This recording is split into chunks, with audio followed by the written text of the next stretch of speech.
Tonight we're setting sail on one of the most romanticized, misrepresented, and misunderstood chapters in world history. No, not knights, not pharaohs, not Romans with fancy sandals. We're talking about pirates, the real ones. Not Johnny Depp wobbling around on deck, but the men and women who sailed the Caribbean and the Atlantic during the so-called Golden Age of Piracy. Now here's the thing, we all think we know pirates, eye patches, parrots, R-matey, treasure maps with a big red X, but spoiler alert, that stuff mostly comes from novels, theater, and later Hollywood rewrites. Real piracy was less swashbuckling and more sweaty, smelly, filled with salted beef crawling with maggots, water that tasted like a rotting barrel, and constant anxiety that your ship might sink in a storm, or your captain might keelhaul you for stepping out of line. And yet somehow the legend of pirates has become this glamorous story of freedom, adventure, and treasure. But here's the contradiction, and it's worth letting it sink in. The Golden Age of Piracy wasn't golden at all. It was born out of war, poverty, hunger, and desperation. It wasn't about noble freedom, it was about scraping survival out of salt air, blood, and backbreaking work. Yet people keep retelling their stories because deep down we're drawn to the fantasy of escape, of rejecting rules, of carving out a small piece of freedom on the open sea. So, as you settle in, maybe dim your lights or turn on some soft background sounds, let's drift together into this world. Imagine the creak of ropes, the groan of wooden planks, the crash of waves on the hull. Tonight, we'll wander through crowded ports, stand under the Caribbean sun with sweat dripping down our backs, and listen to the salty curses of men who gambled everything on the sea. Before we start, a small ask. If you enjoy drifting off with these stories, give this video a like, and maybe even subscribe. And tell me in the comments, what's keeping you up tonight? I'd love to know. Now, let's begin our first chapter with a world teetering on the edge of chaos, just perfect for the rise of piracy. Chapter 1. A world ripe for plunder. Picture the year 1690. Europe has been locked in endless wars, Spain versus England, England versus France, the Dutch fighting everyone. The whole continent is basically one long family feud where nobody remembers what the argument was about, but everyone is still holding grudges. And while kings and queens play chess with soldiers, their colonies across the Atlantic become treasure vaults waiting to be cracked open. The Caribbean at this time was a furnace, not just from the heat, though the sun baked everything in a way that made even the shadows shimmer, but because it was where European empires collided, traded, and stole from one another. Spanish galleons hauled silver from Peru and Mexico, loading it into massive convoys that lumbered across the ocean toward Spain. English, French, and Dutch merchants sailed their own fleets filled with sugar, rum, tobacco, and enslaved Africans, commodities that would fuel entire economies back in Europe. The ports were alive with contradictions. Imagine standing on the docks of Port Royal in Jamaica around 1700. The smell hits you first: tar, rum, smoke, and human sweat. Dock workers shouted in a dozen languages, sailors stumbled drunk, their shirts stiff with salt, elegant merchants in powdered wigs strutted past barefoot fishermen hauling nets of twitching fish. The soundscape was relentless, donkeys braying, sailors cursing, coins clattering on wooden counters, priests mumbling blessings, cannons occasionally booming in the harbor just to remind everyone who was in charge. And here's the irony.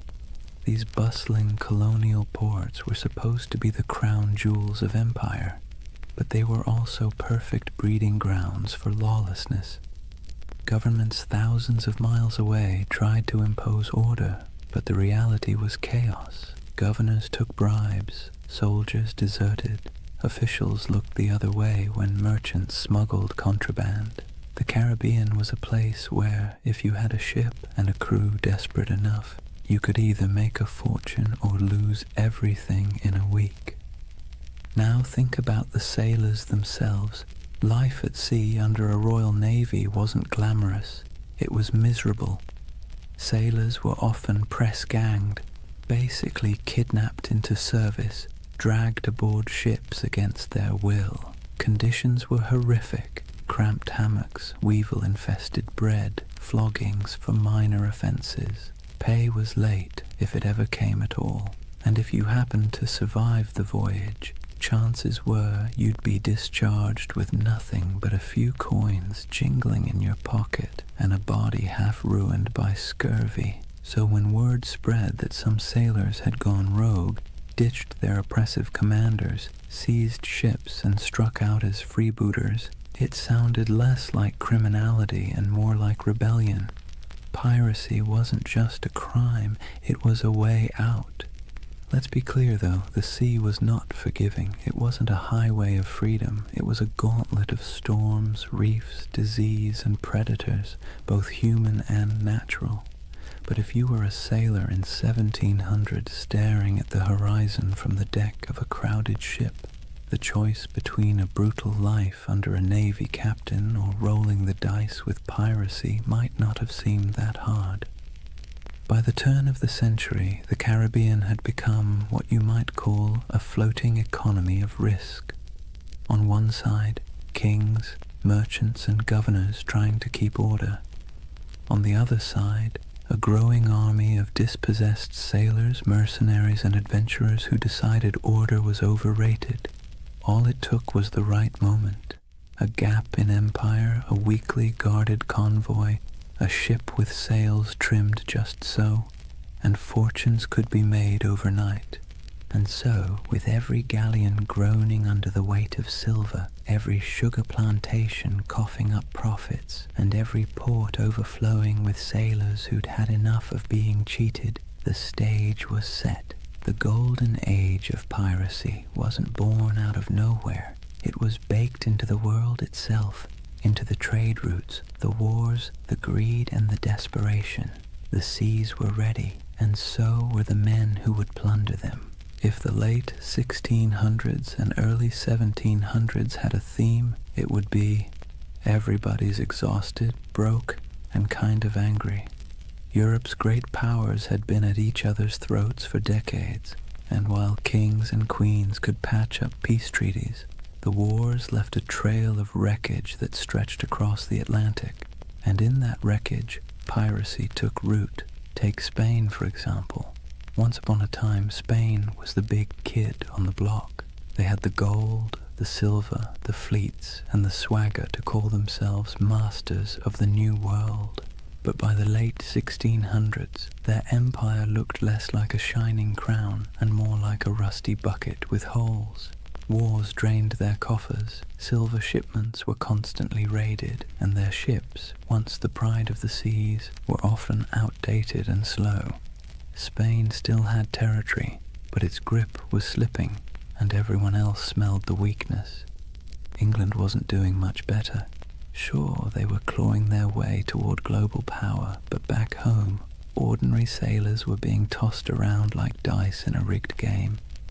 One year they were privateers, government-approved pirates, with papers giving them permission to plunder Spanish ships in the name of the crown.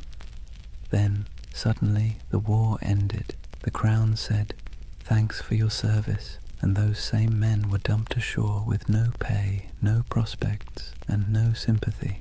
Imagine fighting for your country, risking death a dozen times only to be told you were now just another unemployed vagrant clogging up the docks. The Dutch Republic had its own story. Once dominant traders, their fleets crisscrossed the globe, but wars with England and France chewed through resources, leaving fewer jobs for sailors and merchants. France, meanwhile, under the grandiose reign of Louis XIV, spent lavishly on wars, palaces, and pretty much anything shiny, leaving French colonies stretched thin and their sailors restless. The result? a perfect storm of unemployed seafarers with skills nobody wanted except in piracy. These weren't random peasants deciding to play pirate for fun. These were trained men, veterans of naval battles, gunners who could load a cannon in seconds, carpenters who could patch a hull under fire, navigators who could steer through reefs in the dark, armies of skilled but bitter men, all with the same problem. No empire wanted to pay them anymore. And here's where it gets ironic. These empires had essentially created their own monsters. When Spain and England handed out letters of marque, those little slips of paper that legalized piracy during wartime, they encouraged men to attack enemy shipping. Privateers like Sir Francis Drake in the 1500s became national heroes. But once peace returned, those same activities suddenly became criminal. Imagine working for Uber, then one day Uber shuts down and declares, by the way, anyone still driving is now a car thief. That's what happened to thousands of seafarers who had been told plunder was patriotic until it wasn't. So what do you do when the wars end, your government abandons you, and you still have the skills to handle a ship and fire a cannon? You keep doing what you know best, but now for yourself. You keep raiding ships, you keep seizing cargo, you keep living by the sword, or in this case, the cutlass. Piracy wasn't just desperation, it was habit. It was a profession that governments themselves had encouraged and then tried to disown. This collapse of empire control didn't just happen on land. At sea, the very roots of trade were fragile. Convoys of Spanish galleons might be well defended, but smaller ships carrying sugar or rum often sailed alone. Merchant captains wanted profit, not protection, and cutting corners left them exposed. Add in tropical storms that could scatter fleets like confetti, and suddenly the Caribbean looked less like the King's Ocean and more like a buffet table for anyone bold enough to take a bite. And let's not forget the colonies themselves. Governors sent from Europe often cared more about lining their own pockets than enforcing the law.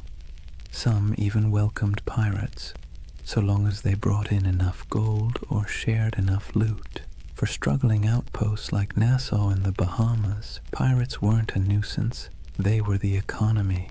It's hard to enforce anti-piracy laws when half your town depends on stolen goods to survive, so piece by piece the mighty grip of empire loosened. Spain couldn't patrol all its waters. England's navy was stretched thin. France was distracted by continental wars. The Dutch were in decline. And into that vacuum sailed the pirates, men who saw the weakness of kings and decided to crown themselves instead. The collapse of empires didn't just make piracy possible, it made it inevitable. The seas were full of treasure, the navies were too thin to guard it, and the men who knew how to seize it had nothing left to lose. Out of that mix came not just scattered rogues, but an entire era, the so-called Golden Age of Piracy, when men and women from a dozen nations chose the black flag over the king's flag. Let's be clear, piracy didn't appear out of thin, salty air. It was the awkward child of privateering, a sort of legal piracy that governments were perfectly happy to use when it suited them.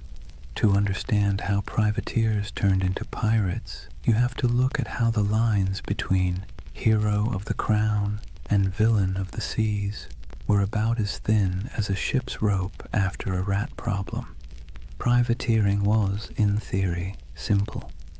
A government at war, say England against Spain, would hand out a letter of marque. This was a fancy slip of paper saying, "Go ahead, raid enemy ships, keep a cut of the loot, and send us our share." It was piracy, but with paperwork. Sir Francis Drake did it in the 1500s, sacking Spanish ports and coming home loaded with plunder. England called him a knight, Spain called him a criminal. One man's pirate was another man's patriot. Fast forward to the late 1600s, and the system was still in play. Privateers swarmed the Caribbean and Atlantic during wars, seizing sugar shipments, Spanish galleons, and anything else they could get their hands on. The Caribbean became a giant chessboard, and privateers were the pawns, expendable but useful. As long as the war lasted, they were tolerated, even celebrated. But here's the twist. Wars end. And when they did, governments suddenly didn't need these men anymore. One day you're proudly waving the flag of your nation, attacking the enemy, and selling stolen goods back to friendly ports. The next day, the war is over, the letter of marque is revoked, and now you're just a thief with a ship. There was no retirement plan, no pension, no thank you parade, just a shrug and an unspoken suggestion to quietly disappear. The men, however, weren't built for disappearing. They were hardened sailors who knew the rhythms of the sea better than the rhythms of ordinary life. They knew how to fight, how to navigate, how to survive storms, and, most importantly, how to take wealth by force. These were not skills easily repurposed into farming or shopkeeping. So what did they do? They kept at it. The only difference was that now, instead of doing it for a king or queen, they did it for themselves. This transition was so common it almost feels inevitable. Many of the most famous pirates of the Golden Age had first cut their teeth as privateers. Men like Henry Morgan, who began under English sanction and later operated in a grey zone that looked a lot like piracy. Others, like Blackbeard, likely started out on privateering ships during the War of Spanish Succession before slipping into outright piracy when the war dried up. The habits, the networks, even the bases were already in place. It was just a matter of removing the official paperwork and keeping the cannons loaded. And here's the delicious irony. Governments created the very monsters they later tried so hard to destroy by training thousands of sailors in the art of state-sponsored looting. They gave them a taste for plunder. Then, by abandoning them in peacetime, they essentially shoved them straight into piracy. Imagine teaching someone to pick locks during a war because you need spies, then firing them when the war ends and expecting them not to use their skills. Of course they'll keep picking locks, only now it's your house. There was also the question of identity. Once a man had lived as a privateer, free from the crushing discipline of a navy, sharing loot with his mates, and living by the tides, could he really go back to scrubbing decks under the bark of some lieutenant? Navy life was brutal, punishments were harsh, pay was low, and the class system was rigid. By comparison, the life of piracy, even with its hunger, storms, and risk of hanging, offered more equality and excitement. It wasn't just survival, it was liberation from the grind of the empire. Ports like Port Royal in Jamaica and Tortuga off Hispaniola blurred the line even further. Merchants there didn't care if the goods were captured legally or not. Sugar, silver, rum, if it could be sold, it was welcome. Tavern owners, traders, even governors quietly winked at piracy, especially when it brought wealth into their struggling economies. Some governors even kept pirates as unofficial attack dogs, unofficial allies when convenient, expendable scapegoats when politics shifted. So, from privateers to pirates wasn't a sharp break. It was more like a slow, sloping slide into the inevitable.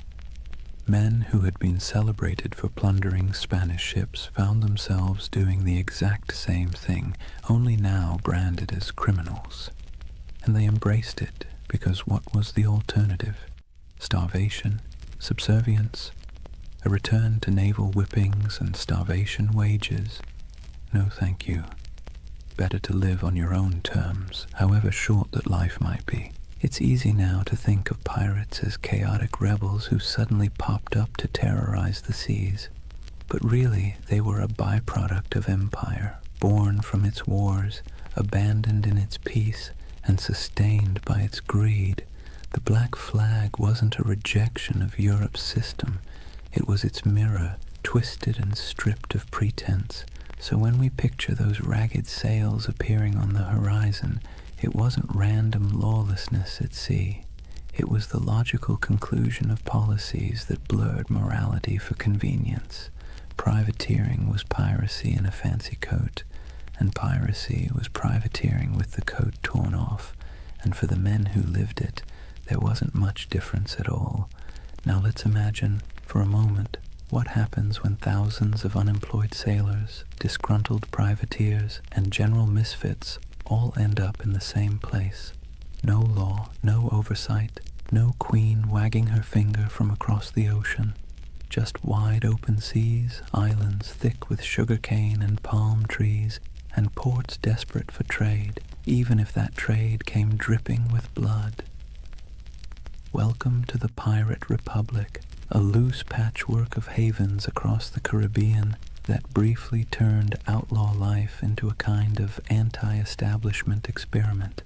The most famous of these havens was Nassau, on New Providence Island in the Bahamas.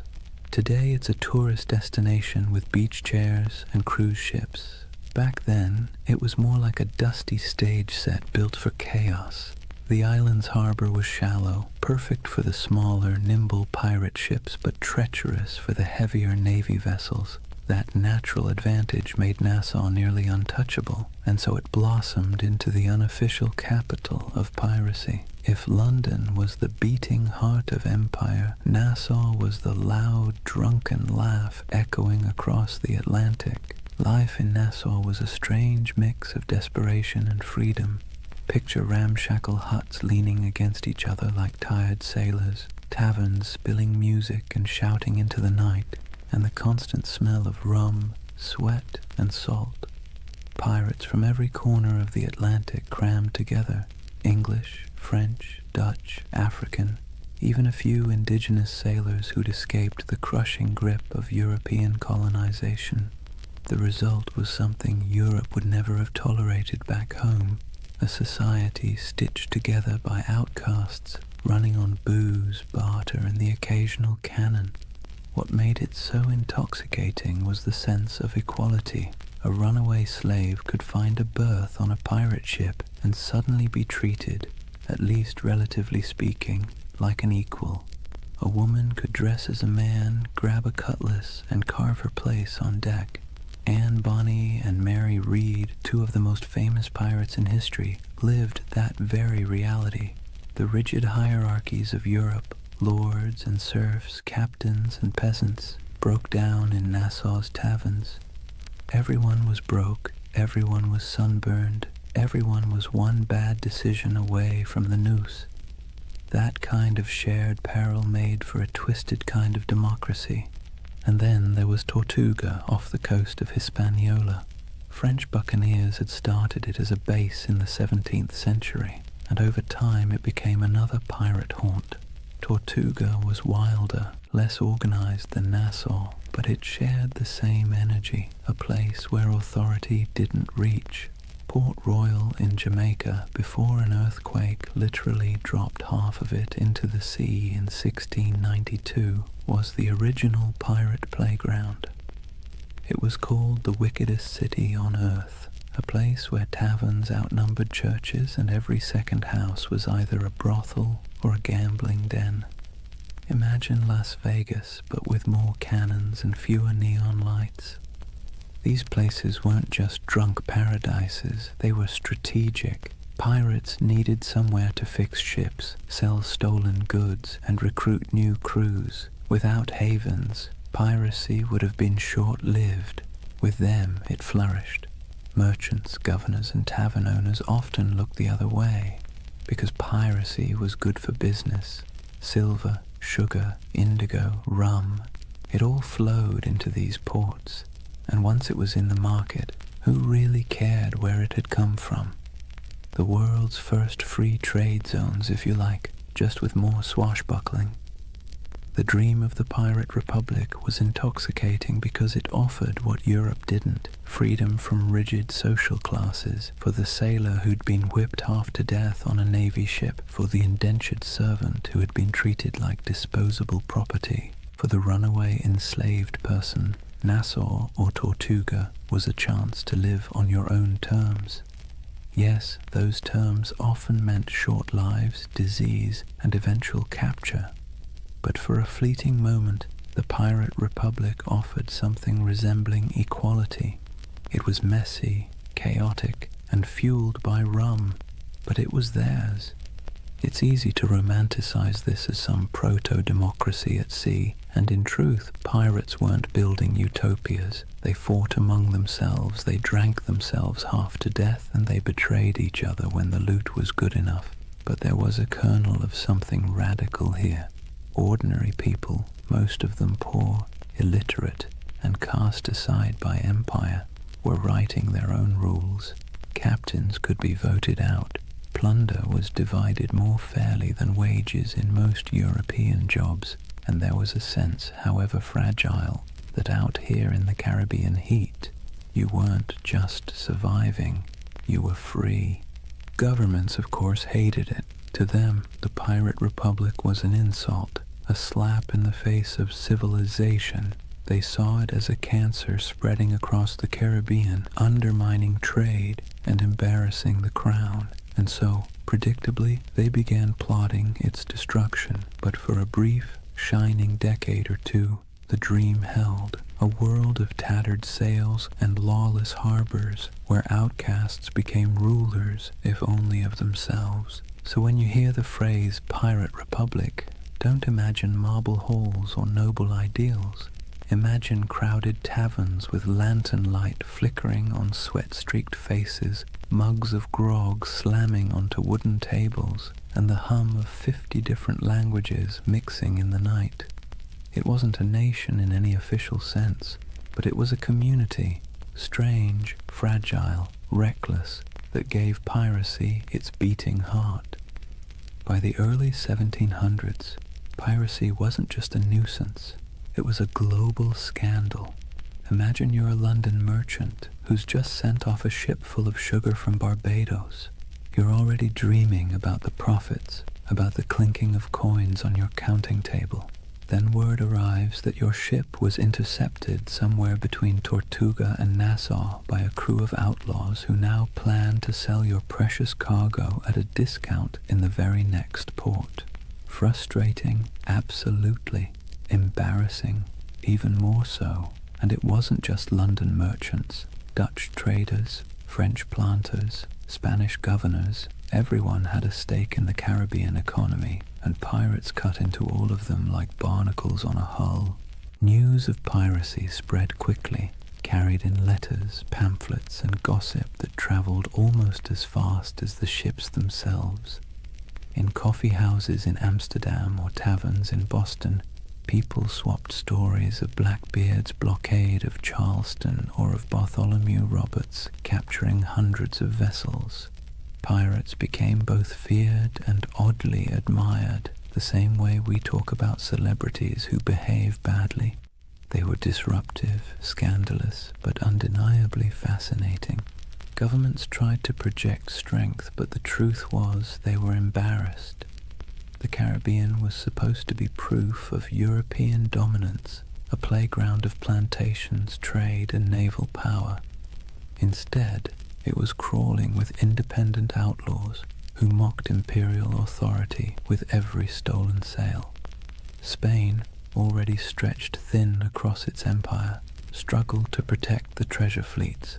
England, riding high after victories in European wars, now had to explain why ragged men in patched coats could blockade entire colonial cities. France and the Dutch weren't faring much better. In a world obsessed with image, piracy made the great powers look incompetent. What made it worse was that ordinary people were often rooting for the pirates, at least quietly. Think about it. If you were a poor sailor in Bristol, or an indentured servant in Jamaica, or even a small-town farmer in Virginia, Who would you rather cheer for? The faceless merchants and noble families who controlled your taxes, or the ragtag crews who thumbed their noses at authority and spread the loot, sometimes literally, among the lower classes? Pirates had a populist appeal. They were villains to the elite, but folk heroes to the downtrodden. Ballads were written, stories were exaggerated, and every port town knew someone who claimed to have once seen, or maybe even joined, a pirate crew. That uneasy admiration worried rulers as much as the piracy itself. It wasn't just about stolen goods anymore. It was about stolen loyalty. If too many sailors chose piracy over honest naval service, if too many colonists chose to trade with outlaws instead of legal merchants, the whole system could unravel. In this sense, the Pirate Republic wasn't just an economic threat. It was a political one. It represented a kind of freedom, however messy, that stood in direct contrast to empire. And so, as the first decade of the 1700s drew to a close, the world was watching. Governors wrote desperate letters to their monarchs begging for naval reinforcements. Merchants lobbied for protection. Admirals were dispatched with orders to stamp out the scourge. Yet for all this official outrage, the pirates kept sailing, kept raiding, and kept slipping back into the shallow harbors of Nassau, Tortuga, and Port Royal. The balance of power was precarious, and for a short, chaotic stretch of years, it seemed like the pirates might actually hold their ground. But as with all things in history, nothing so audacious lasts forever.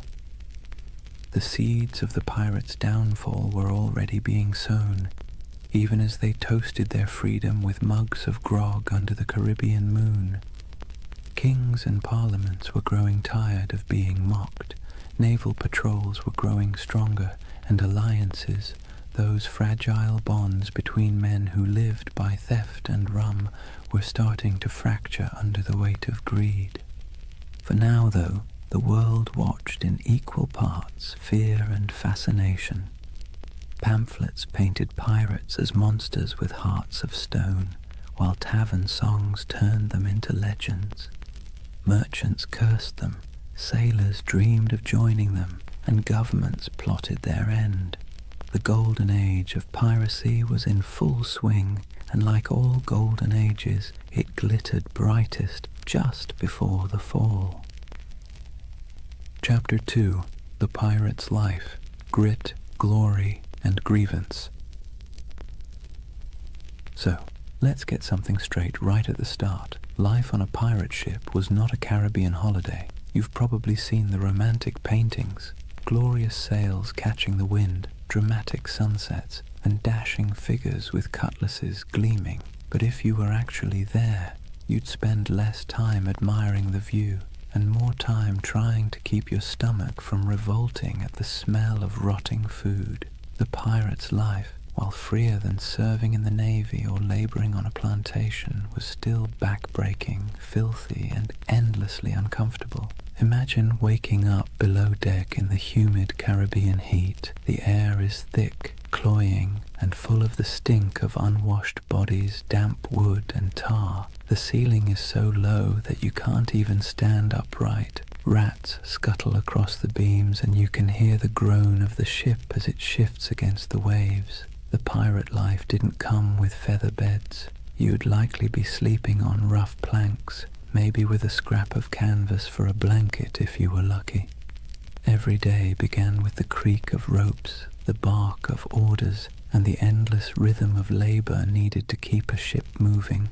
Food was its own special kind of torture. Pirates stole plenty of supplies from captured ships, but unless you were lucky enough to raid a fresh merchantman recently, meals were, let's say, monotonous. Salted beef, so tough you could use it as a weapon. Hardtack, which was basically a cracker but harder than stone and often infested with weevils. Grog, a mix of watered-down rum, was the drink of choice, not because it tasted good, but because plain water went bad quickly in the heat. If you were lucky, you might snag some fruit or vegetables before they spoiled, but scurvy was always lurking like an uninvited guest. Teeth loosened, gums bled, and bones ached from the lack of vitamin C. Daily chores weren't glamorous either. Pirates weren't just fighting and drinking, they were sailors first. That meant scrubbing decks, mending sails, climbing rigging slick with salt spray, and bailing water from the hold during storms. And storms, by the way, were constant reminders that the sea itself was often more dangerous than any enemy. A hurricane could scatter a fleet in hours, leaving survivors clinging to driftwood while their dreams of plunder sank to the bottom. And yet, for all this hardship, men, and a few women, chose it willingly. Why? Because compared to life in the Navy or under the whip of a plantation master, piracy offered something intoxicating: freedom. On a pirate ship, you weren't at the mercy of a cruel officer with a whip.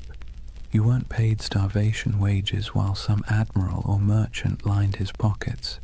Instead, you had a say in decisions, a share of the loot, and a chance, just a chance, to change your fortune. The hardship was the same, but the dignity was different. Entertainment helped break the monotony. Pirates loved music, fiddles, pipes, and drums when they could get them. They told tall tales, gambled with dice and cards, and sang bawdy shanties that echoed across the waves. Some ships even kept pets, parrots, monkeys, or stray cats, both for company and for laughs. And of course there was always rum. Rum was less a drink than a coping mechanism, numbing sore muscles, smoothing frayed nerves, and sometimes sparking brawls that left men with more bruises than treasure. But make no mistake, life aboard a pirate ship was a constant balancing act between freedom and discomfort. The same deck where you danced to a fiddle tune at night might be awash with seawater or blood the next morning. The same comrades who shared their food with you today might vote you out tomorrow if you crossed the wrong line. It was a world where everything was unstable. The sea, the supplies, the alliances, and that instability defined the pirate's existence. So, yes, the Golden Age of Piracy glittered, but the day-to-day life was about sweat, salt, hunger, and a kind of stubborn resilience. You didn't become a pirate because it was comfortable. You became one because, for all its stink and danger, it gave you control of your own fate, at least for a while. Here's a funny thing about pirates. They were some of the most democratic people of their time, not in the sense of voting booths and campaign speeches, but in a rough, practical way that actually mattered to the men living on those creaking decks. Imagine that. While monarchs squabbled over crowns back in Europe and kings claimed they ruled by divine right, pirates were out on the high seas voting on who got to be in charge. When a crew formed, the first order of business wasn't just raiding a Spanish galleon. It was drawing up what they called the Articles. These were pirate constitutions, handwritten agreements that spelled out everything from how loot would be divided, to punishments for theft, to the share of compensation if you lost a limb in battle. And yes, pirates had a kind of early insurance system. If you lost an arm, you might get 600 pieces of 8, a leg, maybe 800. It wasn't exactly health insurance with a friendly provider, but it was better than what the average soldier got on land, which was nothing at all. The Articles also set limits on behavior: no gambling below deck, lights out at a certain hour, no deserting in battle. And yes, they often forbade bringing women on board, though that rule was broken often enough to be almost comical. These weren't arbitrary rules, they were survival tactics. A pirate ship was a pressure cooker of bad food, bad hygiene, and too many strong personalities packed into too small a space. Without rules, things would have descended into chaos faster than you can say. mutiny. Now, the captain wasn't an untouchable figure like on a Navy ship. Pirate captains were elected by the crew, and they could be voted out just as easily. If a captain was too reckless, too stingy with loot, or just too annoying, the crew could replace him with someone else. This was radical for the 17th and 18th centuries. Imagine a farmhand in Europe marching up to his landlord and saying, "Sorry mate, we've had a vote and you're fired." Unthinkable. But on a pirate ship, that was just Tuesday. Of course, the captain still held real authority in battle. When cannonballs were flying and boarding parties were scrambling across decks, someone had to make quick decisions. But outside of combat, his power was checked by the quartermaster. The quartermaster was like the ship's accountant and judge rolled into one. He handled supplies, settled disputes, and distributed plunder according to the articles. He was the balance to the captain, ensuring one man didn't hoard all the power or all the silver. Speaking of plunder, here's where pirates really stood out. On most navy or merchant ships, ordinary sailors got scraps. Captains and owners took the lion's share. Pirates, by contrast, split loot far more evenly. Yes, captains and officers usually got larger shares, but the gap wasn't massive. A captain might get 2 or 3 shares, while a common sailor got 1. Compare that to the Navy, where a captain could rake in a fortune while the sailors were paid in arrears, if at all. For men used to being at the bottom of the social ladder, this was revolutionary. This system created a sense of buy-in. Everyone had a stake in every raid. Everyone had a voice. It's one reason pirate crews could be so terrifyingly effective. They weren't being flogged into action by some officer. They wanted to fight because victory meant coin jingling in their pockets. Cold, heavy, jangly, deliciously spendable coin. It's tempting to see this pirate democracy as noble or progressive, but let's be clear, it wasn't about ideals. It was about practicality. Pirates knew they lived hard, dangerous lives. They needed a system that kept people motivated, minimized infighting, and gave everyone a reason to stick together when things got ugly. Fair shares and voting rights weren't about enlightenment. They were about survival. Still, there's something oddly charming about it. At a time when peasants were tied to land and sailors in navies were practically prisoners, pirates carved out their own rough republics. Nassau in the Bahamas was famously called a pirate republic, and while that sounds grand, it was mostly a sandy haven of broken-down taverns, makeshift huts, and a whole lot of rum. But for the men who had once been whipped by naval officers or cheated by merchant captains, it was paradise. So picture it. A ship rolling gently on the waves, men gathered on deck, a set of articles being read aloud by lamplight, each pirate nodding, agreeing to the rules, knowing that at least here, on this rough plank of wood floating in a dangerous sea, their voice mattered. It wasn't democracy as we think of it today, but it was a kind of freedom most of them had never known before. One of the most brilliant things pirates ever did wasn't about cannons or cutlasses, it was branding. Pirates understood that half the battle was won before the first shot was fired, and their greatest weapon wasn't always steel, it was fear. They cultivated it, packaged it, and sold it with skulls and crossbones. Let's talk about the Jolly Roger. That iconic black flag wasn't just for show, it was psychological warfare. Picture yourself as a merchant sailor in the Caribbean. You're already nervous. The sea is treacherous. Storms are brutal and half your crew is seasick. Suddenly, you spot a ship on the horizon raising a black flag, its canvas snapping in the wind. Painted on it is a grinning skull, a pair of crossed bones, maybe even an hourglass dripping sand. You know instantly these are not friendly visitors. You have a choice. Surrender and hope for mercy, or fight and almost certainly die. And here's the genius. Most merchant crews didn't fight. They gave up. Pirates knew that if they could terrify you into surrender, they could plunder your ship without firing a shot, without losing a man, and without wasting precious gunpowder. The Jolly Roger was essentially the world's first corporate logo, and it worked like a charm. But flags weren't the only symbols. Pirates loved spectacle. Some captains made themselves into walking horror shows. Blackbeard, for example, tied slow-burning fuses into his beard before battle. Imagine a man storming across your deck with his hair literally on fire, eyes wild, smoke curling around his face like some demon from the deep. That's not just intimidation, that's theater.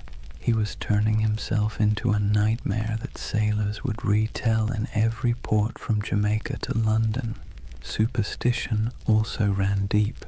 These were men who spent their lives on the unpredictable sea, so of course they looked for signs, omens, and rituals.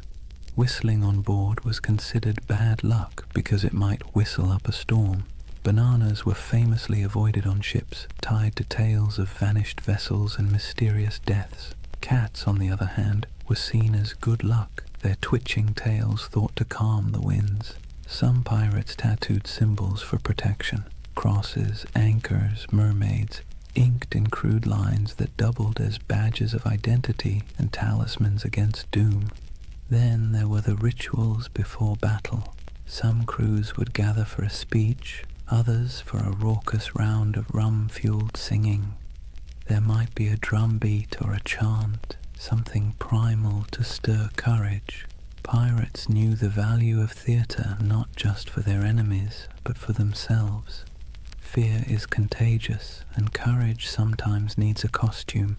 Music, too, had its place. Sea shanties weren't just entertainment. They were tools for survival, helping men row or haul ropes in rhythm, but they also bound crews together, creating unity in sound and spirit.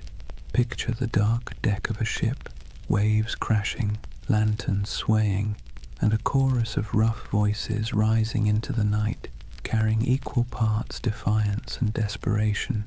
Symbols and superstitions gave pirates an edge. They were outnumbered and outgunned by naval powers, but they turned reputation into a weapon.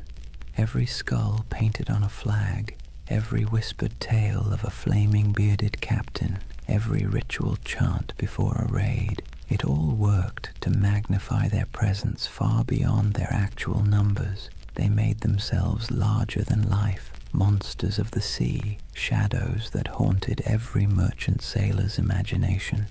And the beauty of it, most of it cost nothing.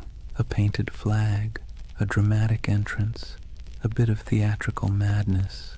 Pirates didn't need massive armies or endless treasuries. They needed fear, and they knew how to conjure it.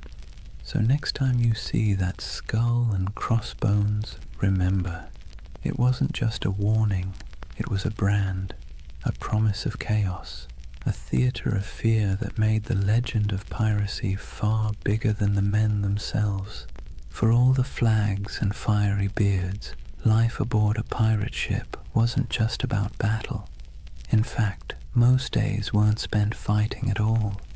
They were spent doing the very ordinary, very human things that bound a crew together, eating, talking, laughing, and finding scraps of comfort in a world made of salt and splinters. Let's start with food, because nothing unites or divides a crew faster than the question of dinner. Pirate diets were, to put it politely, uninspiring. Salted beef or pork, rock-hard ship's biscuit crawling with weevils and barrels of dried peas were the staples. Water turned slimy after a few weeks, so rum, watered down into grog, became the drink of choice. The thing is, pirates ate much the same as navy crews or merchant sailors, but they sometimes had an advantage. Because pirates plundered fresh food and drink whenever possible, they could actually eat better than the men they robbed. A captured merchant ship might yield cheese, citrus fruit, coffee, sugar, or even delicacies like cocoa or spices. For a brief time, life on the high seas could taste a little less like mold and more like luxury. But food was more than sustenance. It was ritual. Sharing a meal created unity. Imagine a crew gathered on deck, bowls in hand, gnawing at salted meat and joking about who got the biscuit with the most maggots. It was grim humor, sure, but humor all the same. A bad meal, eaten together, still forged bonds. And the occasional feast, say, after a particularly good raid, was celebrated with music, rum, and more laughter than some men had known on land. Music itself was essential. Pirates didn't have iPhones, but they did have voices, fiddles, drums, and makeshift instruments. Sea shanties weren't just working songs. They were entertainment, morale boosters, and the glue that kept rhythm in both work and play. Picture the rough chorus rising under the stars, a drum tapping time, a fiddle screeching out a tune stolen from some tavern ashore. These weren't trained choirs, but the sound was raw, communal, and strangely beautiful. It stitched men together, reminding them that even in isolation, they belonged to something larger. Then there were the games. Dice and cards were popular, played with stakes as modest as tobacco or as reckless as shares of loot. Wrestling matches and contests of strength filled idle hours, with men cheering on their favorites. Betting on the outcome wasn't just fun, it was a way of creating drama in a life that could otherwise drag on in monotonous days of empty horizon. And let's not overlook the surprising inclusivity aboard pirate ships. Escaped slaves often joined pirate crews, where they could earn equal shares of plunder instead of chains. Women, though rare, found roles too, sometimes as disguised sailors, sometimes openly accepted as fighters or partners. Life aboard a pirate ship was brutal, but in its own odd way, it offered opportunities for outsiders that rigid societies on land never would. In these small details, the shared meals, the rowdy songs, the roll of dice, we see the human side of piracy. Beneath the myth of cutthroats and raiders was a community of men and women who found ways to survive, to laugh, and even to belong. Their ships were floating worlds, part prison, part family, part workplace, part tavern. And while the dangers of storms, disease, and naval patrols never disappeared, these ordinary moments gave piracy its texture, the rhythm of humanity beneath the roar of cannons. So when you picture pirates, don't just imagine black flags and treasure chests. Imagine the sound of dice clattering on a barrel lid, the smell of salted pork frying in a pan, the laughter of men half drunk on rum, and the scratchy notes of a fiddle floating over the sea at night. That too was the pirate's life, not just violence and fear, but moments of messy, ordinary humanity carved out in the vast loneliness of the ocean. For all the adventure, freedom, and strange democracy of pirate life, you have to ask the question, why did so many men and a few women decide that piracy was worth the risk of hanging, drowning, or dying from scurvy in some forgotten corner of the sea? The answer, as usual, has less to do with romance and more to do with grievance. Pirates were not born with skulls and crossbones on their flags. Most of them were men who had been used, abused, and discarded by the very empires that later called them criminals. Take the average sailor in the early 1700s. His life was a cruel contract, low pay, brutal discipline, and punishments that bordered on torture. The British Navy in particular ran on forced service. Impressment gangs snatched men off the streets, dragging them aboard ships where they might serve years against their will. Once aboard, they were flogged for minor infractions, fed poorly, and often paid late, if at all. It was a life so grim that joining a pirate crew, where you at least got a vote, a share of plunder, and the occasional feast, looked less like criminality and more like opportunity. Then there were the privateers. These men had once sailed under legal commissions, essentially hired by governments to plunder enemy ships during wartime. But when treaties were signed and peace declared, those commissions were revoked. Overnight, skilled sailors became unemployed and unwanted. Some went home to poverty. Others, unwilling to give up the taste of plunder or unable to find work, simply kept raiding. The difference was only paperwork. Yesterday's patriot privateer was today's villainous pirate. Economic desperation played its part too. Europe churned with unemployment, inequality, and waves of displaced workers. Colonies offered work, but much of it was brutal plantation labor or indentured servitude. If you were poor, your choices were few. Toil endlessly for scraps on land, serve miserably in the navy, or gamble your life on piracy, where at least the rewards were immediate, tangible, and occasionally extravagant. Even a short run of luck could mean pockets full of coin, fine clothes stripped from captured merchants, or a chance to live like a king for a few weeks before it all fell apart. And make no mistake, piracy was a protest of sorts. Pirates didn't just steal. They struck at the heart of the empires that had used them. They targeted Spanish treasure fleets, English merchants, and French plantations. Their defiance wasn't couched in noble speeches, but in cannon fire and audacious raids. To kings and governors, they were parasites. To many of the poor, they were folk heroes, men who thumbed their noses at the powers that had left them to starve. But grievances went deeper than economics. Pirates carried personal grudges, captains who had beaten them, navies that had cheated them of wages, merchants who had treated them as expendable. To hoist the black flag was not only to seek fortune, but also to take revenge on a world that had never cared if they lived or died. So when you picture pirates shouting and firing cannons, remember the bitterness beneath it all. Their laughter around the rum barrel was fueled by the knowledge that they had nothing to lose and everything to snatch.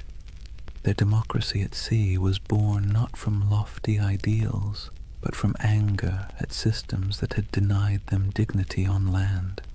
Piracy was grievance turned into lifestyle, protest turned into plunder. That's why the Golden Age of Piracy still lingers in our imagination.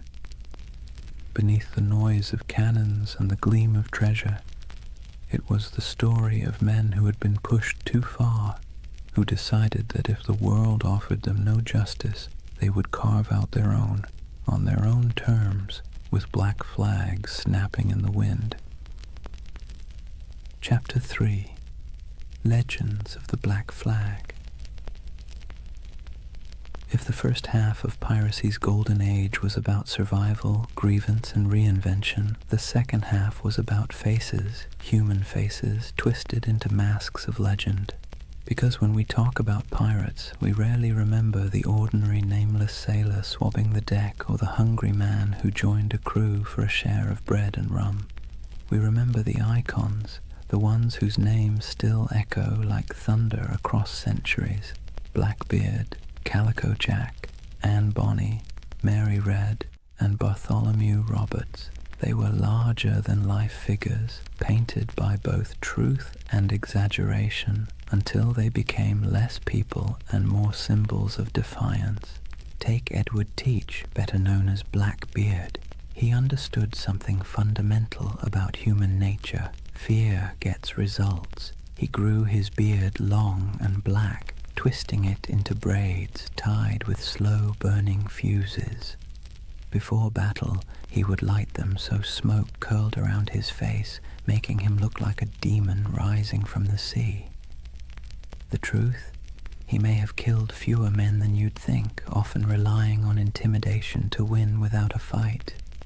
But his legend was so terrifying that many surrendered without firing a shot.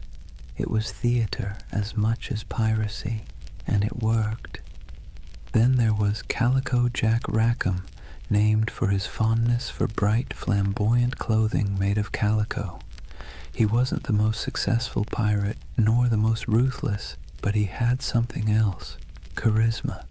He cultivated an image of style, flair, and daring, hoisting a version of the Jolly Roger with crossed swords beneath a skull. His exploits were bold but often bungled, yet his story endures because of the people he sailed with, two of the most famous women pirates in history. Anne Bonny and Mary Red broke every rule written by their time. Both disguised themselves as men when necessary, fought alongside their crewmates, and shocked the world by simply existing in a profession supposedly reserved for brutal men. They cursed, they carried pistols, and they demanded to be treated as equals. Stories tell of Anne shouting at her fellow pirates during a fight, furious that they were cowering below deck while she and Mary stood on, firing back at attackers. Were all the tales true? Probably not. But the image of two women wielding blades under the black flag has been impossible to forget. And then there was Bartholomew Roberts, Black Bart.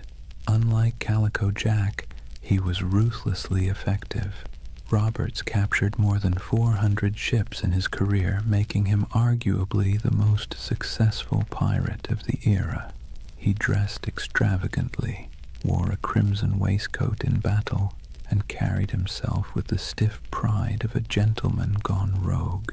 He turned piracy into a system, drilling his men like a navy and enforcing discipline that other captains might have laughed at. If Blackbeard was terror and Calico Jack was style, then Roberts was efficiency, a man who turned plunder into a full-time industry. These figures didn't just survive, they thrived because they understood the power of story. Pirates lived and died quickly, but their reputations could sail farther than any ship. Merchants whispered their names in fear, tavern-goers retold their exploits in drunken awe, and pamphleteers in London exaggerated every detail to sell more copies. Legends inflated as fast as the sails of a ship in strong wind, until the line between man and myth blurred completely. So when you picture the Golden Age of Piracy, don't just imagine faceless crews swarming merchant ships. Picture these icons at the prow, beards smoking, calico shirts blazing with color, women fighting defiantly against all odds, crimson jackets flashing in the sun. They were performers as much as criminals, masters of spectacle, writing themselves into history by sheer audacity. That's why they endure, not because they lived long lives, they didn't, but because they played their roles so well that centuries later we still remember their stage. If pirates were actors on the stage of the sea, then Edward Teach, Blackbeard, was the undisputed director of horror. He understood better than almost anyone else that violence wasn't always necessary if you could make your enemies believe it was inevitable. His greatest weapon wasn't his cutlass or pistols, but the terrifying image he constructed of himself. Imagine this. You're a weary merchant sailor, your ship heavy with sugar and rum, when you spot a vessel in the distance. Its sails are patched but full, its hull dark and looming, and then you see him. A giant of a man with wild, coal-black hair and a beard so thick it looks like it's swallowing his face. He's tied slow-burning fuses into his braids, sparks spitting, smoke curling around him as if he's stepped straight out of hell. The sight alone is enough to send shivers through the toughest crew. Guns are loaded, cannons are aimed, but more often than not, the merchant ship simply lowers its colors and surrenders. Why fight when the devil himself has shown up to collect? Here's the funny part. For all his terrifying image, Blackbeard wasn't actually the most bloodthirsty pirate. In fact, his ledger of confirmed kills was surprisingly slim compared to others.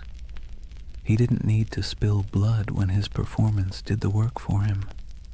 He crafted a persona so fearsome that it did the fighting long before the first cannonball flew. Think about it. Would you rather battle a man who looked like your neighbor or a smoke-shrouded demon who seemed to revel in chaos? Most captains chose the wiser option and handed over their cargo. Blackbeard also knew the value of spectacle beyond the battlefield. He cultivated stories about himself, feeding into his myth. He'd fire pistols in the air just to startle his own crew. He once blockaded the entire port of Charleston, South Carolina, holding the city hostage until he was supplied with medicine. This wasn't just piracy, it was theater on a grand scale, a demonstration that one man and a few ships could humiliate an entire colony. It was both ridiculous and awe-inspiring. But beneath the smoke and noise, Blackbeard was a practical man. He divided plunder with some fairness, treated his crew as partners more than slaves, and knew when to negotiate. He wasn't some mindless brute. He was calculated. His use of fear wasn't just for show. It was a strategy that minimized actual risk. Why fight bloody battles when you can win by reputation alone? Still, his career was short. He rose fast and fell faster.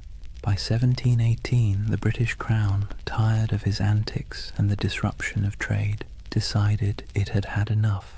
Lieutenant Robert Maynard lured him into a trap off the coast of North Carolina. In a brutal fight, Blackbeard was shot and slashed repeatedly before finally going down. His severed head was hung from Maynard's ship like a grotesque trophy, a final theatrical image for a man who had lived by performance.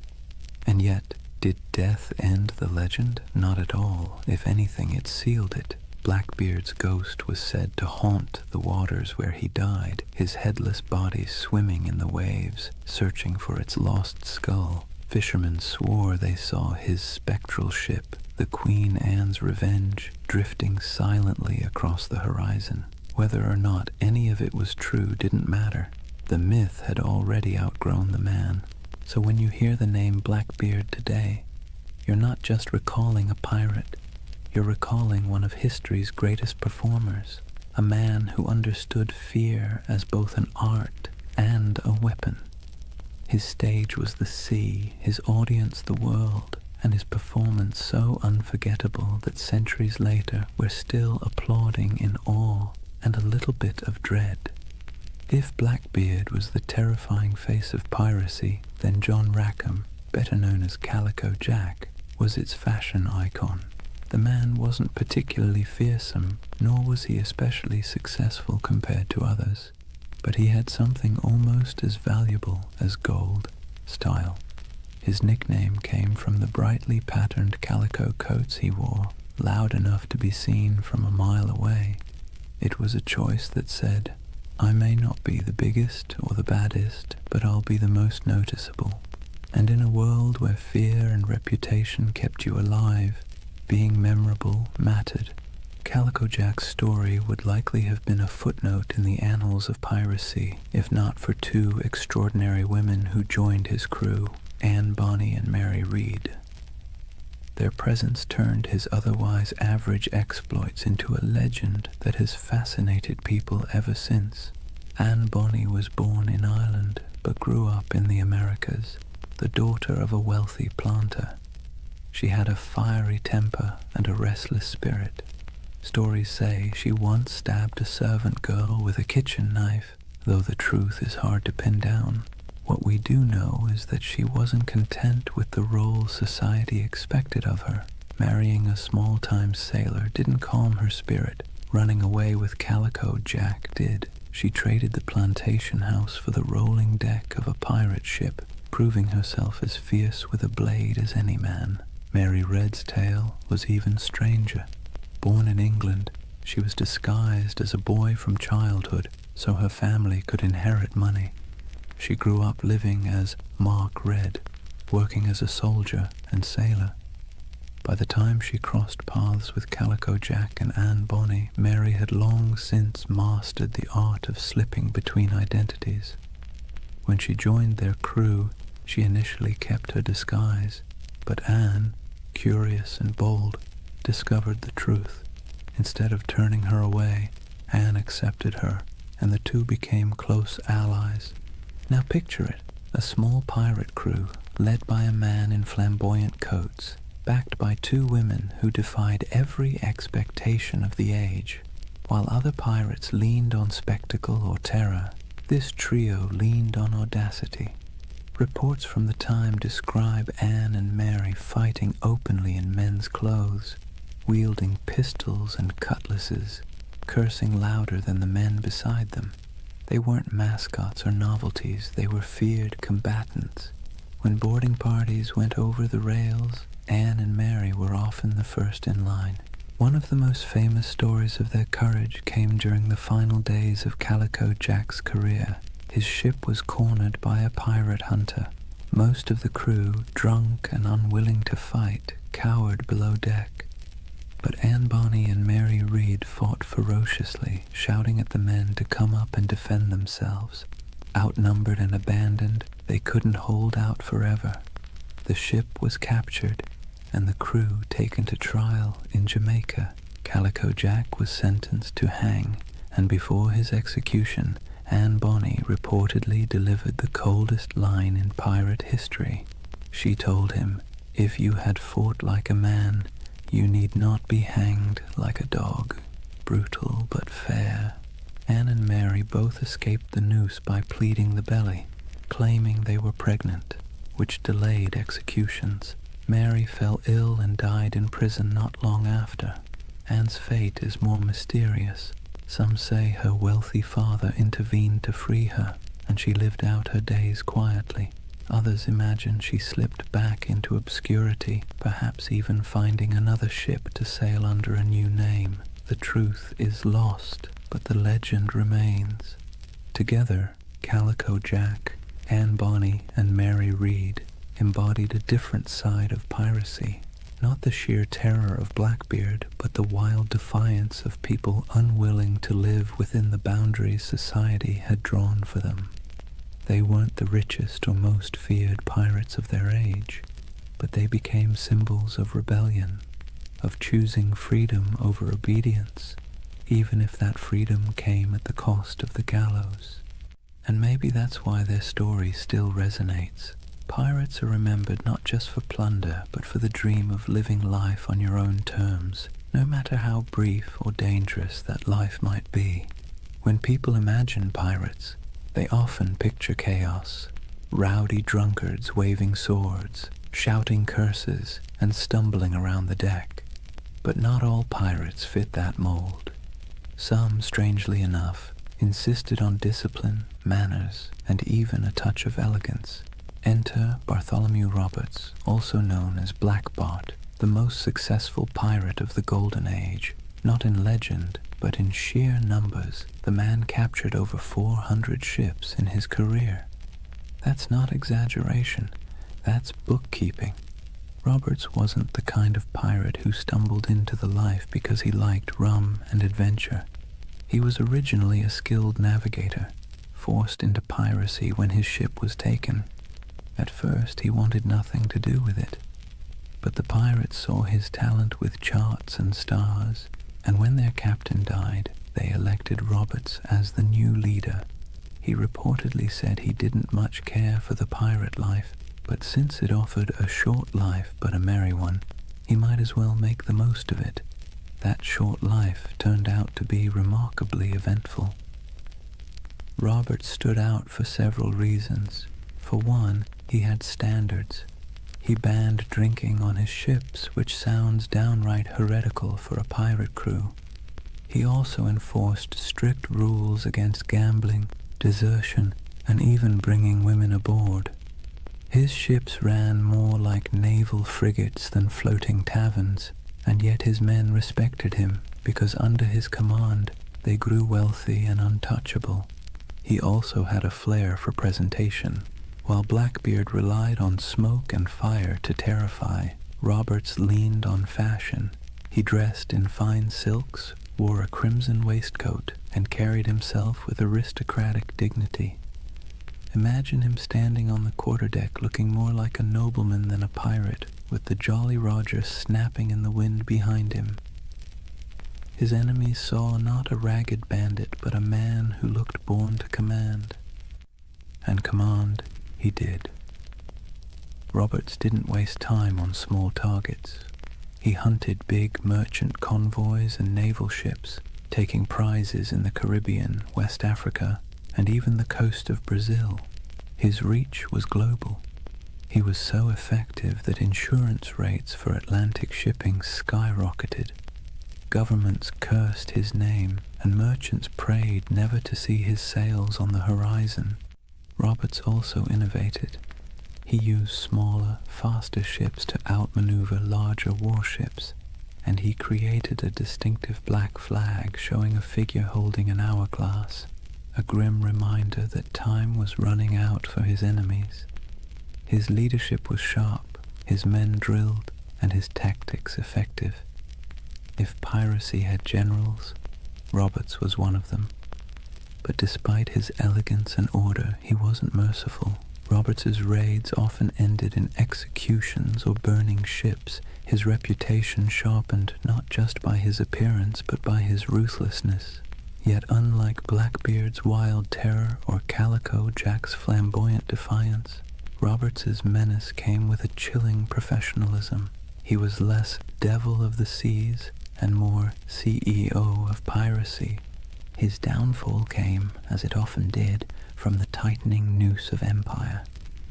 In 1722, near the coast of Africa, the British Royal Navy finally cornered him. During the battle, Roberts was struck by grapeshot and killed instantly. His men, knowing what capture meant, dressed him in his finest clothes, weighted his body with chains, and cast him into the sea, denying the Navy the satisfaction of displaying him in death. Bartholomew Roberts's reign lasted only a few short years, but in that time he reshaped piracy. He proved it could be efficient, disciplined, and terrifyingly successful. More than Blackbeard, more than Calico Jack, he showed that piracy wasn't just chaos on the waves. It could be a well-oiled machine, run with precision and purpose. And in a way, Roberts's legacy marks the peak of piracy's power. After his death, the Golden Age began to dim. The seas grew less welcoming to outlaws, and the balance of terror shifted back to the empires. But for a moment, one elegantly dressed pirate managed to turn the oceans into his empire, and he did it not with smoke or theatrics, but with order, discipline, and an iron will. If pirates were remembered only for their hunger, sickness, or sunburn, the Golden Age wouldn't have stuck in our imagination. What really carved them into legend were the moments when ragged crews on creaking ships went toe-to-toe with empires and lived to tell the tale. These were the epic raids and showdowns that spread their reputation across oceans like wildfire, whispered from tavern to tavern, and exaggerated until they felt larger than life. Let's start with the Caribbean, where Spanish galleons groaned under the weight of treasure hauled from the New World. These ships were floating vaults, packed with silver from Peru, gold from Mexico, and spices from across the empire. They were also well-armed and heavily guarded, but that didn't always save them. Pirates struck with speed, knowing that a single galleon could fund a lifetime. Stories circulated of bold raids where men climbed aboard under musket fire, smoke filling the decks as treasure chests were dragged away. The truth was often messier, with smaller victories and more frustration, but the image of pirates plundering Spanish treasure ships became the core of their legend. Then there were the blockades, audacious acts where pirates essentially declared themselves rulers of the sea. Imagine sailing into a harbor, dropping anchor across the entrance, and holding an entire town hostage. That's exactly what Blackbeard did at Charleston in 1718. For nearly a week, he strangled the city's trade, capturing ships and ransoming hostages. The people of Charleston, terrified of massacre, had no choice but to give in to his demands. It wasn't just robbery, it was theater, a statement to the world that pirates could hold whole cities in the palm of their hands. Other raids were more brutal, like the infamous attack on Ouida on the coast of Africa by Bartholomew Roberts. Roberts stormed the harbor, seizing ships, killing crews, and leaving smoking wrecks behind him. His reach across continents showed how piracy had gone global. It wasn't just the Caribbean anymore. It was the Atlantic, Africa, Brazil, anywhere trade sailed and wealth moved. But the stories weren't just about treasure. They were about battles fought against impossible odds. Pirate crews often faced warships far larger than their own. When they won, it wasn't just luck, it was tactics. They fought dirty, boarding quickly, using fear and confusion as weapons. A Navy captain might train for years to master a cannon broadside, but pirates knew how to turn desperation into an edge. Their greatest victories weren't about gold. They were about proving that outcasts and runaways could stand against the giants of empire. Of course, these showdowns didn't always end well. For every successful raid, there were failed ones, with crews scattered, captured, or killed. Yet somehow, it was the victories that stuck in memory.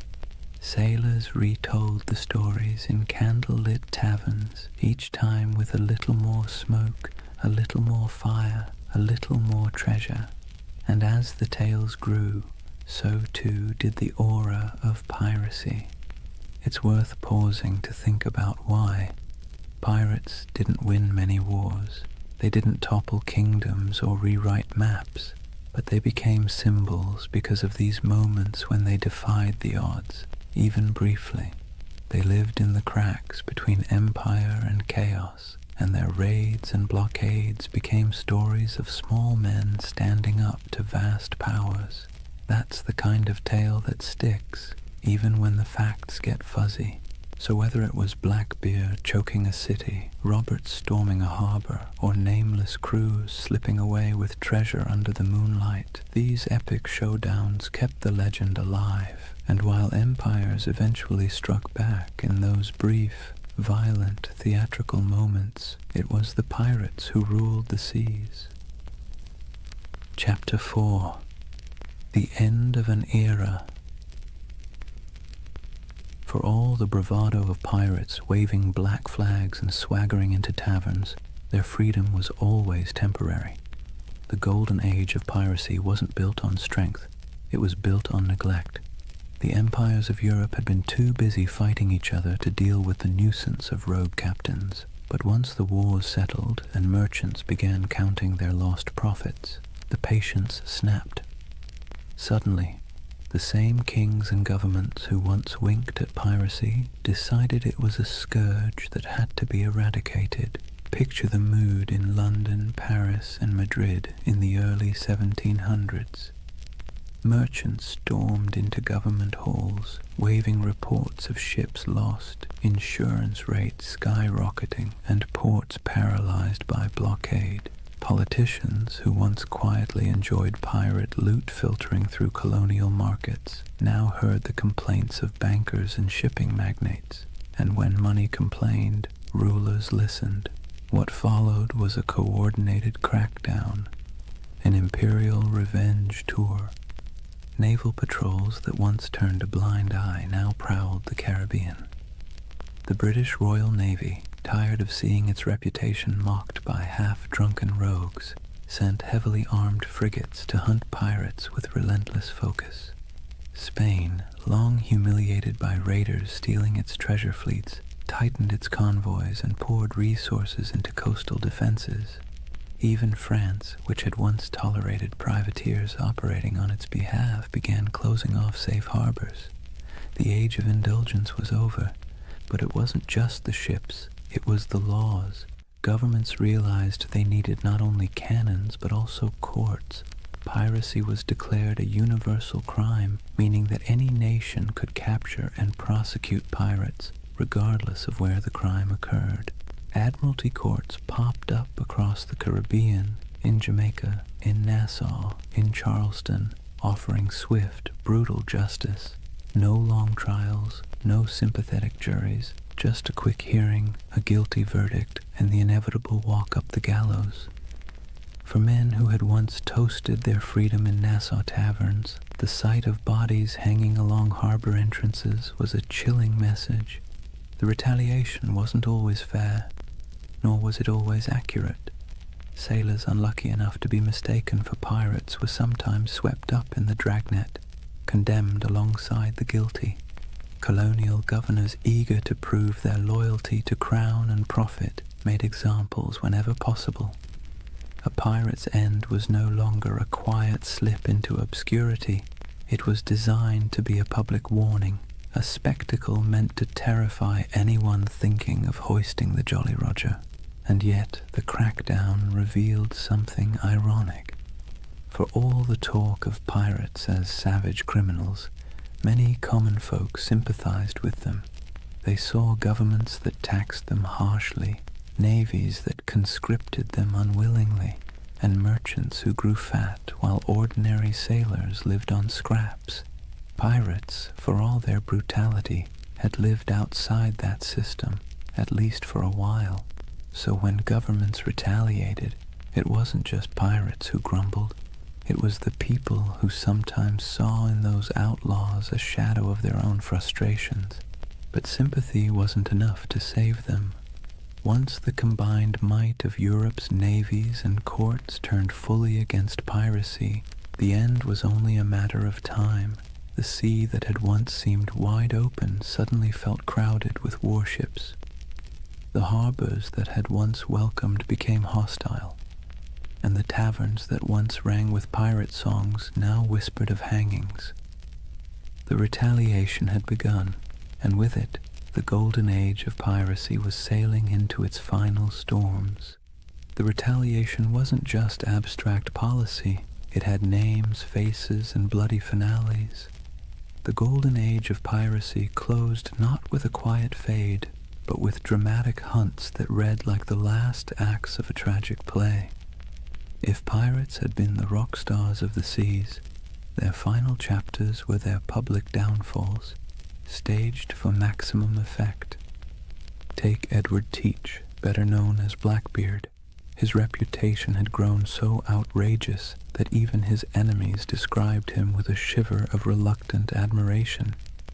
He cultivated fear like an artist, braided his beard with smoking fuses, glared from beneath a tangle of hair, and moved through battle with pistols strapped across his chest like a walking arsenal.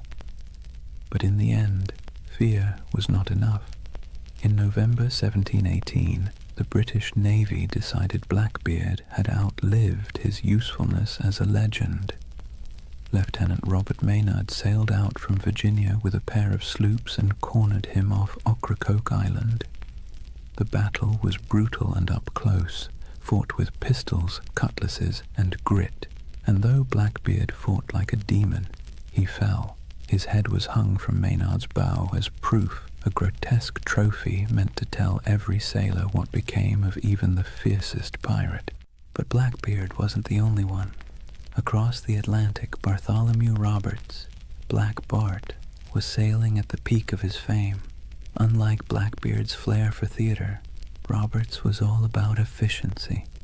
He raided with precision, commanded fleets of captured ships, and dressed in flamboyant crimson coats that made him as much a spectacle as his raids. He captured more ships than any other pirate, nearly 400 by some counts, yet even he couldn't outrun the noose tightening around piracy. In 1722, the British Navy cornered him off the coast of West Africa. A cannon shot cut him down mid-battle.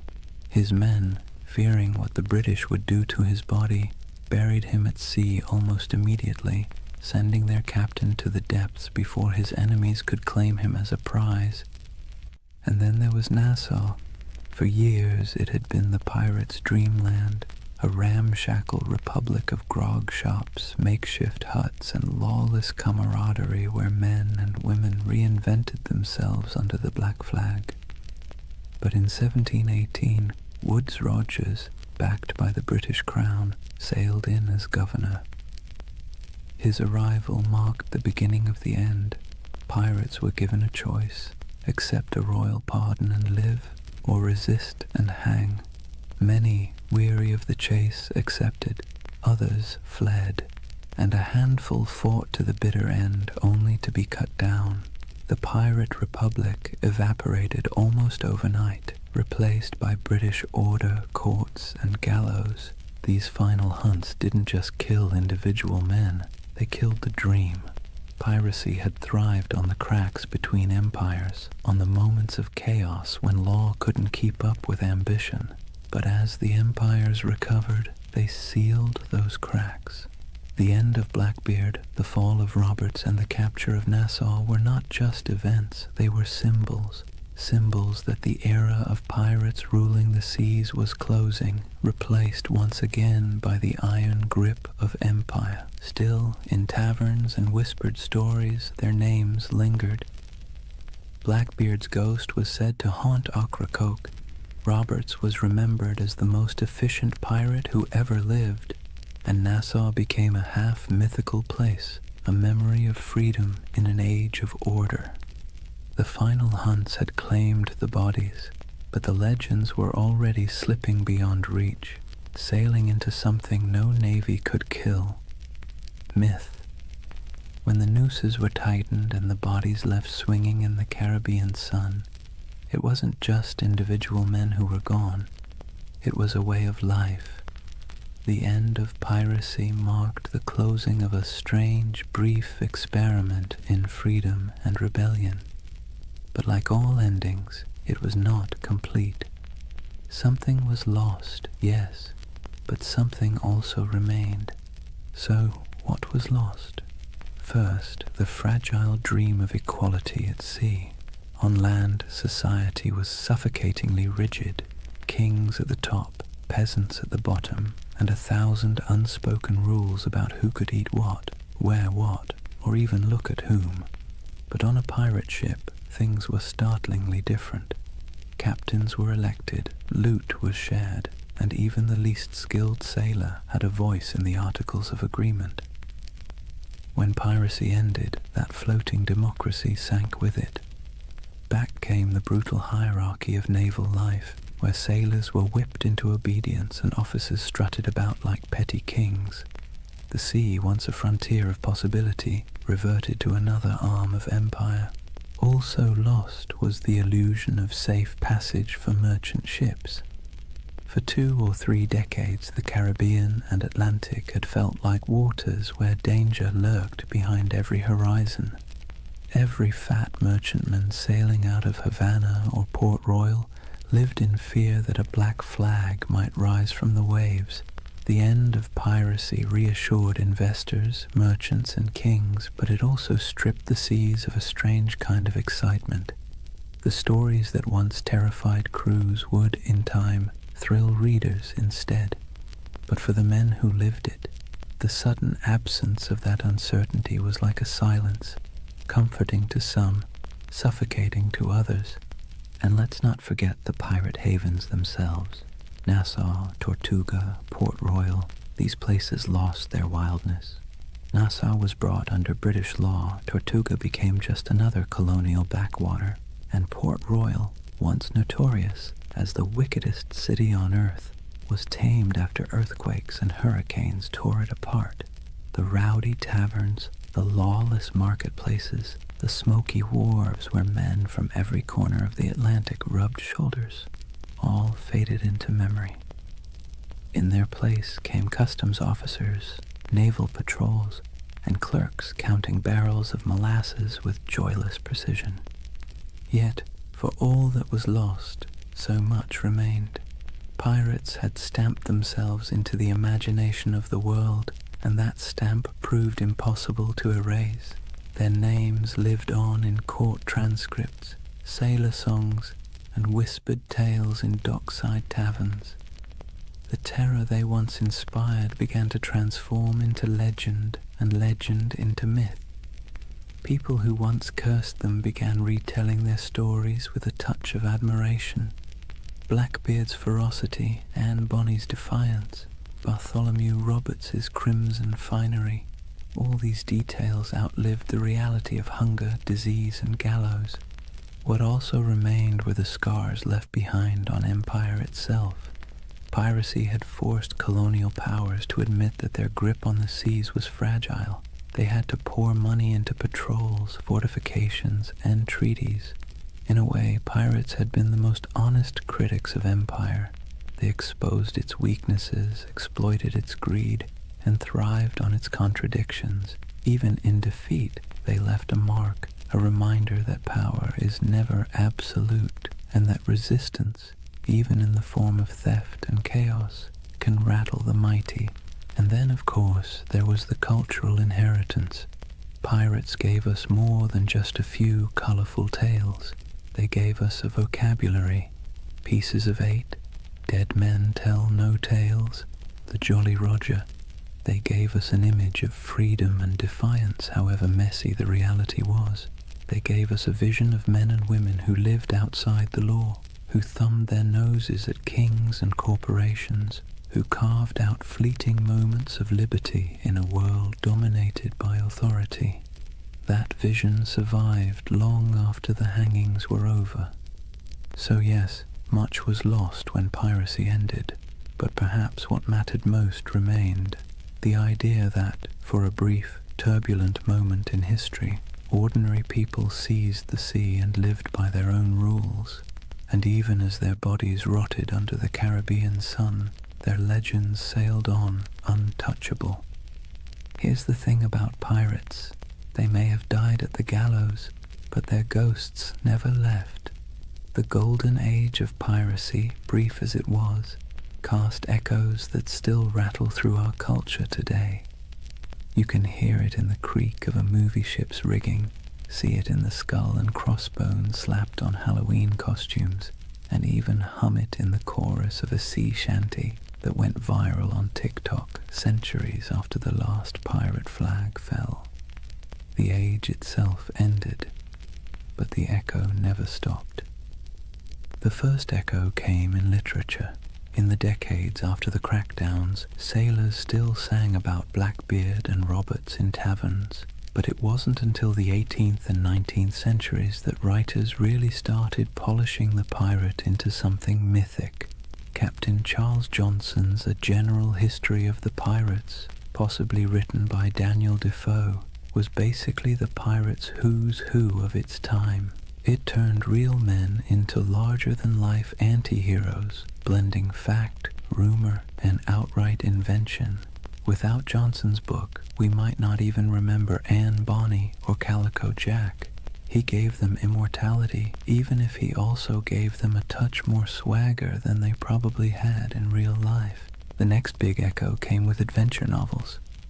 Robert Louis Stevenson's Treasure Island didn't just echo the Golden Age, it amplified it into something permanent.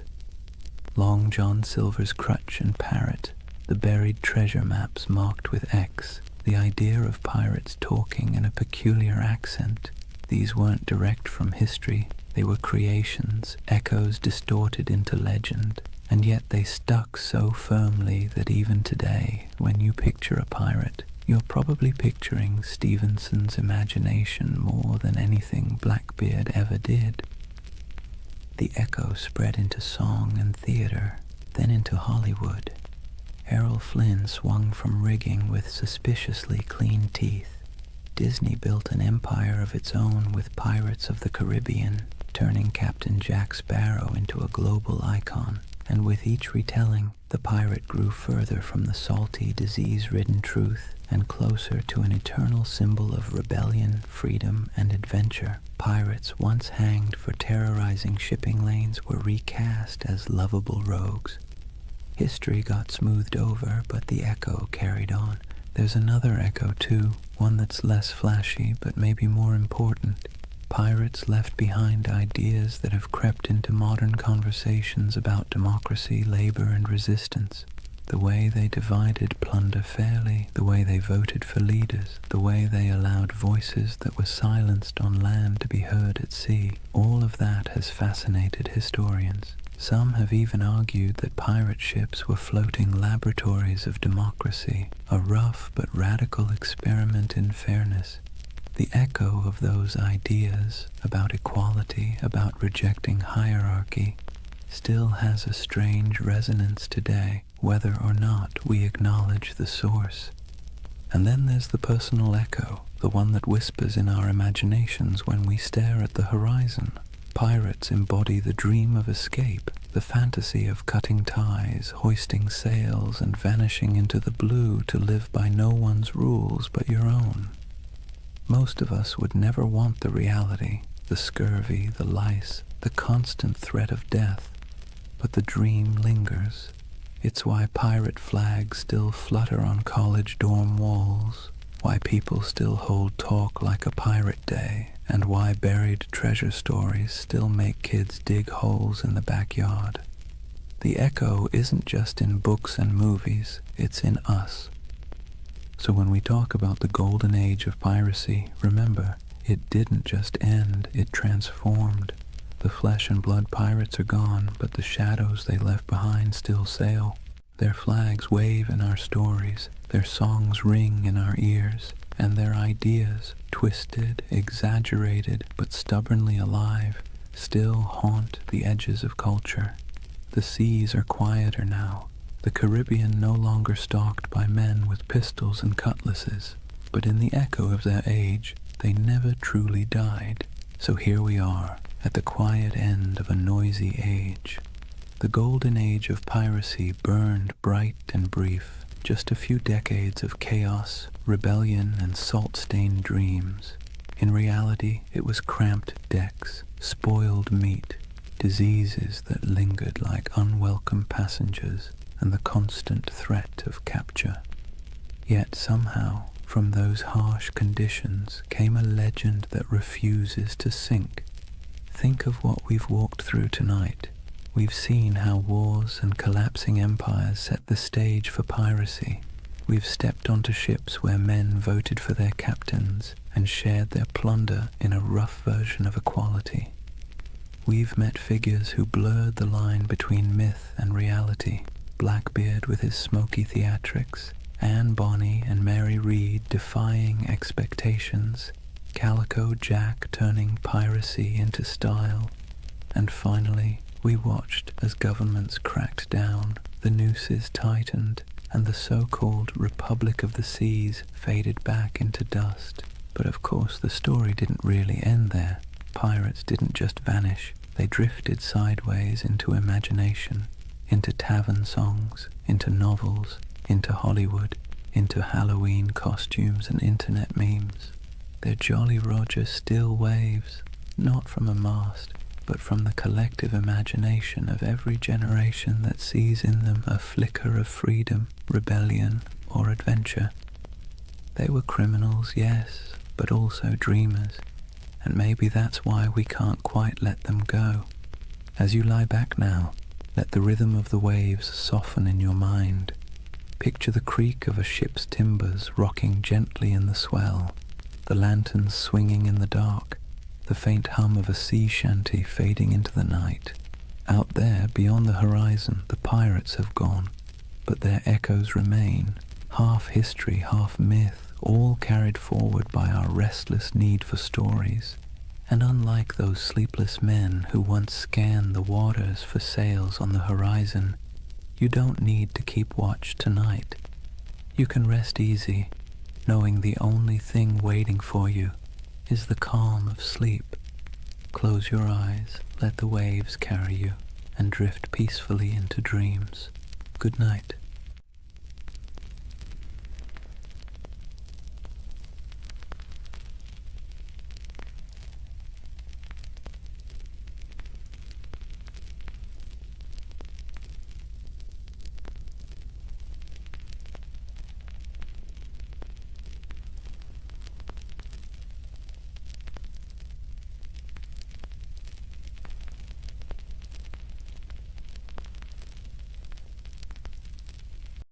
Hey guys, welcome back to the Sleep Atlas. Before we start tonight's journey, take a moment, dim the lights, let the noise of the day dissolve. Wherever you are, you're about to travel somewhere strange, not a place on any official map, but one that lives in whispers, in dust, in the margins of forgotten atlases. This is the story of Tartaria. They say history is written by the victors, but what happens when the victors forget to mention an entire empire? What if there really was a civilization, vast, advanced, beautiful, erased not by time, but by design? A civilization that built cities we can still see, but no longer recognize. Sounds impossible, right? Yet somehow you've probably already seen pieces of it. The old photos of cities with windows buried beneath the streets, the maps labeled Grand Tartary, the ornate architecture that feels out of place as if it belonged to someone else, someone older, someone gone. Now, to be clear, Tartaria isn't a historical fact. It's a theory, a myth, a dream, if you want to be kind. But it's a dream that refuses to die, because at its heart lies something irresistible. The idea that history isn't what we think it is, that we've been handed a world with a few missing chapters, and whether you believe the myth or not, it's hard not to feel something when you see it. So tonight, we're going to drift through that myth together, through maps, ruins, and half-buried cities, through stories of explorers and erased empires, through the dusty edges of history where imagination and memory blur together. And if you fall asleep along the way, that's fine. That's kind of the point. For more journeys through history to help you sleep, please subscribe to the Sleep Atlas. And hey, what's keeping you up tonight? Let me know in the comments. Alright, let's begin. Imagine fog rolling over endless plains, gold grass bending under the wind. You stand before a vast land that feels both ancient and impossible, somewhere between Asia and memory, somewhere once called Tartaria. Chapter 1. The Empire That Never Was, or was it? They called it Grand Tartary. On maps from the 17th and 18th centuries, it sprawled across nearly half of Asia, an empire stretching from the icy edges of Siberia to the mountains of Tibet, from the Pacific all the way to the Caspian Sea. A continent-wide expanse so huge it made Europe look like a backyard garden. But here's the strange thing.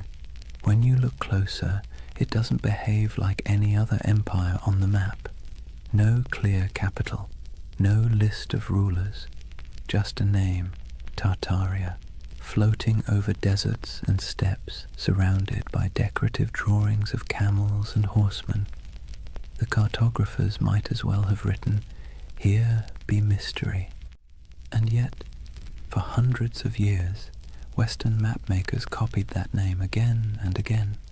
Tartaria, Grand Tartary, the Great Tartar Empire. Sometimes they drew castles or cities with minarets. Sometimes they left it blank, as if even they didn't know what they were depicting. So what was Tartaria, according to the official story? Nothing. The word Tartary was simply a European catch-all term for the unknown lands of Central and Northern Asia. The people who lived there, Tatars, Mongols, Siberian tribes, were lumped together under one convenient label. To the Europeans of the 1600s, it was the great blurry East, wild, uncivilized, and beyond comprehension. But to modern eyes, it doesn't look like nothing. It looks deliberate, mysterious, like the ghost of something that was once real. And that's where the story starts to hum. Because if you look long enough, if you trace enough old maps, you start to notice inconsistencies. Cities drawn where no cities should exist. Structures too grand for the people historians claim built them. Ruins that don't seem to fit their supposed age. Some believe those ruins were Tartarian, that an advanced civilization, older than Rome, older even than Egypt, once stretched across the world. They say its architecture was sophisticated, its technology almost magical, free energy, perfect symmetry, towering buildings powered not by fire or water but by something lost, something we can no longer name. It sounds absurd, but then you see the photos, black and white images from the late 19th century, cities under construction except everything already looks finished, cathedral-sized buildings supposedly built in a decade, though even modern machinery would struggle. Streets half-buried, windows below ground level, as if the earth itself had swallowed the first floors. That's where the mud flood theory enters. According to believers, some great cataclysm, maybe natural, maybe man-made, swept across the world in the 1800s, burying entire cities in mud and erasing all evidence of this lost empire. When humanity dug out afterward, we inherited the world we think we built. In other words, the Victorians didn't build all those ornate cities. They unearthed them. It's easy to roll your eyes, but it's also strangely poetic, because even if Tartaria never existed, the feeling behind it, that something monumental was lost, is very real. And part of why this myth persists is because, well, history does lose things. Entire civilizations have vanished before. The Minoans, the Indus Valley, the Olmecs, people who built incredible cities, traded across oceans, and then disappeared, leaving nothing but stones and speculation. So maybe the idea of Tartaria isn't so far-fetched. Maybe it's a reflection of that same human ache, the need to fill in the gaps with something beautiful. Imagine wandering through a European city at dusk. The sky is pale gold, pigeons circle over rooftops. You walk down a street where the buildings rise like cathedrals, domes, arches, pillars carved in perfect balance. It all feels too good, too symmetrical, too ancient to have been born in the soot and smoke of the industrial age. For a moment you wonder, did we build this, or did we inherit it? The theory of Tartaria taps into that quiet doubt, the sense that somewhere along the way, humanity rebooted, restarted, forgot, and the mud flood is a metaphor for time, for amnesia, for the way civilizations bury their own pasts under layers of progress. It's an idea that's equal parts eerie and comforting, because if there really was a forgotten golden age, maybe the world isn't as random as it seems. Maybe we've been here before. Maybe we'll find it again. And even if it's all a myth, it's a myth that asks good questions. Who decides what counts as history? How much of what we know is just the version that survived? So as we drift deeper into the story, try not to worry about what's true or false. Just imagine the possibility. A civilization erased not by war, not by time, but by forgetting. A memory whispered by wind over empty plains. The empire that never was, or maybe the one we no longer remember. Imagine you're an explorer in the late 1700s.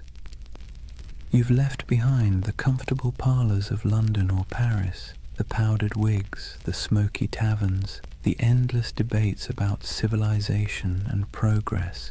You're trudging through a landscape so vast it feels like the sky itself is falling toward the horizon. This is the world early explorers called Tartary. Endless plains, windswept deserts, forests that swallow sound. You could ride for weeks without seeing a soul, yet somehow you never feel alone. There's something in the air, the sense that once something grand was here, something old, something that had the decency to leave quietly. Western explorers were baffled by what they found. Vast stone ruins scattered through Central Asia, half-buried fortresses, walls that seemed to go nowhere. Nomadic tribes spoke of ancient cities lost to storms and floods, old temples built by hands they could no longer name. And yet, in their journals, these explorers rarely admitted confusion. Europeans of the Enlightenment were not fans of mystery. They preferred tidy explanations. Primitive people, ancient ruins, nothing to see here. Still, a few of them couldn't quite let it go. In 1755, the English geographer Emmanuel Bowen published a map labeling nearly the entire interior of Asia as Great Tartary. To the west lay Little Tartary, and further south, Independent Tartary. Even China was labeled part of the Great Tartar Empire. Historians later claimed it was simply ignorance. Cartographers didn't know what else to call it. But if you're a conspiracy-minded insomniac scrolling through old atlases at 3 a.m., it starts to look deliberate, like someone drew a curtain over half the world and wrote, "Don't ask." Those maps became the backbone of the Tartarian legend. The idea that there was once a sprawling civilization across Siberia and Central Asia, erased from history and memory alike. And when explorers traveled through those regions, what they described often sounded contradictory. They found nomadic tribes living in tents, herders, hunters, perfectly ordinary people. But they also found traces of things that didn't fit. Ancient irrigation systems, half-buried brickworks, strange mounds that hinted at forgotten settlements. The farther they went, the more surreal it became. In Siberia, there were reports of colossal ruins swallowed by forests. In Mongolia, strange carvings and fortifications half lost to the sands. Some described crumbling citadels near the Altai Mountains, built of stone so precisely fitted it might as well have been cast, not carved. To modern historians, it's no great mystery. Remnants of older cultures, Turkic kingdoms, Mongol fortresses. But to the romantically inclined, it's something else. Evidence, perhaps, of a civilization that once ruled these lands, far older and more advanced than the textbooks admit. And then there's the emptiness, the eerie, silent expanse that made even hardened travelers uneasy. Take the accounts of Peter Simon Pallas, a German naturalist who explored Russia and Siberia in the 1770s. He described vast areas devoid of inhabitants, where ruined settlements lay beside abandoned mines and decayed fortifications. He mentioned rivers cutting through landscapes that seemed to have been reshaped by catastrophe, as though floods or mudslides had swept entire cities away. When his journals were published in Europe, readers found them haunting. The image of a land once filled with life, now reduced to wind and silence. It's here that the myth of the mud flood starts to germinate. The idea that an ancient disaster literally buried a civilization under layers of sediment, windows below street level, doors half submerged, entire first floors beneath the dirt. For believers, that wasn't just geology, it was evidence. And if you've ever walked through an old city, St. Petersburg, Prague, even San Francisco, you might have noticed it too. Streets sitting higher than the building's original entrances, like time itself kept adding layers. Of course, historians say it's just how old cities evolve. Roads get repaved, foundations sink, streets are raised to prevent flooding. But the human imagination doesn't like boring answers. Geological settling doesn't keep you awake at night. The idea of a worldwide cataclysm, though, that does.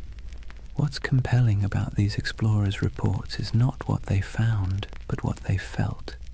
The sense that they were moving through someone else's world, one that had been erased. There's a moment in nearly every explorer's journal, the kind that never makes it into the abridged editions, where they sound tired. The grand adventure wears off, and what's left is silence. cold wind, vast skies, the creak of leather, and a feeling that they are walking through the afterlife of history. They pass strange earthworks, abandoned stone foundations, carvings of faces eroded to anonymity. Sometimes they sketch them, sometimes they move on. Always there's the sense of almost understanding, almost remembering. And maybe that's what Tartaria really is, a landscape of almost history, almost memory, a civilization that feels like it should have existed, even if it didn't. Think about it. How many times has humanity stared at something old and half-broken and said, we could never build that today? It's an illusion, but a powerful one.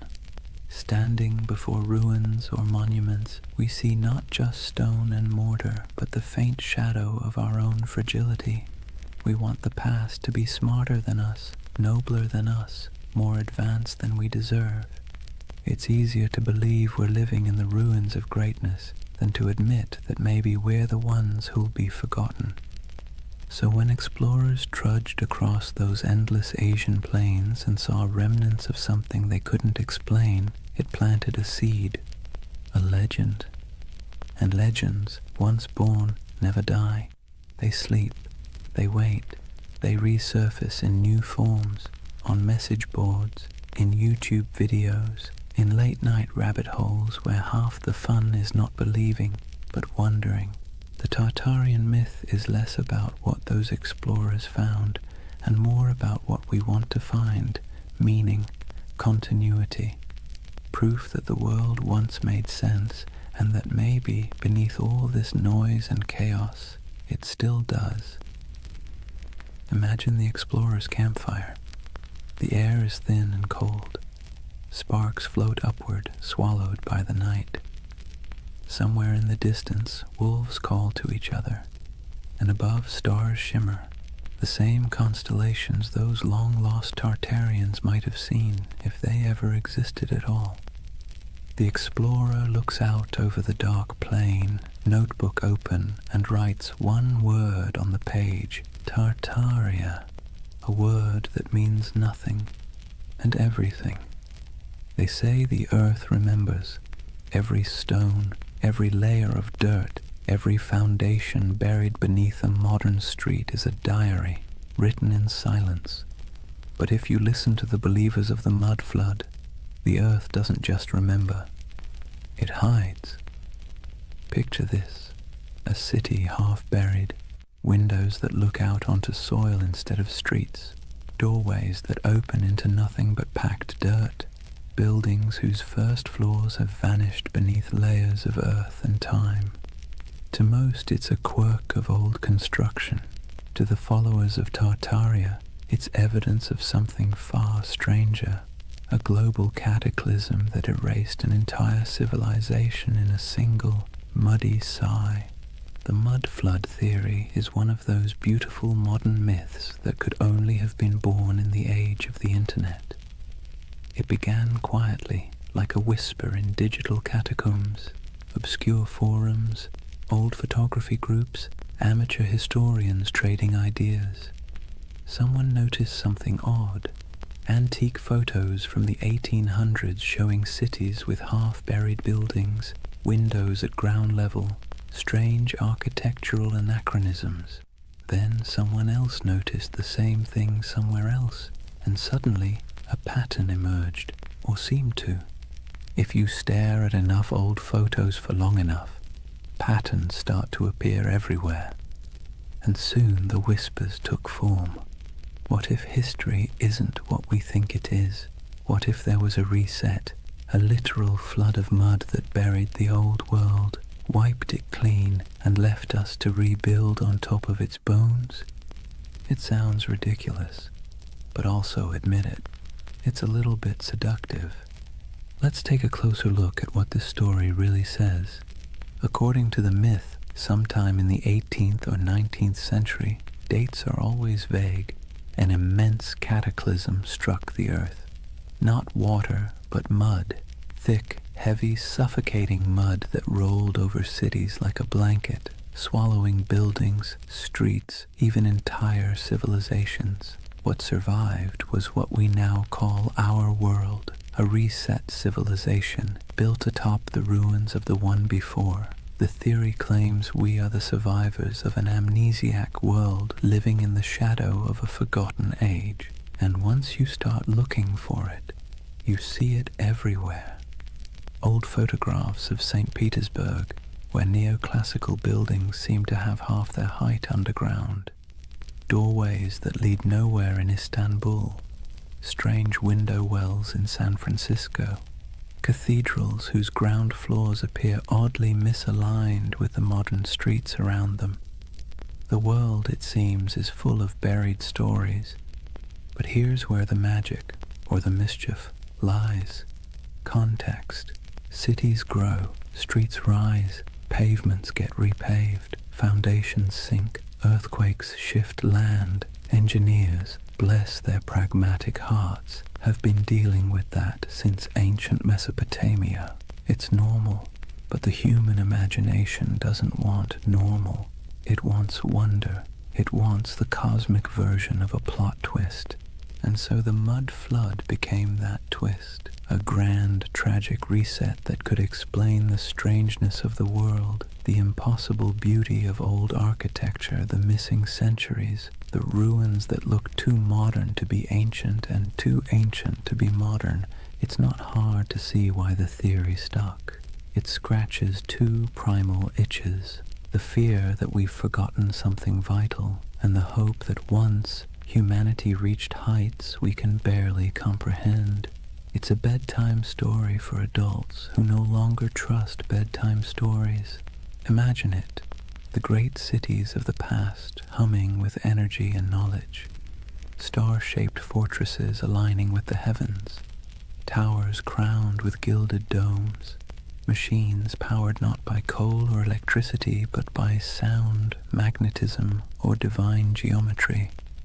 A golden age washed away in silence, leaving behind half-buried clues for the curious to rediscover centuries later. It's haunting, isn't it? The thought that the ground beneath your feet might be hiding a version of civilization more graceful, more harmonious, and, let's be honest, less exhausting than this one. The most poetic versions of the myth don't even insist on global destruction. They suggest something subtler. That time itself buried Tartaria. That the mud is just metaphor. The weight of centuries pressing down until memory sank into soil. That our cities grew atop their bones, and we live in their echoes without even realizing it. But even the literal believers, the ones who pore over 19th century photographs and Google Earth screenshots, are chasing something more than evidence. They're chasing awe, the sense that the world is not yet fully explained, that maybe, just maybe, there are still secrets hiding in plain sight. Because here's the uncomfortable truth. We like feeling small, not powerless, just small. The idea that we are part of something vast, mysterious, and older than we can imagine brings comfort. It means our anxieties, our endless scrolling, our late-night insomnia, they're all just surface noise above something deeper, older, wiser. The mud flood myth, for all its implausibility, taps into that longing. It's also, in a strange way, an act of defiance. In an age where algorithms decide what we see and experts tell us what to believe, the mud flood says, "No, I'll look for myself." It's a rebellion of curiosity, however misguided. And curiosity, even when it wanders off the map, is still one of the noblest human instincts. There's another reason the mud flood myth feels oddly soothing. It provides closure. History as we know it is messy. It's full of gaps, contradictions, burned archives, and lost languages. But if you say, it was all wiped out by a cataclysm, suddenly everything makes sense. The missing records, buried, the inconsistent architecture, survivors of the old world.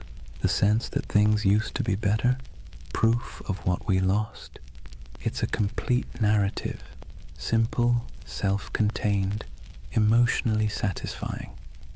And if you whisper it softly enough, it almost sounds plausible. But let's pause for a moment. Imagine walking through one of these mud-flood cities today. St. Petersburg in winter, snow falling over pale facades, the streets gleaming under the dim orange glow of street lamps. You pass a row of 18th century buildings, their ground floors half below street level, the windows dark and shuttered. And for a second, just a second, you feel it. The hum of something ancient, the faint vibration of time layered upon time. You know rationally that the explanation is boring, centuries of road repairs and architectural evolution. But your imagination doesn't care. It leans closer, it listens, it wants to believe. That's the quiet power of myths like Tartaria. They live not in evidence, but in emotion. And emotion, not logic, is what builds civilizations, or stories of them. So when someone insists the world was buried in mud a few hundred years ago, it's tempting to laugh, but look closer, and you'll see what they're really saying. They're mourning something they can't name. They're trying to make peace with the feeling that something's missing. That modern life, bright, loud, and efficient, feels a little hollow, as if the real story is still underground. And maybe, in a metaphorical way, it is. Not beneath our cities, but beneath our certainty. History is the soil we stand on, and every generation adds another layer. The deeper you dig, the older the questions get, until eventually you realize that the mud was never hiding the past. It was making it. The world is built on burial, and everything beautiful is, in some sense, reclaimed from the dirt. So maybe Tartaria was never an empire at all. Maybe it's an idea, a longing for the lost wholeness of things. Or maybe it's just a very elaborate excuse for why so many basements flood in spring. Take your pick. Either way, as the night deepens and your thoughts drift like dust in lamplight, the question lingers: if an entire civilization could be buried under centuries of mud and forgetfulness, would we even recognize it when we uncovered it? Or would we mistake it for ruins of our own? It's a strange thing, how ruins can feel alive. You walk among them and swear you can hear breathing. Not loud, not human, but the slow exhale of stone, the whisper of time smoothing edges and swallowing stories. That's the allure of forgotten grandeur, the feeling that the past isn't gone, just drowsing, half buried, half awake, waiting for someone to notice. When people speak of Tartaria, they don't imagine mud and dust. They imagine beauty, colossal arches, glittering domes, towers capped with orbs of gold, and wide boulevards aligned with the stars. They imagine symmetry, harmony, perfection, the world before we made it messy. And that's the quiet genius of the myth. It isn't built on fear, but on longing. You've seen it, even if you didn't recognize it. The grand railway stations built in the 19th century, dripping with ornament that seems almost too elegant for its purpose. The courthouses with domes that look more celestial than civic. The cathedrals rising from cobblestone streets like frozen thunderclaps of devotion.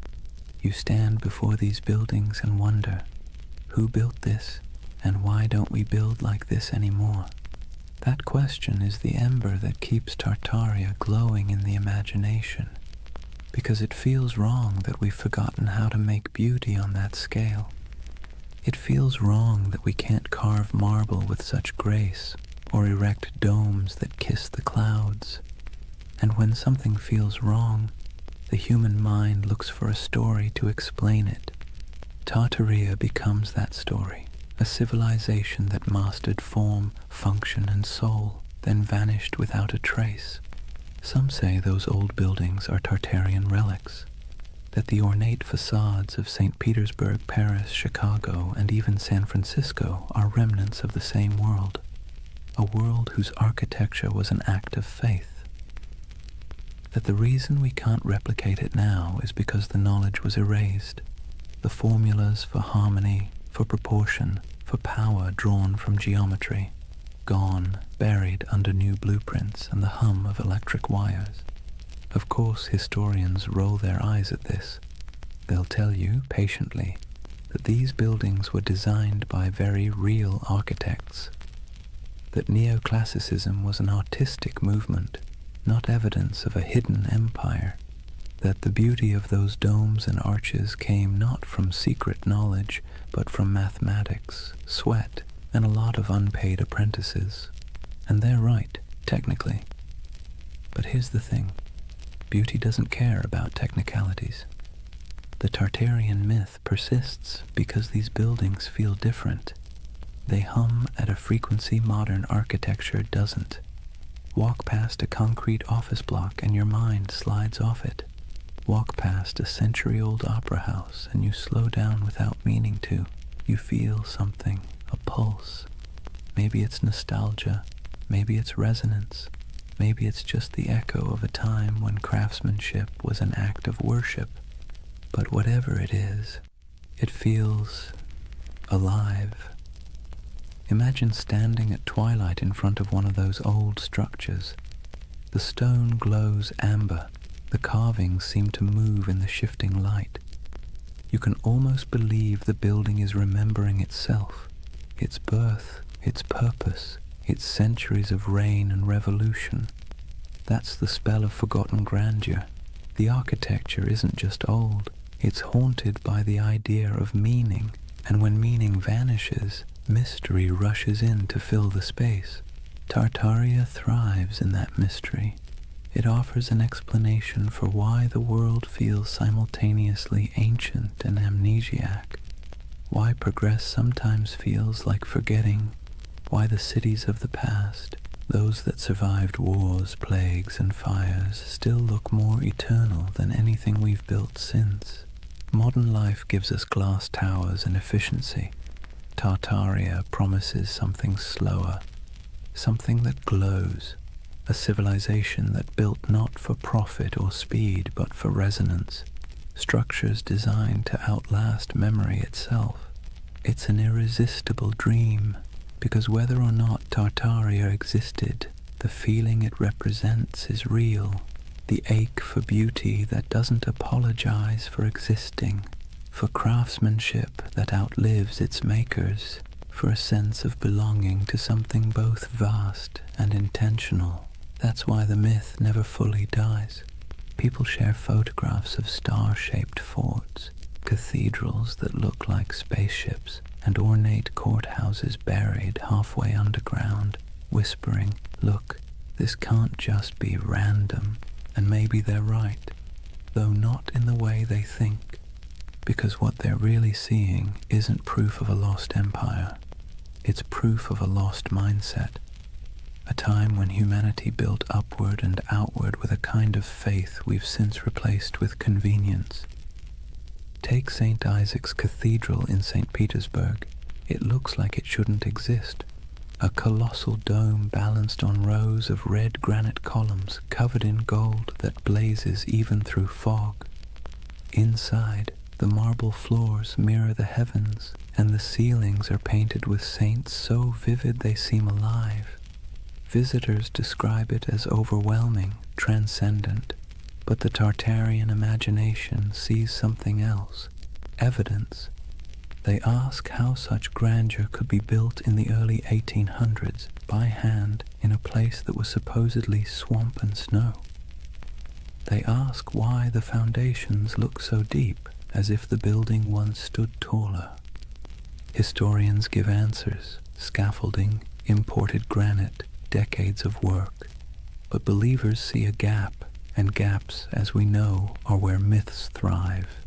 It's comforting in a way, because when you believe in Tartaria, you believe that someone once got it right, that the world once understood balance, proportion, light, and energy, that humans long ago built in tune with the earth instead of against it. It's a prettier story than the truth that history is mostly a series of accidents that occasionally produce beauty by mistake. And yet, even if the story is wrong, the emotion behind it is not. There's something deeply human about looking at ruins and imagining paradise, about standing in front of a crumbling palace and whispering, "Who were you? What did you know that we've forgotten?" We do this everywhere. In the jungles of Cambodia, staring at Angkor Wat, in the deserts of Egypt, under the shadow of the pyramids, in the mountains of Peru, among the terraces of Machu Picchu. We look at beauty that endures and assume it must have come from a civilization wiser than ours. Maybe it didn't, but maybe the impulse to think so says more about us than about them. Because really, the myth of Tartaria isn't about lost knowledge, it's about lost reverence. We miss believing that beauty meant something, that it wasn't an accessory, but a form of truth. That stone could hold memory, and domes could sing. So when you see those impossible old buildings and feel that small, unexplainable ache, don't rush to fill it with conspiracy. Let it linger.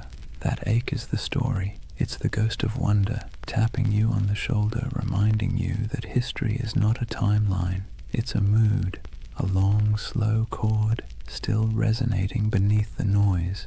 And maybe that's what Tartaria really is, the echo of a world that believed in harmony more than speed, a civilization of imagination, built not in stone, but in longing. So as you drift deeper into this story, eyes heavy, thoughts softening, remember this: whether Tartaria was real or not, the beauty it promises was. You can still walk through it, touch it, breathe it in brick and marble and dusk. It's there, waiting quietly behind every ornate facade and every buried window. Forgotten grandeur, humming in the walls. There's something strange about ideas that shouldn't survive, yet somehow do. Tartaria is one of them. Every few decades it slips back into conversation like a ghost that refuses to stay buried. A whisper here, a map there, a photograph that feels off. Too ornate, too advanced, too forgotten. It persists not because it's proven, but because it's beautiful. You see, real history doesn't linger in our imaginations the same way myths do. Facts settle, myths breathe, and Tartaria breathes in the spaces history forgot to fill. It's almost poetic, how a rumor can live longer than an empire. How a half-remembered word on an antique map, Tartary, can spark entire worlds in the modern mind. Because the truth is, humans don't remember data, we remember stories. And this one, it's irresistible. A world erased, a golden age hidden beneath our feet. The paradox of Tartaria is that it survives precisely because it never existed. A real empire would have ended, decayed, been replaced, but something that never was can never truly die. It hovers in imagination, endlessly renewable, unprovable, untouchable. The perfect myth for the digital age, weightless, viral, and infinitely remixable. Scroll through YouTube or Reddit and you'll see it. Old photographs of grand cityscapes labeled Tartarian architecture, posts about star forts and buried windows, endless debates about free energy, hidden cataclysms and lost technology, thousands of comments beneath them, people saying things like, "I've always felt something was off about history." It's not about belief, it's about belonging. The myth offers comfort to anyone who looks at the modern world and feels like something essential slipped through our fingers. Maybe that's the real allure. Tartaria gives shape to a feeling we all have but rarely admit, that somewhere along the way, humanity traded mystery for machinery. We built faster, higher, louder, but maybe not better. We paved over silence, replaced curiosity with certainty, and called it progress. And when that certainty began to crack, when our cities started to feel soulless, our histories fragmented, people began looking backward, not for answers, but for meaning. It's easy to mock that impulse. Historians roll their eyes, scientists sigh. But behind the internet rabbit holes and Photoshop theories lies something genuine, a hunger for enchantment, a longing to believe that the past wasn't just dirt and survival, but art and light and knowledge we've somehow misplaced. And in that sense, Tartaria isn't a conspiracy, it's a lullaby, a story people tell themselves when the modern world feels too sterile, too linear, too loud, a bedtime tale for adults who sense that truth might not always fit inside textbooks. Think about it. We've mapped the Earth, decoded the genome, photographed black holes, and yet we're still drawn to mystery. It's like a gravity our species can't escape. Tartaria gives us that gravity in soft, dreamlike form. A lost world that never judges, never contradicts, never ends, because it was never real enough to die. But here's the thing, even myths can tell truths. They tell us what we miss, what we value, what we quietly wish could come back. When people imagine Tartaria, what they're really longing for isn't a lost empire, it's coherence, a sense that the world once made sense, that knowledge was sacred, that beauty and purpose weren't at odds. In a way, Tartaria is less about history and more about therapy, a collective daydream for a civilization that feels spiritually jet-lagged. We scroll through endless feeds, flickering between wars, gadgets, and memes, and somewhere inside a voice whispers, "Wasn't there supposed to be more than this?" Tartaria answers softly, "Yes, there was, or maybe there could have been." And so the myth persists, traveling through forums and documentaries and late-night conversations, wrapping itself in fog and marble. It survives because it speaks to something the Enlightenment forgot, that mystery itself has value, that not knowing is sometimes more comforting than knowing. But here's the paradox. Tartaria's greatest gift isn't in proving itself true.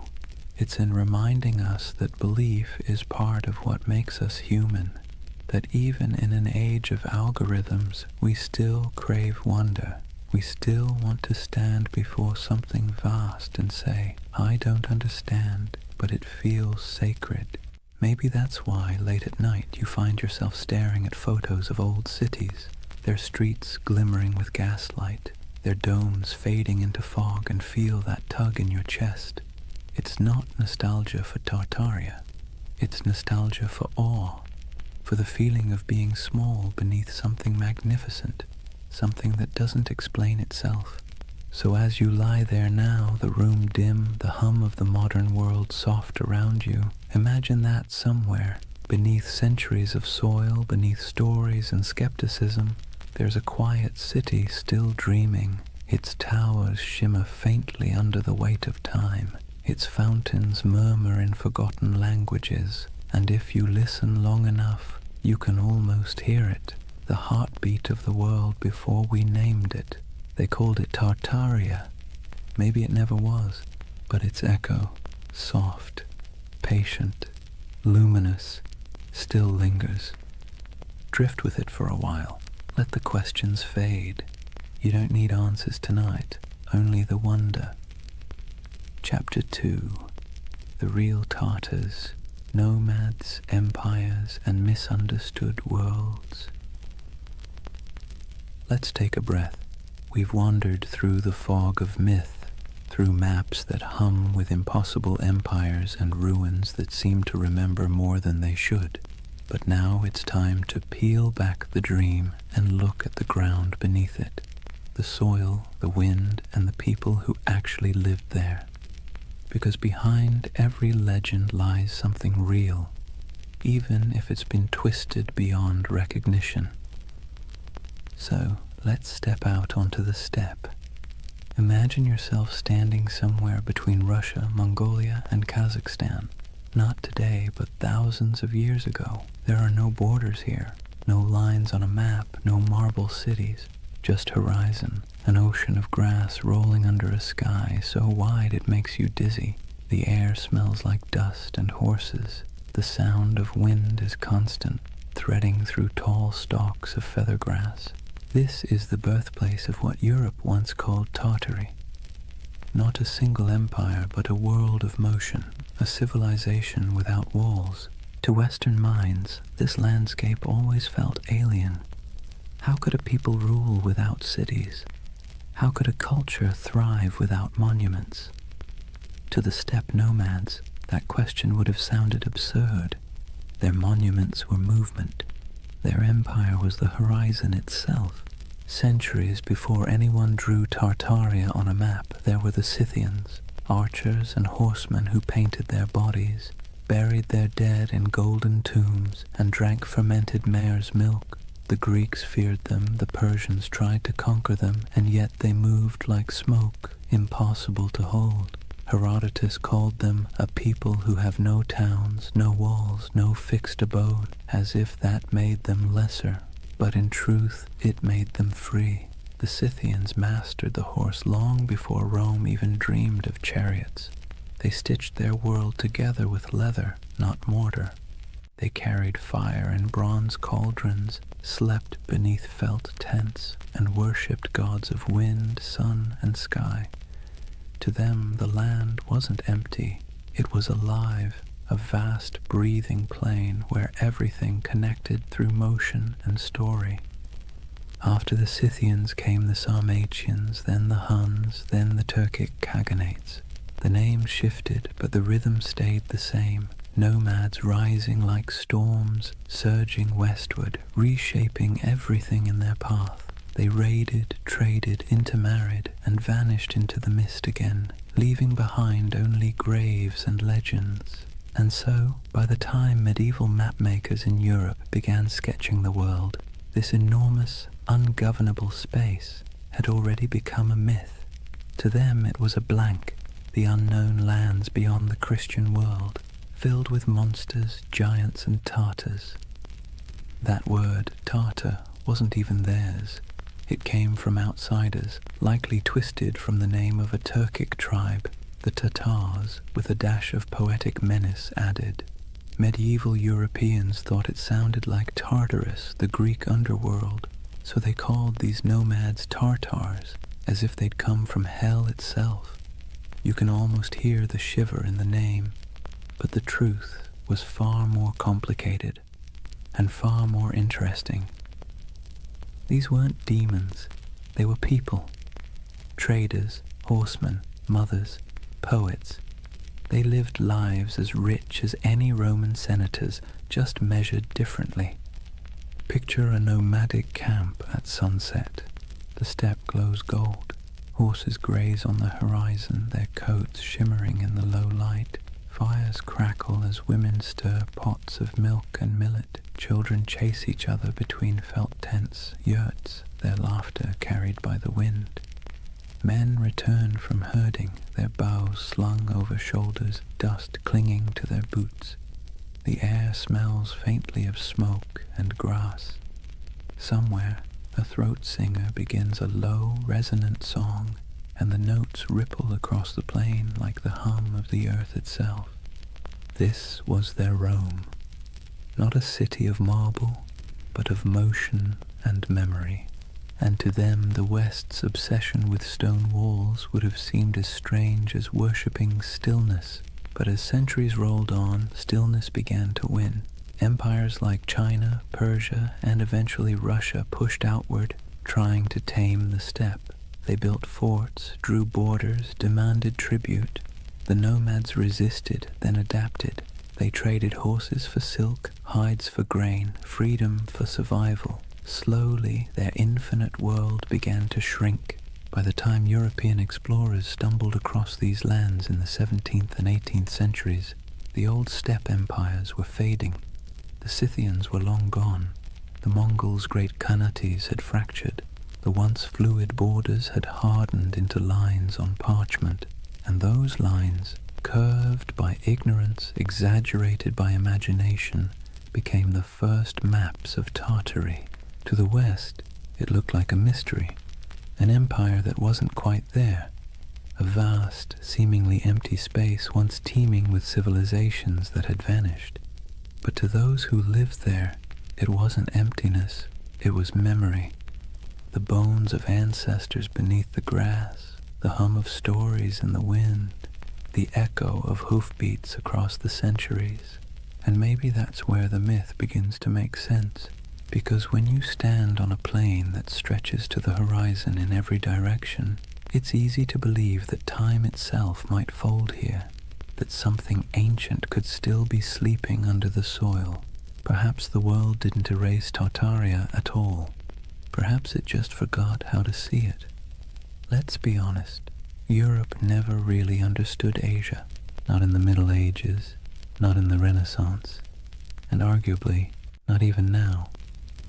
For centuries, the lands east of Moscow and west of China were less a geographic reality and more a psychological one, an enormous blank space where anything could exist. And in that blankness, the idea of Tartary began to grow like a mirage. Imagine a candlelit room in Venice, sometime around the 14th century. A mapmaker hunches over his parchment, hands stained with ink. On the table beside him lie fragments of rumors, sailors' tales, merchant gossip, and a half-remembered account of a man named Marco Polo, who claimed to have seen palaces of gold and cities of stone somewhere beyond the horizon. He dips his quill and begins to draw. Europe is clear. So is Africa mostly. But once he crosses the Ural Mountains, the lines begin to blur. His hand hesitates. What lies beyond? He's never been there. No one he trusts has either. So he fills the void the way humans always do. He imagines. He writes Tartaria in sprawling letters across the page, large enough to cover thousands of miles. Because what else can you do when you're staring into the unknown? For Europeans, Tartary became a convenient label, an umbrella term for everything east of civilization and west of comprehension. It wasn't a nation, it was a category, a way to point at a map and say, this belongs to the others. But here's the funny thing. The more they tried to define it, the more mysterious it became. In the 13th century, when the Mongols exploded across Eurasia like a thunderstorm, Europe finally came face to face with the so-called Tartars. Villages burned, kingdoms crumbled, and word of unstoppable horsemen spread faster than the riders themselves. To a continent already steeped in superstition, it must have felt like the end of the world. Priests whispered that the horsemen were the scourge of God, a punishment for human sin. Chroniclers described them as monsters with faces of beasts and hearts of iron. And yet, when the first diplomatic envoys actually met them, they found something unexpected: organization, bureaucracy, even tolerance. The Mongol Empire, at its height, ran on order, not chaos. Messengers carried official seals, merchants moved safely under Mongol protection, and conquered cities often kept their own rulers so long as they paid tribute. The great Khans weren't savages, they were administrators. Ruthless ones, sure, but methodical. But Europe didn't want to believe that. It was easier, somehow, to imagine an empire of shadows, to turn complexity into myth. So the name Tartary stuck, not as a real place, but as a kind of warning, a whispered reminder that beyond the edge of the familiar world, something vast and unknowable waited.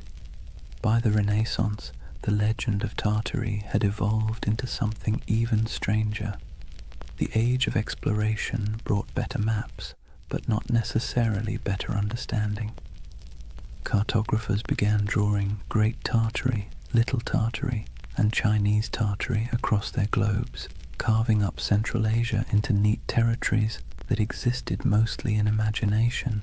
If you were a European scholar in 1700 and you saw a map of Great Tartary stretching from Siberia to the Caspian Sea, you'd assume there was a single civilization there, a mighty hidden empire rivaling Rome or China. And if you were an explorer wandering through empty steppes, stumbling across crumbling ruins or strange earthen mounds, your mind might start to fill in the blanks. Who built this? Where did they go? Humans hate loose ends. We crave narrative closure, and Tartary, this vast echoing blank on the map, offered none. Marco Polo didn't help either. His travels fed the fire beautifully.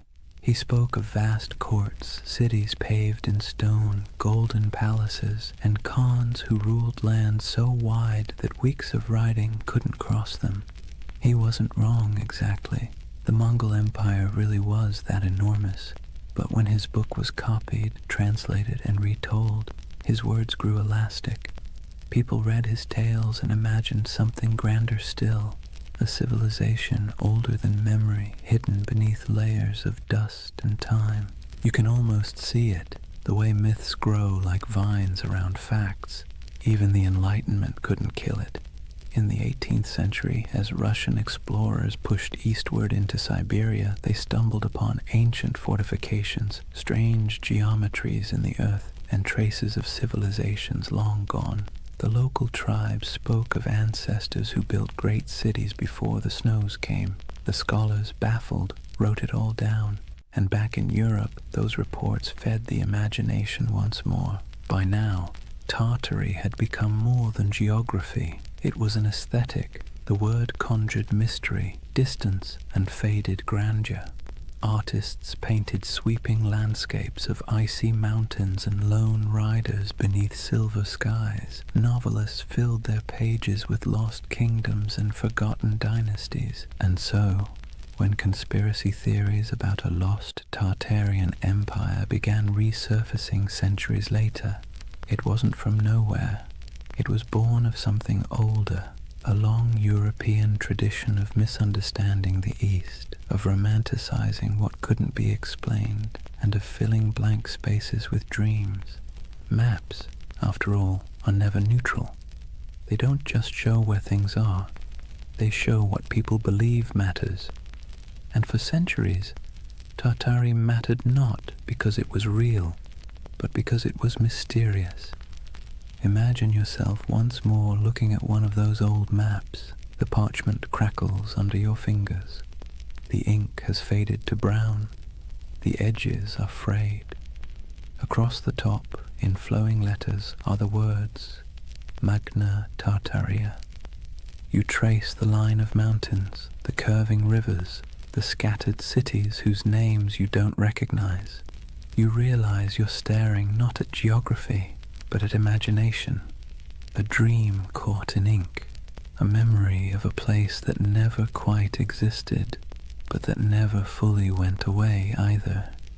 And maybe that's why Tartaria still captures people today. It wasn't born in a lab or on a message board. It was born in candlelight on parchment, in the minds of men who couldn't stand not knowing. A story that began as cartography became mythology. And mythology, as history always proves, has a way of outlasting the truth. Picture a road that isn't really a road. It's not marked by signs or asphalt or tidy lines of direction. Instead, it's an invisible web of paths, camel tracks winding through dunes, mountain passes marked by cairns, river barges drifting under starlight. This was the Silk Road. Not one road, but thousands, threading together China, Persia, India, Byzantium, and everything in between. And somewhere in the middle of that vast tangle lay the ghost of Tartary. The Silk Road was less about silk than it was about exchange. Of goods, yes, but also of ideas, stories, and beliefs. Every caravan that set out carried more than fabric and spices. It carried imagination. The West dreamed of the East as a place of wonder, while the East saw the West as a land of restless curiosity. And where those two imaginations met, right there, in the open steppes of Central Asia, the myth of Tartary quietly took root. Imagine the rhythm of a caravan, bells jingling from camel necks, dust swirling beneath hooves, a merchant humming softly, half to himself, half to keep his pace. At night, when the fires burned low, stories flowed like wine, tales of lost cities swallowed by sand, temples of gold hidden in the desert, empires that rose and vanished before the next dawn. Every traveler added a new layer to the legend, and the Silk Road became less a trade route than a whispering gallery of the world's dreams. Now let's be clear, there were empires here, real ones. The Scythians, Parthians, Sogdians, Kushans, and of course the Mongols, civilizations that thrived for centuries, building fortresses, minting coins, and carving art that fused Greek realism with Persian geometry and Indian grace. These were the real architects of what Europe would later call Tartary. But to a traveler passing through, the borders blurred. One city's language faded into another's. One god's statue looked suspiciously like a god from somewhere else. The world felt unified and strange all at once. The Silk Road had a way of softening distinctions. It made neighbors of distant worlds. Greek philosophers' ideas found their way into Buddhist monasteries. Chinese silk wrapped Roman senators. Persian astronomers charted the same stars that guided caravans across the steppe. But myths travel even faster than silk. When a merchant from Samarkand sold a roll of fabric in Venice, he didn't just trade goods, he traded worlds. He told stories of the East so dazzling they didn't sound real. Cities with towers of glass, he might say, rivers that shimmer like silver. Men who lived 200 years, and back home, when he unpacked his profits and poured himself a drink, he probably heard equally absurd stories about the West. It's easy to forget that for most of human history, distance was a form of magic. The farther away something was, the more fantastical it became. And no distance loomed larger in the European mind than that mysterious space labeled Tartary. Through this swirling exchange, Tartary became a kind of mythic glue, a word that held together the fragments of a world too vast to comprehend. Think of it like this.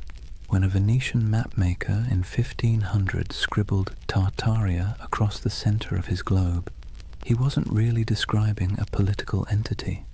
He was describing everything between Europe and China, between knowledge and ignorance, between history and imagination. And here's where things get interesting. While Europe imagined Tartary as an exotic wilderness, the people who actually lived there were building connections that shaped the ancient world. The Sogdians, for instance, traders from what's now Uzbekistan, ran a network of trade colonies so extensive that historians sometimes call them the FedEx of the Silk Road. They spoke multiple languages, mediated between empires, and filled their homes with art from every culture they touched. A single Sogdian mural might show an Indian goddess, a Persian king, and a Chinese dragon all sharing the same painted wall. To them, Tartary wasn't a mystery, it was home. And yet, this multicultural world also sowed the seeds for misunderstanding. When distant observers caught glimpses of it, they didn't see the nuances. They saw only the grandeur, the temples, the stone roads, the fortified cities, and assumed it must belong to a single empire. That assumption, multiplied over centuries, became the illusion of the great Tartarian civilization.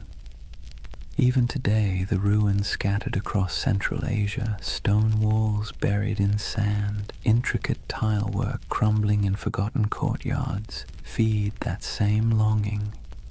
People look at them and wonder, Who built this? Where did they go? Why do our textbooks skip over it? It's a fair question, because history doesn't just forget, it edits. When empires fall, so do their names. When borders shift, so does memory. The Mongols became the Tatars became Tartars, and eventually Tartary became a convenient shorthand for the unknown. But beneath all that confusion was something real, a network of humanity that spanned continents. Imagine standing on a hill somewhere near Bukhara around the 10th century. The air smells of dry sage and smoke. Below you the road shimmers in the heat, lines of travelers winding toward the horizon. A caravan from China passes one from Persia.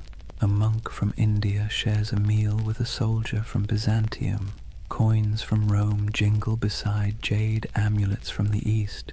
It's not an empire. It's not chaos. It's something in between, a living, breathing web of connection. And that's what Tartaria really was. Not a kingdom lost to mud, but an echo of this interconnected world. A dream of unity before maps divided it into pieces. The Silk Road gave birth to the myth by accident, because connection always looks like magic when seen from afar. So when modern believers look at old maps and see the word Tartaria sprawled across half the world, maybe they're not completely wrong to feel awe. They're just reading a poem that was once mistaken for a border. The Silk Road blurred the lines between civilization and myth, empire and echo. And in that blur, half dust, half starlight, the legend of Tartaria found its heartbeat. Words have a funny way of sticking to things they were never meant to describe. Tartary was one of those words, an intellectual shortcut that turned into a centuries-long misunderstanding. By the time Europe stumbled out of the medieval era, the East was less a place and more a story. Monks copied maps showing vast lands labeled Tartaria, shaded in pale yellows and browns, with scribbled notes like, "Here be dragons," or "Land of Giants." It wasn't meant as insult or precision. It was just ignorance wrapped in ink, but ignorance dressed up nicely enough can look like authority. When Marco Polo returned from his travels in the late 1200s, he told Europe about the magnificence of the Mongol Empire. Golden palaces, porcelain cities, and roads so smooth you could roll a wagon for days without breaking an axle. His descriptions, half wonder, half exaggeration, lit up Europe's imagination. And when cartographers began to draw what he described, they needed labels. Cathay for China, Ind for India, and for everything else in the vast cold space north of Persia and east of Russia, Tartary. Let's be clear, Europe didn't know what Tartary was, but that didn't stop them from acting like they did. To Western minds, Tartary became a convenient placeholder for the unknown. It wasn't a country, it was a concept, a blank canvas where explorers, missionaries, and chroniclers could project whatever they needed to believe about the world beyond their reach, and what they needed, more often than not, was mystery. Maps from the 16th and 17th centuries show it sprawling across the top of the world like a sleeping giant. Great Tartary, Independent Tartary, Chinese Tartary, Little Tartary, names multiplying like rumors. To anyone who studied those maps, the message was clear. Beyond the borders of civilization lay a vast land of danger, wealth, and the unknown. And there's something deeply human about that. When faced with uncertainty, we name it. We box it in with words, even if those words are wrong. To Europeans of the early modern world, Tartary became shorthand for all the places they hadn't yet conquered, understood, or categorized. It was an intellectual convenience, a linguistic shrug. everything out there. If you were a 17th century scholar in London and someone mentioned the Tatars, you might imagine fur hats, horsemen, frozen tundra, and endless plains. You wouldn't know the difference between a Mongol prince in Karakorum and a nomad in the Kazakh steppe. To you, it was all Tartary, but that flattening, reducing countless cultures into a single word, had consequences. It erased identities, histories, and languages in the Western imagination long before any empire actually reached those lands. Imagine an atlas from the 1700s, lying open on a polished oak table. The continents are familiar enough now. The Americas are roughly shaped. Africa's coasts are charted. But look at Asia, and you'll see something odd. Above India and China stretches an ocean of blankness, punctuated only by the word Tartaria, scrawled in proud, swirling letters. No cities marked, no rivers traced, just emptiness. That emptiness became an invitation. Missionaries imagined lost Christian kingdoms hidden in those plains, descended from the mythical Prester John. Explorers fantasized about tribes of giants or entire cities of gold. Poets and philosophers romanticized the steppe as a land of freedom, wild, untamed, untouched by decadence. And over time, that fantasy hardened into pseudo-history. Tartary wasn't just a blank spot anymore, it was a world view. Even the word itself carried a sting. Derived from Tatar, it got twisted into Tartar, echoing the Greek Tartarus, the underworld. Early chroniclers saw the Mongols storm into Europe in the 13th century and thought, "Ah, yes, these must be the people from hell." The name stuck, and for centuries afterward, Tartar became synonymous with savagery, chaos, and apocalypse. When the Mongol Empire fractured and faded, the word didn't fade with it. It lingered. Europe kept calling the steppe Tartary, even as local empires rose and fell. The Golden Horde, the Timurids, the Kazakh Khanates. To the west, these nuances didn't matter. The name Tartary swallowed them whole.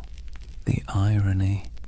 By the time Europe started mapping Tartary with any real accuracy in the 18th and 19th centuries, it had already become a relic. Russia had expanded eastward, swallowing Siberia province by province.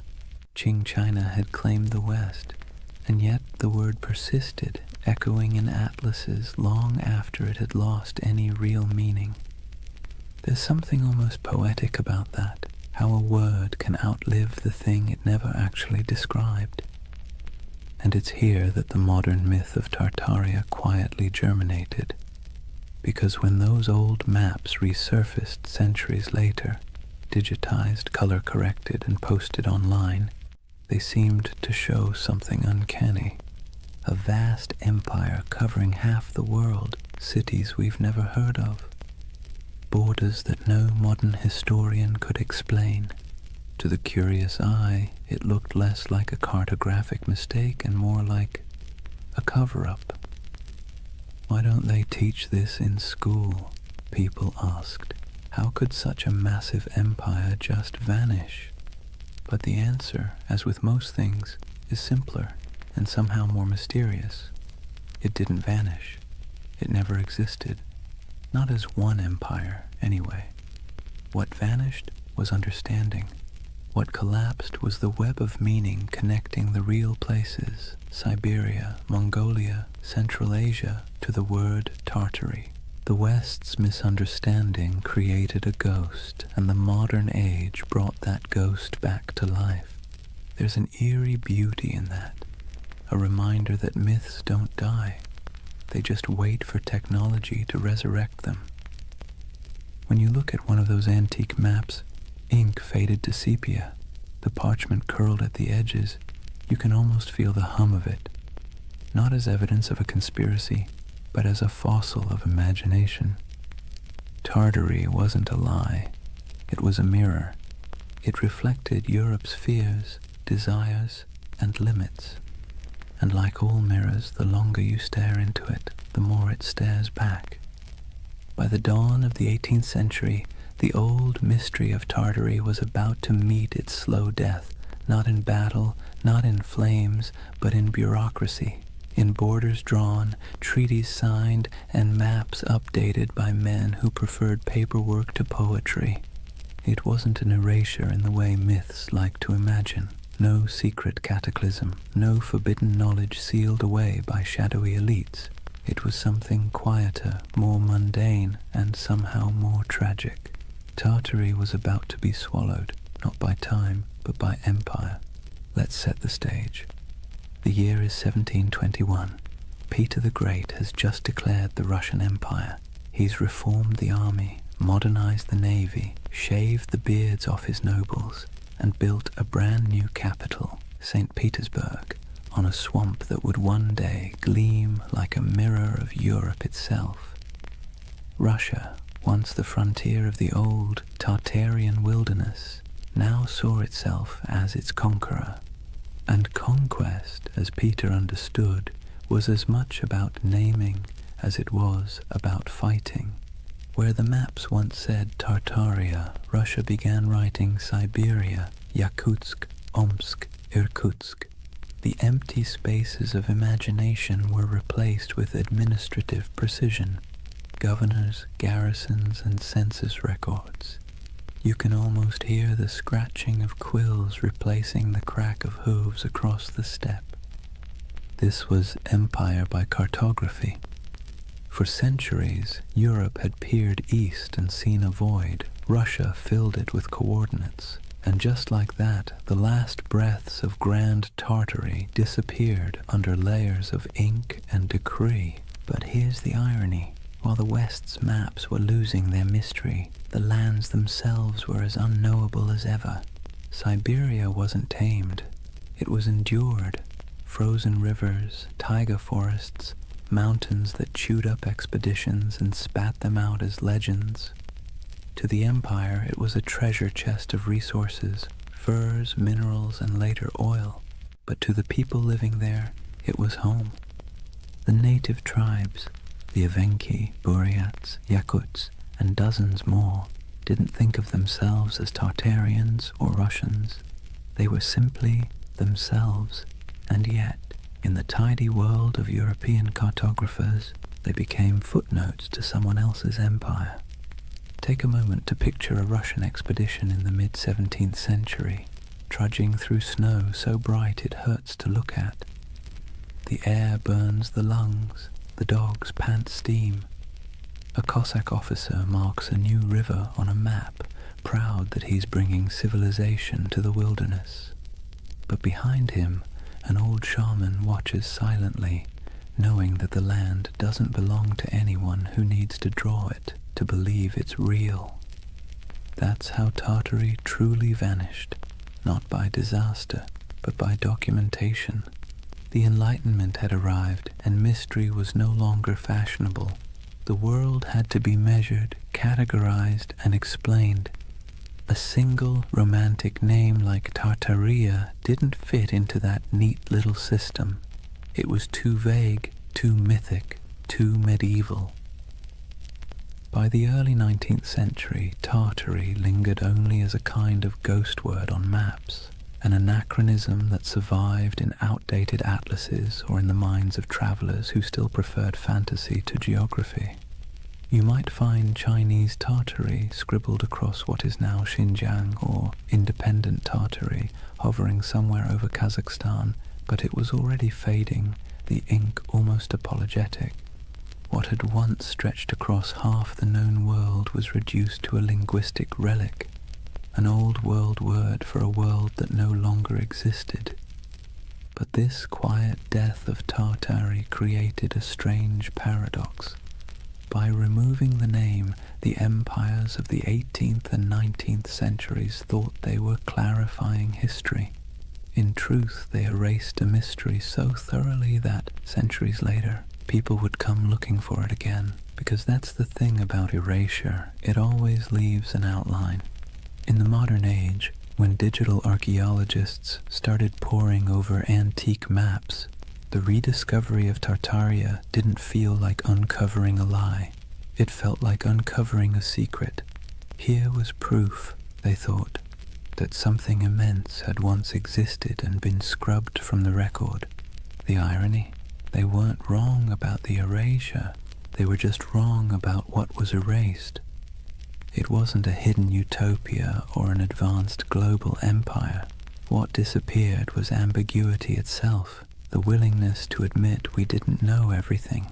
The 18th century push for rational order, scientific mapping, and imperial control smoothed the rough edges of the world, and in doing so, it flattened mystery into history. Let's be clear, the loss of Tartary wasn't a conspiracy. It was a side effect of certainty, and maybe that's why its ghost haunts us still, because deep down humans don't actually like a world that's too explained. We crave wonder, we miss the blank spaces, so when we see Tartaria glowing faintly on an old parchment, we don't just see a name, we see a question. A whisper from the past asking, "What did you forget?" The collapse of Tartary wasn't a fall. It was a fade-out, a slow dimming of a word that once carried the vastness of the unknown, and the quieter it got, the louder the myth became.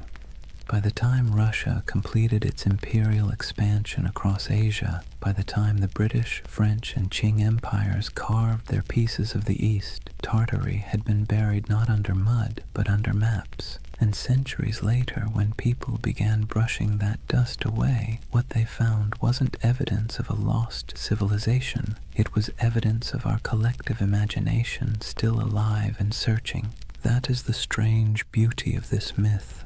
Tartaria may never have been real in the way empires are real, but its death, its quiet bureaucratic burial, feels as monumental as any fall of Rome, because sometimes the end of mystery is its own kind of catastrophe. Chapter 3. The Great Erasure. Lost knowledge, world fairs, and the architecture of amnesia. Take a deep breath. We're leaving behind the dust of the steppe and stepping into marble, into the gaslit glow of the 19th century, because this is where the story of Tartaria is reborn. Not in Siberia, not on the maps, but in the imagination. Picture it. The year is 1893. The World's Columbian Exposition in Chicago. 200 white buildings rise like mirages along the lake, glowing in electric light. Domes, arches, columns, architecture so grand that people literally wept when they saw it. It looked ancient, impossible, like something from a forgotten golden age resurrected overnight. And here's the kicker. It was built overnight. A team of architects and laborers had thrown up that entire city in less than 2 years. They called it the White City. To the public, it was a triumph of modernity, but to later eyes it looked suspiciously like something else. Massive domed palaces, ornate fountains, obelisks, colonnades stretching into mist. It looked ancient, yes, but not Greek, not Roman. It looked out of time. Now fast forward a century. A man sitting at his computer zooms in on old photos of the fair. He pauses. He notices something strange. The buildings look far too advanced for their time, he thinks. Too perfect, too grand. And then he finds something even stranger. After the fair ended, almost every single building was demolished, burned, scrapped, gone. And that's how a new kind of myth was born. The idea that maybe, just maybe, these temporary structures weren't built at all, at least not by us. Maybe they were rediscovered, remnants of an older, erased civilization. A civilization called Tartaria. Let's be clear, the buildings were real. We have blueprints, records, payrolls, receipts for every brick. But the feeling, the awe they inspired, the eerie way they appeared and vanished, felt mythic. It tapped into something ancient in the human psyche. our suspicion that we've forgotten something big. And once that suspicion took root, it spread. Soon people began noticing Tartarian architecture everywhere. Those impossible domes in St. Petersburg, the Capitol building in Washington, the palace-like train stations of Paris, even the city halls of small American towns. Weren't they all too ornate, too advanced for their supposed era? The theory blossomed like ivy over ruins that maybe the 1800s weren't a time of invention, but of cover-up, that there had been a worldwide reset, a mud flood, a cataclysm that wiped out the old civilization and left humanity to rebuild amid the ruins. The world's fairs, in this view, weren't celebrations of modern progress at all. They were redecorations, a way to reintroduce a repurposed world, scrubbed clean of its true history. The fairs, the grand expos, were merely the unveiling ceremonies of a planet repainted.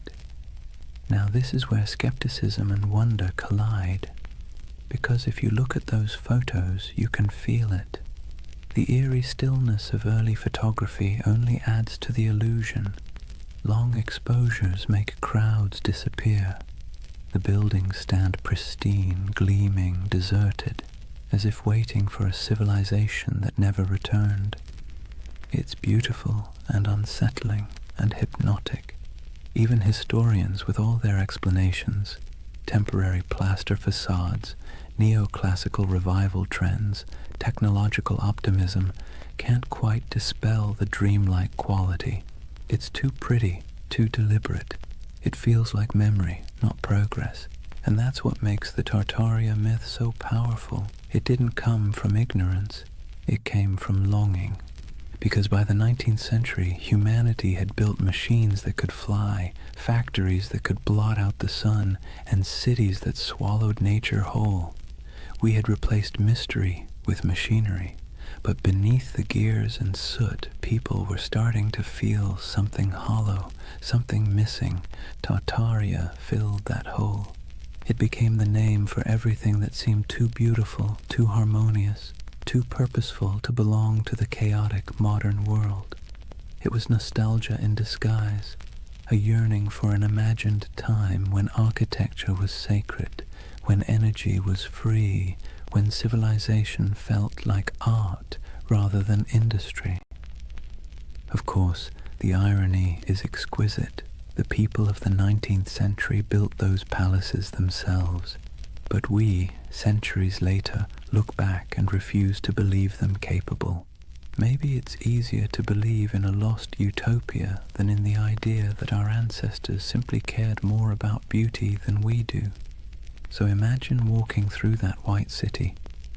The lamps hum softly. The canal reflects the moonlight. Music drifts from the pavilions.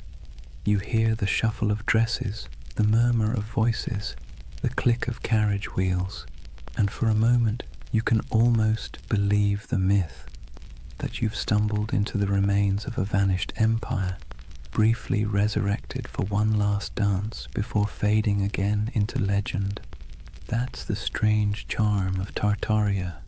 It doesn't matter if it's real. What matters is how it makes you feel, because beneath every conspiracy is a heartbeat, the desire to belong to something greater, to touch a truth the textbooks forgot to mention.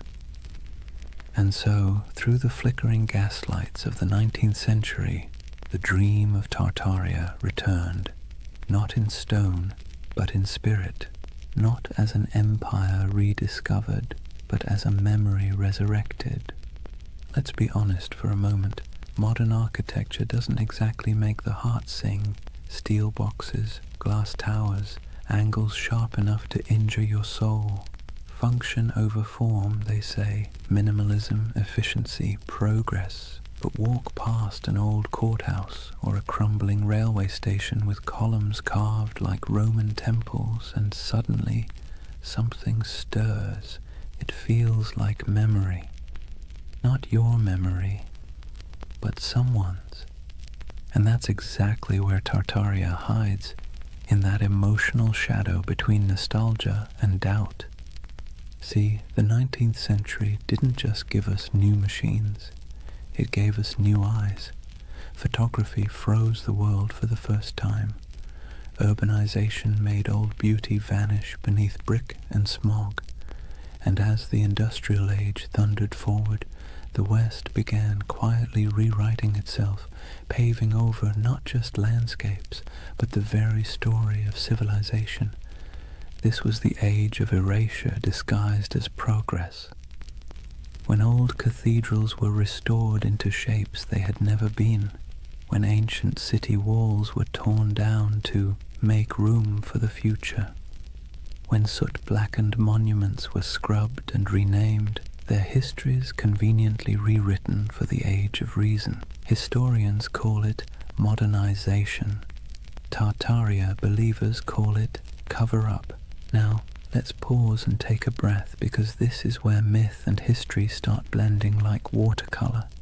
The truth is simpler, but also sadder. It wasn't a conspiracy, it was forgetfulness. The 1800s were obsessed with the new: steam, glass, iron, materials that seemed to promise immortality. The faster technology advanced, the more the past looked like an inconvenience. When people demolished centuries-old buildings to make room for factories or boulevards, they didn't think they were erasing history. They thought they were improving it. But here's the paradox. Progress, when it moves fast enough, feels like amnesia.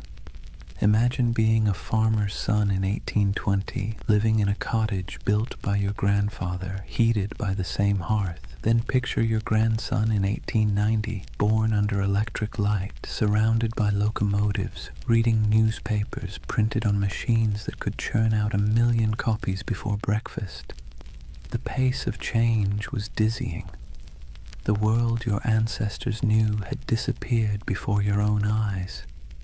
And when memory fades that quickly, even the truth starts to look like myth. That's why the great buildings of the 19th century seem suspicious to us now. They're too perfect, too ambitious, too permanent in an age obsessed with speed. To modern eyes, they feel like artifacts of a lost age, something inherited, not made. The Tartaria theory, in this sense, is less about deceit and more about disbelief.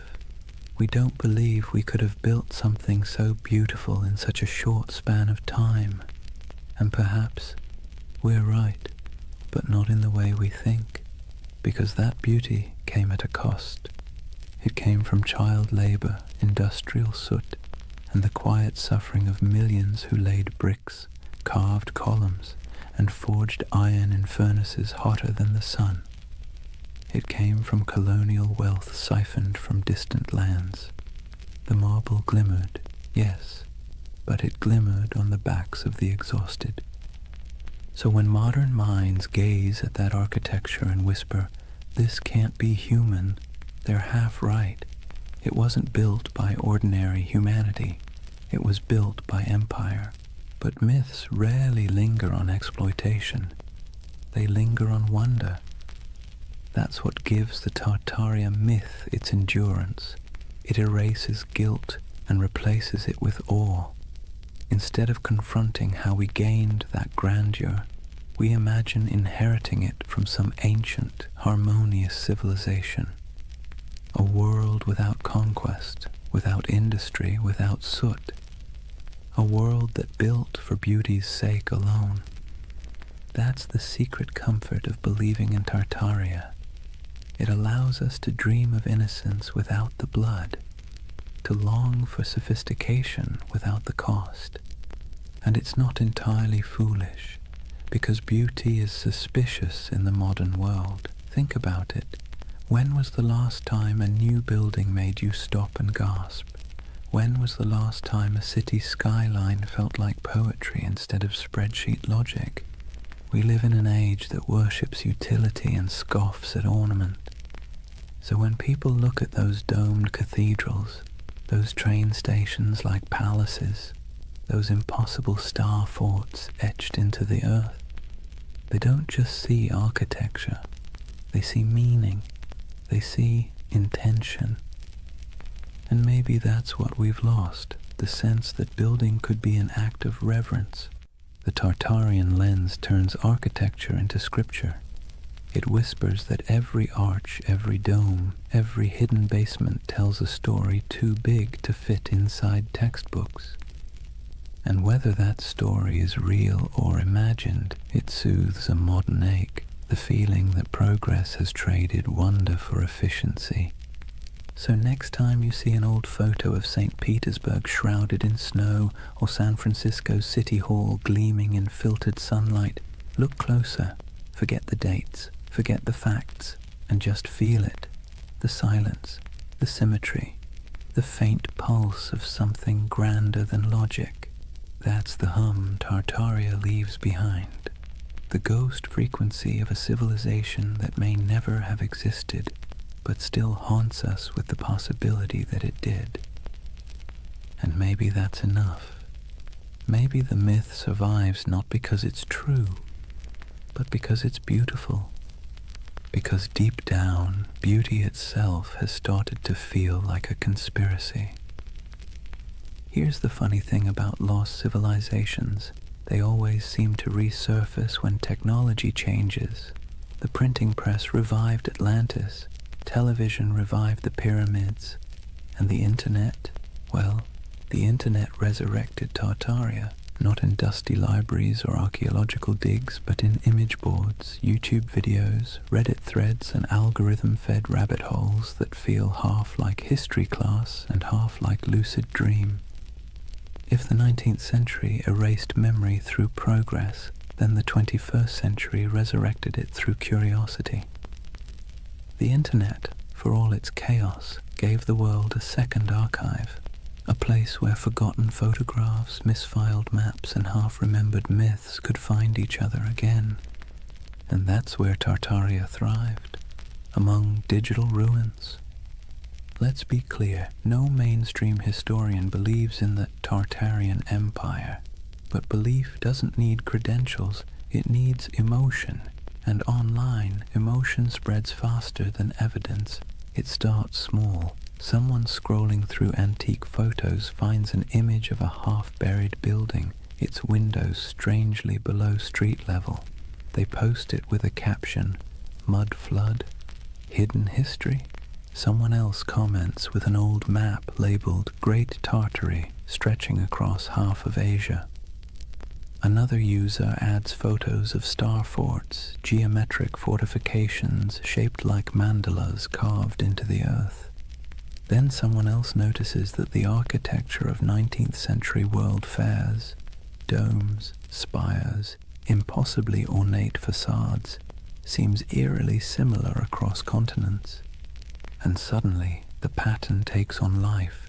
A civilization that might never have existed begins to coalesce, not in ruins, but in pixels.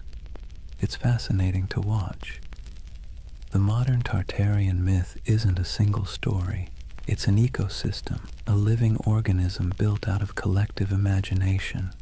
People piece together images, compare architectural styles, track supposed mud flood layers in Google Earth, and speculate about ancient technology, free energy, and global resets. And let's be honest, there's something soothing about it. It scratches the same itch that makes people organize puzzle pieces at 2 a.m. You start with fragments, photographs, engravings, forgotten buildings, and try to make sense of the world's dissonance. Why does history sometimes feel incomplete? Why do our cities seem to rest on older bones? Why does beauty feel borrowed? The Tartaria theory online isn't just conspiracy, it's therapy for disillusionment. See, we live in an age drowning in data, but starving for coherence. Billions of facts, timelines, and explanations float around like loose screws. But the more we learn, the less it feels like we understand. We've traded mystery for information, and somehow that doesn't feel like progress. Tartaria brings the mystery back. Scroll through its digital cathedrals, YouTube thumbnails of glowing domes and forgotten maps, and you'll see that what people crave isn't deception, it's wonder. the feeling that history still holds secrets, that maybe we haven't already found every answer, that maybe, just maybe, there's still magic left under the mud. And the internet, for all its cynicism, feeds that craving beautifully. Where old historians dismissed oddities as coincidences, the online world stitches them together with creativity. Star forts become energy hubs, domes become ancient power stations, mud floods become symbolic of global resets, metaphors for forgotten knowledge buried under modern noise. It's easy to laugh, but maybe we shouldn't, because behind every pixelated claim is something deeply human, the refusal to accept a world without mystery. The same impulse that made explorers sail off the map now makes people scroll through archives at 3 a.m, chasing the ghost of a civilization that never left a skeleton behind. And there's something else, an aesthetic truth. Look at those old photos, the sepia skies, the faint haze, the impossible scale of those buildings. They feel dreamlike, like glimpses from another timeline where humanity built for eternity instead of quarterly profits. When people online say, "This architecture is too perfect to be from our timeline," what they're really saying is, "This feels like a dream I half remember." And that's what Tartaria has become, a collective dream stitched together from the past's photographs and the future's loneliness. Of course, the irony is delicious. The very technology that gave us infinite knowledge also gave us infinite uncertainty. The more we digitized our history, the more unreal it began to look. Old black and white photos uploaded at high resolution don't make history clearer. They make it stranger. The lighting, the shadows, the absence of movement, it all feels frozen, ghostly, like the world before electricity was somehow more alive. So when you see someone online connecting old city photos and whispering Tartaria, what you're witnessing isn't delusion, it's longing, a search for coherence, for the feeling that history isn't just progress and decay, but a cycle of remembering and forgetting. And isn't that what all civilizations do? They rise, they crumble, and then they return in imagination. Rome, Atlantis, Lemuria, Tartaria, each one a mirror reflecting not the past, but our hunger to belong to something grander than the present. In that sense, the internet didn't invent Tartaria. It simply gave it a voice, a new empire of whispers sprawling across servers and screens, where myths are immortal and disbelief is optional. Scroll long enough and you'll start to see why people stay. The posts feel soothingly repetitive. Arches, domes, star forts, mud floods, each image a little lullaby of lost grandeur, a bedtime story told by algorithms instead of grandfather. So maybe Tartaria isn't a place at all. Maybe it's what happens when memory and imagination meet in the glow of a computer screen, half fact, half wish. The myth doesn't just say, "Look what we've lost." It says, "Look what we still want to believe." And that, perhaps, is the most human story of all. Let's pause for a moment, take a slow breath, and think about why people believe in things like Tartaria. Not in the mocking way you see on forums or documentaries, but really think about it. Why does the idea of a lost civilization hidden under our cities feel comforting? It's not stupidity.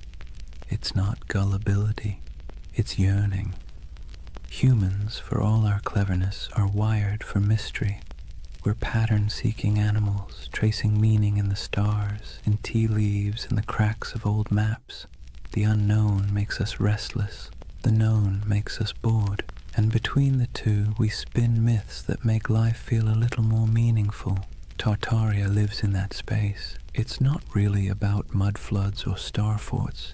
It's about the suspicion, deep down, that the world we've been handed is incomplete, that someone, somewhere, has hidden something important, that maybe history isn't a straight line of progress, but a looping dream where civilizations rise, fall, and are forgotten not by accident, but by design. And honestly, that's not such a crazy thought. Think about how much of history you've forgotten personally. Think of everything humanity has lost to fire, war, vanity, or neglect. Libraries burned, languages erased, empires swallowed by desert and jungle. The dark ages weren't dark because nothing happened. They're dark because the light of memory didn't reach that far. So when someone looks at an ornate 19th century building and says, "I don't think we built that," they're not rejecting history. They're mourning it. They're mourning a world that seems to have misplaced its wonder.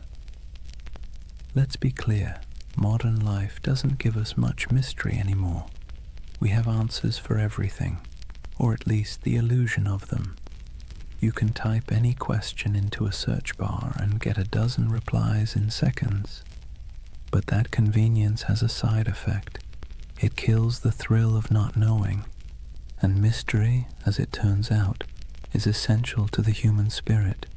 Without it, the world feels flat. That's where conspiracies slip in. They fill the void left by lost awe. When people say the elites hid the truth of Tartaria, what they're really saying is, I miss when the world felt magical. It's an emotional rebellion against boredom, a soft protest against a sterile universe made of facts but lacking enchantment. And here's the interesting part, it's not new. Every age invents its lost golden age. The Greeks dreamed of Atlantis, the Victorians romanticized Lemuria, the 20th century turned the Mayans into cosmic prophets, and now in the digital age we have Tartaria, an empire of dreams built on archives and algorithms. Each generation looks backward and imagines perfection because it's easier than imagining perfection ahead. We do it because the past is safe. It can't disappoint us anymore. Psychologically, belief in a hidden civilization like Tartaria scratches multiple itches at once.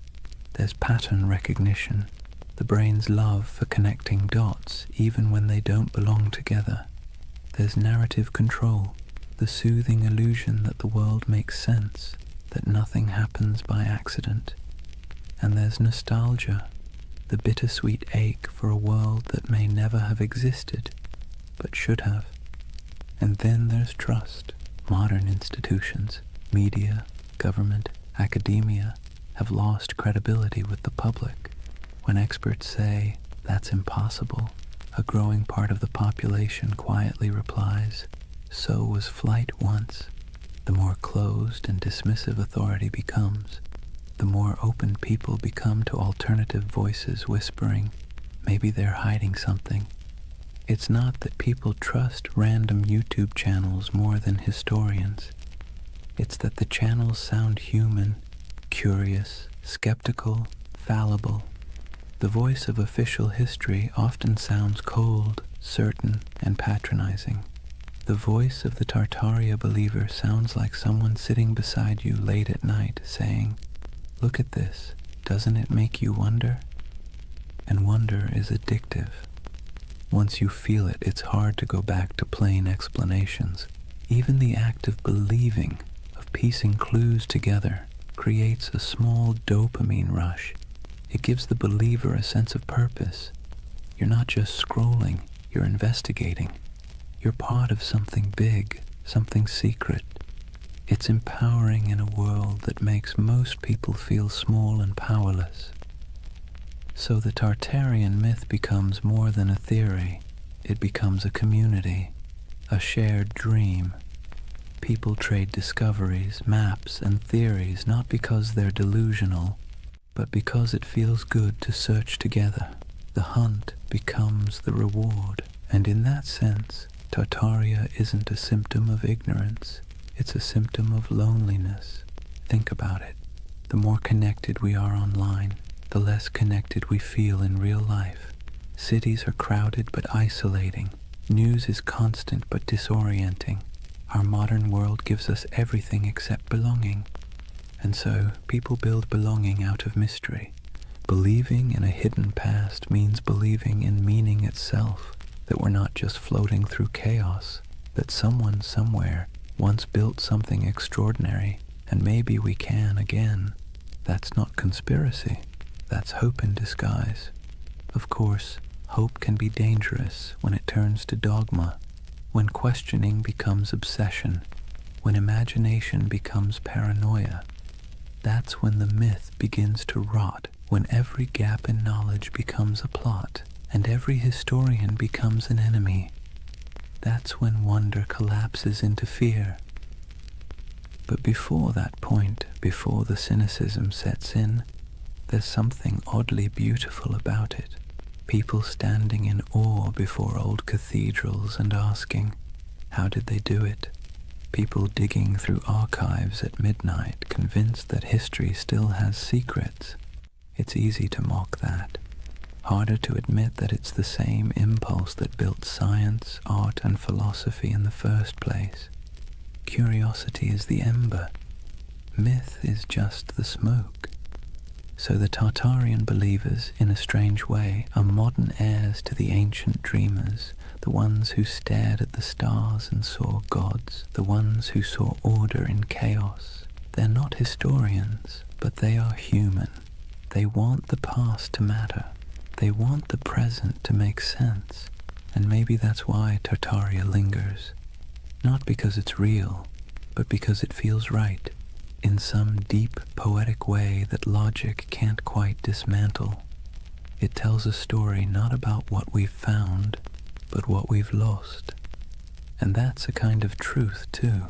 As the night deepens, imagine those endless digital threads, thousands of people across time zones, glowing screens reflecting in tired eyes, all dreaming together of a civilization that never was. Maybe they aren't crazy. Maybe they're just homesick for a world that once felt full of wonder. Let's take a breath here. After all this talk of vanished empires and buried cities, it's time to do what the best historians always do. Look carefully, quietly, and without agenda. Because when you set aside the noise of the internet and really look at what's left of Tartaria, what you find isn't a conspiracy. It's something far more human, and somehow even more fascinating.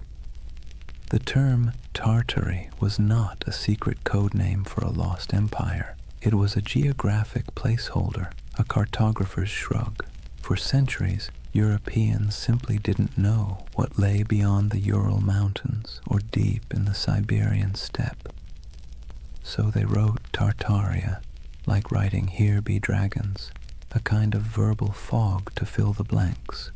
The maps weren't evidence of an empire erased. They were evidence of ignorance being slowly replaced by exploration.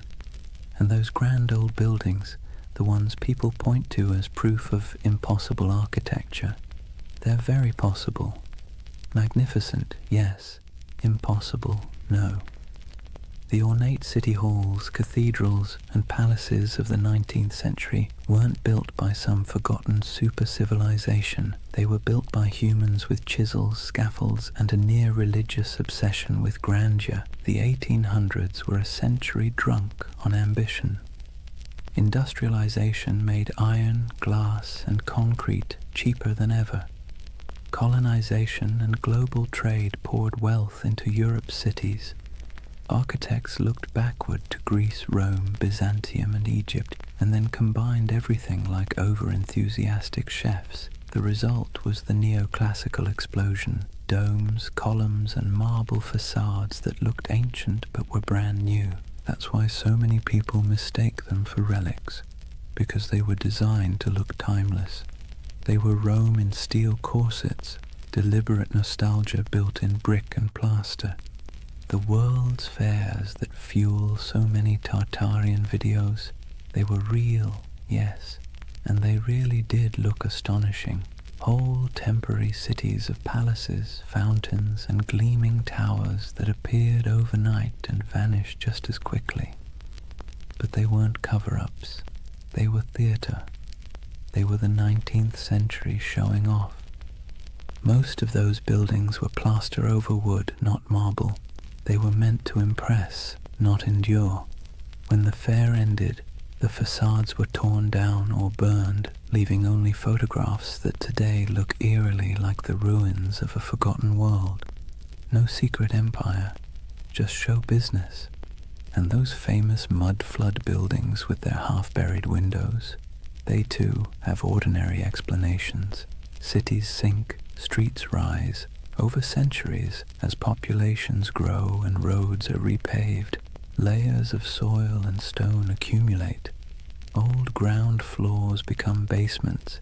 It's not mystery, it's maintenance. Yet it's easy to see why the illusion caught fire. Because even the real explanations, erosion, engineering, economics, are, in their own way, beautiful. The world doesn't need hidden magic to be miraculous. Consider this. The same roads once labeled Tartarian carried traders, nomads, poets, and conquerors across continents. Cultures met, clashed, and blended until identities blurred. What Europe called Tartary was not one empire but a kaleidoscope of peoples, Turkic, Mongol, Persian, Russian, Chinese, each with their own stories, languages, and gods.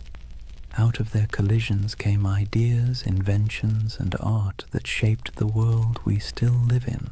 The myth says Tartaria was erased. The truth is that it was never singular to begin with. It was many, and that's why it's hard to pin down. The steppe doesn't lend itself to borders. Empires there were fluid, waves of power that rolled across the grasslands and receded again. The Scythians, the Huns, the Mongols, the Khazars, they all rose, ruled, and vanished, leaving behind only fragments. To an outsider, that flux looked like a void. To those who lived it, it was life itself. And maybe that's where the misunderstanding lies. Western history loves walls and dates, beginnings, endings, dynasties. The steppe doesn't play by those rules. Its empires were seasonal, migratory, woven into the land and wind. If you expect pyramids, you miss the poetry. So no, there was no single global Tartarian empire, but there was a vast interconnected world of trade, culture, and movement that stretched from Europe to China long before globalization had a name. The Silk Road wasn't just silk, it was the internet of its day, transmitting not data but ideas. Buddhism, astronomy, metalwork, medicine all passed through those dusty caravans. The real miracle isn't that something was erased, it's that so much survived, and yet debunking doesn't have to mean disappointment. If anything, it should make the world feel richer, because the truth is not dull, it's layered. The mud flood isn't proof of deception, it's proof of time. The ornate buildings aren't relics of a forgotten empire, they're monuments to human excess. The missing maps aren't evidence of suppression, they're artifacts of discovery. And here's the quiet irony. Even the myth itself is part of history now. The videos, the forums, the believers, they've become a digital folklore, our century's way of myth-making. Future historians might study us and say, they dreamed of Tartaria because they were tired of concrete. Maybe that's what keeps the story alive. Not deceit, but desire. The desire for mystery, beauty, and meaning in an age that feels too catalogued, too explained. Tartaria is less a conspiracy than a collective poem, one line written in frustration, another in wonder. And perhaps that's how we should leave it, gently. The myth and the truth coexisting like twin shadows cast by the same fire. The factual story of history's shifting frontiers, and the emotional story of humanity's hunger for lost splendor. So the next time you pass an old building with buried windows, or stumble across an antique map marked Tartary, don't roll your eyes, And don't fall into the rabbit hole either. Just pause, look, feel the weight of centuries pressing quietly under your feet. Real or imagined, every layer of that soil carries a story. Because whether it's called Rome, Babylon, Atlantis, or Tartaria, the dream of forgotten empires never really fades. It just changes shape, waiting for someone new to wonder. Chapter 4. The Eternal City. Why We Dream of Lost Civilizations. Take a moment, close your eyes, and imagine you're standing in the ruins of a city that never existed. The stones are warm beneath your feet. The air hums faintly with the echo of 1,000 unrecorded stories, and the wind brushes against carved columns whose builders' names were never written down.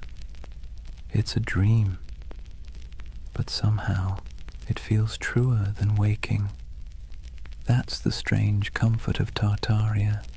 Even after we've picked apart the facts, even after the history books have closed the case, the idea lingers. The notion that somewhere, sometime, humanity built something magnificent, a civilization unified, enlightened, and then, inexplicably, erased.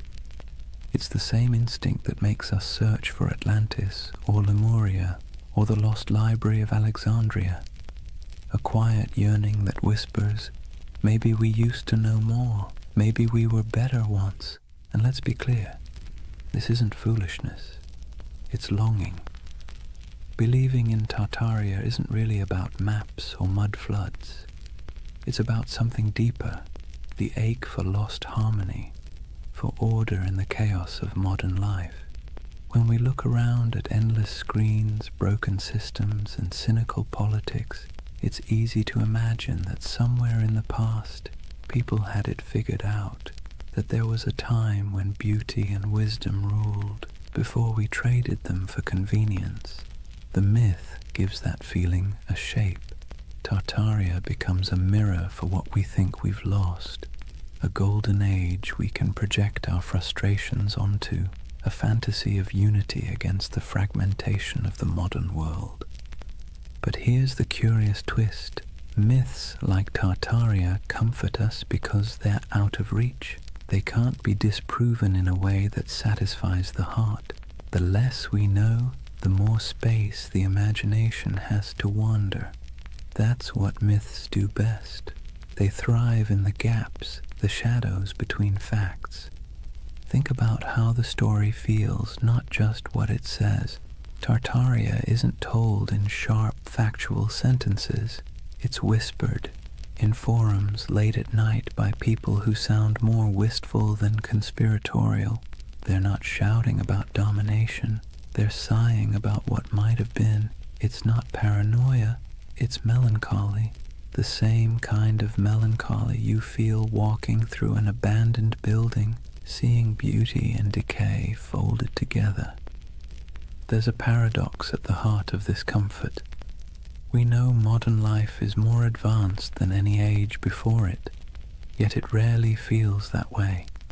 We have the internet, medicine, spaceflight, instant communication, but we also have loneliness, burnout, and an undercurrent of loss. The myth of a vanished civilization fills that emotional void. It says, you're right to feel that something's missing. It's like nostalgia for a memory we never had, and in that sense, Tartaria isn't about the past at all. It's about the present, about how alien our own world can feel. The skyscrapers of glass and steel, the humming servers, the sterile symmetry of cities built for efficiency rather than awe. No wonder people scroll through photos of old domes, arches, and impossible cathedrals and feel something stir. Those buildings look like they remember something we've forgotten, so we call it Tartaria. We give the feeling a name. It's easier to believe there was once an age of grace that was stolen than to accept that beauty is fragile, and we let it slip away ourselves. But this comfort isn't all illusion. The belief itself reveals something profound about us. Humans are meaning-seeking creatures. When the world feels senseless, we create patterns to make it make sense. We weave stories over the noise, and in those stories, we find calm. Myths are our way of telling ourselves that the universe still has order, even if it's hidden. That's why so many people find peace in the idea of a lost civilization. It implies that knowledge, beauty, and balance aren't gone forever, just misplaced. It turns chaos into a temporary condition. And maybe that's why Tartaria caught fire in the digital age. The internet is chaos incarnate, 1,000 overlapping timelines, all screaming for attention. In that noise, the myth feels like a lullaby. It slows everything down. It says, once there was harmony. Once the world was whole. Now, whether that's true or not almost doesn't matter. What matters is the feeling it evokes, the quiet pull towards something larger, wiser, softer than the present. The myth becomes a kind of spiritual balm for an age that measures everything but meaning. Imagine yourself late at night, scrolling through photos of ornate ruins, strange domes, or cities half buried in snow. You feel that twinge, that recognition without memory. The beauty is haunting, not because it hides a secret empire, but because it reminds you that time erases, and yet somehow we still search for permanence. That search, that ache, is what keeps myths alive. They aren't about fooling ourselves. They're about coping, finding wonder again in a world that's forgotten how to dream. And maybe that's the greatest comfort of all. Tartaria might not have existed on a map, but it exists in us, in that quiet place between curiosity and longing, where we still hope that something grand and good once stood before the mud, before the noise, before the forgetting. If you really want to understand why Tartaria has captured so many imaginations, you have to stop asking what it was and start asking what it means. Because myths, like mirrors, don't just reflect the world, they reflect us. When people talk about Tartaria, they're not just discussing lost cities or forgotten empires. They're projecting themselves, their hopes, their doubts, their nostalgia, onto a blank canvas of the past. Tartaria becomes less of a place and more of a personality test for civilization. Think about it. To some, Tartaria represents a golden age of harmony and beauty, proof that humanity once lived in balance with nature and technology. To others, it's evidence of corruption and suppression, a story of truth hidden by elites and rewritten by victors. The same myth, two completely different reflections. It tells you less about history and more about what people want from it. And maybe that's the point. Tartaria isn't history. It's a Rorschach test for modern anxiety. We look into its cloudy waters and see what we most long for or most fear. Let's be clear, myths don't survive because they're accurate. They survive because they're useful. They give shape to feelings that don't fit neatly into textbooks. They're how we process the gap between the world we have and the one we wish we had. The idea of a lost, enlightened civilization comforts us precisely because it suggests that the world wasn't always this complicated. That maybe somewhere back in time people figured out the balance between science and spirituality, between art and function, between progress and peace. And if they could, maybe we can again. That's why you'll notice something poetic in the way Tartaria believers talk. It's not just data or dates, it's reverence. They speak of architecture the way others speak of cathedrals. They trace maps like pilgrimages. They aren't just arguing for history. They're mourning for something sacred. You can see it in the fascination with architecture, the domes, arches, spires, and towers that dot the myth. These buildings feel alive, don't they? Too beautiful to be merely functional, too symmetrical to be accidental. When people say, "There's no way we could build this today," what they're really saying is, we don't build like this anymore. We don't fill our world with beauty unless it serves a profit. The myth becomes a critique of our own era, disguised as nostalgia for another. Tartaria, then, is the mirror we hold up to our own cultural amnesia. We scroll through pictures of palaces and fairgrounds, domes and star forts, and we whisper, "How did we forget to dream like this?" The myth reflects not a lost empire, but a lost aesthetic soul. There's something almost therapeutic about that reflection. Myths like Tartaria allow us to grieve, not for people we've lost, but for possibilities. They let us feel that our yearning for meaning isn't crazy, that maybe it used to exist, that maybe someone, somewhere, built a world that made sense, and maybe that's why Tartaria feels more mystical than menacing. Most conspiracy theories isolate people, make them suspicious of the world. Tartaria, strangely, connects them. It invites wonder instead of fear. It suggests that the past might still hold beauty waiting to be rediscovered. But reflection cuts both ways. Myths also reveal our blind spots. When people claim that all grand architecture must have come from a lost civilization, they sometimes overlook the real genius of the humans who built it. The artisans, masons, and engineers who left their fingerprints in stone. The myth honors beauty, but erases the hands that created it.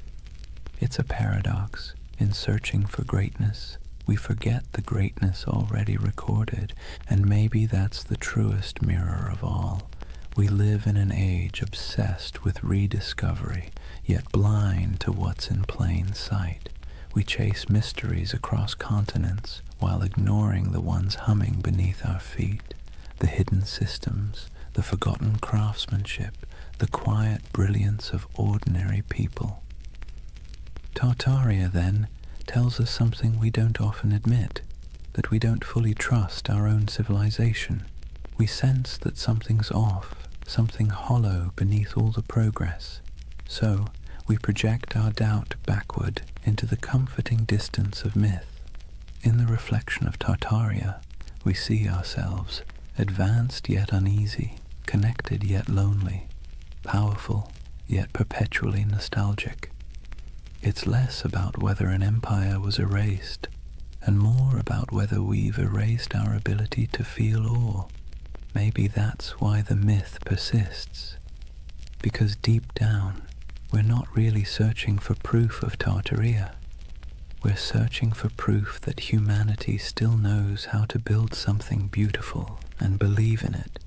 And if myths are mirrors, then maybe looking at Tartaria long enough isn't about finding truth in the past, but rediscovering it in the present, in the domes still standing, the dreams still lingering, the stories we keep retelling because they make us feel a little less small.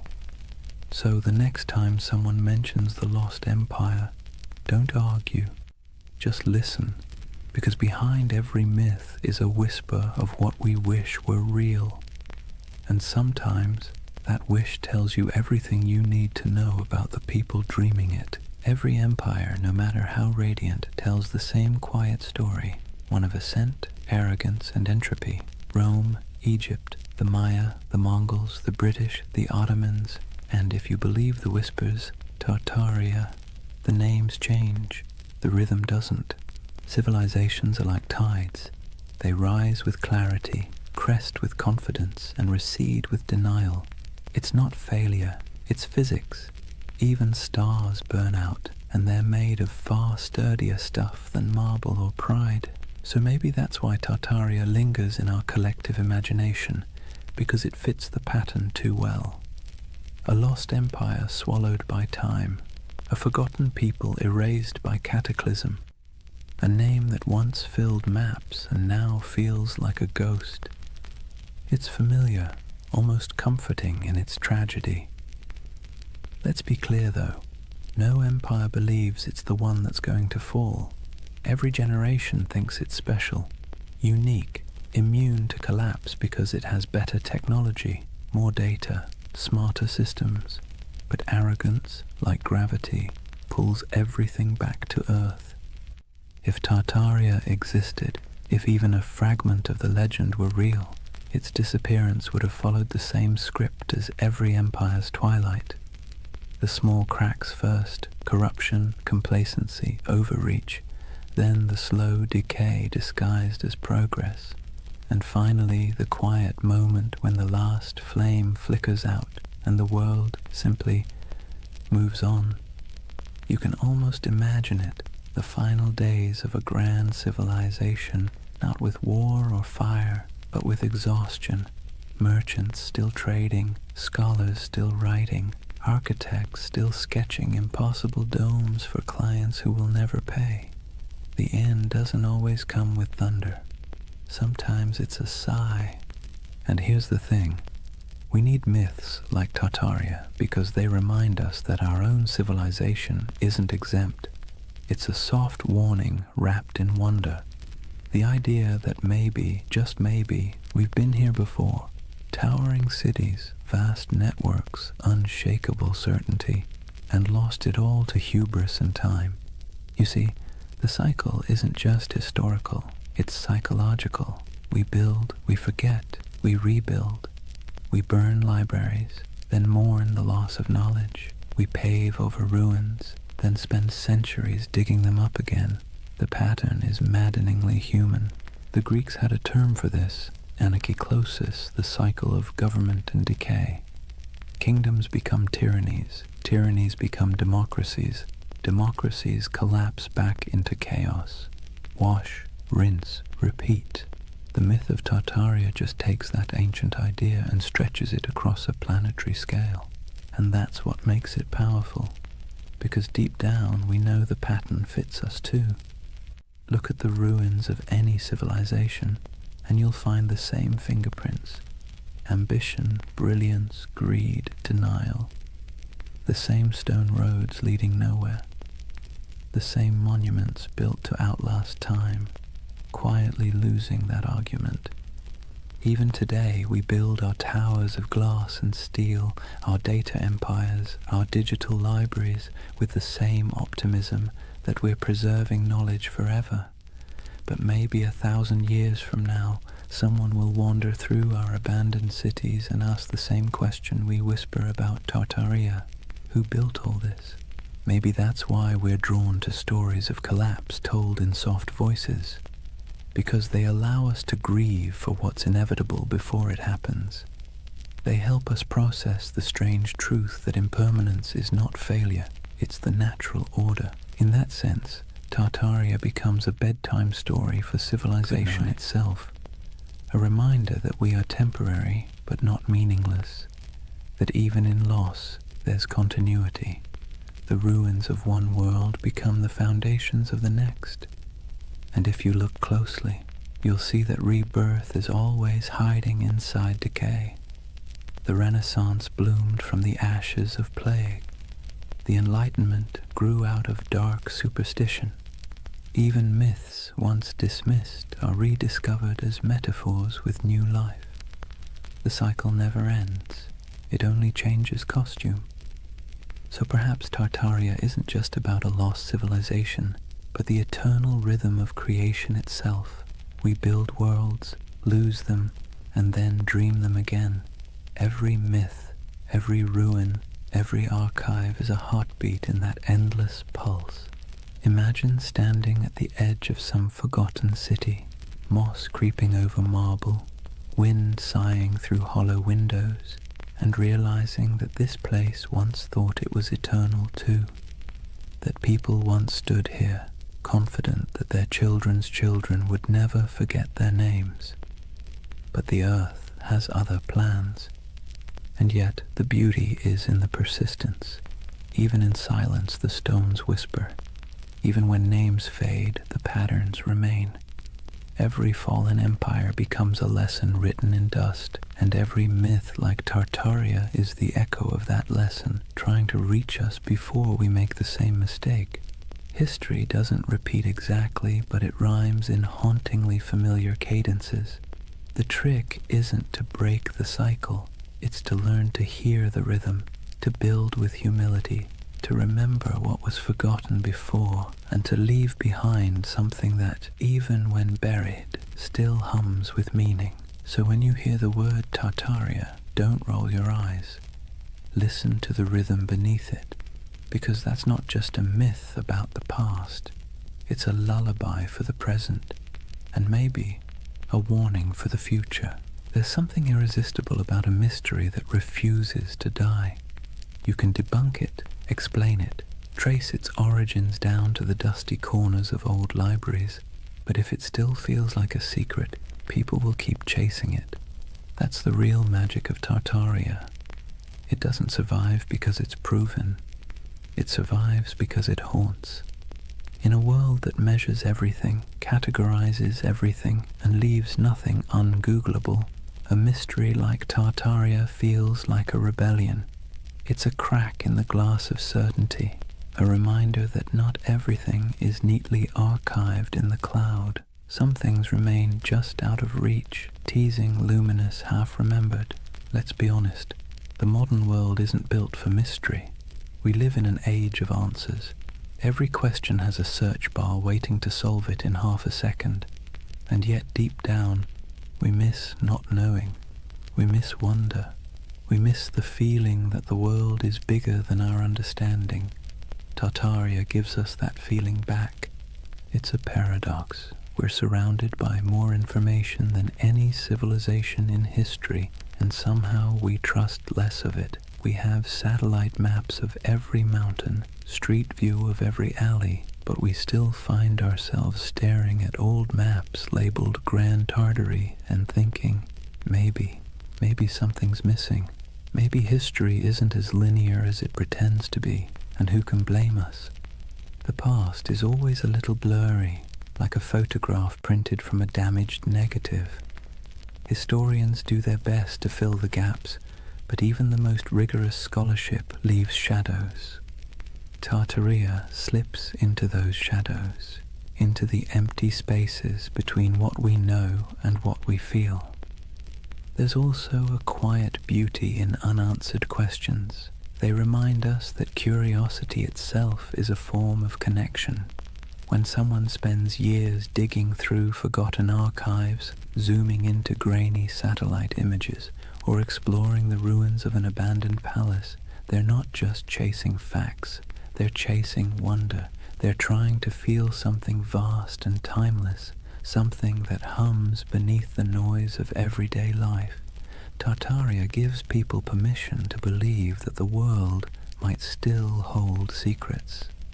That's why even skeptics can't quite bring themselves to dismiss it entirely, because even if it's not true in a historical sense, it's true in a psychological one. It's the same impulse that made ancient people draw constellations in the stars, to impose meaning on the infinite and find comfort in the patterns. Imagine yourself walking through an old European city at night.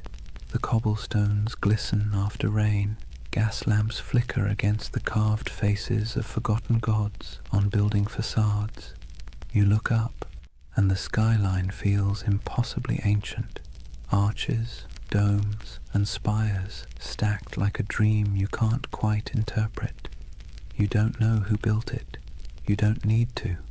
The mystery itself is enough. It's like hearing a song in a language you don't understand but somehow recognize. Tartaria lives in that feeling. The hum between knowing and not knowing.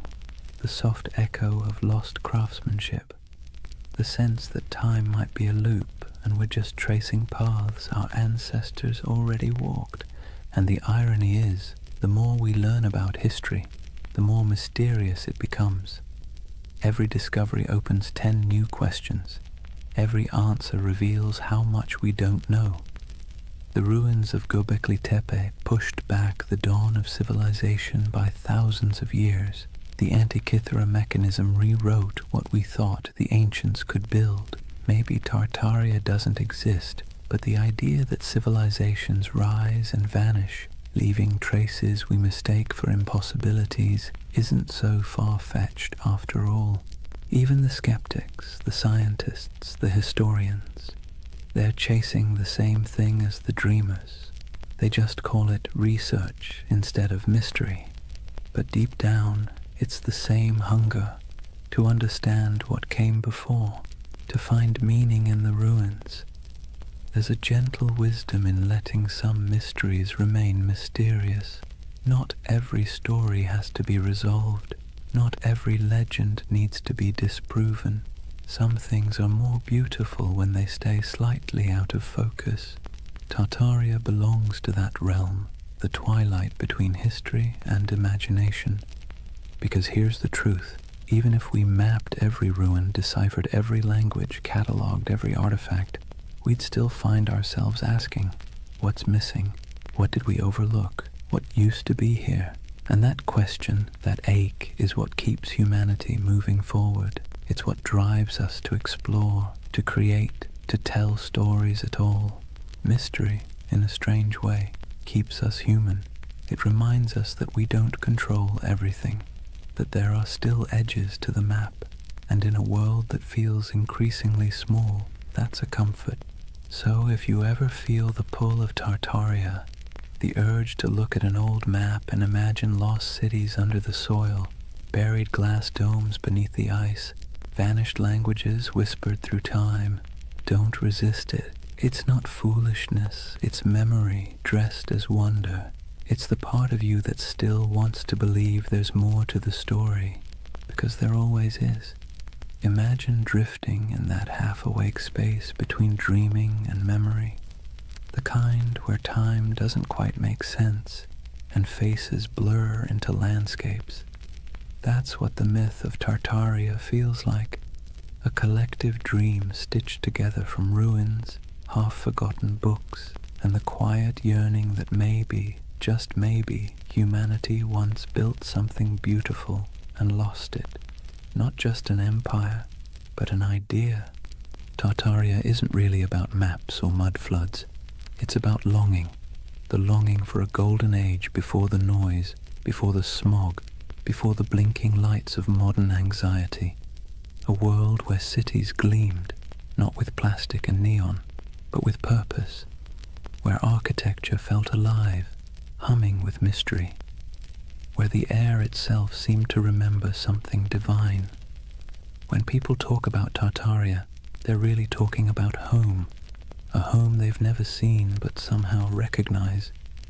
It's tempting, isn't it, to imagine that once there was a civilization so advanced it left behind the blueprints of paradise, smooth white marble gleaming under perpetual sunlight, towers spiraling toward the heavens, not in arrogance but in harmony, streets where water flowed instead of traffic, and knowledge wasn't locked in institutions but breathed like air. The myth whispers that maybe humanity peaked, fell, and forgot, and maybe we're just children trying to remember the lullaby our ancestors sang before the storm. Let's be clear though, Tartaria, as the internet tells it, probably didn't exist, but the feeling of it does. That's what matters. Because myths are just dreams that cultures refuse to wake up from. They serve a purpose, especially in times like ours, when everything feels impermanent, synthetic, and accelerated. Tartaria slows the world down. It reminds us of the beauty of mystery, craftsmanship, and the sense that not everything has to be profit or progress. There's a kind of poetic justice in the way this myth took shape online, in the strangest corners of the internet. A digital ghost story for the digital age. Scroll long enough through photos of ornate buildings with impossible domes and buried windows, and you'll feel it too, that little flicker of awe. Even if your rational mind rolls its eyes, your imagination leans in. What if, it whispers, what if this really was part of something greater? The myth resonates because we're surrounded by ruins and don't realize it. The old train stations, the opera houses, the abandoned civic buildings with ceilings painted like cathedrals, they still stand, silent and out of place. They belong to an age that believed in permanence, in beauty as a civic duty. And compared to that, our world of glass and rectangles feels hollow. Tartaria becomes a name we give that feeling. The ache for artistry, for meaning carved in stone. But beneath the aesthetic nostalgia is something deeper, a memory not of buildings, but of belonging. When people say they erased Tartaria, what they're really mourning is the loss of connection, the sense that we were part of something coherent, meaningful, and vast. We feel fragmented now, nations arguing, truths dissolving, the past rewritten every week on social media. Tartaria becomes a symbol of unity we've misplaced, the dream that once we all spoke the same unspoken language, the language of creation instead of consumption. Maybe that's why the myth refuses to die. It's not a conspiracy, it's a yearning, a collective homesickness for a world that valued wisdom over noise. Whether it's a literal memory or a psychological echo doesn't matter. Myths like this are emotional fossils. They preserve what facts forget. If you strip away the maps and theories, what remains is something tender. The belief that we can do better, that humanity once built something sublime, not through domination, but through understanding, and that maybe we can again. It's less about recovering a lost empire and more about remembering how to build meaning into our world. And maybe, in a strange roundabout way, the myth is right. There was a flood, a metaphorical one. The flood of time, technology, and forgetfulness.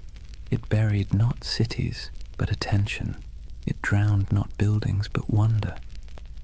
And now, through whispers of Tartaria, people are trying to dig it back up, not the structures, but the feeling of awe they carried. Picture the end of the dream, an endless step at dusk. The horizon glows gold, and somewhere in the distance, faint towers shimmer through the haze. They're not ruins, not anymore, just echoes of possibility. You start walking toward them, though you know you'll never reach them. That's Tartaria, not a destination but a direction, not history but hope. And as you drift toward sleep, remember this. Every civilization is both a memory and a prophecy. What we imagine today shapes what we build tomorrow. So maybe Tartaria isn't behind us, it's ahead. Waiting to be remembered not as a lost empire, but as an invitation to build again, but slower, kinder, wiser, to carve beauty into the world and mean it this time. Because deep down, that's all the myth ever wanted, to remind us that the most eternal things aren't marble or empire, but imagination itself. The quiet, persistent dream that we came from something extraordinary. And that we can still be. So now, as the story fades and the dream of Tartaria settles like evening mist, take a moment, breathe slowly, let the world around you grow quiet. The hum of the present softens, and for a brief, weightless instant, it feels as though time itself exhales. What have we really been chasing tonight? A vanished empire? A mystery hidden in maps and marble? Or something smaller, quieter, something that hums inside us when we stare at old buildings and feel inexplicably that we've been here before? Tartaria may never have existed on any official timeline, but in another sense, it's never stopped existing. It lives in the empty plazas at dawn, when the light hits old stone just right, and the world feels ancient again. It lives in the symmetry of cathedrals, the curve of forgotten domes, the echo of a song hummed in a language no one remembers. It lives in us, the builders, the dreamers, the rememberers. And maybe that's the truth behind all forgotten civilizations. They never really vanish, they just move inward into the imagination. Every myth is a refuge, a way of saying, once we were capable of beauty. Once we remembered how to build with our hearts. So as you lie there now, listening to the quiet between sentences, imagine those impossible cities, half marble, half memory. The air is cool, the towers glow faintly, their reflections trembling in still water. Somewhere in the distance, bells ring, soft as wind chimes, a civilization asleep, waiting to be remembered. Let yourself drift there for a while, between the known and the forgotten, between myth and truth, between what was and what could be, because that's where Tartaria lives, not in the history books, but in the gentle space between waking and dreaming. The world outside your window may look ordinary, but beneath it runs the same current that built empires, painted ceilings, and told stories by firelight. It's the same desire to make meaning from the chaos, to leave something beautiful behind, even if no one remembers who built it. So rest easy. You don't need to solve the mystery tonight. You don't need to decide what was real and what was legend. Just breathe and listen. The past has a rhythm, slow and steady, like the tide, like a heartbeat. It's the sound of humanity remembering itself. Tomorrow the noise will return, screens, traffic, chatter. But tonight belongs to silence, to candlelight, to the soft pulse of an imaginary empire that refuses to die. Tartaria is gone, but also eternal, an echo across time reminding us that wonder is its own kind of truth. And as your eyes grow heavy, think of it this way. Maybe the greatest lost civilization isn't buried under mud or stone. Maybe it's the one inside us, waiting to be uncovered again. A world built not from power, but from awe. Good night, dreamer. Sleep well under ancient skies. And if you find yourself walking through those shining cities again, don't rush. Stay a while. The empire of imagination is always open.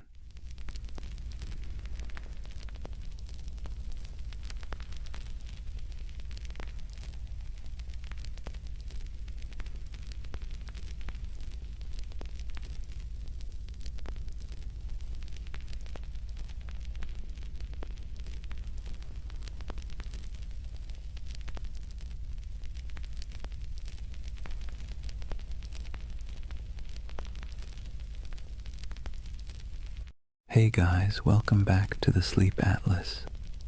Tonight, we're wandering into one of those stories that sits somewhere between history and myth, the kind that makes textbooks squirm but conspiracy theorists cheer.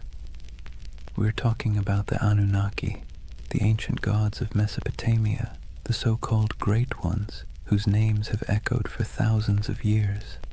Now, before you picture little green men zipping around in flying saucers, let's be clear. The Anunnaki weren't dreamt up by modern sci-fi.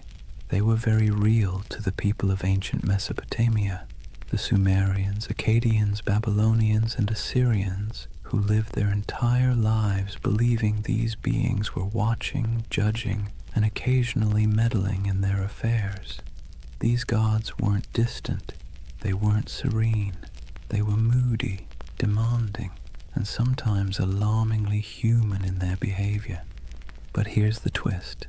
In the last few decades, the Anunnaki have been rebranded, plucked out of their ancient temples and repackaged as spacefaring engineers who supposedly created humanity. You've probably seen them pop up on late-night cable documentaries with dramatic music, or in corners of the internet promising that the truth is out there. On one hand, that's entertaining. On the other, it's a perfect reminder that myths are slippery. They change to fit whatever worries and wonders we carry. So tonight, I'm going to tell you their story. The real story, as much as we can piece together from clay tablets, broken myths, and a lot of scholarly head-scratching. We'll wander through the fields of Mesopotamia where ordinary farmers sweated under the sun, convinced that every harvest was a divine test. We'll meet kings who built entire cities just to brag that the Anunnaki approved of them. We'll listen to myths where God squabbled, punished, and occasionally spared humanity. And yes, we'll peek into the modern fascination with aliens because apparently every ancient thing eventually gets abducted by sci-fi. But don't worry, this isn't a lecture. Think of it as a long, meandering, nighttime walk through a world that feels both impossibly distant and strangely familiar. So, dim the lights, maybe pull a blanket a little tighter, and let's drift together into the land between rivers and gods. And before we begin, let me ask, what's keeping you up tonight? Let me know in the comments. I'd love to hear where in the world you're listening from. Settle in. Let's start at the beginning. Chapter 1. Life under the watchful eyes of the gods. Imagine yourself standing in the wide open plain of Mesopotamia, the land between the rivers, the Tigris to the east and the Euphrates to the west. The horizon stretches flat and endless, broken only by the shimmer of heat and the twisting bodies of those unpredictable rivers. The air is heavy, thick with dust and the smell of damp reeds. Somewhere in the distance, a donkey brays, and over all of it, an invisible weight hangs in the air, the belief that the Anunnaki are watching. To the people who lived here thousands of years ago, the rivers weren't just water, they were divine moods made liquid. A generous flood meant the Anunnaki were pleased, a drought meant they were angry, a sudden storm that flattened your barley fields. That was a cosmic tantrum, the gods reminding you who really ran the show. Every harvest, every illness, every successful birth or sudden death was interpreted as a sign that the Anunnaki were either blessing or punishing humanity. Daily life unfolded under this constant sense of scrutiny. Farmers trudged barefoot through muddy fields, wooden plows dragged by weary oxen. Every furrow cut into the soil was not just work, but an offering. An unspoken prayer that the Anunnaki would let the grain grow. Scribes bent over clay tablets in the shade of temples, scratching wedge-shaped symbols into wet clay, convinced that the gods valued their careful accounting of grain, beer, and taxes. Mothers tucked their children into reed mats at night with stories of Inanna and Enlil, half myth, half warning, because even bedtime carried reminders that the gods were keeping score. The landscape itself reinforced the idea. Towering ziggurats rose above flat mud-brick cities, stepped pyramids painted in bright colors that have long since faded. To climb one was to ascend closer to the heavens, to the Anunnaki who supposedly convened in their council chambers above. At the base, ordinary people shuffled forward with offerings, bowls of grain, jars of beer, bleating goats, hoping that their small sacrifice might earn a flicker of divine favor. And through it all, the question lingered. Were the gods ever satisfied? The answer, most of the time, was no. If the Anunnaki were pleased, life was merely tolerable. If they were displeased, life became unbearable. It was a kind of spiritual anxiety disorder written across an entire civilization, one that never let you forget that your fate was being judged by beings you couldn't see but definitely believed in. So here's the paradox of Mesopotamia and of the Anunnaki themselves. They gave people a framework to explain the chaos of life, but they also kept everyone permanently nervous. Imagine waking up every day knowing that your job performance review wasn't coming from your boss, but from a pantheon of unpredictable, immortal beings with the power to ruin your entire year. Comforting? Not exactly. Necessary? Absolutely. That was life under the watchful eyes of the Anunnaki, and it was only the beginning. Now that we've set the scene, the dust, the rivers, the nervous glances toward the heavens, let's lean into the daily grind of keeping the Anunnaki happy, because if there was one thing everyone in Mesopotamia agreed on, it was that the gods were needy. Think of the Anunnaki less like distant divine beings and more like an extended family of very spoiled aristocrats. They didn't simply exist in the background of your life. They were treated as if they lived right there in the city with you, lounging in temples that were really more like mansions stocked with food, drink, and endless attention. Priests fed the gods' statues elaborate meals. They clothed them in fine garments. They bathed them, sang to them, and even tucked them into bed at night with rituals designed to assure the gods that yes, they were adored. And here's the kicker, the gods didn't actually eat the food, wear the clothes, or drink the beer. The priests did, but in the logic of the time that was the point. The offering wasn't about literal nourishment, it was about respect, about demonstrating submission to the divine order. Imagine working all day in a scorching field, hauling baskets of barley, and then handing over a chunk of your hard-earned harvest to a temple where priests would cook it up in front of a golden statue. You didn't get to enjoy the meal, the gods did, or so you were told. This wasn't optional. Failing to make offerings wasn't just rude, it was dangerous. Skip your temple duties, and you risked angering a god who could retaliate with a bad harvest, a plague, or a flood. It was like living with an unpredictable landlord who might torch your house because you didn't bring them enough bread. And so, day after day, people dragged their grain, their livestock, their jars of beer, and their prayers into the temple courtyards, hoping the divine egos were stroked enough to leave them in peace. Markets reflected this cycle of giving and appeasing. Merchants sold incense imported from far-off lands, exotic woods for temple furnishings, and precious stones for idol adornment. Whole industries thrived not because people needed goods for themselves, but because the gods supposedly needed them. The economy of worship was real, and it was heavy. And then there were the rituals, constant, exhausting, and often bewildering. Priests performed chants, sacrifices, and ceremonies to interpret the gods' moods. Ordinary people had little say in the process. They simply trusted or feared that the professionals got it right. Was the river about to flood? Only the gods knew. Was a plague looming? Better pay for a ritual just in case. Imagine the anxiety. You might lose your family, your crops, your city, not because of something you did wrong in the field, but because a priest forgot to wash a statue properly before a ritual. This constant pressure shaped how people thought about themselves. You weren't just a farmer, a merchant, or a craftsman. You were a servant of the gods, and your work was always under review. The Anunnaki weren't the kind of bosses who praised your effort either. At best, they ignored you. At worst, they punished you for reasons you could never quite understand. And yet there was comfort too. As strange as it sounds, the ritual obligations gave life structure.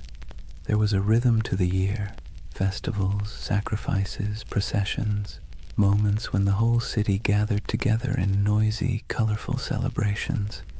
For a while, the pressure of survival melted into shared relief. Beer flowed, music played, incense smoke curled into the sky, and people could convince themselves that the Anunnaki might actually be pleased for once. But make no mistake, the weight of worship was heavy.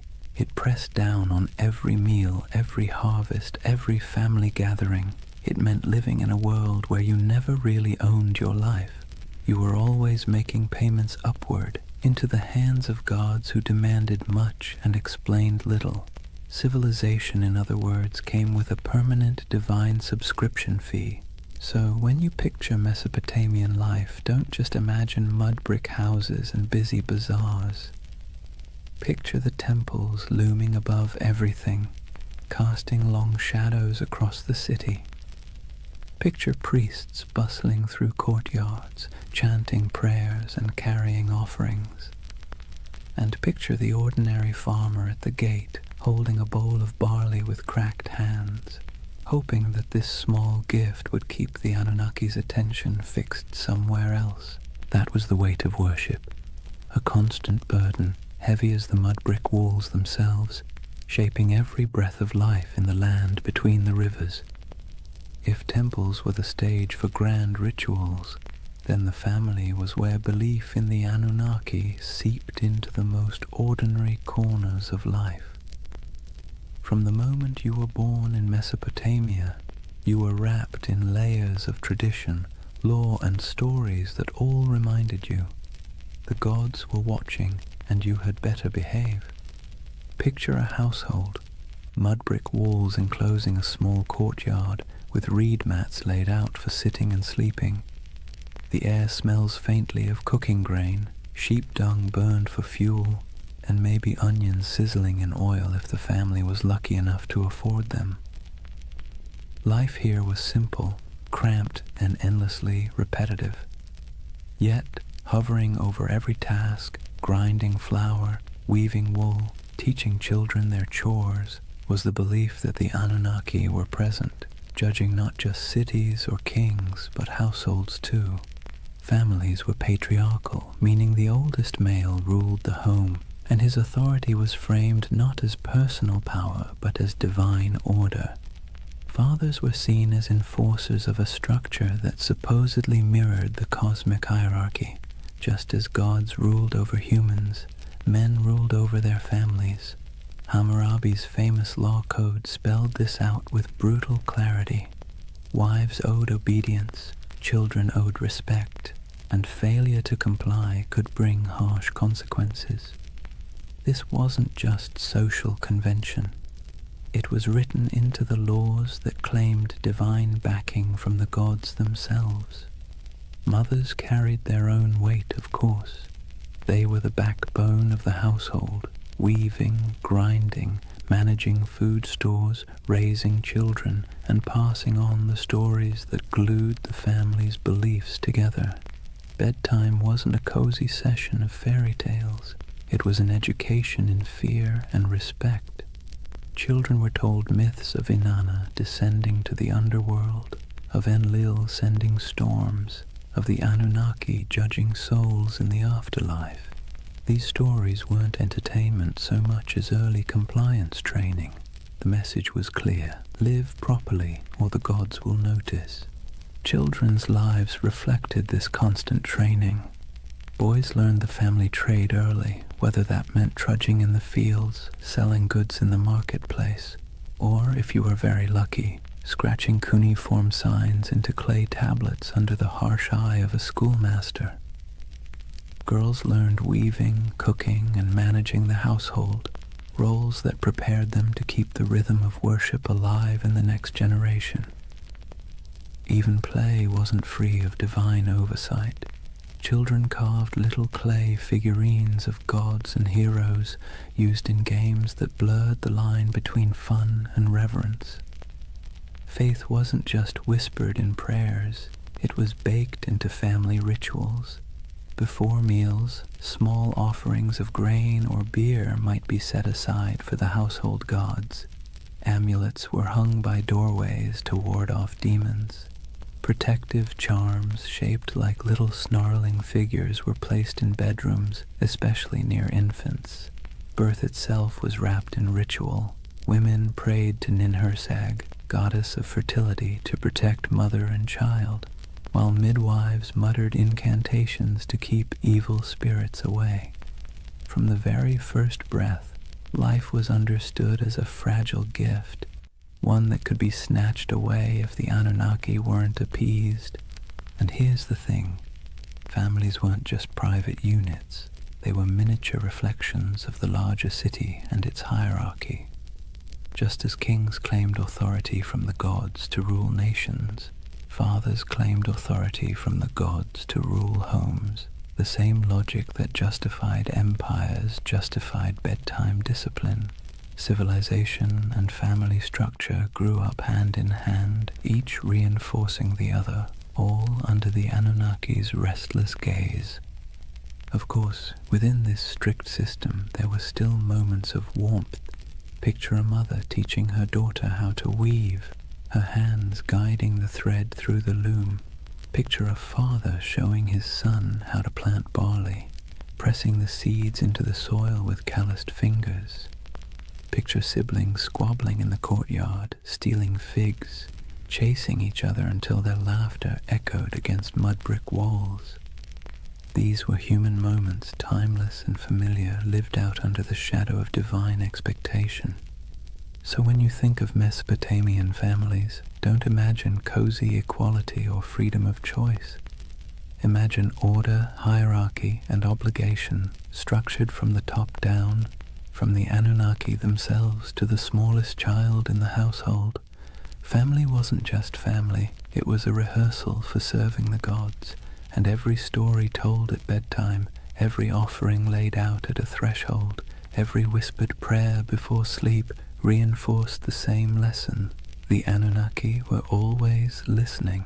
That was family and faith in ancient Mesopotamia, woven so tightly together that you couldn't separate one from the other.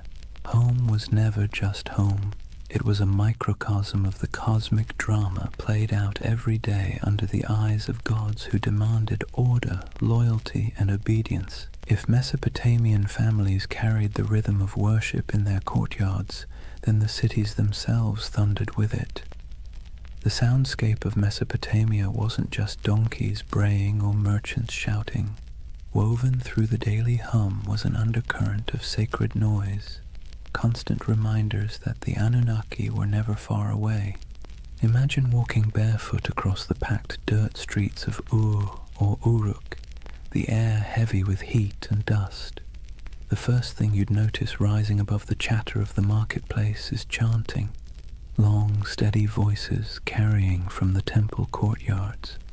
Priests chanted hymns in Sumerian or Akkadian, their words flowing like the rivers themselves, steady, unrelenting, rhythmic. To the people listening, these weren't just words, they were incantations meant to keep the cosmic order intact. If the chanting stopped, who knew what chaos might break loose? Temples were alive with activity. Incense smoldered, releasing thick curls of smoke that clung to the air, sweet and sharp at the same time. The scent was meant to please the gods, but for ordinary people walking by, it was a reminder that the divine was close enough to smell. Lyres plucked their delicate notes in temple courtyards, drums pulsed with steady beats, and flutes added piercing tones that drifted across rooftops. To us, it might sound like music. To them, it was more like maintenance, a sound system designed to keep the Anunnaki pacified. And it wasn't just priests who contributed to the sacred soundscape. Festivals turned entire cities into orchestras of devotion. Imagine crowds gathering for a procession, voices rising together in chants, bells clanging, animals bellowing as they were led toward sacrifice. The ziggurat loomed above it all, terraces echoing with footsteps as priests climbed higher to offer food, drink, and prayers to the gods at the summit shrine. From miles away, travelers could hear the echo of music, the low murmur of thousands of voices, and know they were approaching a city where gods were fed daily like pampered royals. But the sounds weren't always grand. Sometimes they were intimate and unsettling. Picture a priest muttering over the body of a sick child, reciting spells to chase away spirits. Picture whispered prayers at dusk, entire families speaking softly into the night air as oil lamps flickered. Picture the hush that fell when an omen was announced, the crowd quieting to hear the words that might decide whether the gods were pleased or furious.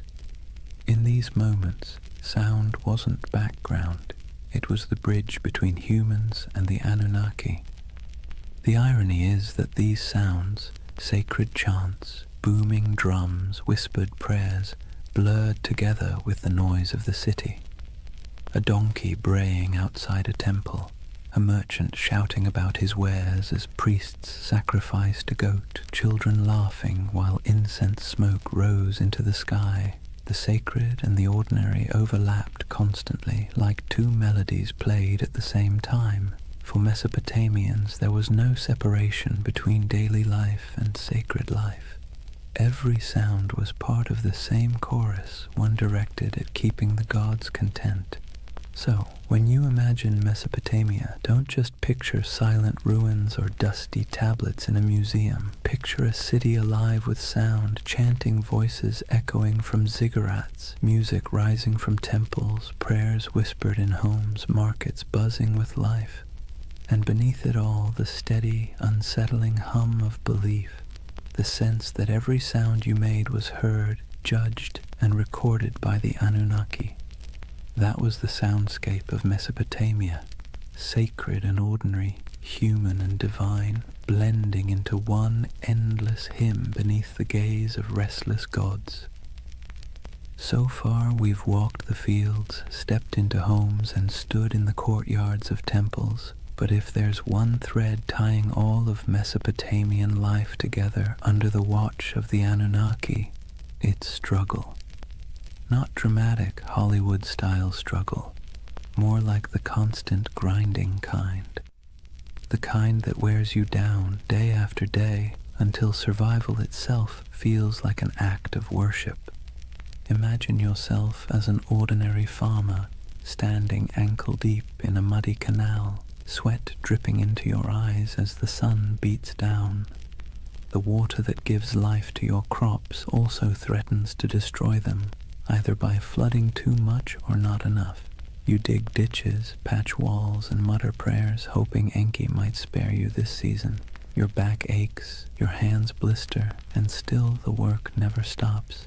Each seed you plant is not just a gamble with the soil, it's a plea to the gods. Or imagine being a craftsman, hunched over a clay tablet, shaping wedge-shaped marks into wet clay. Maybe you're writing receipts, tallying debts, or recording temple rations. The work is tedious, your teacher strict, your mistakes punished. And yet, every stroke of your stylus feels like part of something bigger. You're not just tracking grain, you're participating in a divine system where the Anunnaki themselves are imagined to weigh human worth in records and decrees. Disease lurked in the background too. Cities were crowded, hot and filthy, and illness spread quickly. If someone in your family fell sick, you didn't think of germs, you thought of angry gods or lurking demons. Maybe it was punishment, maybe it was bad luck, maybe both. Priests muttered incantations over the feverish burned incense and offered sacrifices. Sometimes it worked, sometimes it didn't. Either way, you believed your life was being tallied by powers you couldn't see. And then there was the simple, unshakable anxiety of living in a land where nothing stayed stable for long. Floods, droughts, raids from neighbors, every threat felt like it came with divine approval or divine neglect. You might work tirelessly, live faithfully, and still watch your field wash away overnight. It's no wonder that Mesopotamian myths constantly circle back to the same themes. Humans struggling, gods displeased, chaos always around the corner. But within that struggle, there was resilience. People endured. They dug new canals after floods, rebuilt homes after raids, prayed louder after disasters. Families bound themselves tightly together. Neighbors leaned on one another in the marketplace, and communities clung to rituals that gave their world meaning. The Anunnaki may have loomed like stern overseers, but the people found ways to keep living, laughing, and even celebrating in the cracks between their hardships. So, when you picture Mesopotamia under the eyes of the Anunnaki, don't imagine endless golden fields or carefree abundance. Imagine sweat-soaked tunics, cracked hands, and weary faces that still lifted toward the ziggurat at dawn. Imagine humanity trying, failing, and trying again, all while believing that somewhere, far above or deep below, the Anunnaki were watching, measuring, and deciding their fate. That was the human struggle, a constant effort to carve order out of chaos, meaning out of hardship, and survival out of a world that felt forever precarious. And in that struggle, civilization itself was born. Chapter 2. The Gods Who Ruled the Skies and Earth. If life in Mesopotamia felt like a constant test, then the examiners were the Anunnaki. These weren't gentle guardian angels or abstract philosophical ideas. They were the great gods, beings who sat at the very top of the divine food chain, descended from the union of Anu, the Sky Father, and Ki, the Earth Mother. To the Mesopotamians, the Anunnaki weren't distant background characters. They were judges, enforcers, and supervisors, always peering down like cosmic landlords who never forgot to collect rent. The word itself, Anunnaki, has a heaviness to it, something that sounds like it should be whispered by torchlight. Ancient scribes described them as the 50 great gods, though their numbers shifted depending on which city you asked. Some texts placed them in the heavens, others in the underworld. In either case, their role was clear. They were the arbiters of fate, the beings who decided whether you lived to see another harvest or whether your name would vanish into dust. Picture it like a cosmic council chamber. Anu presides as the lofty patriarch of the skies, his authority absolute, but his personality distant. He isn't the kind of god you chat with about personal problems. He's the one who sets the tone, like a CEO you've never met, but whose name sits on every memo. Beneath him, Enlil, god of air and storms, is the enforcer, a figure as feared as he was respected. He could bless the land with life-giving rain or flatten it with violent winds. His moods were the weather forecast. Ea, or Enki, the clever god of wisdom and water, often played the role of fixer, the one who bent the rules when the council's decisions were too harsh. Ninhursag, the mother goddess, embodied fertility and nurturance, though even she could be stern when humanity overstepped. The Anunnaki weren't imagined as serene or harmonious. Their council was more like a divine courtroom full of debates, rivalries, and power plays. They were the ones who weighed the fates of kings and commoners alike. If a ruler conquered a rival city, it was because the Anunnaki permitted it. If a plague swept through the streets, it was because the Anunnaki had signed off on the punishment. Their decisions rippled down into every corner of daily life, from the canals of farmers to the palaces of kings. And while ordinary people couldn't see them directly, their presence was everywhere. Every temple inscription invoked their names, every prayer carried their authority, every law code claimed their approval. Kings ruled not because of military might alone, but because they claimed to be chosen by the Anunnaki. To question their power was to question the gods themselves, and that was a career-ending move, if not a life-ending one. So, when you picture Mesopotamian religion, don't imagine a single figure like Zeus hurling thunderbolts or a kindly creator painting the skies. Imagine a boardroom full of moody, powerful beings, each with their own agenda, each wielding immense influence over humanity. Some offered guidance, some unleashed terror, and all demanded constant recognition. The Anunnaki were both the architects and the auditors of civilization, and their signatures were stamped on everything that survived from Mesopotamian life. They weren't just gods in stories. They were the living framework of reality, the background hum of existence. and under their watchful eyes, humanity took its first halting steps into what we call civilization. If the Anunnaki were the great gods of Mesopotamia, then their stories were the epic sagas that gave life meaning and, frankly, kept people both entertained and terrified. These weren't bedtime tales meant to lull you to sleep. They were cautionary dramas about power, mortality, and what happens when you cross the wrong god on the wrong day. Take Inanna, also known as Ishtar, the goddess of love, war, and everything messy in between. Her most famous story is the descent into the underworld. Imagine her striding into the shadowy realm ruled by her sister Ereshkigal, Queen of the Dead. But there's a catch. At each of the 7 gates she passes through, she must remove an item of clothing or jewelry. By the time she arrives before her sister, she's stripped bare, not just physically, but of her power and protection, and the Anunnaki, acting as judges in the underworld, condemn her. She's struck down, lifeless, and the world above begins to wither without her presence. Only through divine trickery and intervention does she return, but not without a price. Her lover, Dumuzi, is dragged down to take her place for part of the year.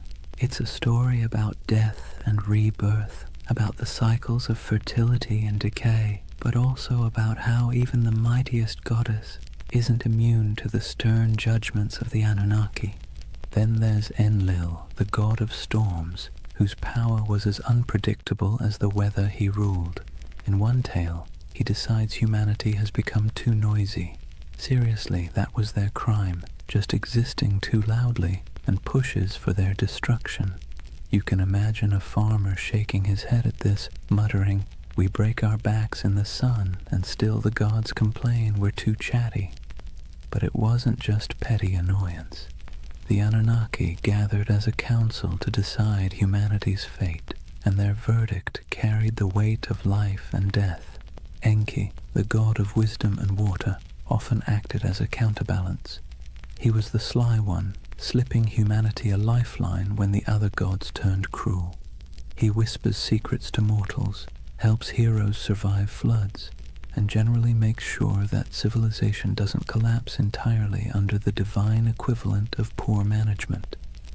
His rivalry with other Anunnaki, especially when their decrees seemed harsh, created the tension at the heart of many myths.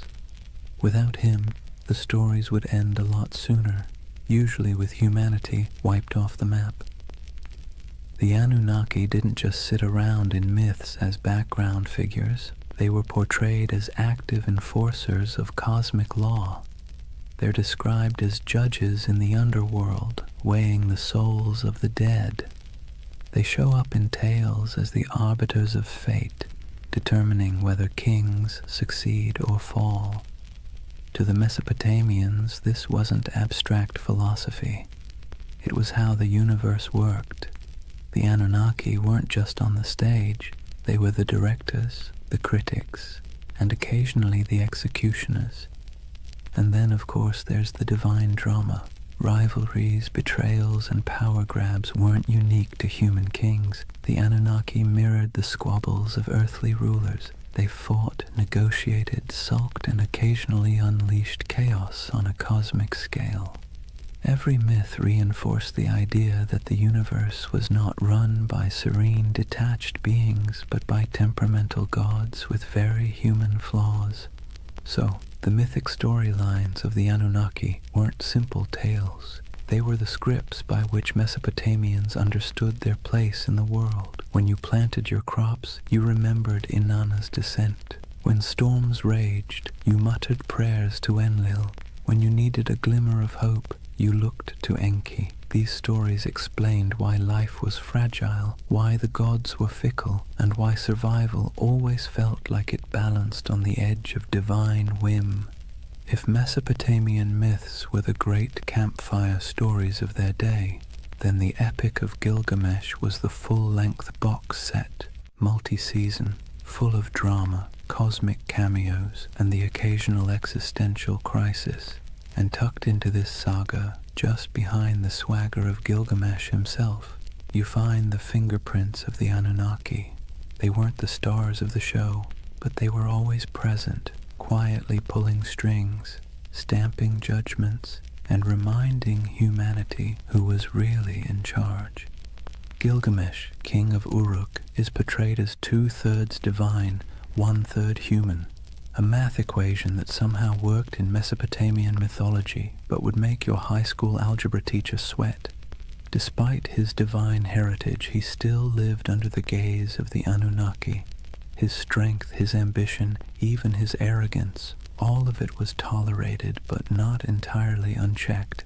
The Anunnaki weren't about to let one man, no matter how mighty, get away without consequences.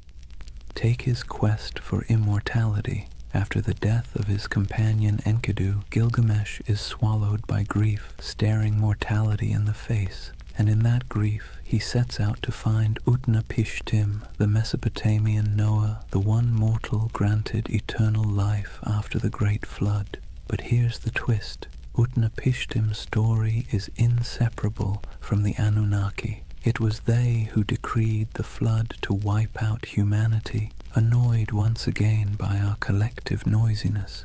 It was they who sealed the fate of countless villages, and it was Ea, sly Ea, who bent the rules by whispering to Utnapishtim, helping him survive in a boat loaded with animals. Without that divine trickery, there would be no flood hero, and thus no quest for Gilgamesh to undertake. When Gilgamesh finally finds Utnapishtim, he's told in no uncertain terms that immortality isn't for him. The Anunnaki themselves had decreed it. When the gods created man, they allotted him death, but life they retained in their own keeping. That line is essentially the fine print of existence. Humanity got the mud bricks, the barley, the back-breaking labor. The gods kept immortality for themselves. Tough luck. Even the great adventures within the epic, slaying Humbaba, guardian of the cedar forest, or killing the bull of heaven after Inanna sends it to punish him, circle back to the gods' involvement. The Anunnaki weren't background noise. They were the referees, deciding when Gilgamesh had crossed a line and when his hubris deserved punishment. The death of Enkidu, for instance, is the direct result of divine judgment. The Anunnaki convene and decree that one of the pair must die for their defiance. Enkidu becomes the casualty, and Gilgamesh, for all his divine strength, can do nothing but weep and rage. What's remarkable is how these stories resonate with us even now. The Epic of Gilgamesh isn't just about a king wrestling lions or digging canals. It's about humanity's oldest anxieties. Why we die, why we suffer, and why no amount of wealth or power can change those facts. And standing behind those anxieties are the Anunnaki, like cosmic administrators who handed humanity its most dreaded memo. Life ends, always. So, as Gilgamesh wandered deserts, scaled mountains, and crossed seas in search of eternal life, he wasn't just wrestling with his own fears. He was wrestling with the verdict of the Anunnaki, a verdict no mortal could ever overturn. His story wasn't just a king's adventure. It was a parable about the boundaries set by the gods and the futility of trying to break them. And in the end, Gilgamesh's great realization wasn't that he could cheat death, but that he couldn't. His city, his walls, his legacy, those would endure, not his body, which, ironically, is exactly what the Anunnaki seem to want. Humanity striving, building, suffering, and remembering, but never escaping. Civilization itself, with all its mud, sweat, and noise, became the immortality humans were allowed. If you've ever heard the story of Noah's Ark, you might think it's unique. One righteous man, one enormous boat, a zoo crammed 2 by 2, and a god who decided humanity needed a hard reset. But here's the thing, Long before the Bible put pen to parchment, Mesopotamia had already told its version. Several versions, in fact, and at the center of everyone, like judges sitting in an endless board meeting, were the Anunnaki.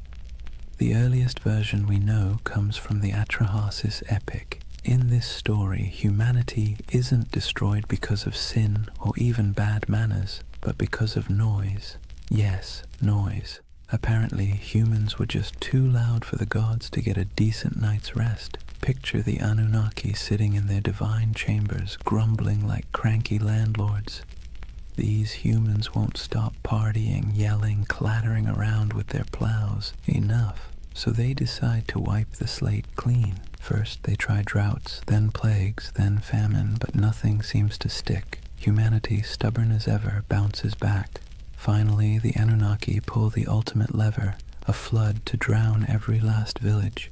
Rivers swell, storms rage, and the land sinks beneath walls of water. Humanity is meant to vanish, a failed experiment erased by divine decree. But one god doesn't quite play along. Enter Ea, clever, cunning, and a little too sympathetic toward mortals for his own good. He whispers a warning to Atrahasis, a man chosen not for his holiness but for his usefulness. Build a boat, Ea advises, and not just any boat, a giant vessel sealed with pitch, stocked with food, and loaded with animals. Atrahasis obeys, and when the waters rise, he and his cargo survive, bobbing above the drowned world like the last ember of human life. A later version of the story appears in the Epic of Gilgamesh, where the survivor is called Utnapishtim. The details are eerily familiar: divine anger, whispered instructions, an ark, a flood, and birds sent out to find dry land. Sound familiar? It should. The echoes between these Mesopotamian tales and the later biblical flood story are too strong to ignore. Scholars argue endlessly about who borrowed what, but one thing is clear: Mesopotamia wrote the first draft of humanity's greatest flood myth, and in every draft, the Anunnaki are central. They sit in council, they bicker about humanity's fate, and when the floodwaters finally cover the land, they're portrayed in almost comic relief, huddled together, terrified by the very storm they unleashed. Some tablets even describe them as starving, deprived of the offerings that humans usually provided. Without people bringing bread, beer, and incense, the gods themselves were suddenly cut off. The flood, in other words, was as inconvenient for them as it was catastrophic for us. The flood stories reveal something essential about how Mesopotamians saw the Anunnaki, as powerful but flawed, terrifying but needy.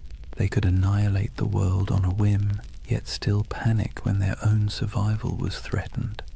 They were less like all-knowing deities and more like moody overlords with too much power and not enough foresight. For the people who told these stories, the message was clear. Humanity existed at the mercy of forces it could never control.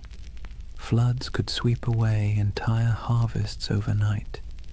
Droughts could starve villages. Life was precarious, fragile, and unfair. By embedding those anxieties into myth, the Mesopotamians made sense of the chaos. The Anunnaki weren't just random forces of nature. They were personalities you could bargain with, flatter, or, if you were lucky, find an ear to outwit on your behalf. And maybe that's why the flood myth has lasted so long. It resonates with the most basic human fear, that everything we've built, everything we've struggled for, can be washed away in an instant. The Mesopotamians wrapped that fear in the story of divine judgment, a story so powerful it sailed forward through time, carried on clay tablets, copied into scripture, and retold for millennia. So the flood wasn't just water rising, it was a story of humanity's fragility, the gods' capriciousness, and the desperate hope that someone, anyone, might survive to start over again. If you've ever sat through a corporate meeting where everyone jockeys for credit, interrupts each other, and tries to outdo the boss, congratulations, you already understand Mesopotamian divine politics. Because the Anunnaki, for all their cosmic authority, were basically the original middle managers of the universe, constantly bickering, scheming, and pushing their agendas. Let's be clear. The Anunnaki weren't serene, enlightened beings sitting in eternal harmony.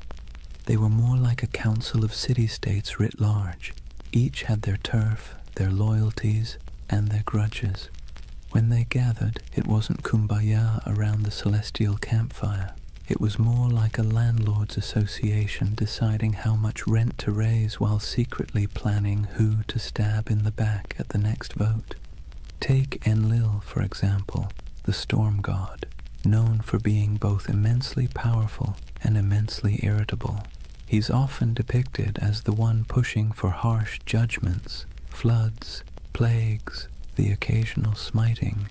If you had to assign him a modern role, he'd be that boss who always thinks the best solution is fire half the staff and never sticks around to clean up the mess. Then you've got Ea, or Enki, the god of wisdom and water, who often played the role of the office saboteur. Whenever Enlil wanted to wipe out humanity, Ea would sneak behind his back, whispering to mortals like Atrahasis or Utnapishtim. He wasn't rebellious enough to stage a coup, but he was crafty enough to bend the rules. Think of him as the co-worker who nods along in the meeting, then quietly emails the client with a completely different plan.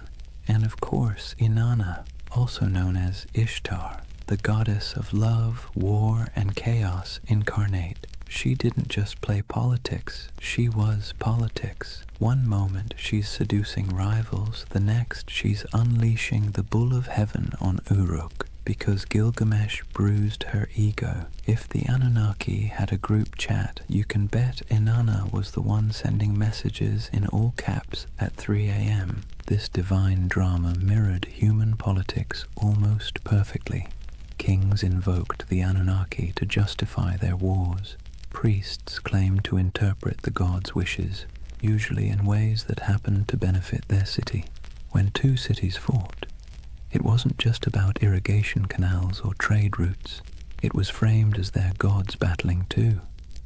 The human squabbles were just the earthly reflection of celestial office politics. What's fascinating is that the Anunnaki weren't portrayed as flawless rulers. They were prone to jealousy, anger, and terrible decision-making. They punished entire populations for petty grievances. They feasted on offerings while mortals starved. They demanded loyalty, but offered little security in return. Sound familiar? That's because the people who invented these myths knew exactly what it felt like to live under rulers who acted the same way. The gods were a cosmic mirror of their kings, only with bigger egos and the ability to drown the world when annoyed. And yet this chaos wasn't just accepted, it was baked into the worldview. For Mesopotamians, the divine council was messy because life was messy. The Anunnaki didn't represent a utopia, they represented reality, unpredictable, unfair, and exhausting, but also the only system anyone knew. So the next time you picture Mesopotamian religion, don't imagine calm temples and peaceful hymns. Picture a smoky back room, gods arguing over humanity's fate, each angling for influence while pretending to act for the greater good. That was the drama of divine politics, and it shaped every flood, famine, and fleeting moment of human survival. Chapter 3. Myths, Mysteries, and Alien Theories. Before we dive into modern theories about aliens with laser beams building ziggurats, let's ground ourselves in how the people of Mesopotamia themselves actually understood the Anunnaki. Because for them, these weren't space visitors or sci-fi saviors. They were the very fabric of existence. The Anunnaki were the great gods, descended from Anu, the sky, and Ki, the earth. They weren't casual background deities. They were the stern judges, the cosmic accountants of fate. Picture them sitting on a celestial council bench, scribbling down humanity's behavior like the universe's first HR department, except the performance reviews were terrifyingly final. They decided who lived, who died, and how the world ticked. But here's the twist. They weren't abstract. They were woven into every corner of daily life. A farmer digging an irrigation canal didn't just worry about weeds or floods. He worried about whether the Anunnaki were pleased with his offering of grain. A merchant weighing silver in the bazaar wasn't just concerned about fair trade. He wondered if the gods of fate were tallying his honesty. The Anunnaki weren't far away. They were breathing down your neck in every deal, every harvest, every storm cloud on the horizon. Temples were their houses, but also their workplaces. Priests acted as caretakers, feeding the statues daily meals, dressing them in embroidered garments, and bathing them in ritual purity. Imagine treating a carved stone figure as if it were your very picky, very powerful roommate who might throw a tantrum if dinner was late. That's the relationship Mesopotamians had with their gods, equal parts reverence and anxiety. The Anunnaki's role stretched beyond the fields and temples. They were tied to fertility, justice, and even the underworld. In some myths, they sit as judges in the realm of the dead, weighing the shadows of human lives like bureaucrats processing endless paperwork. Not exactly a comforting image, but then again, Mesopotamian religion wasn't about comfort. It was about explaining a world that was dangerous, unpredictable, and constantly shifting. And the rituals reflected that. People poured out libations of beer, laid down offerings of bread, burned incense, and sang hymns to keep the divine machine running. Festivals were not just moments of joy, they were mandatory maintenance on the cosmic engine. Skip a ritual, anger a god, and suddenly your canal might collapse or your child might fall sick. So when we talk about the Anunnaki, the ancient understanding wasn't glamorous, it was anxious. These weren't benevolent guardians handing out blessings. They were moody overseers, cosmic bosses whose whims dictated survival. And humanity's job was simple, if exhausting. Keep them fed, keep them clothed, keep them entertained, and maybe, just maybe, they wouldn't ruin your week.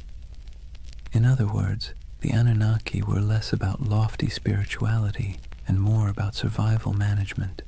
They reflected the world their worshippers lived in, harsh, unstable, unpredictable, but impossible to ignore. So let's clear the fog a bit. When we talk about the Anunnaki, what do we actually know from the ground? What's been dug up, baked in clay, and translated by bleary-eyed archaeologists squinting at wedge-shaped cuneiform? Because while modern theories tend to leap straight into sci-fi territory, the ancient sources are both more grounded and, in some ways, more fascinating. The word Anunnaki itself pops up across thousands of years of Mesopotamian texts, from Sumerian myths to Babylonian epics. These weren't obscure fringe deities whispered about in one dusty tablet. They were front and center, woven into the very structure of Mesopotamian religion.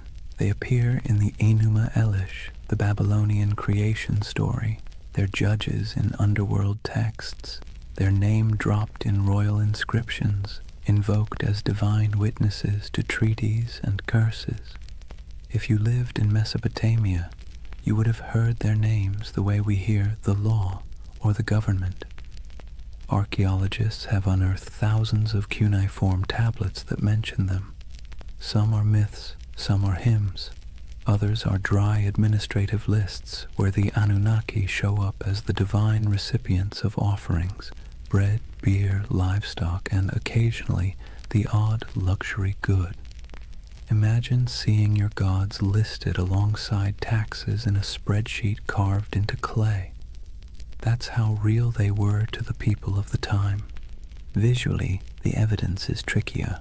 unlike Egyptian gods with instantly recognizable animal heads, the Anunnaki weren't locked into one iconography. Sometimes they're represented as human-like figures in elaborate robes with horned crowns, a symbol of divinity.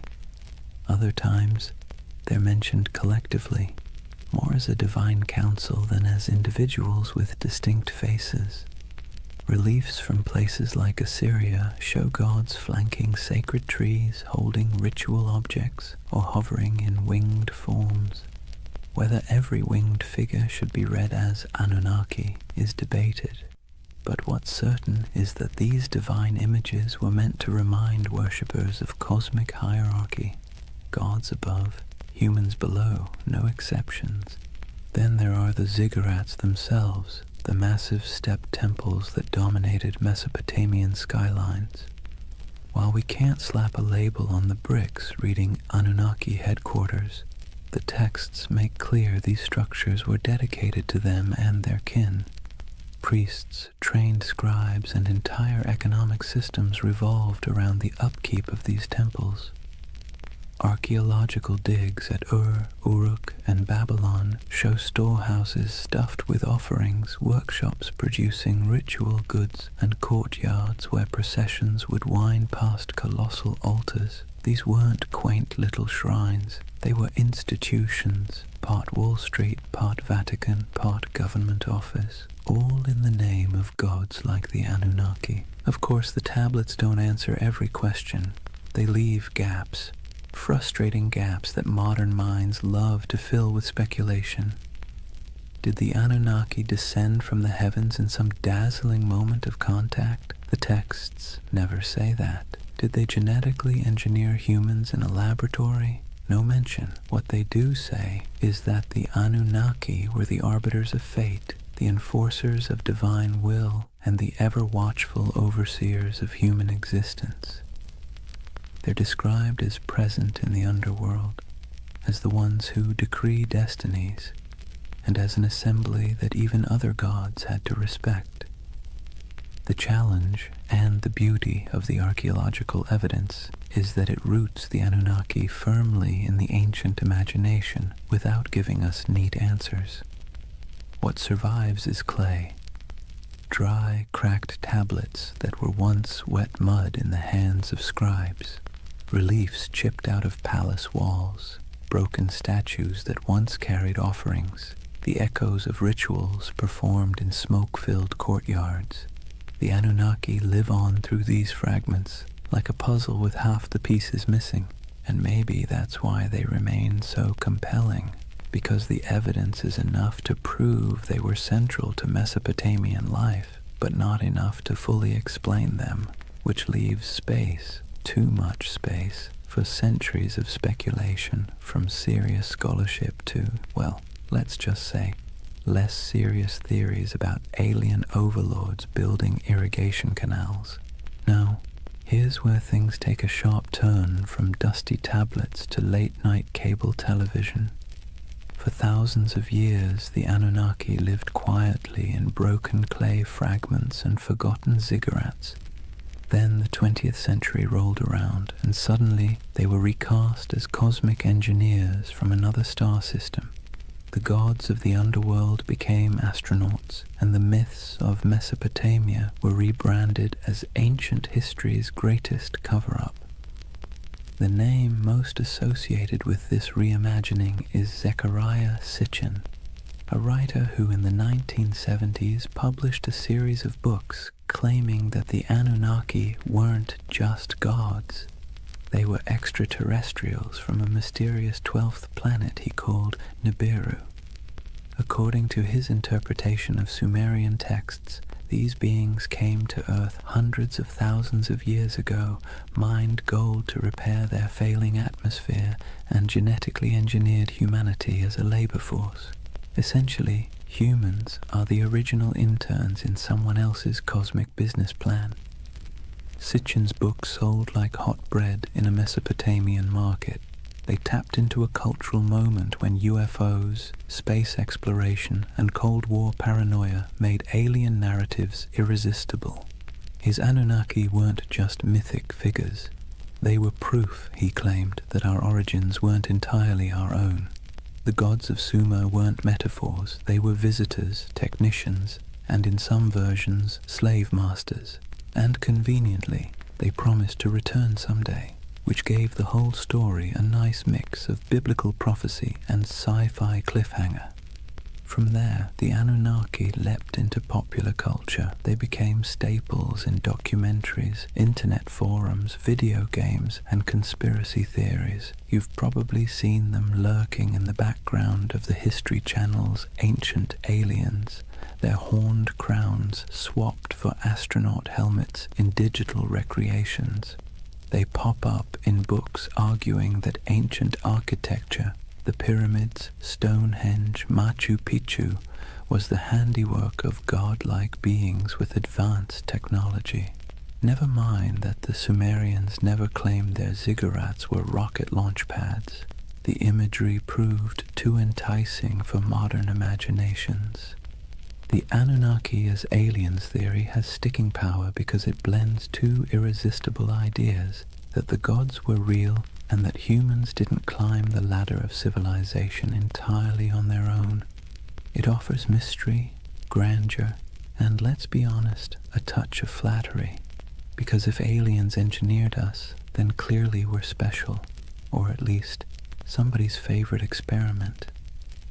Of course, historians and archaeologists roll their eyes hard enough to sprain something when these theories come up. There's no tablet that says, by the way, we came from planet Nibiru. There's no evidence of spaceports in Ur or genetic labs in Babylon. The texts talk about floods, fate, rituals, and divine councils, not interstellar travel. But for many people, that's part of the fun. The gaps in the evidence are fertile ground for imagination, and Sitchin's Anunnaki filled those gaps in a way that captured millions of readers. It's worth pausing, though, to ask why. Why did the Anunnaki, of all the gods in human history, become the poster children for alien theories? Why not the Greek Olympians, or the Norse pantheon, or the Aztec deities? Partly it's because Mesopotamia is so old. These myths stretch back to the dawn of writing, which makes them feel like they contain hidden truths, the first draft of humanity's story. And partly it's because the Anunnaki were always portrayed as remote, judgmental overseers, an image that lends itself easily to the idea of superior beings from elsewhere. So, in the modern imagination, the Anunnaki have been rebranded, no longer just the moody gods of grain and flood, they're star travelers, geneticists, and absentee landlords of Earth. Whether you buy it or not, you have to admit, it's a heck of a career change for a bunch of ancient underworld judges. So, let's weigh the scales. On one side, we have archaeologists with dirt under their fingernails, carefully piecing together tablets baked 5,000 years ago.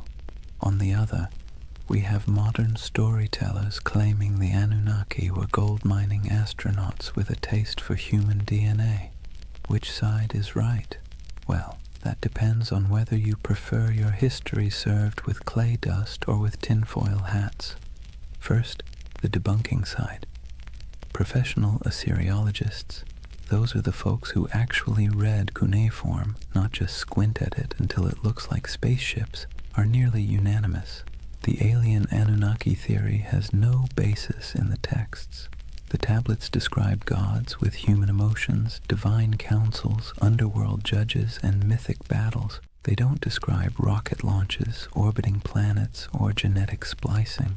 The so-called translations used by Sitchin and his followers are, to put it gently, extremely creative. Imagine reading a cookbook, ignoring the ingredients list, and deciding it's actually a secret guide to time travel. That's about the level of scholarship we're talking about. Historians also point out that Mesopotamian myths are not unique in describing gods coming from the heavens or shaping humanity. Nearly every culture personified natural forces, storms, floods, fertility, death, as divine beings. The Anunnaki fit neatly into this pattern. Their role as overseers of fate and cosmic order makes sense in a world where rivers could make or break your survival overnight. They were not literal engineers from outer space. They were metaphors dressed in horned crowns. And yet, here's where the believing side makes its case, not necessarily because the evidence is strong, but because the allure is irresistible. People love mysteries. We love the idea that official history only tells part of the story, and we especially love the idea that ancient civilizations had secrets we can barely comprehend. The Anunnaki as aliens theory scratches all those itches. It takes the gaps, the missing pieces in the archaeological record, and fills them with rockets, DNA labs, and interstellar empires. And let's be honest, the official scholarly version isn't exactly sexy. The Anunnaki were stern gods who oversaw the underworld and enforced cosmic order doesn't exactly sell a million paperbacks. The Anunnaki were aliens who built humanity as their labor force and promised to return. Now that gets you a book deal, a History Channel interview, and a lifetime supply of conference invitations. What's fascinating is how both sides talk past each other.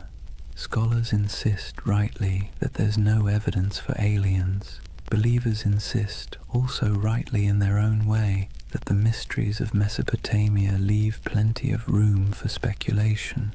And between those poles, the Anunnaki themselves sit in silence, their names carved into clay, waiting for us to argue over them. Maybe that's the real takeaway here. Not whether they were gods, judges, or astronauts, but the fact that the Anunnaki are still sparking debate thousands of years later. They're still being reinterpreted, reshaped, and reimagined to suit the anxieties and fascinations of every age, whether that's Bronze Age farmers worrying about floods, or modern readers worrying about aliens in the night sky. So are they aliens? Almost certainly not. Are they fascinating? Absolutely. And in the end, whether you lean on the side of clay tablets or cosmic spaceships, you're participating in the same tradition the Mesopotamians started, using stories to make sense of a world that always feels a little bit out of our control. Here's the thing, whether you side with the cautious archaeologists or the ancient astronaut crowd, one fact is undeniable. The Anunnaki have staying power. Thousands of gods have come and gone, their names forgotten, their temples reduced to rubble, but somehow the Anunnaki still loom in our imagination, stubbornly refusing to fade. Why? What is it about this particular group of deities that continues to haunt us? Part of the answer lies in timing. The Anunnaki belong to the very earliest chapters of human history. When we talk about them, we're not just talking about some late add-on to mythology. We're talking about gods that walked hand in hand with the invention of writing, cities, and law. They're baked into the foundations of civilization itself. To imagine them is to imagine the dawn of human organization, when the rules of existence were still being scribbled on clay for the very first time. That alone gives them an aura of primordial authority. Another part is their personality. Unlike distant creator gods who retreat into the heavens after making the world, the Anunnaki were meddlesome. They judged, they punished, they demanded offerings. They were nosy landlords of human destiny, constantly keeping score. And let's be clear, that resonates because it feels familiar. Who hasn't felt like life is governed by forces beyond your control, demanding rent, setting impossible rules, and punishing you when you fall short? The Anunnaki embody that eternal human anxiety that someone powerful is watching and that your fate is never entirely your own. Then there's the modern twist. Once writers like Sitchin recast them as aliens, the Anunnaki slipped neatly into our age of science fiction. Suddenly they weren't just gods in dusty temples. They were interstellar overlords, genetic engineers, perhaps even visitors who might return.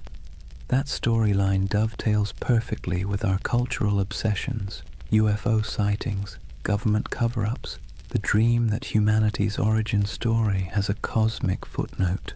The Anunnaki became flexible enough to serve both the skeptic and the dreamer, the scholar and the conspiracy theorist. But maybe the deepest reason they captivate us is because they stand at the intersection of myth and mystery. They are ancient enough to feel weighty, mysterious enough to feel open-ended, and human enough to feel relatable. They bridge the gap between the world we know and the world we suspect might exist just beyond our understanding. Whether as gods, symbols, or aliens, the Anunnaki invite us to ask big questions about control, destiny, and the possibility that humanity isn't entirely steering its own ship. And so they linger on broken tablets in dusty museums, on the shelves of UFO bookstores, in memes, podcasts, video games, and documentaries. They've outlived the cities that once worshipped them, and they'll probably outlive our own stories too, because the Anunnaki aren't just gods of the underworld, they're gods of imagination, and that, in the end, might be the only immortality any deity truly needs. Chapter 4. Legacy, Splendor, and Echoes in Time. If you were a Mesopotamian king, life wasn't just about managing crops or worrying about canal maintenance. That was for everyone else. Your main job, besides bragging in stone, was to convince people that the Anunnaki were firmly in your corner. Ruling wasn't just politics, it was theater, and the Anunnaki were the ultimate stage props. Step into the palace of a Babylonian ruler and look at the walls. Carvings show the king standing tall, flanked by divine symbols, winged discs, horned crowns, stars etched above his head. These weren't decorative doodles, they were bold advertisements.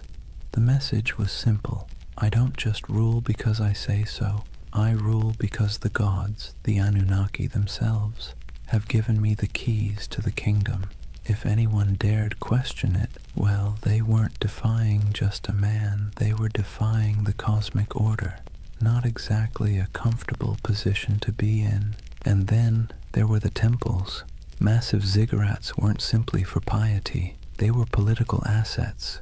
Kings poured resources into these towering mud brick staircases to heaven, dedicating them to the Anunnaki as if they were paying off a divine mortgage. Each new level added, each gleaming brick was another way of saying, see how devoted I am? Clearly the Anunnaki love me more than the guy ruling next door. Priests, of course, benefited handsomely from this arrangement, receiving offerings, land, and workers, all in the gods' names. Kings and priests together formed a kind of divine PR firm, endlessly reminding everyone that their power flowed straight from above. Rituals, too, were carefully choreographed to spotlight this connection.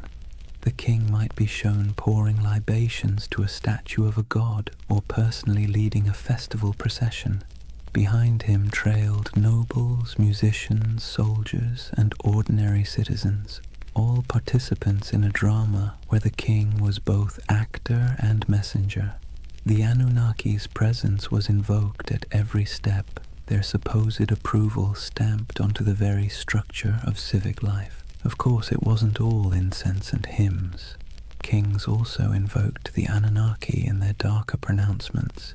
Inscriptions often came with curses attached. Whoever defaces this monument, may the Anunnaki destroy his seed, wither his fields, and turn his name to dust. Nothing like a little cosmic threat to keep people from messing with your statues. The Anunnaki became both benefactors and enforcers, tools for rulers to extend their grip long after their actual armies had gone home.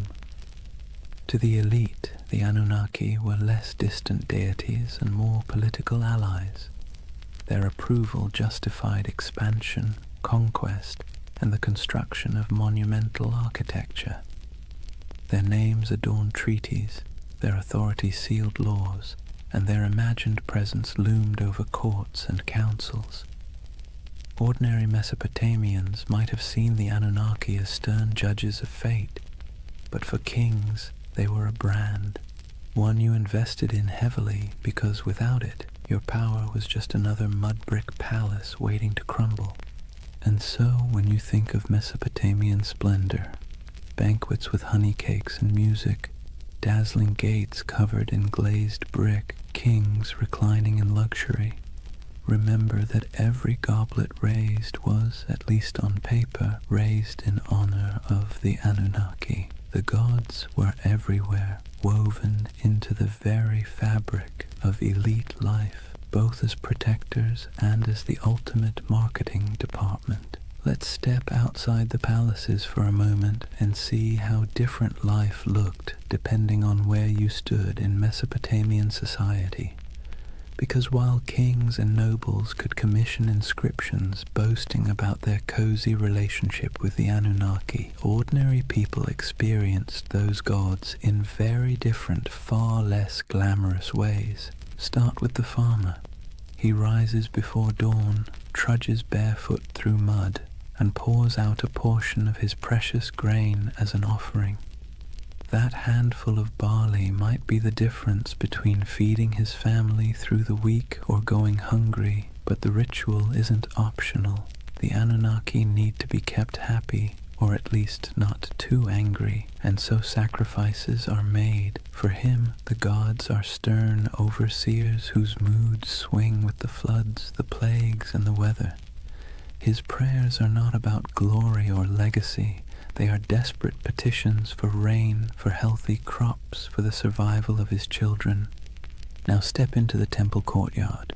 Here, priests oversee elaborate offerings, roasted lamb, beer poured into bowls, incense rising in aromatic clouds. Nobles and kings show up too, parading gifts of gold and silver, dedicating massive feasts in the gods' names. On the surface, it looks like everyone is worshipping the same deities, but the scale is entirely different. Where the farmer gives a clay bowl of bread, the king gives an entire bull. Where the laborer prays for enough water to survive the season, the ruler prays for divine sanction to conquer a neighboring city. Same gods, very different wish lists. And that's the irony. The Anunnaki were invoked as protectors of the entire community, yet the experience of worship was stratified. For the elite, ceremonies doubled as political theater.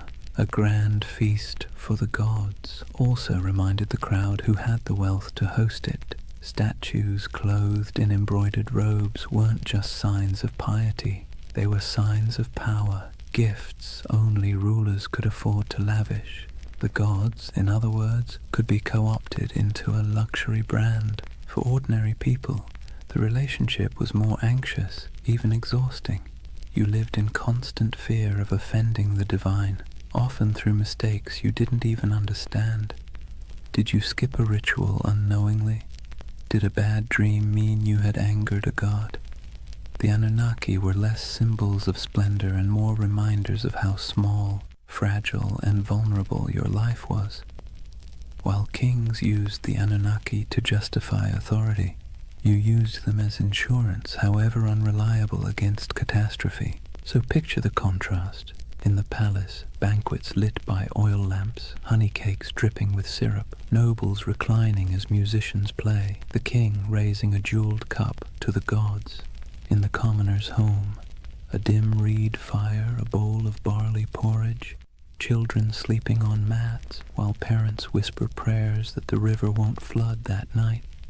Both acts are framed as honoring the Anunnaki, but the emotional reality could not be more different.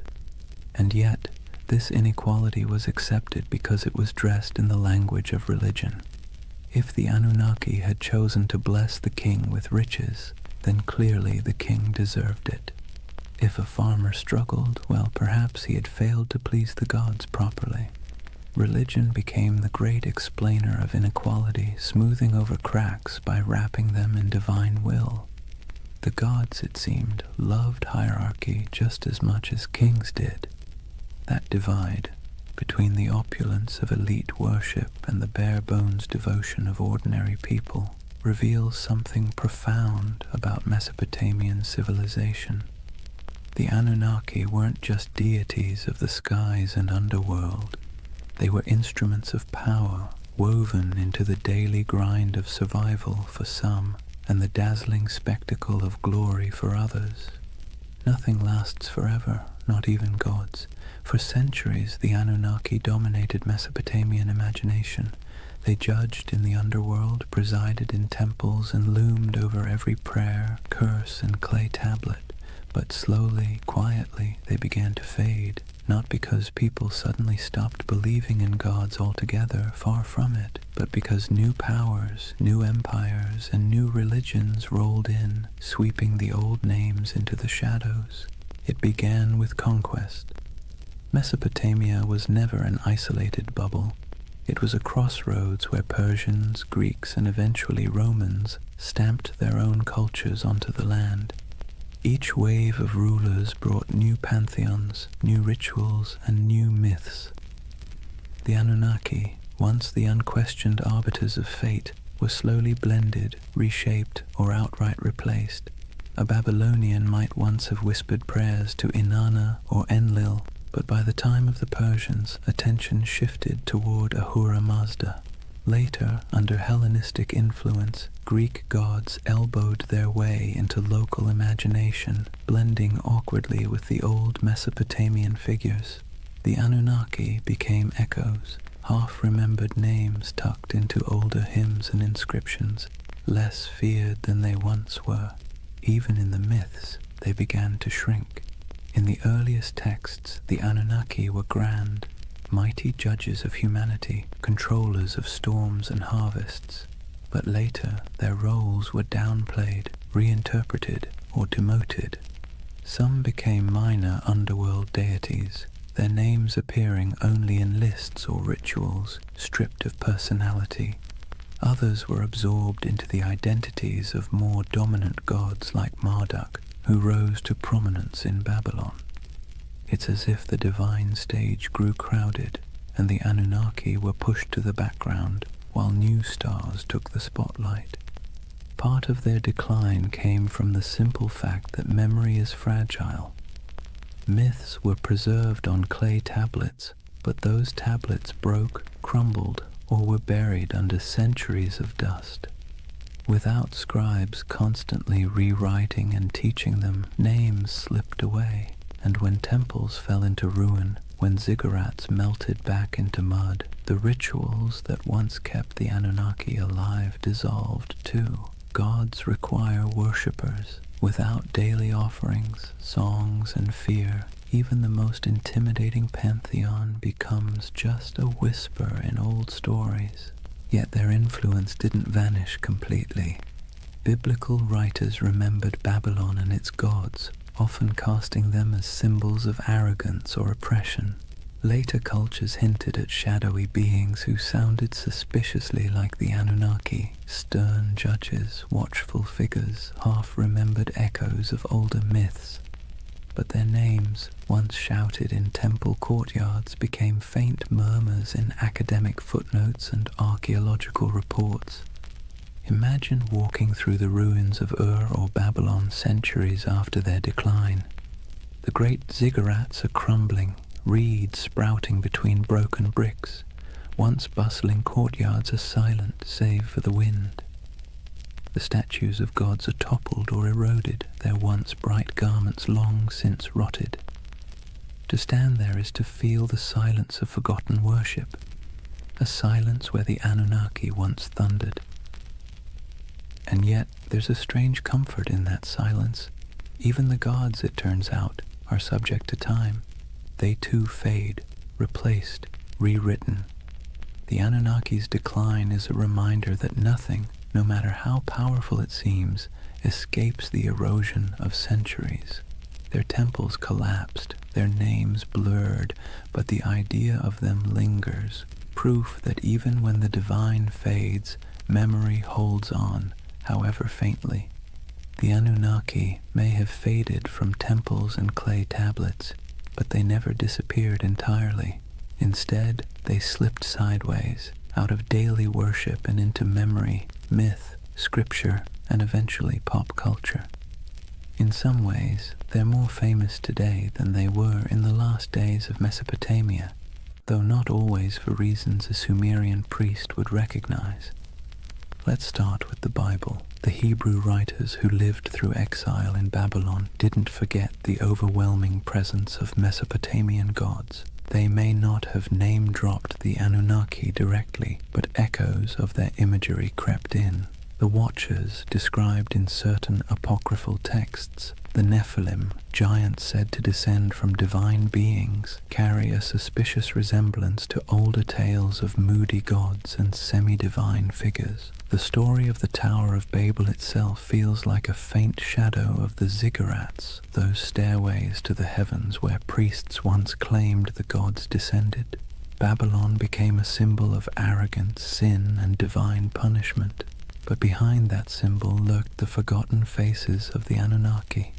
Fast forward a few millennia, and the Anunnaki were dusted off, not by priests or kings, but by authors with a taste for the mysterious. In the 20th century, writers like Zecharia Sitchin gave them a brand new identity, not just gods, but aliens. According to his theory, the Anunnaki were advanced beings from another planet, here to engineer humanity as a labor force.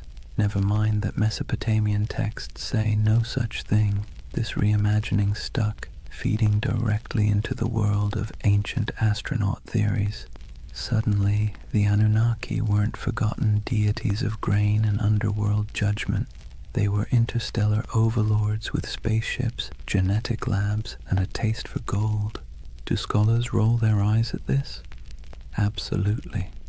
Archaeologists point out that Sumerian inscriptions mention plenty of gods, but none of them arrive in rockets or dabble in DNA splicing. Still, the theory has traction because it taps into a deep human itch, the sense that our past hides secrets, that civilization began not just with mud and sweat, but with some kind of hidden intervention.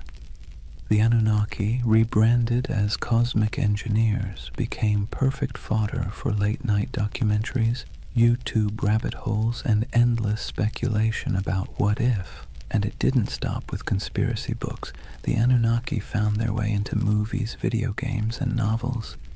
They appear as shadowy gods in fantasy series, as alien overlords in science fiction, as mysterious powers in role-playing games. Their very name carries weight. Ancient, strange, vaguely menacing. You don't even need to know who they were to feel a flicker of intrigue when you hear it. It's ironic, really.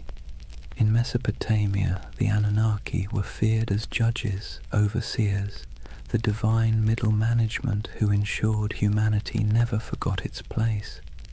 Today, they're debated in podcasts, plastered across memes, and occasionally turned into boss battles on a PlayStation screen.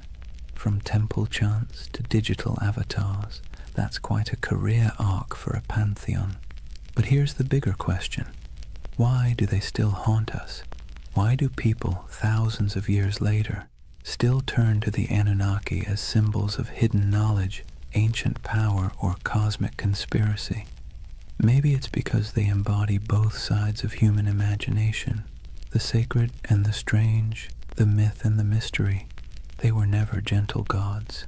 They were moody, demanding, unpredictable. In that sense, they feel closer to us than the serene, distant gods of later traditions.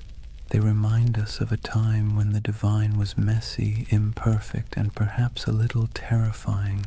And in that imperfection, they remain endlessly fascinating. So whether you see them as forgotten deities, misunderstood myths, or interstellar overlords with questionable management skills, the Anunnaki endure.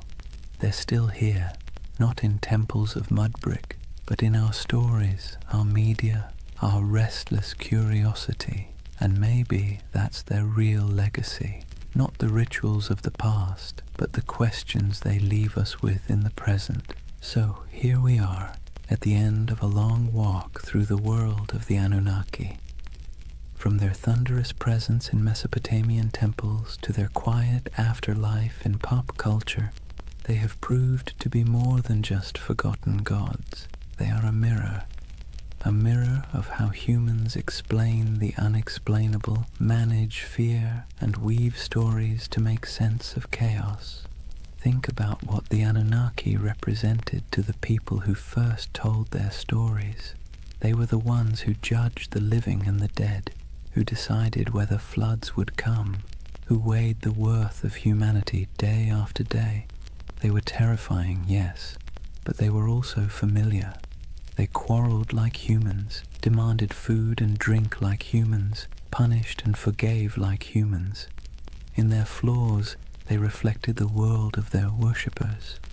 Life in Mesopotamia was harsh, unpredictable, and full of petty dramas, so naturally their gods were too.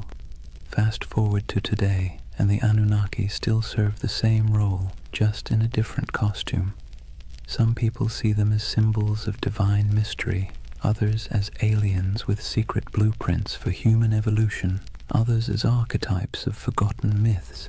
But underneath those interpretations is the same impulse, the need to believe that our world is not random, that there are forces, whether gods, aliens, or fate, shaping our story. And here's the irony. In searching for the Anunnaki, what we really uncover is ourselves. Our hopes, our fears, our longing for meaning. Whether in temple hymns, clay inscriptions, or late-night conspiracy videos, the Anunnaki are less about the gods and more about the humans who imagined them. They tell us that from the very beginning, we've been restless. We've wanted answers, we've wanted control, and when the rivers of life flooded or dried, we looked upward, to the sky, to the gods, to the stars, and tried to explain it. So why do they still haunt our imagination? Maybe because they embody the uneasy truth of civilization, that progress comes with anxiety, that knowledge comes with questions we can't quite answer, that power, whether divine or human, is always precarious. The Anunnaki remind us that even at the dawn of history, people wrestled with the same feelings we carry today: awe, fear, wonder, doubt. And as you drift into sleep tonight, let that thought settle in gently. The Anunnaki may be gone, their names eroded by time, their temples reduced to dust, but the echoes of their stories still ripple through us, not as warnings from stern gods, but as reminders of our own humanity. The rivers rise and fall, empires bloom and crumble, gods fade, then return in new disguises. Yet the rhythm of life carries on. In the quiet of your own night, you don't need to worry about divine judges weighing your worth. You can rest easy, knowing you are part of a story that stretches back to those ancient voices who once whispered prayers under starlit Mesopotamian skies. They too feared the night, they too searched for meaning, and in that connection, across thousands of years, maybe we find the most peaceful truth of all. We've always been human, and we've always been looking up. And so, we come to the end of our long journey with the Anunnaki. We've walked the muddy fields of Mesopotamia under their watchful gaze, sat in the courtyards of ziggurats while priests chanted, listened to myths of floods, heroes and gods who judged humanity like a never-ending performance review. We've seen them fade into dust, only to reappear in new disguises, as echoes in scripture, as theories of alien visitors, as symbols of mystery and power. What's remarkable is not that the Anunnaki vanished, but that they never truly left. They live on in the stories we tell, in the patterns of our thought, in the restless curiosity that keeps humans forever asking, what if?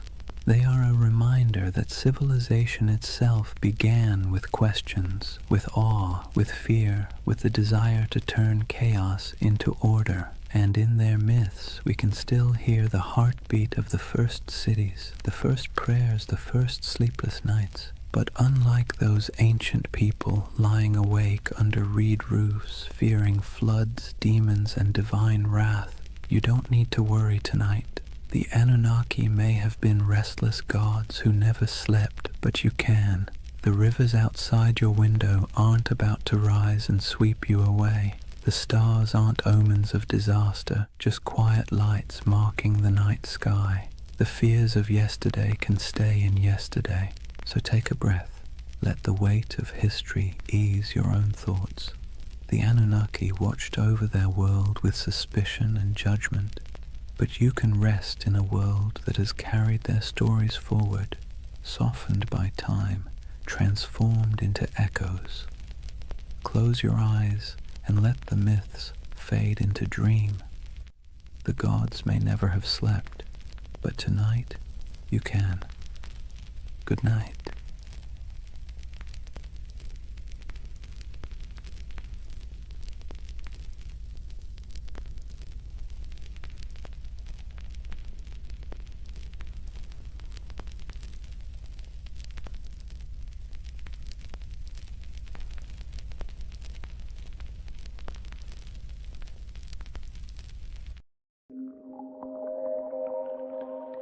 Sometimes history hides things so enormous that we only notice them when we leave the planet. Hidden deep in the Sahara is a perfect circle 25 miles wide, a formation so strange that astronauts were the first to truly see it.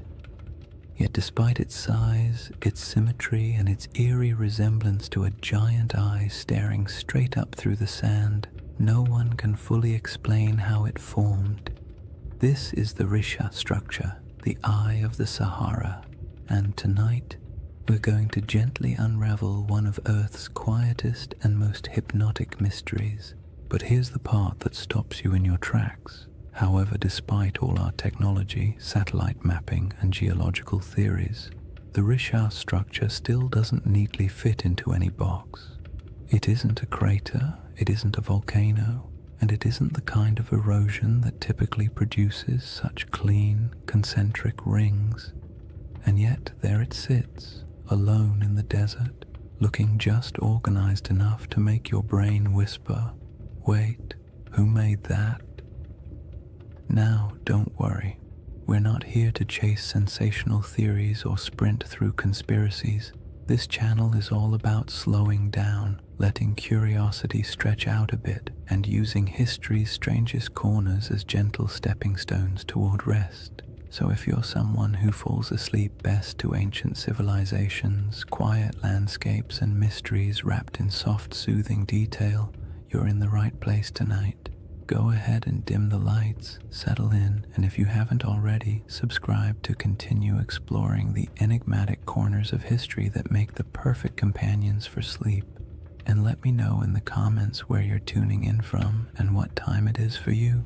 I really do love seeing the entire world checking in.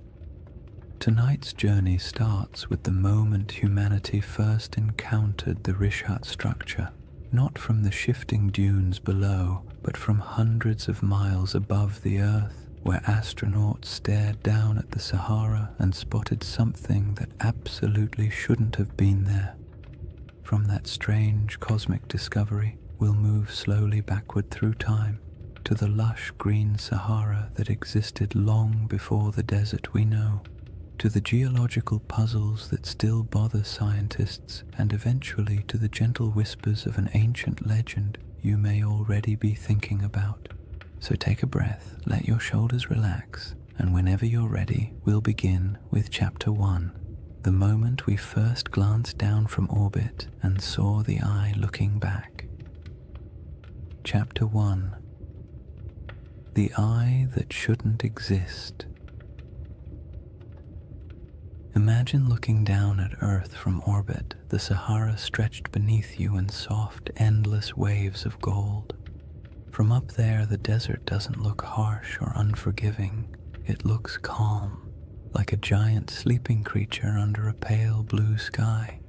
Astronauts have always taken moments to stare at the planet that way, partly out of awe, partly out of boredom, and partly because when you're strapped into a metal capsule moving faster than anything humans were ever meant to travel in, looking out the window is one of the few activities that doesn't involve switches, checklists, or mild existential dread. But during one of those early missions in the 1960s, a crew noticed something unusual, a shape far too large, too perfect, and too strange to ignore. Down on the desert floor, there was a circle, a perfect circle, 25 miles across, spiraling outward in broad rings that looked almost architectural. Not a crater, not a mountain, not a lake, just a massive, quiet symbol pressed into the land, so large that the only way to truly see it was to leave the planet entirely. To those astronauts, it looked like an eye staring straight back at them from the surface of Mauritania, the Richat structure, though it didn't have that name yet. At the time, it was simply that giant thing nobody expected. From a distance of hundreds of miles, the symmetry was unmistakable, perfect curves, clean rings, a massive pupil-shaped center. It had the kind of geometry that makes your brain immediately start asking questions it can't answer. Why is it so round? Who carved it? What force makes a shape like this in a place so empty? And perhaps the most unsettling question of all, how could something this big go unnoticed for so long? On the ground, the Richat structure is much less obvious. If you were walking across it on foot, you wouldn't see a circle at all. You'd just see gentle ridges rising and falling, interrupted by patches of rock, sand, and stubborn little plants that somehow decided this environment was worth the trouble. Nothing about it screams perfect cosmic spiral. From eye level, it looks like any other collection of rocky hills, the kind of place early travelers might have grumbled about after stubbing a toe or losing a sandal in a patch of loose sand. People likely passed through it for thousands of years without realizing they were walking across something extraordinary. And that contrast, invisible from below, unavoidable from above, is part of what makes the Richat structure so hypnotic. It's a feature you can only understand by stepping back far enough to see the pattern. It quietly resists being known, as if it only reveals itself to observers who approach from the right angle, with the right distance, and the right amount of patience. Scientists naturally tried to classify it the moment the images came down from orbit. Their job, after all, is to put everything neatly into categories, like very polite librarians of the natural world. But the Richat structure didn't fit easily. Some insisted it must be an impact crater until the evidence disagreed. No signs of shocked quartz, no melted rock, none of the scars left by a cosmic collision. Others suspected a volcano, but there was no volcanic rock. No lava flows, no ash deposits. Then came theories of uplift, erosion, domes, collapses, each one working nicely for the first few sentences before quietly falling apart upon closer inspection. The Richat structure, in classic mysterious fashion, remained cooperative enough to study, but stubborn enough to defy a simple explanation. It sits awkwardly between categories, like a puzzle piece cut in the wrong shape but still clearly belonging to the overall picture. And it doesn't help that it's located in one of the most remote regions of the Sahara, far from major trade routes, major kingdoms, or the kinds of resources that attract large ancient settlements. This is not the place where ancient people built empires or dug canals or left behind giant inscriptions announcing their presence. It's a place of wind, silence, heat, and sand, the kind of environment that erases evidence as quickly as humans can create it. Yet even in that isolation, The Risha structure demands attention. It is too large to ignore, too precise to dismiss, and too quiet to fully understand. You look at it and it feels like a riddle you weren't meant to solve on the first attempt. The desert around it stretches endlessly, dunes rising and falling like slow-motion waves, while the structure itself sits calmly in the center, a spiral carved into a world of shifting sand. There is a strange comfort in its stillness, as if it has been watching changes for far longer than humans have been paying attention, waiting patiently for someone to finally look down and notice. People naturally draw comparisons to ancient tales, especially the ones involving circular cities and lost civilizations swallowed by disaster. Humans are not subtle when it comes to pattern recognition. You show us a shape that even vaguely resembles something familiar, and our imaginations sprint ahead with enthusiasm. A structure with concentric rings in northwest Africa, larger than many ancient cities. The connections write themselves, but resisting those assumptions for now helps us appreciate just how odd the Risha structure is on its own terms. We don't need myths yet. The geology alone is strange enough to occupy the mind, and perhaps the most compelling detail is this. The Risha structure did not emerge in the desert we see today. It predates the dunes, the dryness, the isolation. It formed long before this region became a barren expanse, back when the land was green, watery, and alive. Understanding what this place used to look like changes everything about how we interpret the structure, because the environment around it wasn't always harsh silence. There was a time when this region held rivers, lakes, animals, and early humans whose daily lives unfolded under a sky that seems impossible when compared to the Sahara's modern emptiness. The Risha structure watched all of that. It watched ecosystems rise and fall, climates swing from wet to dry and back again, people migrate across its slopes, and entire landscapes vanish beneath shifting dunes. Before we compare it to any myth, we have to travel back to that older world, the Sahara before the Sahara, to see what the eye looked like when it was surrounded not by sand, but by life. To understand why the Risha structure feels so uncanny, you have to set aside the modern Sahara entirely. The desert we picture today, an endless, shimmering expanse of heat and sand, is actually one of the youngest landscapes on the planet. For most of human existence, this region wasn't a wasteland at all. It was green, fertile, and astonishingly alive. Picture wide grasslands rolling out to the horizon, with clusters of acacia trees and patches of wetlands where birds gathered in noisy flocks. Picture rivers meandering through valleys, carrying cool water across a landscape thick with the smell of damp soil after summer rains. And somewhere in the middle of all that, the Risha structure sat quietly, not as an isolated monument in an empty desert, but as part of a thriving environment full of sounds, movement, and human life. This ancient green Sahara wasn't a brief, lucky moment in history. It was part of a repeating cycle caused by subtle shifts in Earth's orbit and tilt, changes that alter the intensity of monsoon rains across Africa. Every so often, rainfall increases enough to transform the desert into a lush savanna.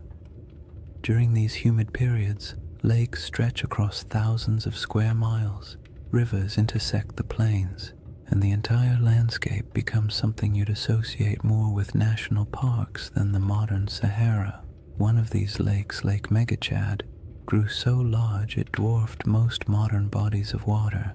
Today it's reduced to a fraction of its former size, but the ancient shoreline is still visible from space, ghostly arcs etched into the ground. People lived in this green Sahara, not mythical super beings or forgotten high-tech civilizations, just ordinary families doing the same things humans have always done, carrying water, tending fires, raising children, arguing about small chores, making tools because stores wouldn't exist for another 10,000 years. They carved rock art showing giraffes, cattle, and hunters. They painted scenes of life that would feel familiar even now. Herders guiding animals, groups traveling together, children playing near pools of water. These paintings sit today in silent caves and overhangs, reminders that the desert once held a different world entirely. In that greener age, the Risha structure would have been part of daily life, not an object of wonder, not a sacred shape, not a giant spiral people tried to decode. Just land from the ground. The structure doesn't appear circular. You only see ridges and slopes, gentle arcs rising and falling like the ribs of a giant slowly sleeping beneath the surface. Early humans would have walked across it without a second thought. Maybe they used its higher points as lookout spots to scan for animals. Maybe they sheltered in its inner valleys when storms rolled through. Maybe they avoided certain parts out of superstition, or maybe they never thought about it at all. Most likely it was simply background scenery, the same way we barely notice the hills near our own towns unless someone points out their shape. But even if it blended into the landscape, the Rishat structure would have quietly shaped the rhythm of life around it. The ridges could have guided migration paths. Water might have pooled in certain low areas after seasonal rains. Vegetation could have grown thicker in pockets where moisture collected. For thousands of years, people and animals would have used the structure without realizing they were interacting with something that would one day puzzle scientists, entice researchers, and inspire late-night conversations about lost civilizations and ancient catastrophes. As the climate shifted and rainfall declined, the green Sahara slowly began to fade. Lakes shrank, rivers dried, vegetation withered. The smell of earth after rain became less common. Migration stretched longer as people followed dwindling water sources, and eventually dunes crept across the landscape, swallowing paths, burying campsites, and erasing nearly all traces of the world that had existed before. What's haunting about this transformation is how quickly it happened in geological terms. A few thousand years, an eye blink in Earth's timeline, was all it took to turn a thriving ecosystem into one of the largest deserts on the planet. The people who lived here would have witnessed that shift firsthand. Generation by generation, they watched lakes retreat, animals disperse, and once reliable seasonal patterns collapse. Oral traditions from various African cultures still contain echoes of climates changing, waters disappearing, or ancestral migrations driven by environmental upheaval. Stories stretch and distort across centuries, of course, but they often carry a spark of truth at their core. And it's not unreasonable to imagine that somewhere in the long, layered history of this region, memories of a circular landform in a once wet landscape might have eventually become a distant, reshaped legend. When modern researchers study the Sahara's ancient lakes and rivers, they often describe them as ghost waterways, because their traces linger beneath the dunes like faint scars, visible only from satellite images or through careful ground surveys. It's peaceful in a strange way to picture these lost rivers running across land that now feels so desolate. The desert is quiet, but beneath that quiet are the outlines of ecosystems that once flourished. The Risha structure existed during all of those cycles. It watched water fill basins, watched wetlands grow thick with life, watched grass return and then die away. It endured storms, sun, wind, and the slow grinding force of erosion. There's something soothing about how unbothered the structure is by all these changes. Landscapes rise and fall, climates swing wildly, civilizations appear and vanish, and the Risha structure simply remains. It doesn't tell its own story. It doesn't announce its presence. It doesn't offer answers. It's just there, a constant in a world where almost nothing else is. And understanding that ancient environment is essential because it sets the stage for the real puzzle, how this enormous circular formation came to be in the first place. The scientific explanations, volcanic uplift, erosion, collapsed domes, answer some questions while raising others. Each theory seems convincing until you begin to examine the details. The Risha structure looks simple from orbit, but grows more complicated the closer you approach it, like a calm surface hiding a tangled set of mysteries beneath. Now that the Sahara's old green world is clear in your mind, the geological puzzle becomes even more intriguing, because any explanation has to account not only for the structure's shape, but for how incredibly long it has stood unchanged through shifting climates and changing environments. The puzzle sits before us, layer after stubborn layer. Once you've pictured the Sahara as it used to be, wet, green, alive, and almost unrecognizable, the Risha structure becomes even stranger, because whatever formed this enormous circle had to withstand everything nature threw at it. Floods, droughts, storms, shifting climates, and entire ecosystems rising and collapsing. And yet it remains, not as a faint trace or a distorted outline, but as a nearly perfect set of rings still visible from space. That kind of durability demands an explanation, and scientists have certainly tried to provide one.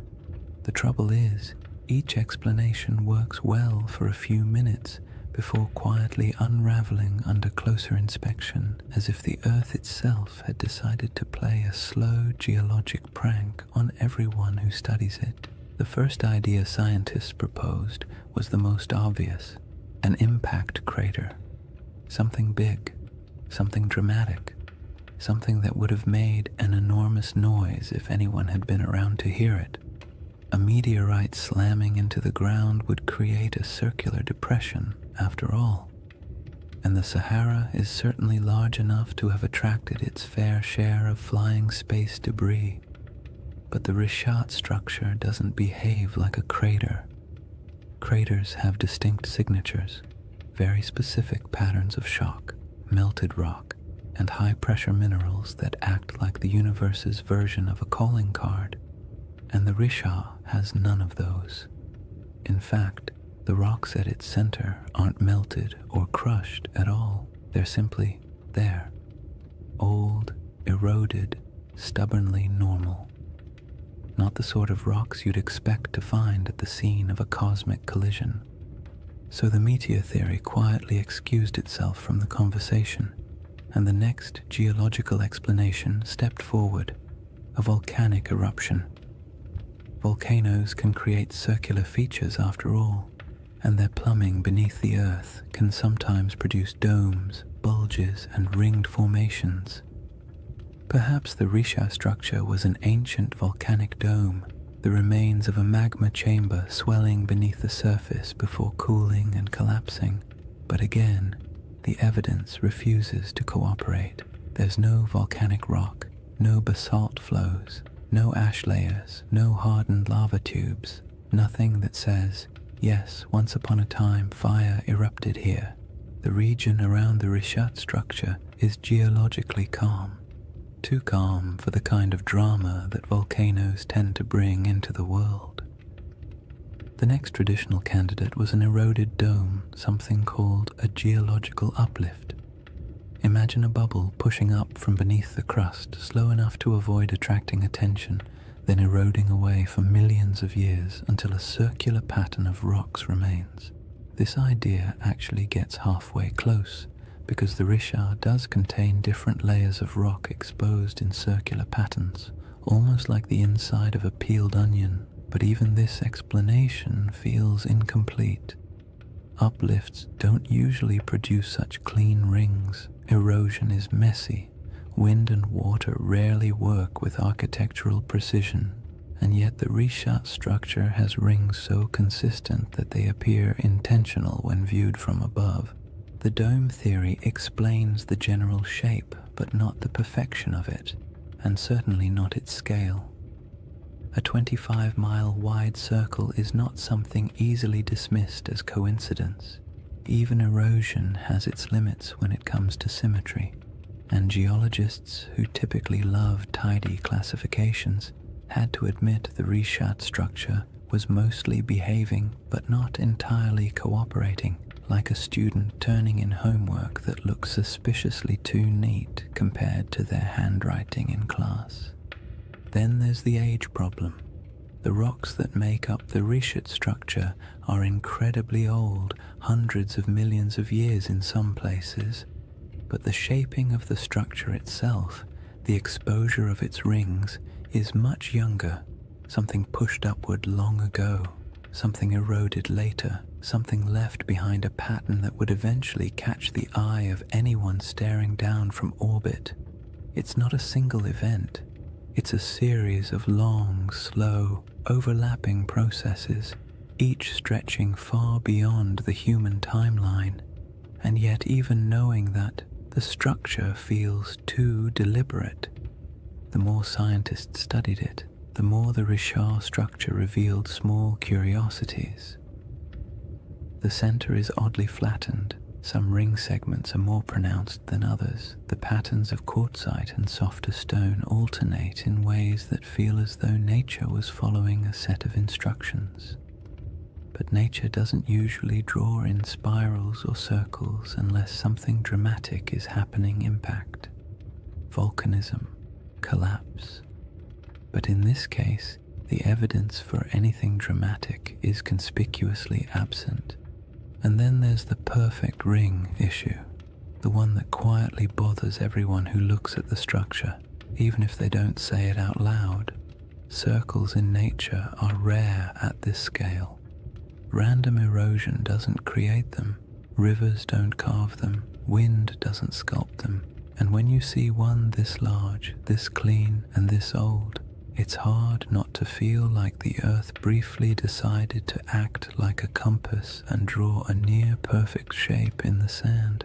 It's not surprising that the Richat structure often leaves people with a vague sense of unease, not fear, not dread, just the gentle discomfort of encountering something that feels too orderly in a world built on chaos. Geologically, the best explanation we currently have is that the Richat structure started as a circular uplift, a dome of ancient rock that rose slowly from the earth long before humans existed. Over tens of millions of years, wind and water eroded the softer materials, leaving behind harder rings of quartzite that resisted erosion. In essence, the shape is a natural accident, a byproduct of uplift plus erosion plus time. But even if this is the correct explanation, it still doesn't quite satisfy the imagination, because most uplifts don't look like this. Most erosion doesn't cooperate so neatly, and so the Richat structure lives in that strange middle space, scientifically explainable, yet visually suspicious, like a naturally occurring optical illusion, a formation that checks enough geological boxes to avoid being classified as supernatural, yet raises enough questions to spark curiosity in anyone who looks at it. It's the kind of feature that almost begs for a story or a legend, something to give meaning to its shape, even if that meaning exists only in the human mind. Once you've explored the geological explanations and realized none of them fully capture the structure's quiet strangeness, it becomes easier to understand why some people entertain a very different question. Not the scientific, what made this, but the mythic, does this remind me of something? A city described long ago with concentric rings of land and water, positioned somewhere to the west of ancient civilizations, a place said to have vanished in a single day and night. The Risha structure does not announce itself as that place, but it echoes the pattern just enough to make you wonder where coincidence ends and imagination begins. Before any comparisons can be made gently or cautiously, the building blocks of those ancient descriptions must be understood not as fantasy, but as the fragments of memory, geography, and storytelling that shaped one of history's most enduring legends. Long before anyone could stare down at satellite images or argue over geological uplift on the internet, there was a different kind of puzzle circulating through the ancient world. A story recorded by a single philosopher, passed on from a conversation he claimed to have heard, describing a civilization so strange and so perfectly structured that it bordered on myth even in its own time. Plato's tale of Atlantis has been repeated so often, repackaged so many times, and stretched so far by imagination that the original description often gets lost under the weight of all the versions built on top of it. But if you strip away the embellishments, the crystal cities, the impossible technologies, the ancient aliens with clipboards, interpretations, you're left with a surprisingly simple outline: a circular city, rings of land and water, mountains to the north protecting it, a broad plain to the south, a river that flowed to the sea stones of red, black, and white, abundant animals, especially elephants, and a civilization that rose to prominence before collapsing in a sudden, dramatic event.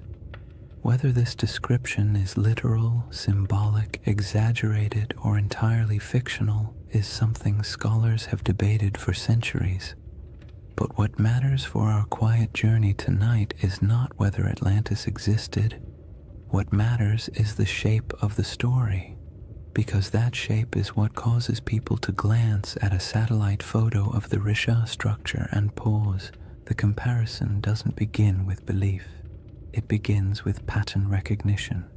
Humans are wired to look for familiar shapes in unfamiliar places. It's the same instinct that makes us see faces in electrical outlets or animals in passing clouds. So when someone sees a massive set of concentric rings in northwest Africa, a structure wrapped in mystery and sitting in a region that once held rivers, lakes, and life, it's reasonable that part of their brain whispers, "This looks like something I've heard before." The resemblance is not perfect, not literal, not conclusive, but it's enough to make curiosity shift in its seat a little. Consider the colors Plato mentions: red, black, and white stones. The Risha structure, like much of the Sahara, contains layers of rock and sediment that naturally fall into those shades. Iron-rich sandstone brings the red. Basalt and volcanic remnants elsewhere in the region bring the black, and pale limestones offer the white.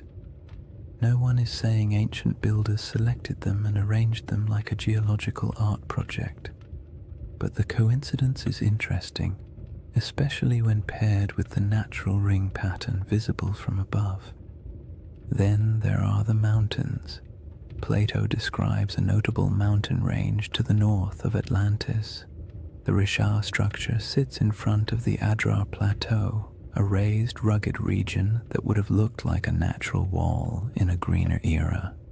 Today, it's a dry, worn highland, sculpted by time and wind, but long ago it would have been more dramatic. Cliffs, ridges, and elevated land dotted with vegetation and wildlife. If early people lived in the region, they would have viewed those northern heights as a defining feature of their landscape.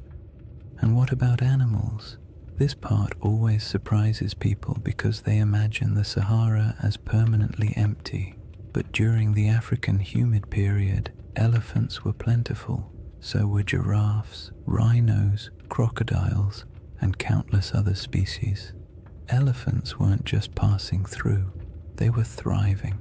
Some rock art across the Sahara shows entire herds, depicted with the casual familiarity of people who lived alongside them. So yes, if someone had described this region during one of its greener eras, full of elephants, would have been an accurate statement. The river connection is where things become both interesting and gentle in their ambiguity. In a lush Sahara, a river system could have flowed westward toward the Atlantic. Some ancient channels still appear faintly beneath the modern desert, traced by satellite radar and geological surveys. These channels hint that at least some rivers once traveled across areas that are now sand and stone. Whether any of them connected near the Richard structure is debated, but the possibility is not unreasonable. In a world where climates shifted dramatically, waterways did too. It's worth saying calmly and clearly, none of these correlations prove anything. They simply show why the mind wanders toward the comparison. The Richard structure does not need Atlantis to be interesting. Its mystery stands fully on its own. But when the circular shape, the colors, the mountains, the animals, and the long-lost rivers all quietly line up with parts of an old story, your thoughts naturally drift toward the what-if of it all. Plato wasn't writing a travel guide. He was a philosopher using allegory to make a point about human nature, power, hubris, and collapse. Atlantis, in his narrative, was less a factual account and more a moral lesson bundled into a geographic metaphor. Yet even then, scholars have noted that ancient myths often embed distorted memories of older events. Storms, floods, migrations, or lost settlements folded into stories, generation after generation. Myths protect what history doesn't always preserve. They store impressions of landscapes that no longer exist. They embellish, exaggerate, simplify, and dramatize, but something recognizable occasionally survives inside them. The Richard structure doesn't have ruins. It doesn't have walls, canals, columns, marketplaces, or any of the features you'd expect of a large city. The environment around it would have been challenging even in greener times. And human settlements from that ancient period would likely have left fragile traces now erased by thousands of years of wind and shifting sand. So the idea of it being a lost civilization rests not on evidence but on the shape alone, the irresistible symmetry that triggers recognition even when no proof supports it. That's part of the comfort of this mystery. It doesn't demand belief. It simply invites curiosity. You don't have to imagine ancient kings or advanced societies. You don't have to build a hidden metropolis in your mind. All you need to do is stand quietly before a satellite image and let the shape speak for itself. A giant ringed formation in the middle of an ancient landscape that has changed almost beyond understanding. Somewhere between geology, memory, climate, erosion, and myth sits the Richard structure. It tells us nothing directly. It refuses to commit to any single story, and perhaps that's why it remains such a calming mystery, one that doesn't need dramatic conclusions or bold claims. It only needs an open horizon, a quiet night, and the imagination drifting gently toward possibilities. Chapter 2 begins with the world that once surrounded this structure, a world of forgotten lakes, shifting climates, and early peoples who lived in a Sahara that doesn't resemble the one we know today. Chapter 2: A Lost World Buried in Sand. To step into the next layer of the Richard mystery, you have to imagine a Sahara that feels almost impossible compared to the one we know today. Not the hot, shimmering, bone-dry desert that stretches endlessly across maps, but a world so green and alive that if you were dropped into it without context, you might not even guess you were standing in northern Africa at all. The Sahara's greener eras weren't brief accidents of climate, they were entire chapters of Earth's history, long enough for lakes to swell into inland seas, for animals to migrate freely across savannas, and for human communities to settle into rhythms of daily life as familiar and as ordinary as any other early society. In that forgotten landscape, the Richard structure wasn't an isolated swirl of geology in a barren desert. It was simply part of the scenery, a ringed plateau sitting quietly in a world full of life. During the African humid period, monsoon rains shifted northward and transformed the Sahara into a mosaic of grasslands, wetlands, and rivers. Satellite studies have revealed thousands of ancient lake beds, some stretching larger than modern countries. The largest of them, Lake Megachad, was so vast that its shoreline would have swallowed entire modern coastlines. It's calming to picture early mornings on its edges, mist lifting off the water, birds scattering across reeds, herds moving slowly through tall grass. These weren't isolated oases like today, but interconnected ecosystems humming with life. Hippos wallowed in shallow pools, giraffes wandered across plains, crocodiles glided through freshwater channels. The air was thick with insects in the rainy season and warm, earthy scents after storms passed. And where there is water and game, people settle. Early human groups built small camps near river bends, moving seasonally with herds or weather patterns. Their lives weren't glamorous. They dealt with all the usual prehistoric frustrations: unpredictable weather, stubborn animals, unreliable food sources, and the constant inconvenience of tools that, despite countless hours of crafting, were still capable of breaking at the worst possible moment. Yet these people left behind some of the most beautiful artifacts the Sahara still holds: rock engravings and paintings showing scenes of daily life, hunters with bows, families with cattle, children playing near water. These artworks are serene, calm snapshots of a world that no longer exists, carved into stone that has stubbornly endured long after the lakes dried. When people imagine ancient civilizations, they picture dramatic stone cities, elaborate temples, complex political systems, the kinds of things that leave behind headlines in history books. But most ancient people, including those who lived in the Green Sahara, were just trying to get through the week without too much trouble.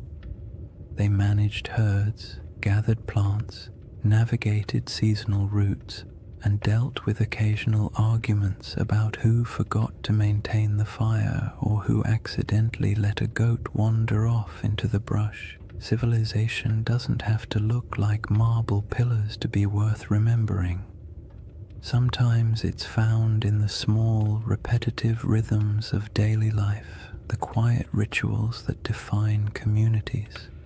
And those communities were not isolated dots scattered randomly across a wet desert. They followed predictable paths. Rivers acted like highways, lakes acted like hubs. Fertile pockets of land created gathering points where groups traded, shared food, and passed down stories. Even without permanent stone buildings, these places had identities, regions where people knew how to track animals, where certain plants grew well, where rainfall was reliable, where the land felt generous enough for families to stay a little longer. In this setting, the Richard structure would have been noticeable, but not mysterious. Its slopes rose gently, offering views of surrounding plains. Its depressions may have caught water seasonally. Its ringed layers might have supported different kinds of vegetation depending on rain and soil. People could have camped along its edges, used its higher ground for scouting, or traveled across it without realizing they were walking across an enormous circular formation that future generations would discover only from space. It was a feature of the land, not a legend, a place you pass through while thinking about practical concerns, shelter, food, weather, instead of trying to decode the terrain beneath your feet. Some researchers have suggested that pockets of early Saharan cultures may have grown surprisingly sophisticated during particularly wet periods, not in the sense of monumental architecture or complex written languages, but in social networks, trade patterns, and livestock management. Evidence shows early domestication of cattle in the region, and groups may have practiced proto-agricultural techniques around wetlands and lake margins. These weren't lost empires. They were adaptable, resilient societies navigating a landscape that could shift dramatically over generations. The idea that a civilization could thrive here, disappear, and leave little trace isn't far-fetched at all. Wet climates draw people, harsh climates erase them. The desert isn't just unforgiving, it's efficient. Wind strips away organic material. Sand buries structures. Drought erases evidence of farming. Floods wash away tools. And time, paired with enough silence, can erase almost anything that isn't carved into stone. The Sahara has a way of taking the past, smoothing it out, and leaving behind a surface that pretends nothing was ever there.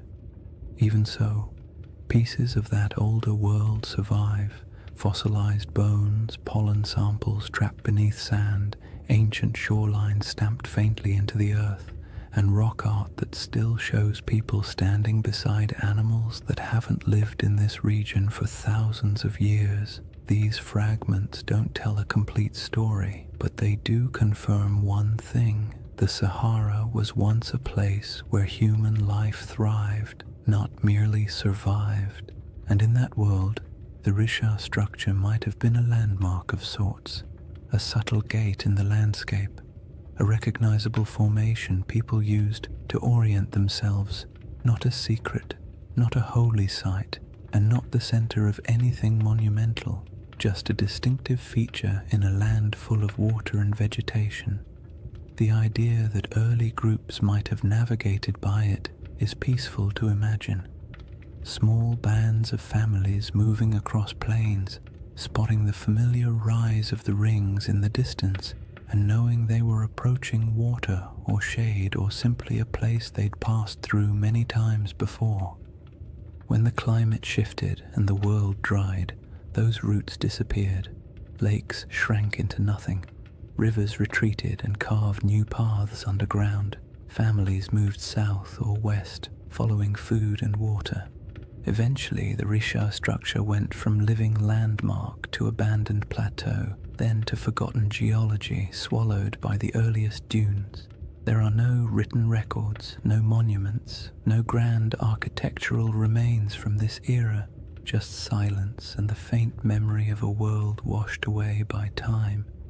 The civilizations of the Green Sahara weren't lost in a dramatic catastrophe.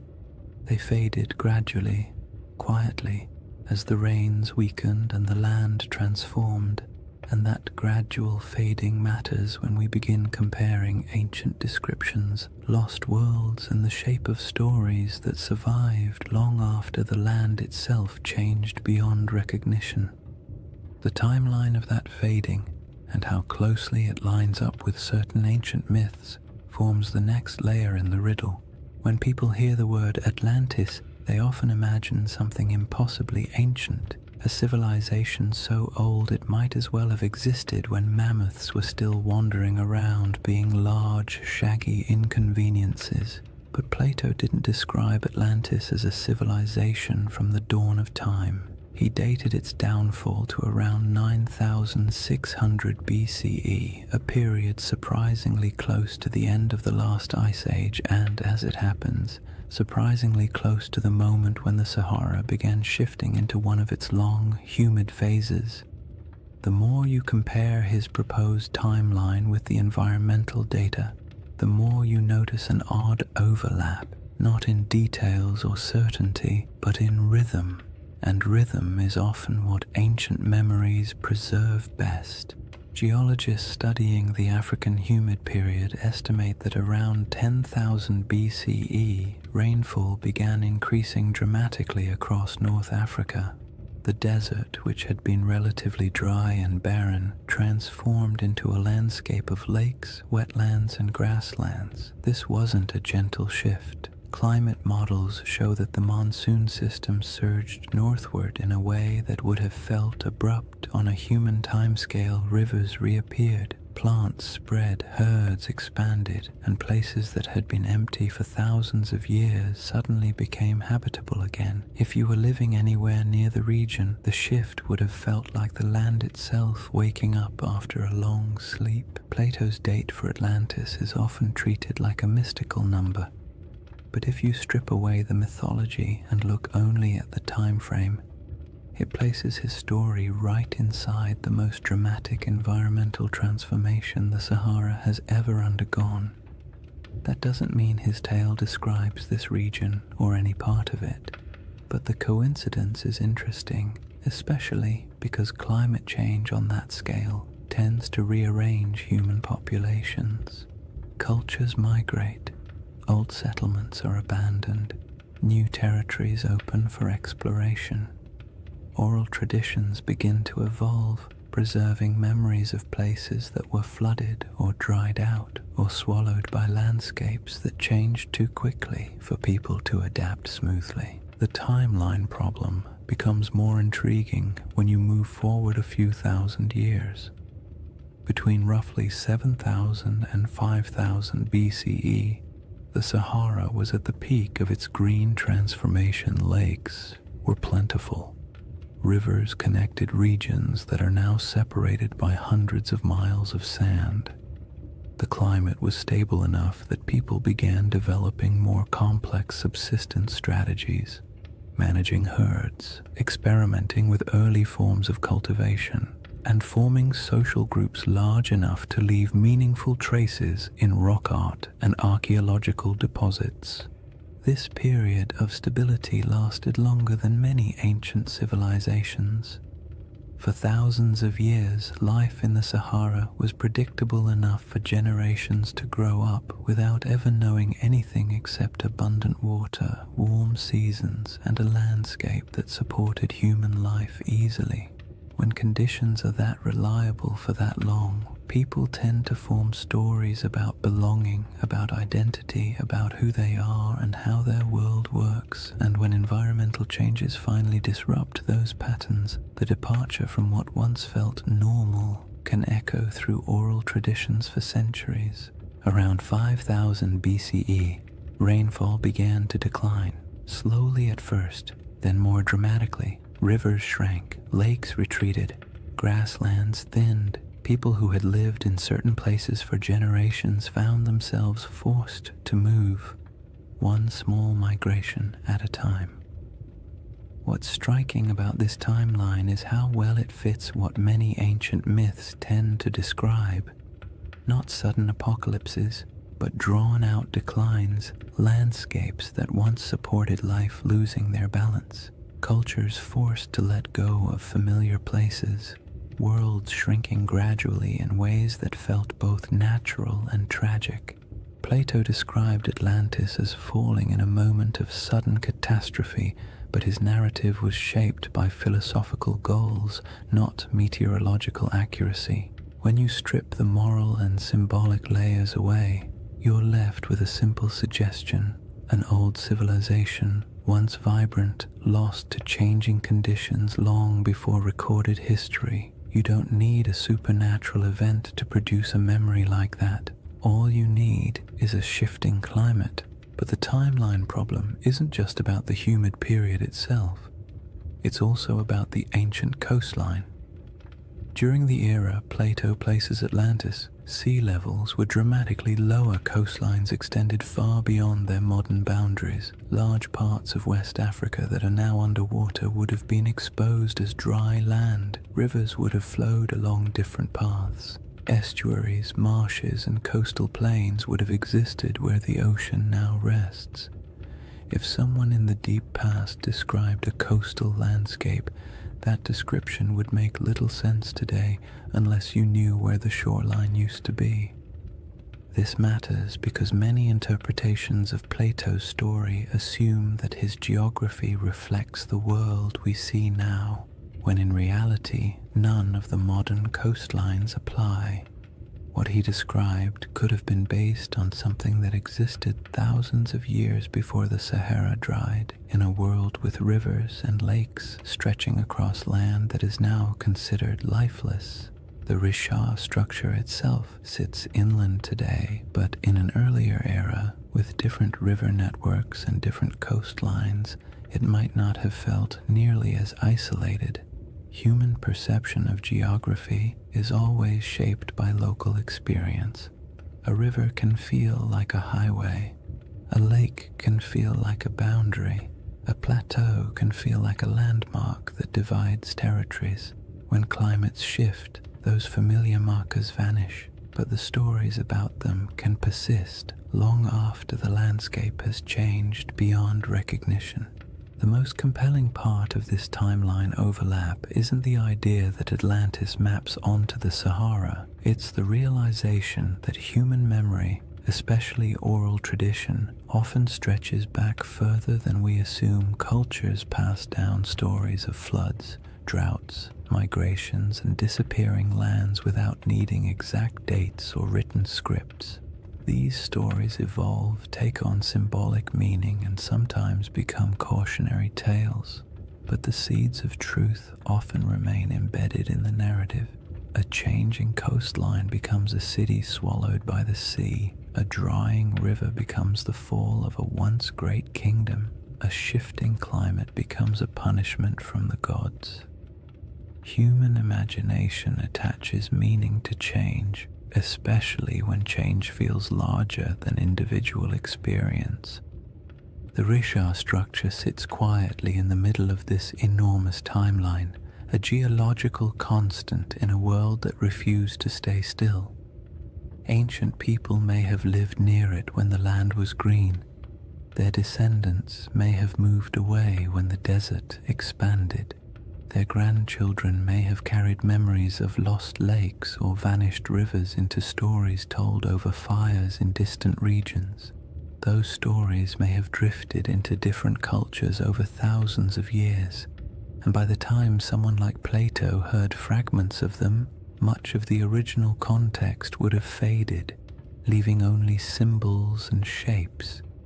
The timeline problem is not really a problem at all. It's a reminder. The Sahara we know today is young. The world Plato described was older than most of the settlements humans would later build. And between those eras, countless stories were lost, reshaped, or retold. When you compare timelines, climates, and ancient memories, the idea of a forgotten world in North Africa stops sounding fantastical and begins to sound, quietly, like something entirely plausible in a landscape that has reinvented itself so many times. The next piece of the puzzle lies in the maps, reports, and strange hints left by ancient writers who claimed that distant peoples lived beyond the Pillars of Hercules, in lands most Greeks had never seen. These records aren't proof, but they are clues, echoes of a world few modern people realize ever existed. Long before satellites, long before compasses, and long before anyone tried to draw the Sahara from anything resembling first-hand experience, ancient geographers took their best guesses about the world beyond familiar coastlines. Their maps were charmingly confident and wildly inaccurate, full of creatures that never existed, coastlines that wandered like drunk serpents, and entire regions labeled with vague phrases like lands unknown or people of strange appearance. Yet even within that imaginative chaos, certain patterns appear again and again. Rumors of distant nations beyond the Pillars of Hercules, stories of tall tribes, strange settlements, and river systems far to the west that no Greek or Egyptian explorer had ever reached. These fragments don't offer facts. They offer echoes, traces of a world remembered through second-hand conversations, traveling merchants, and stories that had already aged long before they were written down. Herodotus, often called the father of history and sometimes less generously the father of wildly entertaining exaggerations, wrote about mysterious peoples living beyond the familiar reaches of North Africa.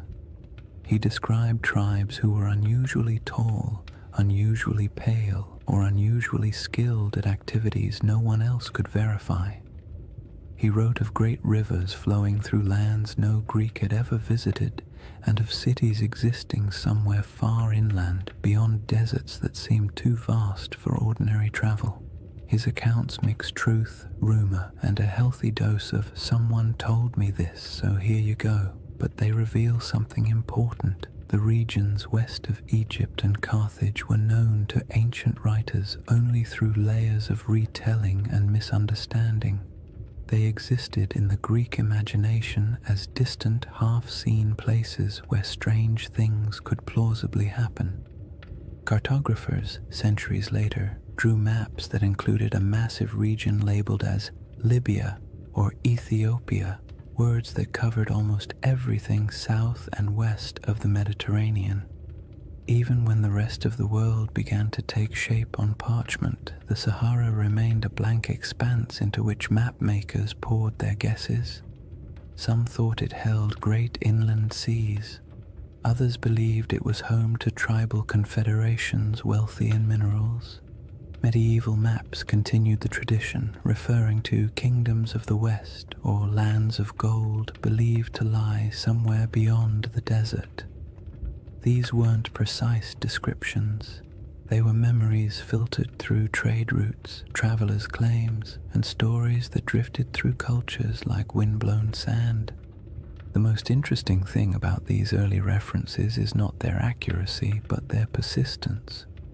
For thousands of years, people believed that lost polities existed somewhere in the interior of Africa.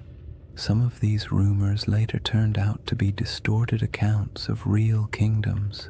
The Ghana Empire, for example, or the early Sahelian states whose wealth came from gold and trade. But some rumors seem older, as if they preserve vague memories of societies that were already gone by the time written history began. It's not hard to imagine how this could happen if the Sahara once held lakes, rivers, and stable populations. Then early travelers from coastal regions might have heard stories about people inland who lived near great bodies of water.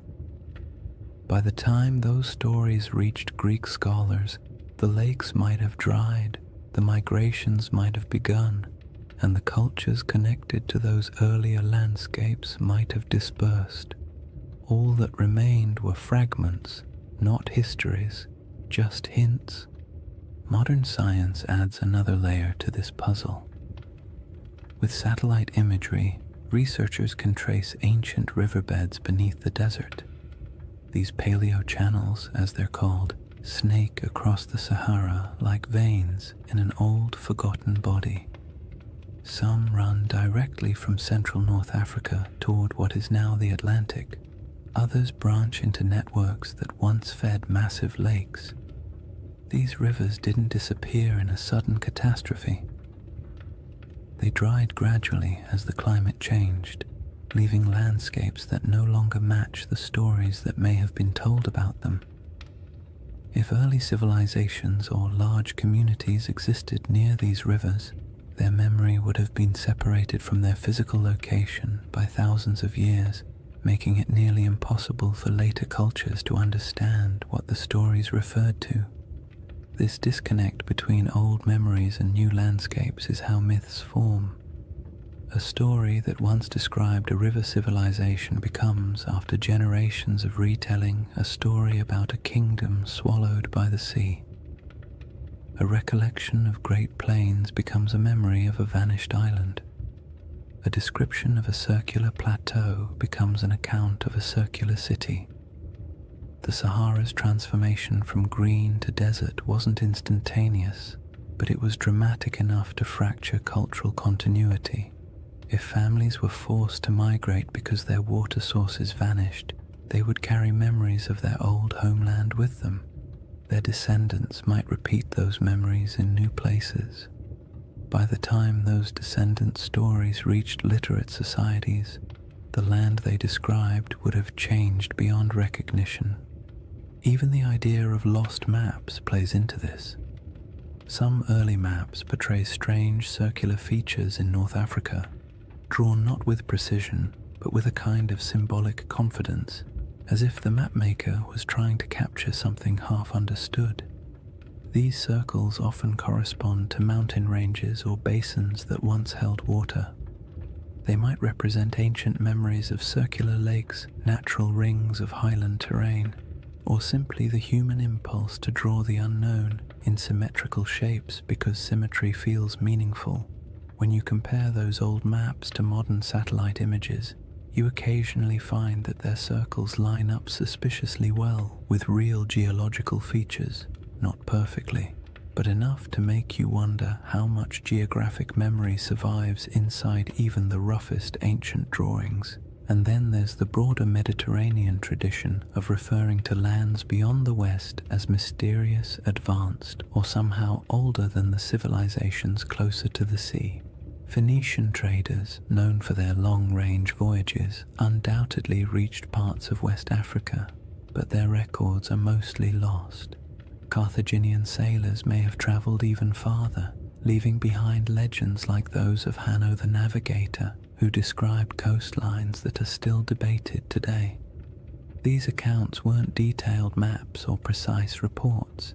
They were impressions, glimpses of coasts, glimpses of rivers, glimpses of interior lands that would later be swallowed by dunes over generations. These impressions morphed. Cultures forgot the context but kept the intrigue. What makes all of this so calming and strangely satisfying is the realization that humans have always tried to map the unknown. Even when they lacked the tools, even when they guessed incorrectly, they kept trying. And in doing so, they sometimes preserved things they couldn't possibly understand. Old coastlines, vanished rivers, or stories from travelers who described worlds that no longer existed. When you approach the Sahara with that perspective, its ancient geography becomes less like a blank desert and more like a palimpsest, a surface written over many times but still carrying traces of the words beneath. The question isn't whether ancient maps show Atlantis or any other legendary city. The question is whether the stories behind those maps contain fragments of real places erased by climate and time. In a world where the Sahara once supported thriving cultures and vast waterways, it's not unreasonable to imagine that memories of those lost communities could drift across centuries, eventually arriving in distorted form on the pages of ancient writers. The final piece of this chapter lies in the moment when all those rivers dried and the green Sahara collapsed into the desert we know now. A transformation so dramatic that it could easily have become the seed of legends about worlds swallowed, lands lost, and civilizations fading into silence. When people imagine worlds disappearing, they usually picture sudden disasters, walls of water, earthquakes splitting the earth, angry gods sweeping civilizations into the sea. But the Sahara didn't collapse in a single night. Its transformation from a green, living landscape into a vast desert was quieter, slower, and far more unsettling. It wasn't a dramatic catastrophe, it was a gradual unraveling of an entire ecosystem. A process so steady and so relentless that it might have felt to the people living through it like the land itself was breathing out for the last time. This slow-motion disaster is one of the most profound environmental changes in human history, and its echoes still shape our perception of ancient worlds. The end of the African humid period began subtly. Rains that had once arrived predictably started coming later. Lakes that had always been full began to shrink just slightly around their edges. Wetlands that had supported birds, fish, and early settlements became patchier. People may not have noticed these first signs at all. One dry season feels like an anomaly. 2 in a row feel like an inconvenience. 3 or 4 begin to feel like a pattern. And before long, families who had lived near the same lake for generations might have found themselves walking farther and farther to reach the shore each year. As rainfall continued to decline, the lakes shrank dramatically. Rivers that had once flowed energetically across the plains became shallow streams, then trickling channels, then dry paths where children could walk without getting their feet wet. The soil hardened, vegetation struggled, herds moved away, and because humans rely on the same resources as every other species, they followed. Migration became a necessity rather than a choice. People packed up their belongings, tools, baskets, simple ornaments, memories of what had once been, and set out in search of more reliable water. This wasn't an age of monumental architecture. People didn't leave behind cities where archaeologists could sift through layers of foundations. What they left behind were stories, passed from one generation to the next. Stories of places that had been full of water, stories of rivers that used to run through valleys now swallowed by dust, stories of hunting grounds that disappeared so gradually it felt like watching a friend fade over time. These stories survived even after the landscapes themselves did not. And as families moved farther away, spreading into new regions, the memory of those green lands became a distant echo, reshaped by each retelling. If you could watch the Sahara's drying from a high vantage point, maybe even from the center of the Richard structure itself, the change would look like a slow retreat, lakes pulling inward decade by decade.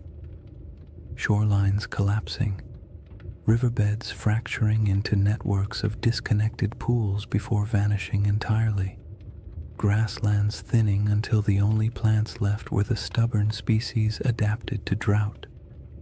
You would see the land lose color, then texture, then sound, until finally all that remained was the wind sweeping grains of sand across empty plains.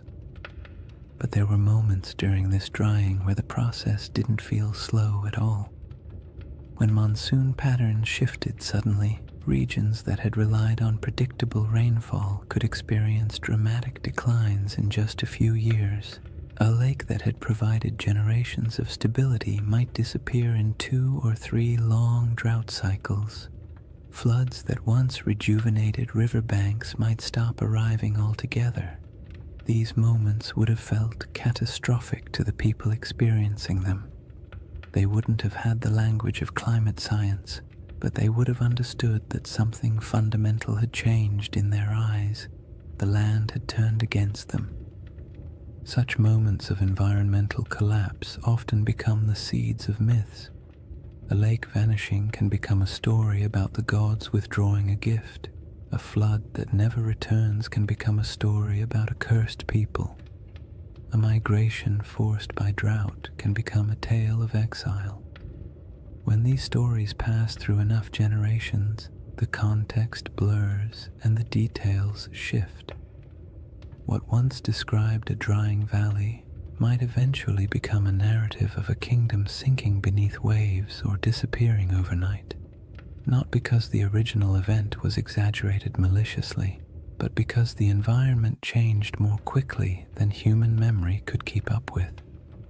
As the desert expanded, dunes began to march across the land. Sand doesn't move with purpose, it simply responds to wind, drifting slowly over everything in its path. It fills valleys, it buries old lake beds, it smooths over animal tracks, human footprints, and any fragile structures that once stood nearby. Over centuries, dunes consumed the last evidence of the old Sahara, Rock art survived only where cliffs or caves shielded it. Any settlements built from organic materials vanished entirely. The landscape became clean, empty, and silent, a perfect blank slate for future generations to wonder about. Today, when you look across the Sahara, it's difficult to imagine the world that came before it. The silence is heavy. The land feels ancient in a way that suggests permanence, but permanence is an illusion. The desert is young, geologically speaking. It is still changing, still shifting, still carrying beneath its surface the faint outlines of rivers that once sustained entire populations. And in the midst of this world of sand sits the Rishat structure, a relic of deeper geological time that somehow feels connected to the stories of the people who once lived nearby. If early civilizations or pastoral groups did gather near the Rishat structure in greener times, they would have watched their world collapse gradually. The retreat of the lakes, the shrinking of rivers, the decline of herds, and the encroachment of sand would have felt like losing a home in slow motion. And when those people moved on, their stories went with them. Stories of a place where water once flowed, stories of circular hills or landscapes shaped in ways that felt meaningful. These stories might have evolved into tales of lost worlds, not because anyone invented them out of fantasy, but because the original geographic references vanished. This is what makes the drying of the Sahara such a powerful backdrop for ancient legends. When a land undergoes such a dramatic transformation, memories of the old world become mythic by default. A fertile plain becomes a garden of the gods. A shrinking lake becomes a vanishing kingdom. A circular plateau becomes a city swallowed by disaster. Not because any of these interpretations are literally true, but because the landscape changed so completely that the only way to explain it was through story. By the time later civilizations began writing their records, the Green Sahara had been gone for thousands of years. All that remained were scattered hints, maps with odd symbols, travelers' reports of ancient rivers, and faint memories passed through cultures far from where the original events took place.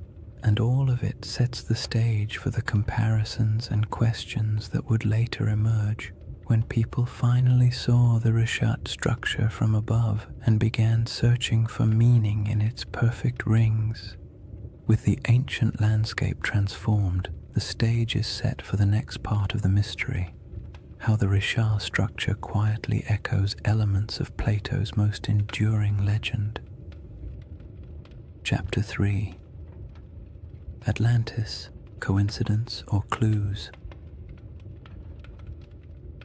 By the time people began comparing the Rishat structure to Atlantis, Plato had already been misunderstood, misquoted, stretched into metaphors he never intended, and, to his likely horror, placed at the center of more conspiracy theories than any other philosopher in history. Yet at the core of his tale is a surprisingly compact list of details, simple descriptions that, when read plainly, don't sound like mystical riddle poetry or coded allegory. They sound like someone describing a place, a very specific place with very specific features. Whether he meant it literally, symbolically, or somewhere between the two is a debate scholars love to have, usually over too much coffee, but the details themselves are straightforward enough to explore calmly. The centerpiece of Plato's description is the shape. Atlantis, he wrote, was arranged in concentric rings, alternating circles of land and water, each perfectly circular, each surrounding the next. This is the detail that grabs people instantly because most landscapes do not naturally arrange themselves into rings, and when you see a 25-mile-wide circular formation in northwest Africa, your brain taps you on the shoulder and whispers, "Huh, interesting." Plato describes 3 rings of water and 2 of land, though he also notes that parts of the outer sections were later modified by the Atlanteans themselves, which means even in his own story, the shape wasn't necessarily pristine or untouched. When you compare this to the Richard structure, you naturally see a resemblance, not a perfect match, not a one-to-one replication, but a visual echo, a geological rhythm that resembles a narrative rhythm. Next come the mountains. To the north of Atlantis, Plato describes a notable mountain range, high, sheltering, and rich with rivers. The Rishat structure sits in front of the Adrar Plateau, a rugged highland that, in a greener era, would have looked like a natural barrier protecting the region from northern winds. Today it looks like ancient stone sculpted by ages of dryness, but 10,000 years ago those elevations would have been covered in vegetation, dotted with water sources, and significantly more imposing. The match isn't perfect, but it's enough to make you tilt your head slightly. Plato then mentions the plain to the south, long, level, fertile.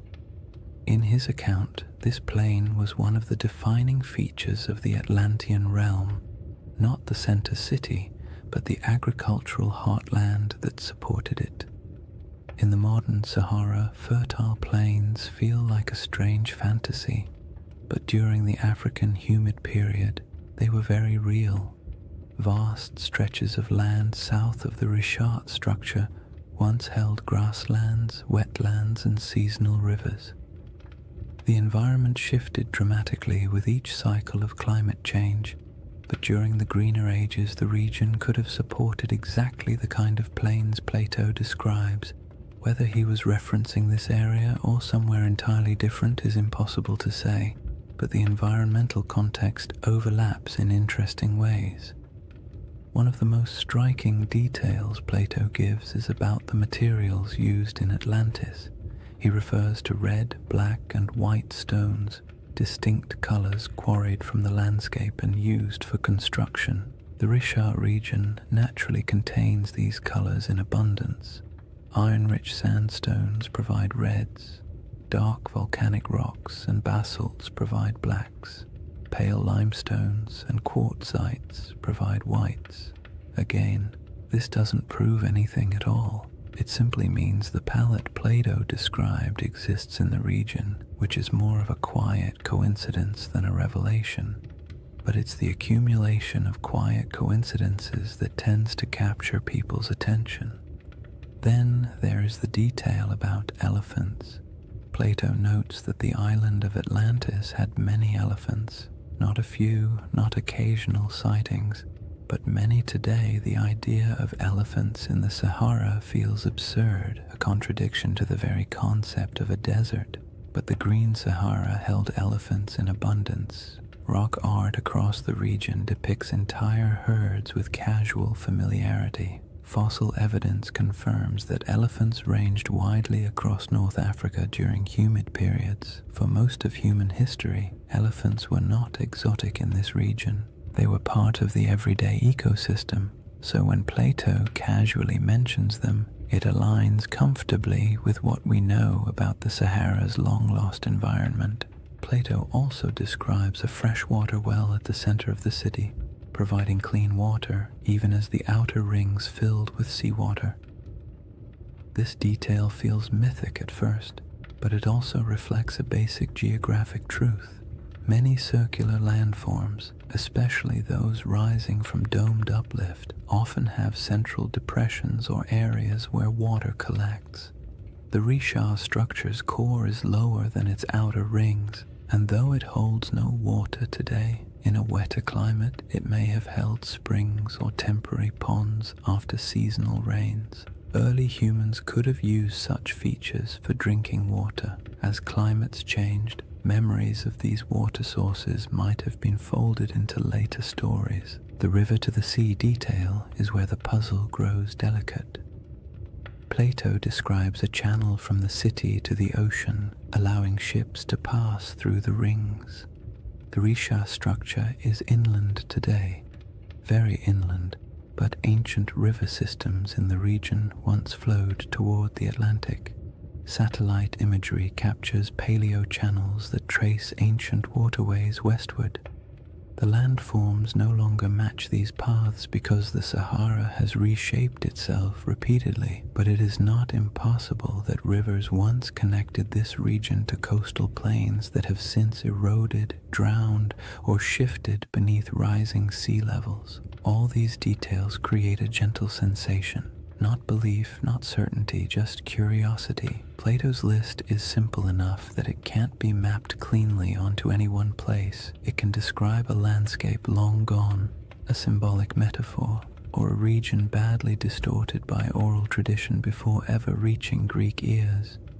His text leaves just enough room for interpretation and just enough specificity to make pattern-seeking minds perk up when they see a satellite photo of the Risha structure. The most important thing to remember is that Plato was not attempting to write a historical documentary. He wasn't giving coordinates or providing an atlas. His story was part philosophical argument, part political commentary, and part inherited memory. He may have drawn from older Egyptian traditions or misunderstood travel accounts or combined several cultural memories into one dramatic narrative. But within that narrative lies a pattern: rings, plains, mountains, colors, elephants, rivers that align loosely, gently, and intriguingly with what once existed in parts of North Africa. What makes this segment of the mystery so soothing to explore is the absence of pressure. You don't need the Risha structure to be Atlantis. You don't need the description to match perfectly. All you need is the simple awareness that Plato left a list of clues describing a place that may have existed in the deep past, a place shaped by water, climate, geography, and memory. And when you place those clues beside a quiet, circular geological formation surrounded by a desert that used to be alive, it becomes easy to drift into a state of gentle wonder, the kind that invites curiosity without demanding conclusions. Once you've examined Plato's clues and quietly accepted that some of them line up with the Rishat structure in a pleasantly suspicious way, the next step is to look at the smaller oddities, the details that don't prove anything on their own but linger in the mind like faint fingerprints on ancient glass. These are the features that make researchers pause, tilt their heads slightly, and say something academic like, "Well, that's interesting." They don't demand conclusions, they simply refuse to be ignored. One of the strangest among them is the presence of ancient salt deposits inside the Risha structure. In a desert environment where rain is scarce and water evaporates quickly, salt isn't surprising by itself. What is surprising is the suggestion that the salt layers within the structure formed through processes involving ancient water bodies. Some geologists have pointed out that portions of the Risha contain evaporate deposits, minerals that form when water sits, lingers, and evaporates over long stretches of time. This doesn't mean the Risha was once a lake, but it does hint that water interacted with its geology in ways that aren't immediately obvious from the modern climate. When you picture the Sahara during a humid phase, rivers flowing, lakes filling, storm clouds gathering, it becomes easy to imagine water pooling in the structure's circular basins, creating the kind of environment where salt layers could slowly accumulate. Then there are the ancient river systems that slither beneath the desert like ghosts of a wetter world. Radar imaging in the late 20th and early 21st centuries revealed the outlines of these massive paleo-channels, dried riverbeds that once carried immense volumes of water across North Africa. Some of these channels flow in directions that match Plato's narrative surprisingly well, running from deep inland regions toward what is now the Atlantic coastline. In modern geography, the Rishat structure sits far from the sea, But in the world of 10,000 or even 8,000 years ago, the landscape would have been dramatically different. Coastlines were altered, deltas shifted, and river networks created pathways across regions that are now hostile to life. When you consider these ancient waterways, the idea of a circular formation once connected to a westward flowing system becomes far less far-fetched. Another curiosity is the distribution of ancient fauna across the region, especially elephants. Plato goes out of his way to mention that Atlantis had many elephants, as though their presence was noteworthy, and it would have been if you were writing for an audience in classical Greece, where elephants were known but rarely encountered. But in the Green Sahara, elephants weren't exotic at all. Fossil evidence shows they roamed freely across vast stretches of North Africa. Rock art carved by prehistoric peoples depicts them with a kind of casual familiarity, often standing near lakes or grazing beside herds of cattle.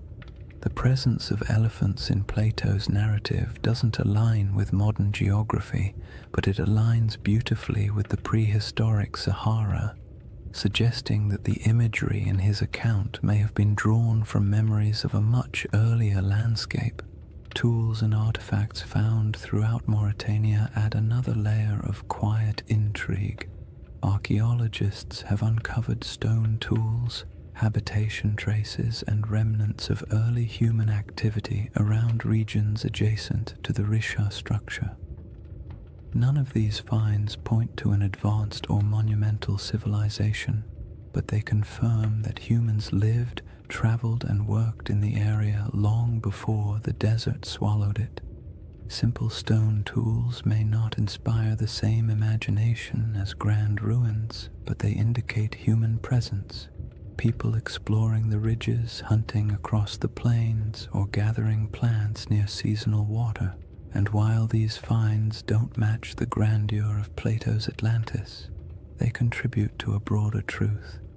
This land was not always empty. Then there's the matter of erosion patterns. The Risha structure's rings are composed of alternating layers of hard quartzite and softer sandstone. Over millions of years, erosion carved the concentric ridges into their present shape. The science here is solid, yet the level of preservation, how clearly the rings remain visible after such immense timescales, is quietly surprising. Erosion usually softens shapes, blurs lines, and creates irregular patterns. The Risha's rings are worn but still strikingly coherent. They have a kind of stubborn symmetry, the sort that feels almost architectural even though it is entirely natural. When viewed from above, the rings appear too clean for the surrounding environment, as if the land is trying a little harder than necessary to maintain its shape. Another oddity lies in the mineral composition scattered across the formation.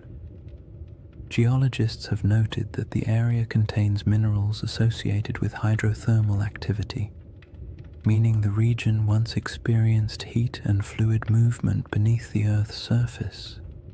This supports the uplift theory, but also paints a picture of a place shaped by multiple overlapping geological events.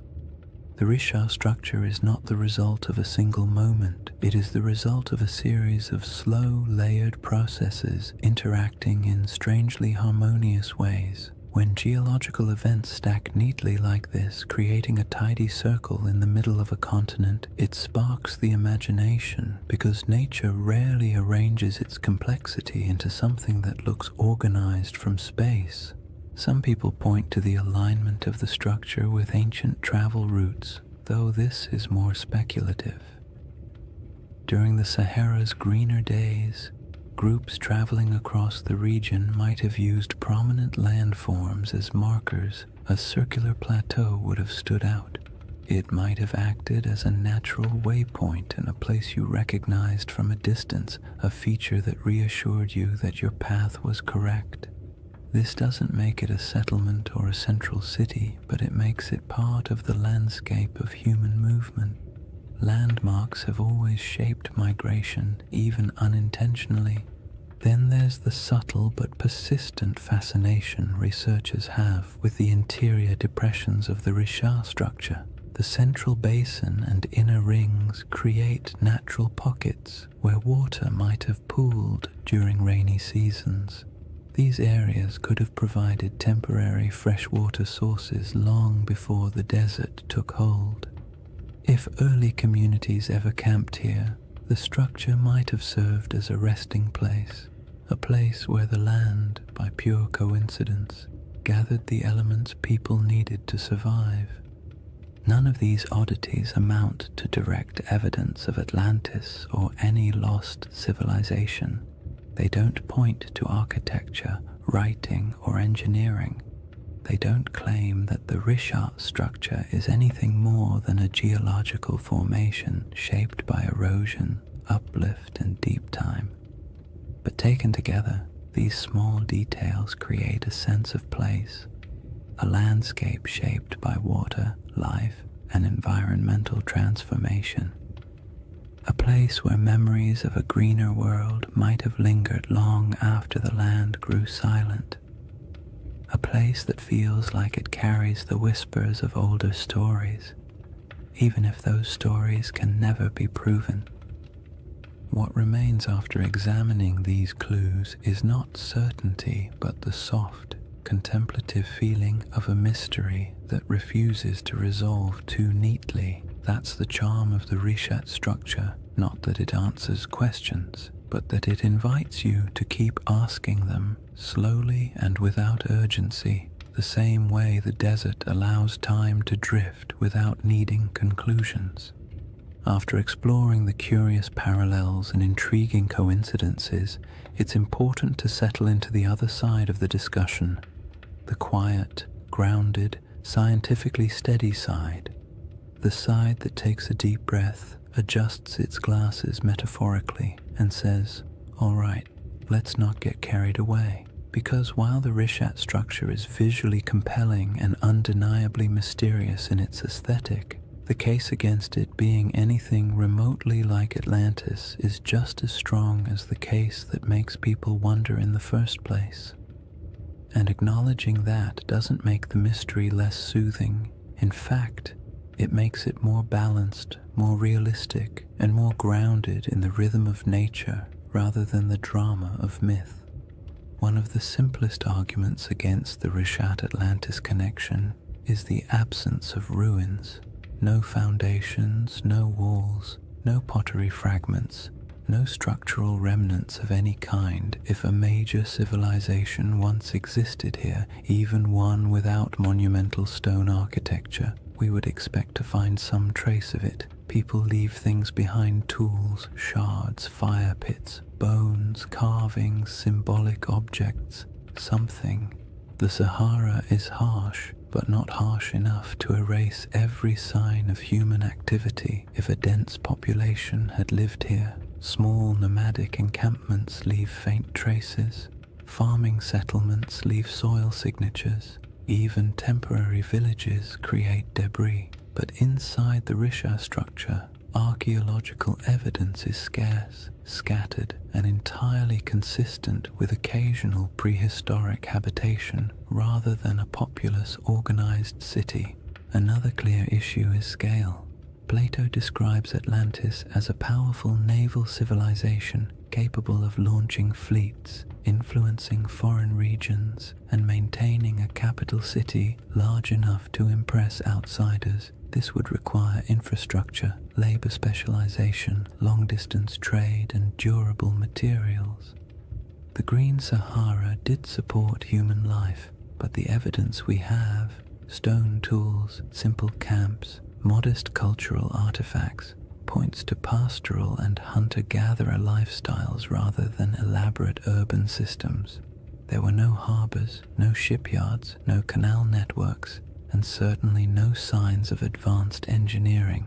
The gap between the archaeological record and the expectations for a sprawling maritime empire is wide, calm, and fairly conclusive. geology presents its own firm counterpoints. The reshape structure is understood through a series of geological processes involving uplift and erosion. Its rings aren't artificial. They are layers of sedimentary rock carved gently over millions of years by wind and water. The symmetry of these rings feels uncanny when viewed from orbit, but up close, the terrain reveals irregularities, breaks, inconsistencies, and natural erosion patterns that would make any idea of artificial construction almost impossible.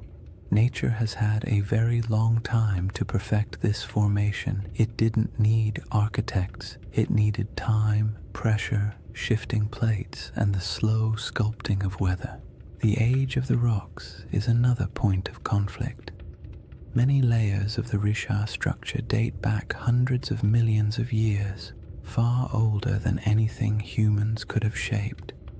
The uplift likely occurred tens of millions of years ago. Even the youngest erosional processes are far older than the timeline of human civilization. If Plato's account referred to an advanced society around 9600 BCE, the Richat's geological history simply does not align. Humans were not carving rings into uplifted domes while mammoths still roamed the northern forests. The idea collapses under the sheer weight of deep time. There is also the question of context. Atlantis, as Plato describes it, was a hub of Atlantic navigation, a power that interacted with Mediterranean societies, but the Richat structure sits far inland, even accounting for ancient coastlines. Even at its closest connection, this region would have required extensive river systems or routes across wide plains, and while ancient rivers existed, the logistics of sustaining a large maritime civilization so far from stable ocean access are difficult to justify. Plato's Atlantis was a sea power. The Richat region was, at best, a freshwater-rich inland landscape during humid periods. Another important point comes from understanding Plato himself. His dialogues, Timaeus and Critias, are philosophical works, not historical treatises. Atlantis serves as a metaphorical lesson about societal hubris, moral decay, and the consequences of unchecked ambition. Ancient Greek writers often crafted allegorical narratives in grand mythic terms. They weren't necessarily recording precise histories. Even if Plato drew inspiration from older Egyptian stories or folk memories of distant lands, his purpose wasn't to document geography, it was to illustrate ideas. Seeing Atlantis as literal misses the genre he was writing in. Then there's the lack of supporting historical records. No Egyptian writings describe a circular coastal city matching Plato's description. No Phoenician traders mention it in their maritime logs. No Carthaginian accounts reference such a settlement. In a region with extensive interactions between early Mediterranean and African cultures, a highly advanced city would almost certainly have left some mark in oral or written traditions beyond Plato's single dialogue. The silence is telling. All these points form the steady, sensible, scientifically grounded case against the Richat structure being Atlantis or any ancient lost civilization. Yet none of them make the structure less fascinating. The Richat stands out precisely because it embodies contradictions, visually striking but geologically ordinary, evocative of myth yet entirely natural, surrounded by desert but shaped by water in the deep past. The structure's intrigue lies not in what humans built, but in what nature carved and time concealed. What the scientific perspective ultimately gives us is a sense of humility. The Richat structure is a reminder that Earth's landscapes can mimic human patterns accidentally, that erosion can outperform architects, that symmetry doesn't always imply intention, and that sometimes the most interesting mysteries are the ones that sit comfortably between explanation and imagination. There is a quiet comfort in acknowledging what the Richat structure is not. because it allows us to appreciate what it is, a monumental geological formation shaped entirely by natural processes, yet somehow capable of whispering to the part of the human mind that loves stories of lost worlds. Dismissing the Atlantis comparison doesn't end the mystery.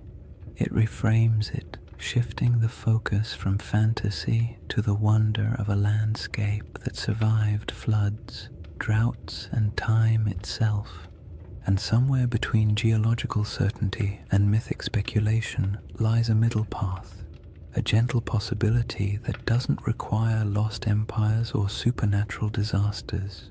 Only the simple fact that landscapes change, memories drift, and stories evolve across generations. That quiet middle ground forms the foundation for the next part of this chapter.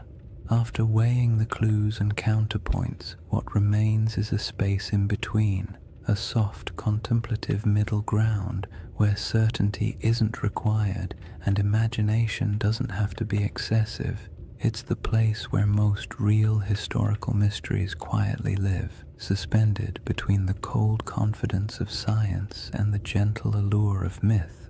The Rishaw structure fits comfortably there, not as Atlantis, not as evidence of a forgotten super-civilization, but as something far more grounded and oddly more beautiful, a landscape that carries echoes of memories older than history itself. This middle ground begins with an idea that's far less glamorous than lost empires but far more plausible, that Plato's account of Atlantis may have been shaped by older stories, older observations, and older memories passed through generations of storytellers, traders, and priests, not memories of a technologically advanced society, but memories of places that once existed and then disappeared as the world changed. Civilizations don't have to be grand to be worth remembering. A pastoral group displaced by drought can leave behind a story that grows in the telling. A lakeside settlement swallowed by desert winds can become a tale of a city lost. A dramatic shift in climate can be recast as a divine punishment, and long after the physical evidence is gone, the story continues, reshaped a little each time it's spoken aloud. If you imagine early North African cultures watching their world change, watching lakes shrink, herds migrate, familiar routes vanish beneath encroaching sand, it's easy to understand how memories of those landscapes could eventually transform into myths about lost worlds. The Sahara didn't disappear overnight, but it disappeared quickly enough in human terms that it would have felt, to those who lived through it, like watching a homeland dissolve. People don't forget something like that.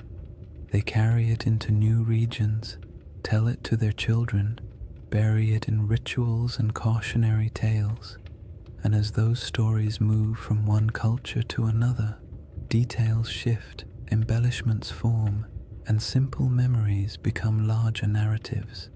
When Plato eventually recorded the Atlantis story, he may have been receiving not a literal historical account, but a story already many generations old. A story so old, in fact, that the geography behind it had changed completely since the original events. That is the gentle possibility that keeps the Riche conversation alive. Not that it was Atlantis, but that it resembles the type of place that could have inspired memories strong enough to survive climate shifts, migrations, and cultural reinterpretation.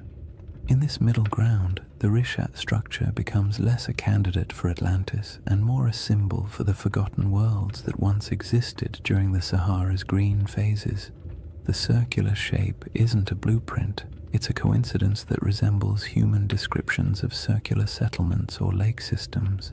The environment around it, once fertile, later desolate, fits the rhythm of myths describing lands that flourished and then vanished, and the geological strangeness of the formation makes it the type of place human imagination gravitates toward, even without evidence of ancient cities or monumental architecture. This perspective is calm and grounding. It acknowledges that the Risha structure is geological, not architectural.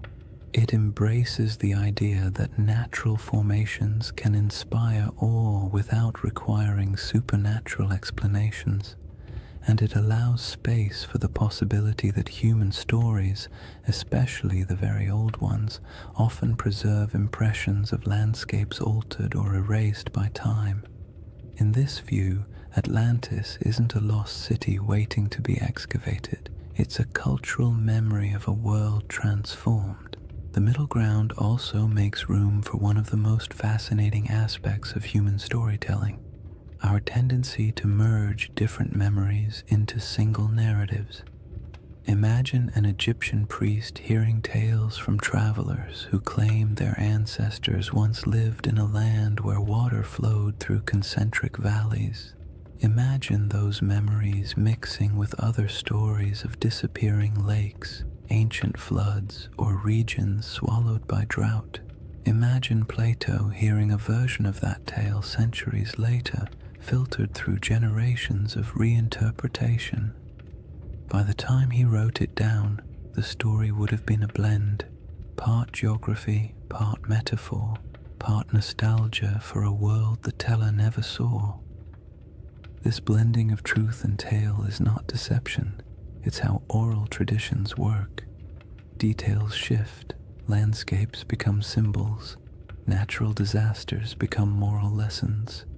A story meant to explain why the world changed becomes a story explaining why people must be humble. Even today, we do this without realizing it. We condense complex events into simple narratives because simple narratives are easier to remember, easier to teach, and easier to carry into the future.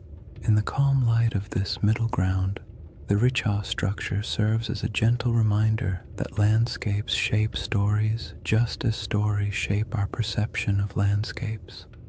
The structure's rings might have meant nothing to the people who walked across it thousands of years ago, but to someone hearing a distorted account of those landscapes generations later, the image of a circular landform might have blossomed into something mythic. Not because the Rishat structure was Atlantis, but because it felt like the kind of place myths grow from, strange, memorable, and entirely out of step with its surroundings. The temptation of this middle path lies in its openness. You don't have to believe the Rishat structure hides ruins. You don't have to assume ancient people built concentric canals.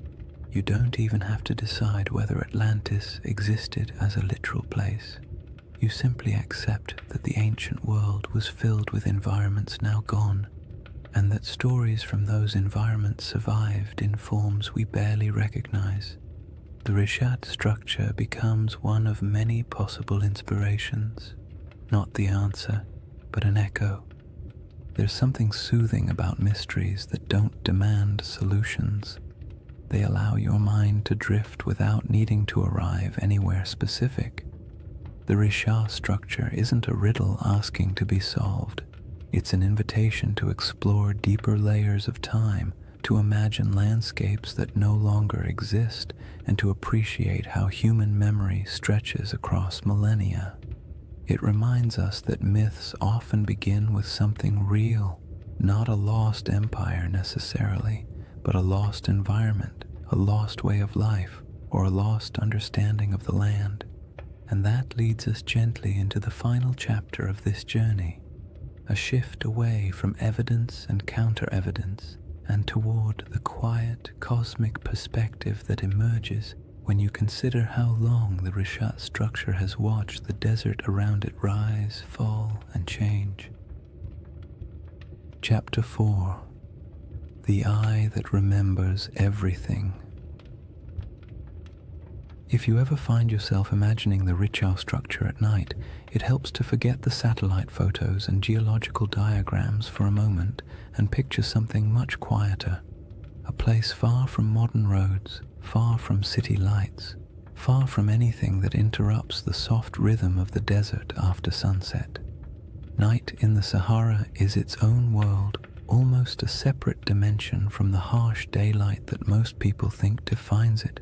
The heat drains away slowly, the wind settles into a steady breath across the dunes, and the sky opens wider than seems reasonable, filled with stars that feel impossibly close. In that stillness, the Rishat structure doesn't feel like a geological puzzle or a misunderstood legend. It feels ancient in a way few places do, as if it has been sitting patiently through eras, watching everything change around it while remaining almost unchanged itself.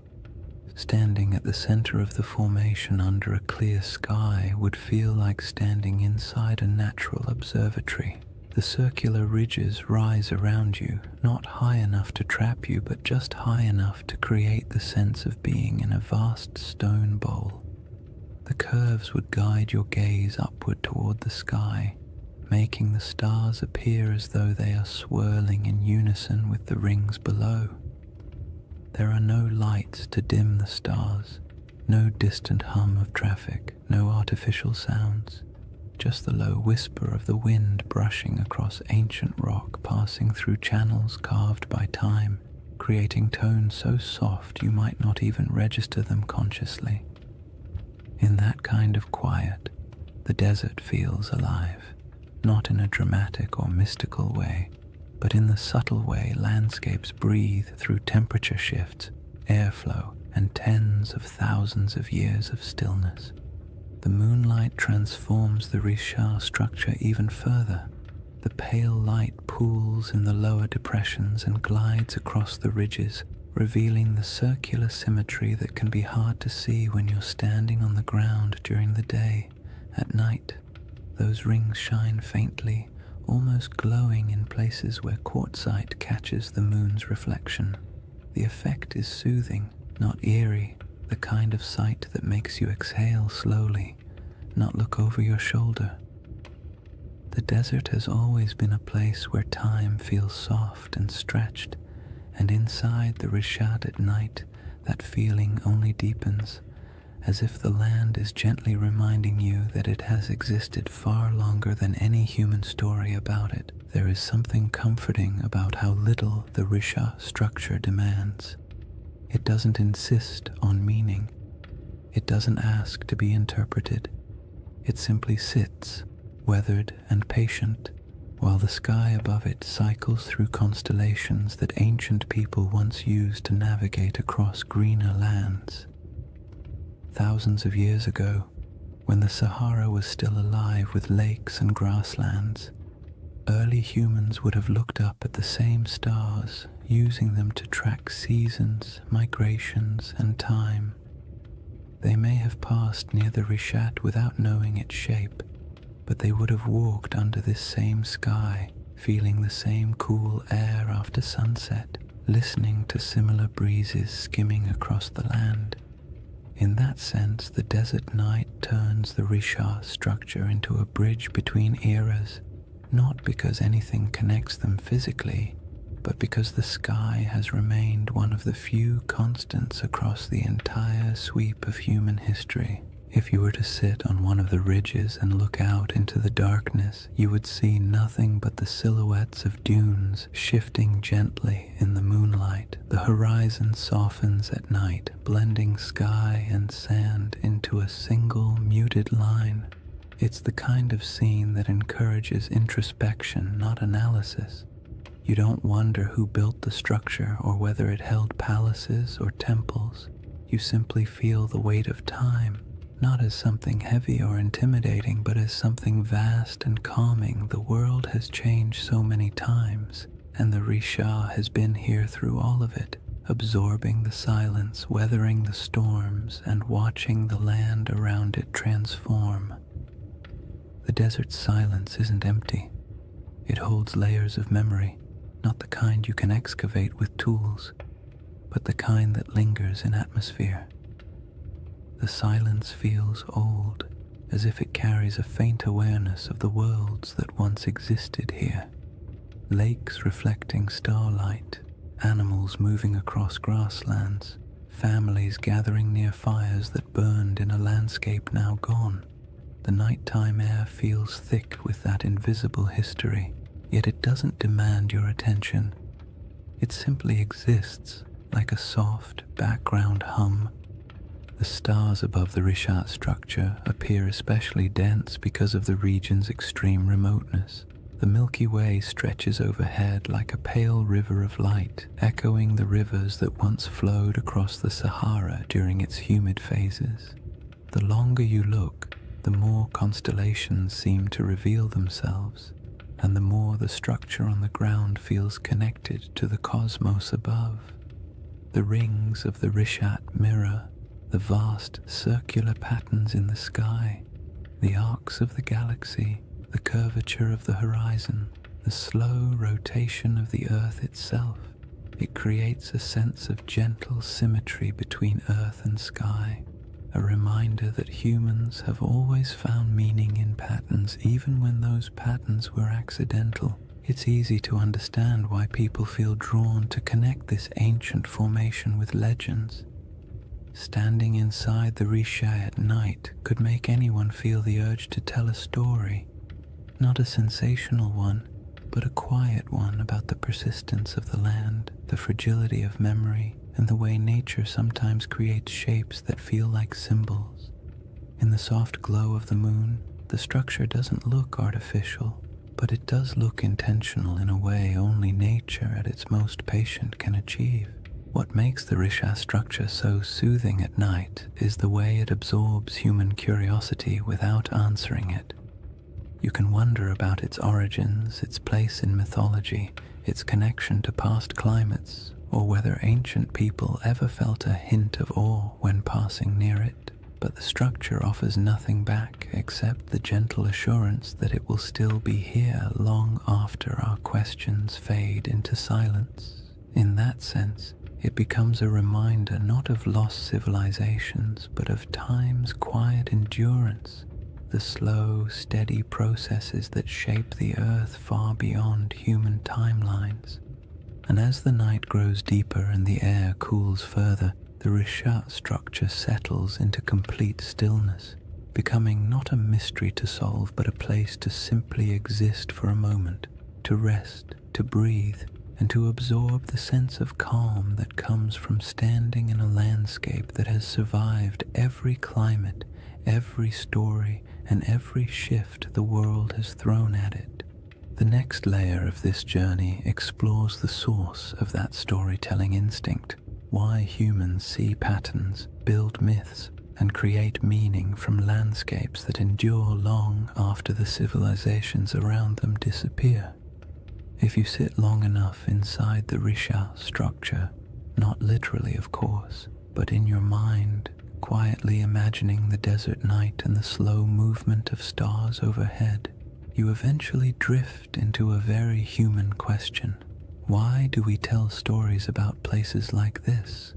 Why do certain landscapes, certain formations, certain patterns pull at the imagination more strongly than others? We don't look at an ordinary hill and assume it holds ancient secrets. We don't stare at a random cluster of rocks and start crafting mythologies, yet give us a perfect circle in the middle of a desert, or a mountain shaped like a face, or a forest that feels too symmetrical to be an accident, and our brains immediately begin weaving meaning into the shapes. It isn't irrational, it's instinctive. A deep part of how humans make sense of the world, especially the parts of it that feel older than our ability to explain them. That instinct begins with something simple: pattern recognition. Humans are exceptional at spotting patterns even when those patterns don't exist. It's a survival trait. Recognizing the difference between a harmless shadow and a predator hiding in the bushes was once a matter of life and death. Over time, that instinct expanded into art, religion, storytelling, and all the imaginative ways we try to connect the dots between what we see and what we feel.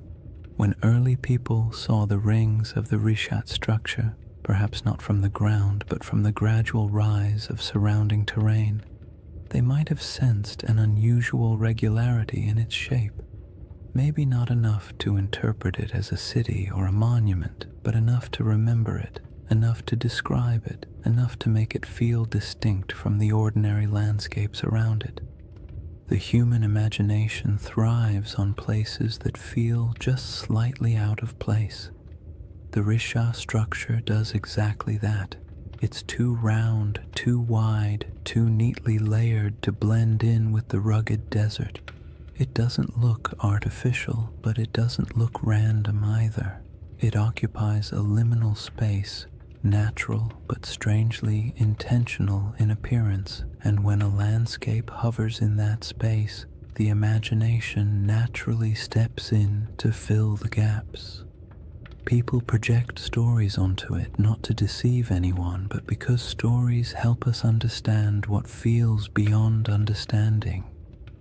Storytelling is how humans anchor themselves in time, how they transform landscapes into memories, and how they preserve experiences that might otherwise vanish.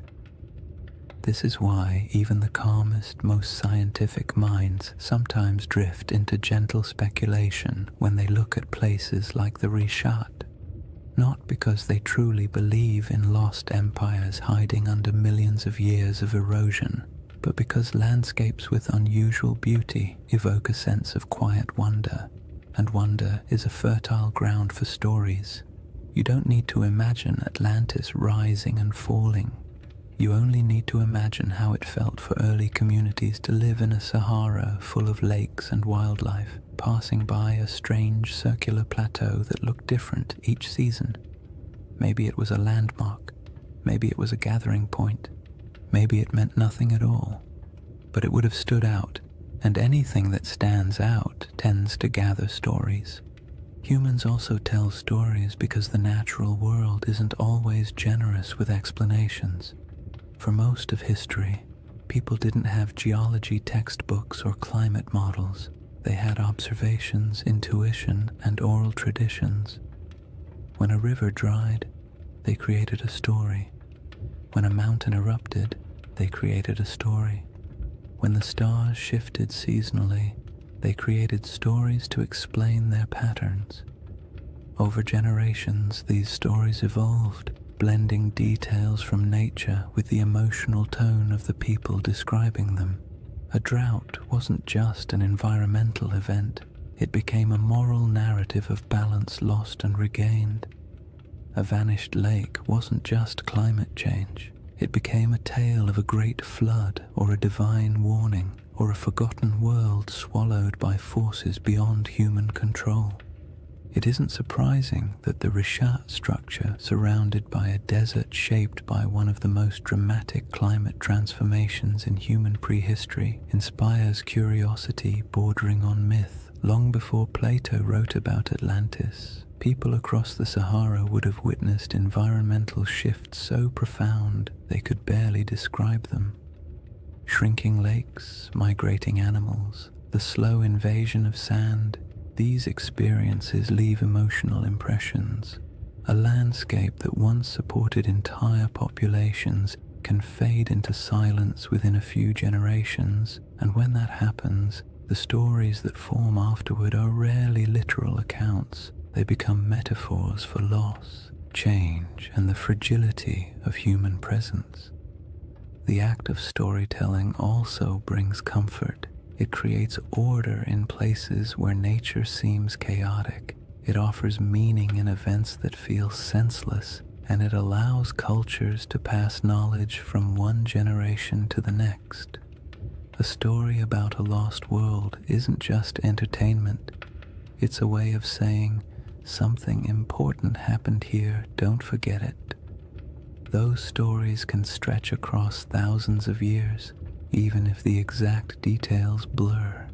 The memory of a disappearing lake might evolve into a legend of an entire region swallowed by the sea. The recollection of an unusually shaped landform might become a story about circular cities or divine architecture.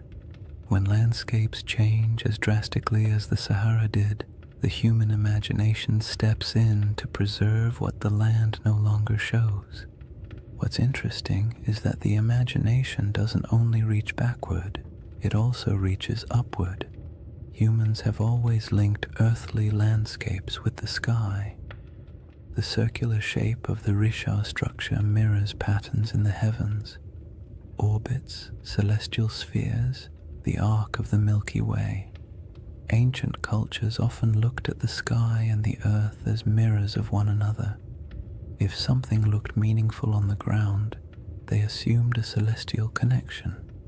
If something appeared in the stars, they looked for its reflection in the landscape.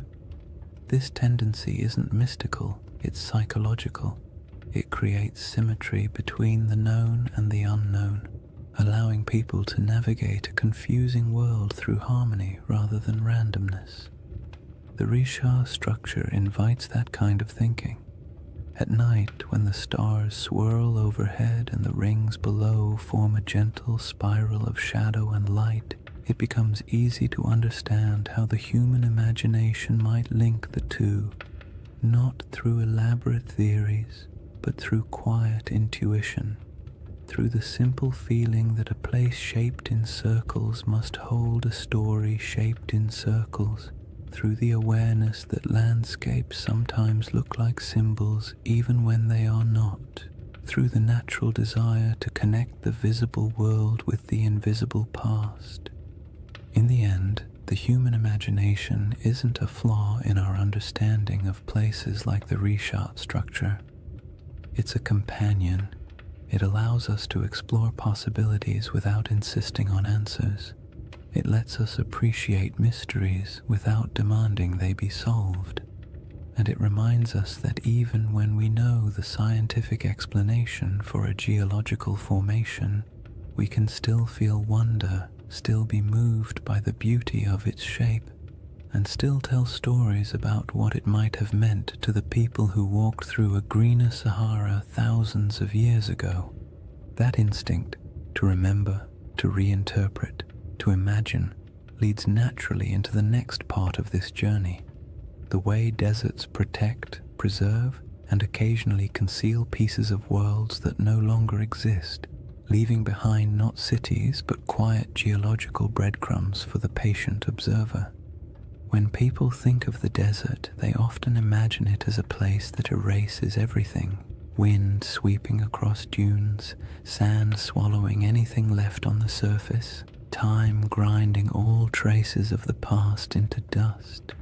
And while parts of that are true, the desert is far more complicated. It destroys, yes, but it also preserves in ways wetter climates never can. Humidity decays wood, softens clay, and corrodes metal. Rain washes away structures and scatters artifacts. Plants reclaim abandoned land quickly, burying the past in roots and soil. But the desert is patient. Dry air keeps things intact. Sand buries but also protects. Stone carvings last almost forever when nothing grows to break them apart. If anything, the Sahara is one of the most powerful memory keepers on Earth, even if it rarely gives up those memories easily. The Rishat structure sits in the middle of this vast archive, not an archive of books or ruins or treasure, but an archive of landscapes. The rings themselves are a geological timeline. Each layer tells a story about a different era of Earth's crust.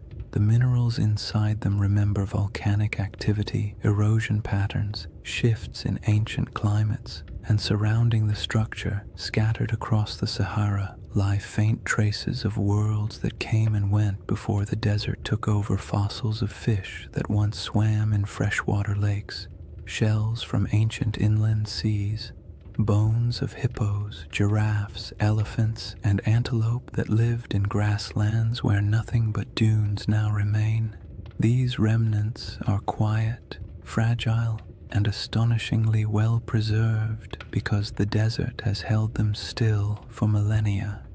Even more delicate objects survive in surprising numbers. Stone tools left behind by early humans who walked across plains now buried under dunes, arrowheads, blades, grinding stones, small carvings They're scattered, not concentrated, evidence of lives lived lightly on the land, following herds, collecting plants, moving when the seasons demanded it. None of these objects tell a story of a centralized city or a monumental culture, but they do tell the story of human persistence in a world that was constantly shifting around them.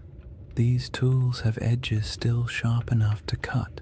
They were shaped by hands that lived in a climate we can barely imagine today, and the desert, indifferent to time, simply kept them.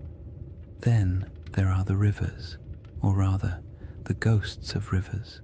Radar imaging reveals dozens of ancient channels beneath the Sahara's surface, some stretching hundreds of miles. These channels are not small trickles, but massive pathways carved by powerful flows of water. They show where life once concentrated, where animals gathered, where early humans traveled and settled, and though they're invisible from the ground, their presence beneath the sand acts like a geological memory, a map of how different the world used to be. Long after lakes vanished and grasslands withered, the shapes of these channels remained, buried but intact. The desert also preserves what might be called emotional landscapes, the subtle, atmospheric memory of places people once inhabited. Rock art in the Sahara captures these moments with eerie clarity, carvings of cattle, religious symbols, hunting scenes, boats gliding across water. Some images show animals that haven't lived in the region for thousands of years. Others depict rituals or daily activities of groups whose descendants migrated far away when the climate changed. These paintings survive because the desert air is too dry to dissolve the pigments. They are echoes etched into stone, fragments of human emotion fossilized in mineral form. And even though they don't correspond to Plato's Atlantis, they show how easily early cultures could leave behind traces that would confuse or inspire later generations. But the desert's preservation comes with a twist. It protects selectively. It keeps what nature builds, but rarely what humans build. Wood, cloth, bone, and plant materials decay quickly, stone lasts, but only if left untouched by wind. Anything built from mud or organic material disappears, so a region could support generations of habitation and leave barely any physical evidence. When the Sahara dried, entire ways of life evaporated with it. People moved south or toward the coast, leaving only a thin scattering of tools and art behind. By the time later civilizations emerged in Egypt, Carthage, and the Mediterranean world, the memory of those Saharan cultures had already faded into rumor. What remained was the land itself, a massive desert holding fragments of forgotten worlds. The Risha structure in this context isn't a monument to something lost. It's a survivor from geological history that just happens to sit among the buried traces of human history. Its rings are not ruins, but reminders that the planet keeps records in stone long after humans forget. Its symmetry draws the imagination not because it hides a city, but because it stands out against the silence of the desert, a quiet landmark in a landscape that erases almost everything else. What the desert preserves best, strangely enough, is not artifacts or fossils, but absence. It preserves the feeling of worlds that used to exist but no longer do. It holds the echo of water where there is none. It holds the memory of animals that once roamed freely. It holds the imprint of climate cycles so vast they dwarf every human empire combined. When you stand in a place like the Rishat structure, the most powerful sensation isn't that something is buried beneath your feet. It's that something is missing, something that used to be here but isn't anymore.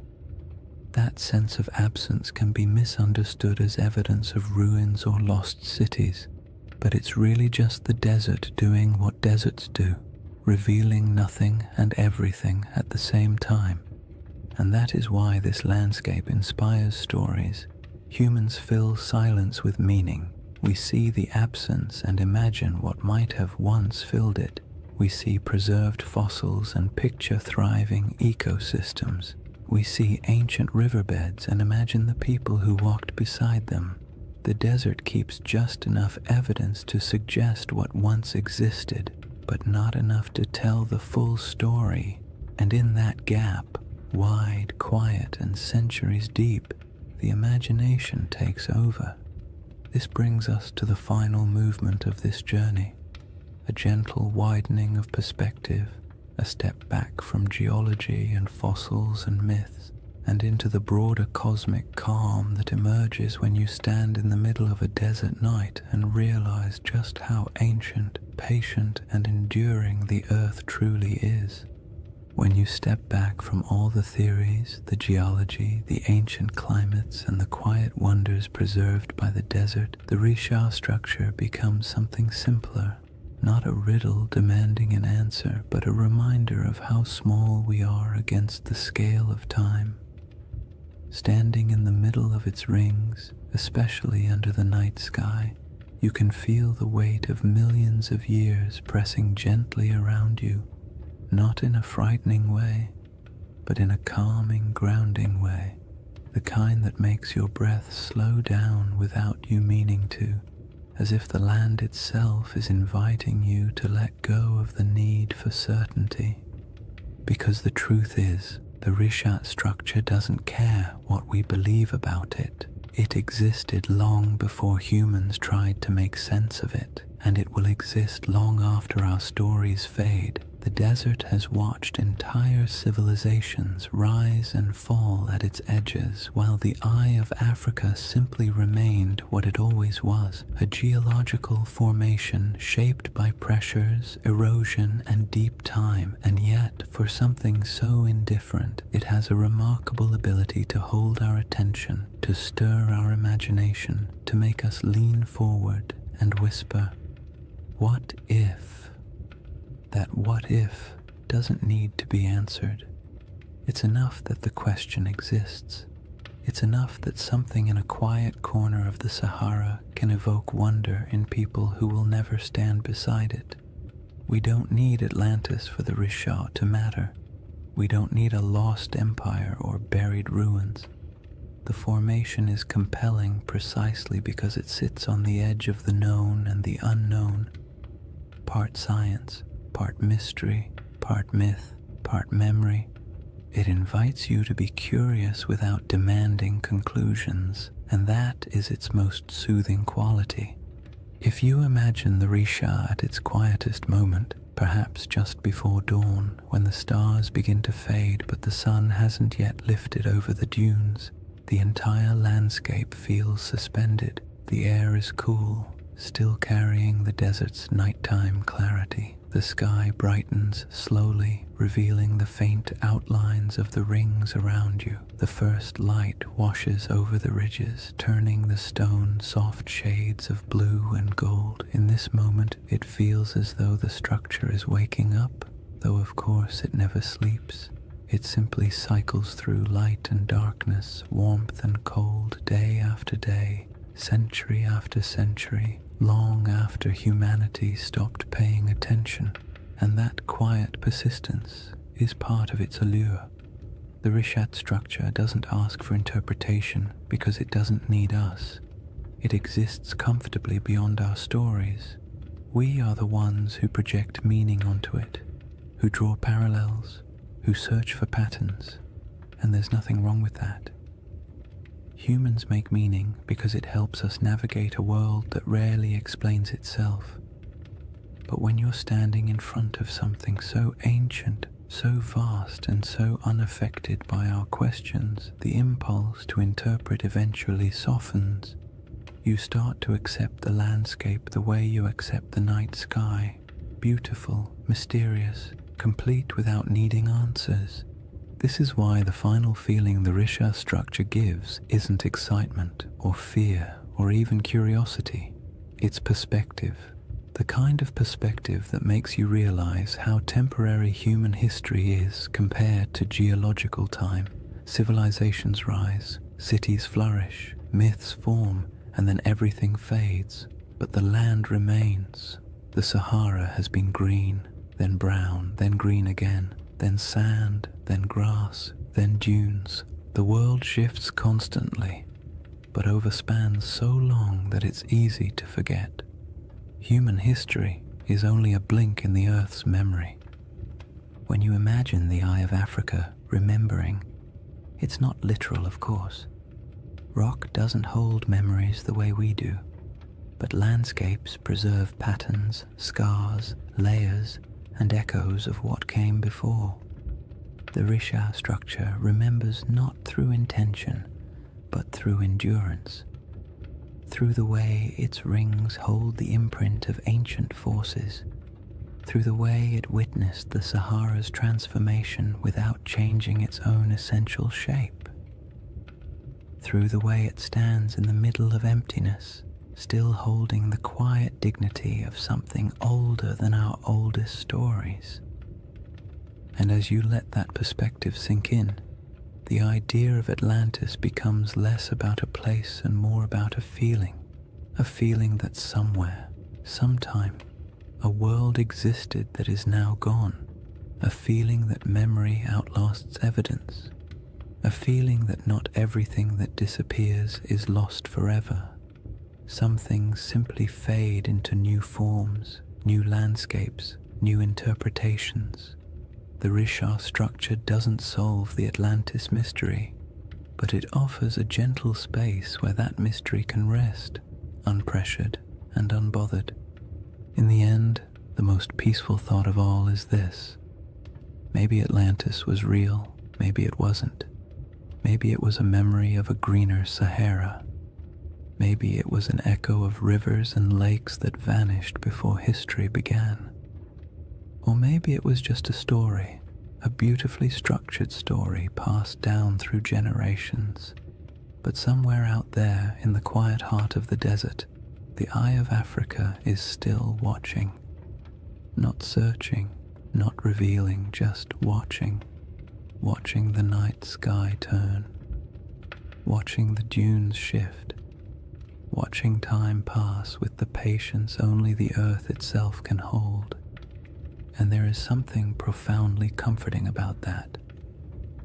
To know that long after questions fade and theories shift and stories evolve, the land remains silent, enduring, timeless.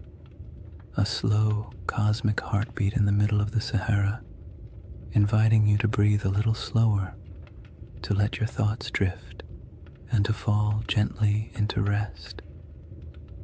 If you've made it this far, awake, half asleep, or somewhere in that gentle in-between space where thoughts drift like sand across a desert floor, then you've journeyed through one of Earth's quietest mysteries.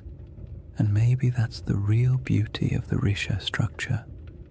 Not that it holds answers, but that it encourages the kind of patient wondering that modern life rarely gives us time for. In a world full of noise, urgency, and constant stimulation, the Eye of Africa offers the opposite: silence, space, perspective, a slow reminder that the planet moves at a pace far older and far calmer than anything we build on its surface. When you think back to what we've explored, the green Sahara that once flourished with lakes and herds, the ancient river systems buried beneath dunes, the rock art carved by hands that lived in a world we can barely imagine, the geological forces that sculpted the Risha's rings millions of years before humans ever walked near them, it becomes clear that the story of this place isn't about a lost civilization.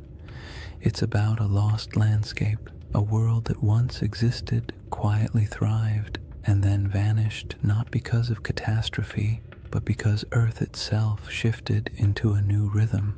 The Rishat structure is a witness to all of it, a memory in stone shaped not by human intention but by natural processes that unfold over spans of time far beyond our comprehension. And even though the Atlantis comparison has become part of its identity, The truth is, you don't need a legend to appreciate this formation. You don't need Plato or myths of rings and cities or theories about ancient mariners.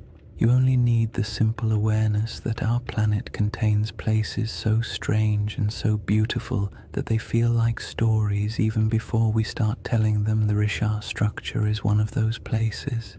Perfectly circular, timeless, a little unsettling, completely mesmerizing, the kind of formation that makes you pause and remember that the Earth was sculpting wonders long before anyone arrived to give them names.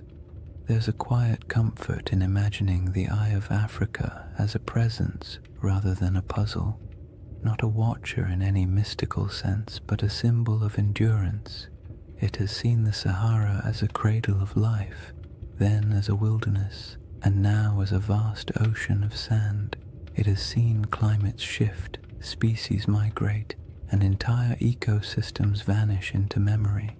And through all of it, it stayed where it was, letting time carve every ridge, every basin, every curve. There's something almost meditative about that, the idea that some things don't chase meaning, they simply endure and allow us to come to them with whatever questions or stories we carry. As you settle into the final moments of this journey, imagine once more the Richat structure under the stars, the rings around you fading into shadow, the sky stretching overhead like an ancient tapestry, the air cool, the sand carrying the day's warmth, the wind quiet enough to feel like the earth is holding its breath. In that moment, all the theories, all the debates, all the speculation falls away. What remains is just the land, unconcerned, immense, older than memory, a reminder that our place in the world is temporary but also meaningful in its own small way. And maybe that's the real gift of places like this. They allow us to step outside ourselves, to drift gently into perspective, to remember that not everything needs to be solved. Some mysteries are meant to rest. Some landscapes are meant to simply be admired, and some stories, like the Sahara itself, are more soothing when left open, when allowed to breathe, when allowed to drift into the same soft silence that defines the desert at night. So as you drift towards sleep or into a deeper state of calm, let the Richat structure fade into that quiet space behind your thoughts. Let the rings dissolve into darkness, the stars soften overhead, and the desert wind carry away whatever tension you brought with you.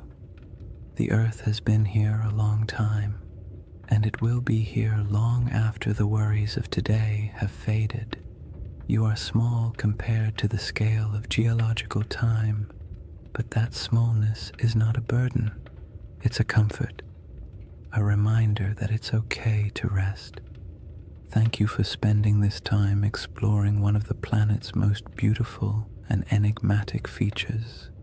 If you enjoyed this journey and you'd like to drift through more forgotten landscapes and ancient mysteries crafted to help you unwind, consider liking the video and subscribing to the channel. It truly helps, and it means a lot. And before you fall asleep fully, let me know in the comments where you're watching from and what time it is for you. I love seeing the entire world gathered in one quiet, shared moment.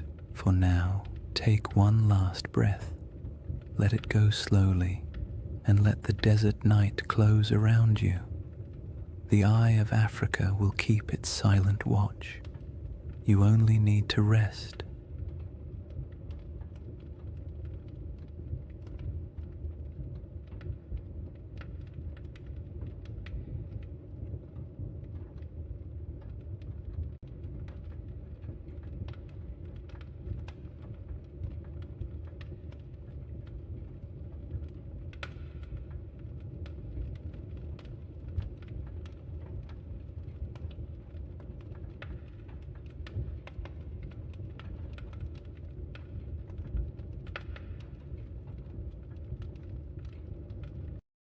Hey guys, welcome back to the Sleep Atlas. Tonight, we're traveling back to one of history's strangest paradoxes, an army of monks, men who swore vows of poverty, chastity, and obedience, then marched into battle with swords gleaming in the sunlight and banners blazing red crosses against white, the Knights Templar. For the next 2 hours, you're not in the 21st century anymore. You're in the age of cathedrals and crusades, relics and rumors, faith and fear. And as always, if you enjoy these journeys through history that help you fall asleep, please subscribe for more nights like this one. It helps the channel, and it helps you find your way back when you need another story to drift away to. Now tell me in the comments, what's keeping you up tonight? Because tonight, we're going to talk about a brotherhood that was born in faith, drenched in blood, and consumed by legend. A story that begins not in a palace, but in silence. Imagine, a torch flickers in an underground chamber beneath Jerusalem. The year is 1119. The city still smells faintly of conquest, burned wood, incense, and the metallic tang of drying blood. 9 knights kneel in a circle. Their armor creaks as they bow their heads.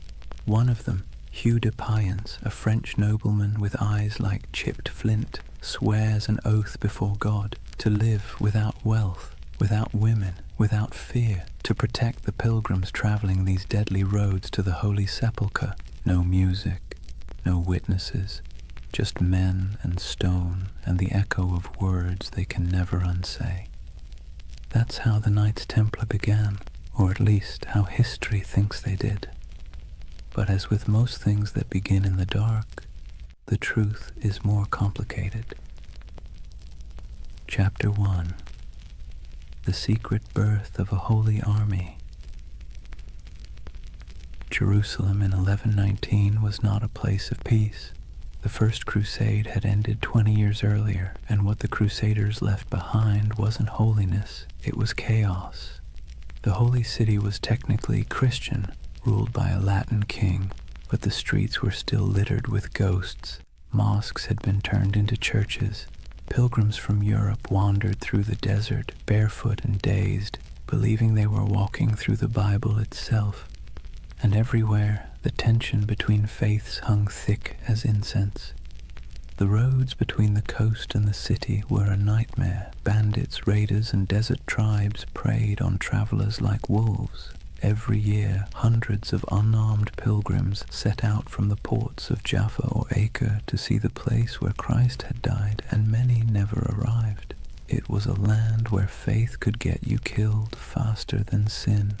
Enter those 9 knights, poor, devout, and possibly bored noblemen from northern France. Their leader, Hugh de Payens, had fought in the Crusades and stayed behind when most went home. He and 8 companions approached King Baldwin II of Jerusalem with a strange request. They wanted permission to form a new order of knights, not to conquer, not to rule, but to guard. The king said yes. The church hesitated. Nobody quite knew what to do with these men. They were knights, yes, but they claimed to be monks too. The idea didn't fit into any box the medieval world understood.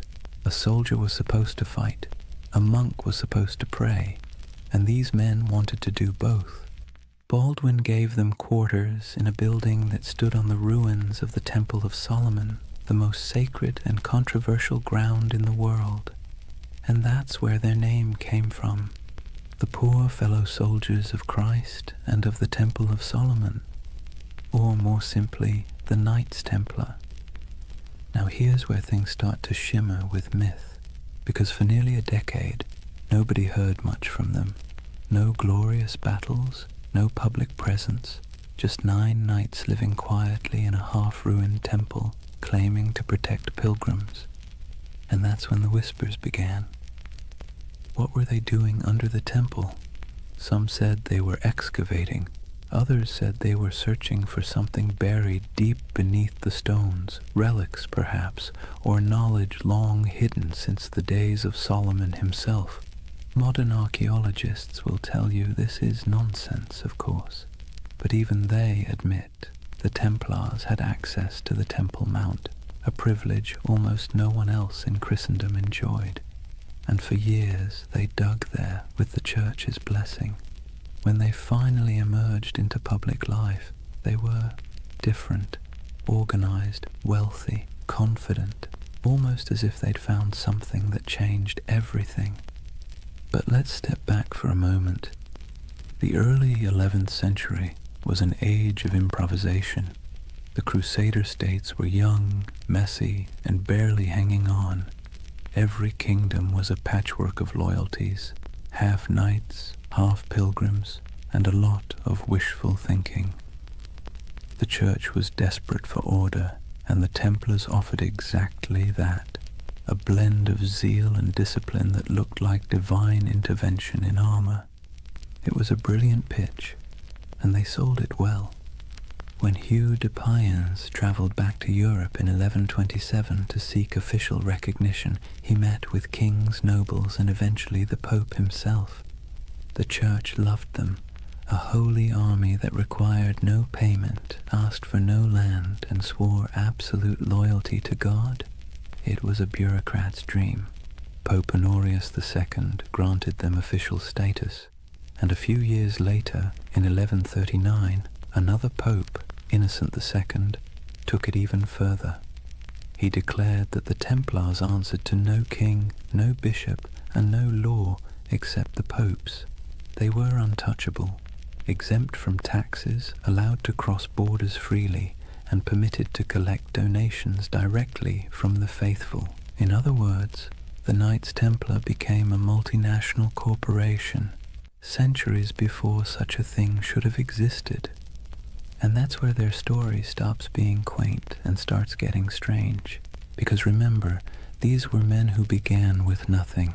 Their symbol was two knights riding a single horse, a visual metaphor for poverty. Within a generation, that same order owned castles, fleets, and entire banking networks. They were the world's first financial institution that operated across borders. But we're getting ahead of ourselves. Right now, there's still just 9 men under the ruins of Solomon's temple, holding candles against the dark. Picture it. The smell of wax and oil smoke, the faint hum of wind through broken columns, the distant cries of muezzins echoing from the city below. The world is shifting. Faith, power, greed, all swirling together into something entirely new. Somewhere between prayer and politics, the Templars had found a formula that worked. A soldier's discipline, a monk's devotion, and a businessman's pragmatism, all wrapped in one dazzling symbol, a red cross on white. And as their power grew, so did the myth.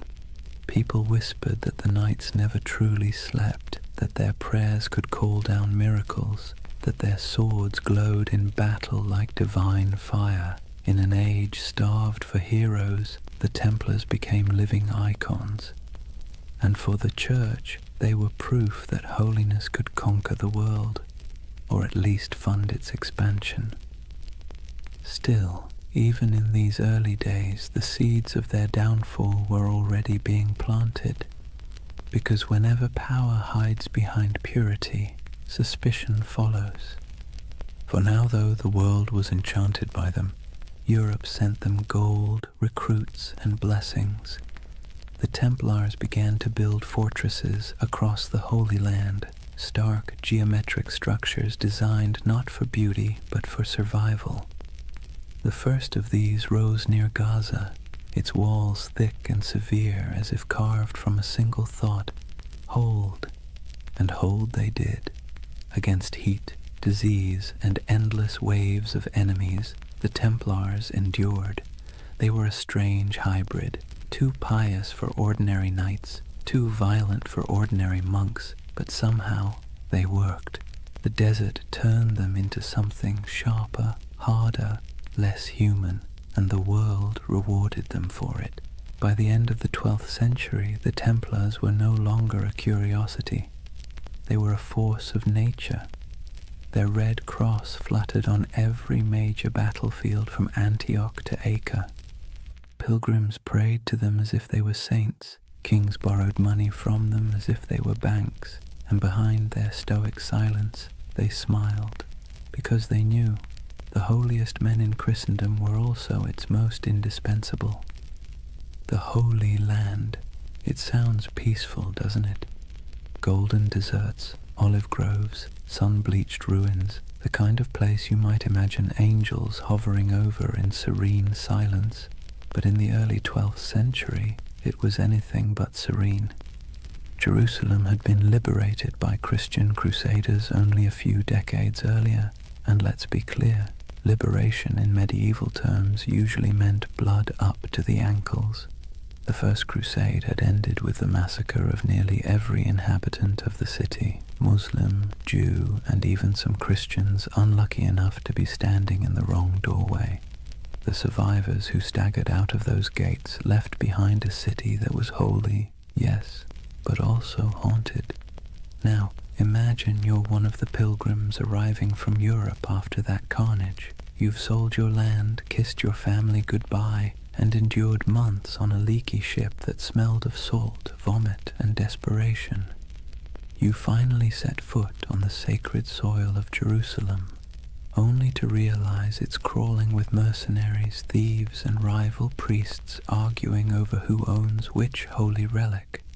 There were monks selling pieces of the true cross for pocket change, relic peddlers waving around bones that supposedly belonged to every apostle, and beggars who could quote scripture better than bishops. It was chaotic, commercial, and weirdly alive.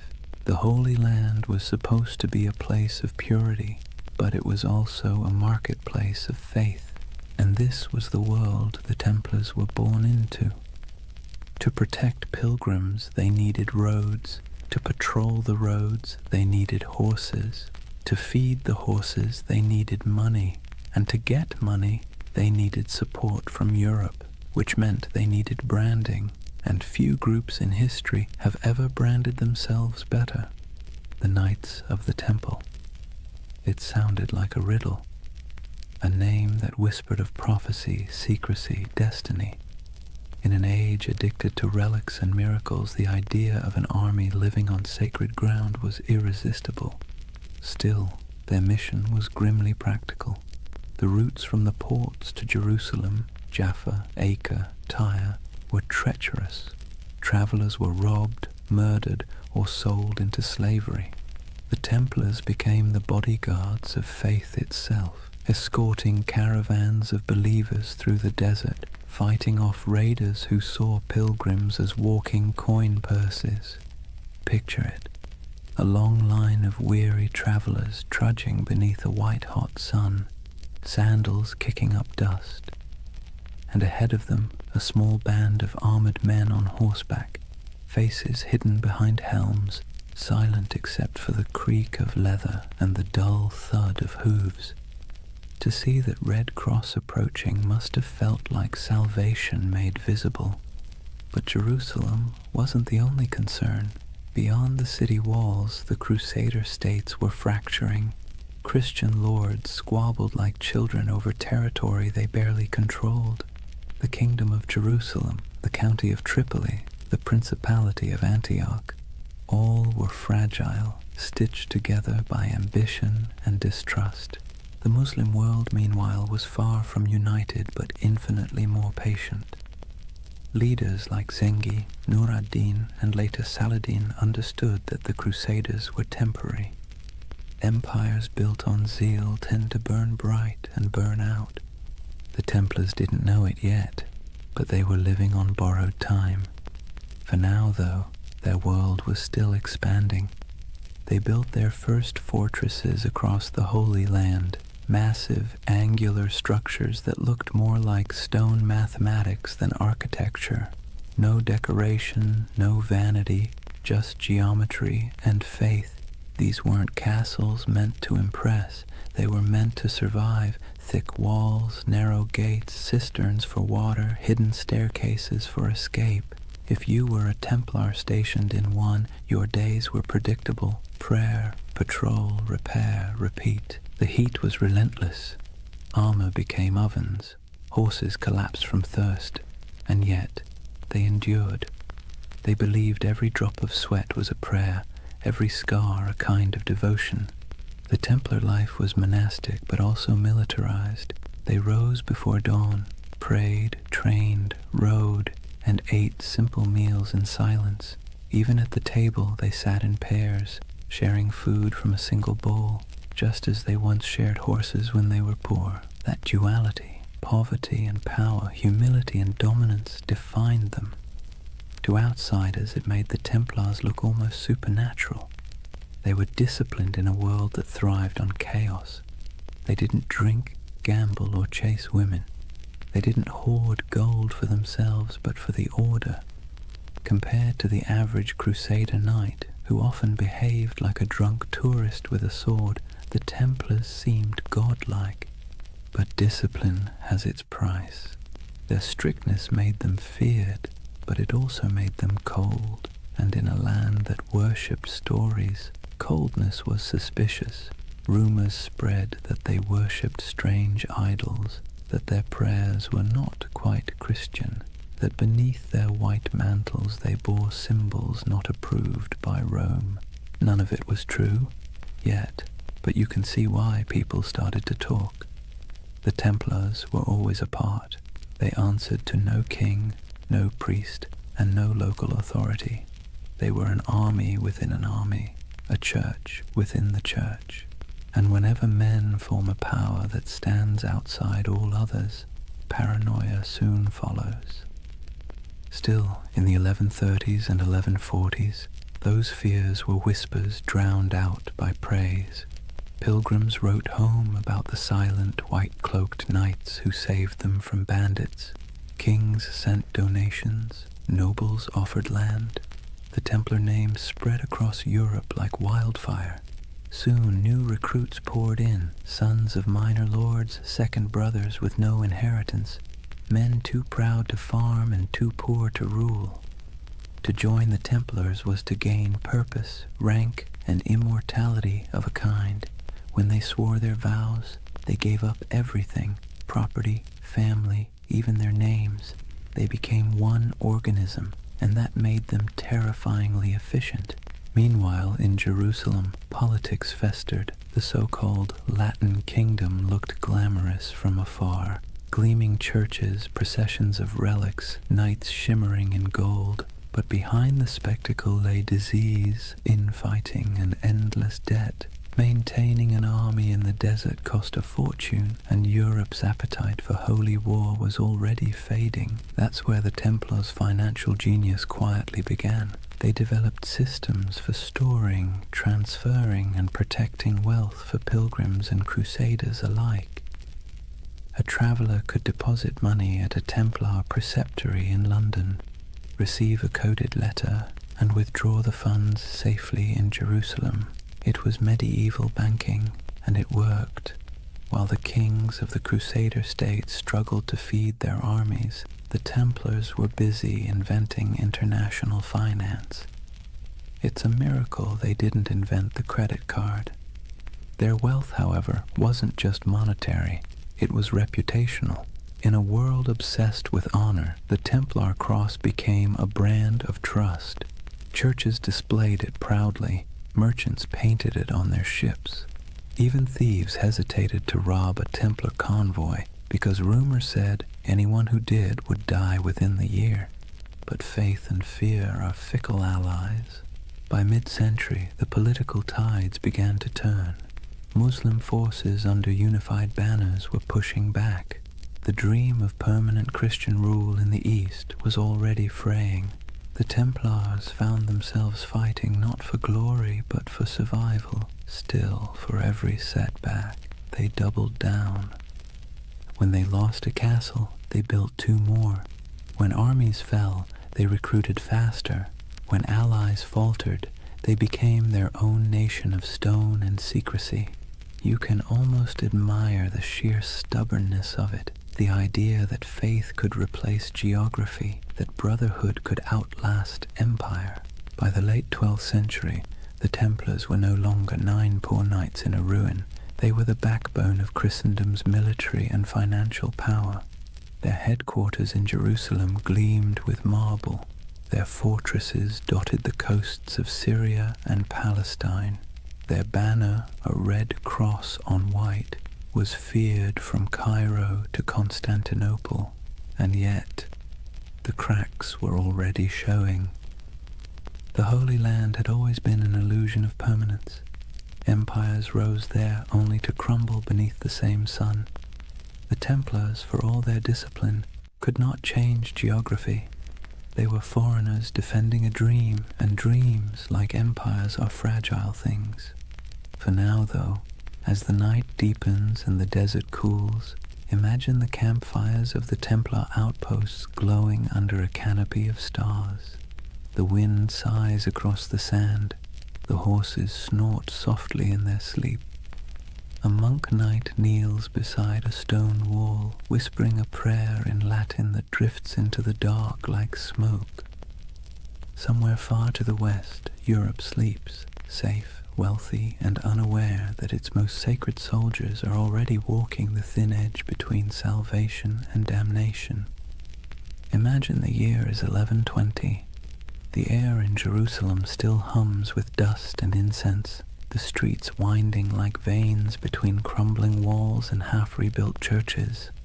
The Crusaders hold the city now, but barely. Pilgrims shuffle past soldiers, merchants haggle beside priests. Somewhere, a choir is singing in Latin while a camel coughs nearby.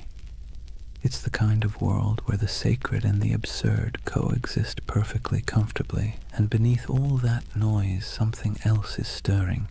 9 men, that's all. 9 poor French knights, led by a man named Hugues de Payon. They arrive in Jerusalem without fanfare. No army, no banner, no gold. They make a simple request to King Baldwin II, the use of a few rooms on the Temple Mount. The king agrees, perhaps amused by their humility. He gives them quarters in the old Al-Aqsa Mosque, which the Crusaders believed sat atop the ruins of Solomon's Temple. That's where the story becomes hazy. Officially, these knights called themselves the poor fellow soldiers of Christ and of the Temple of Solomon. Their stated mission: to protect pilgrims traveling to and from the Holy Land. A noble enough cause and one desperately needed. But here's the question. Historians still whisper over their coffee. If their job was guarding roads, why did they spend the next 9 years living almost entirely underground?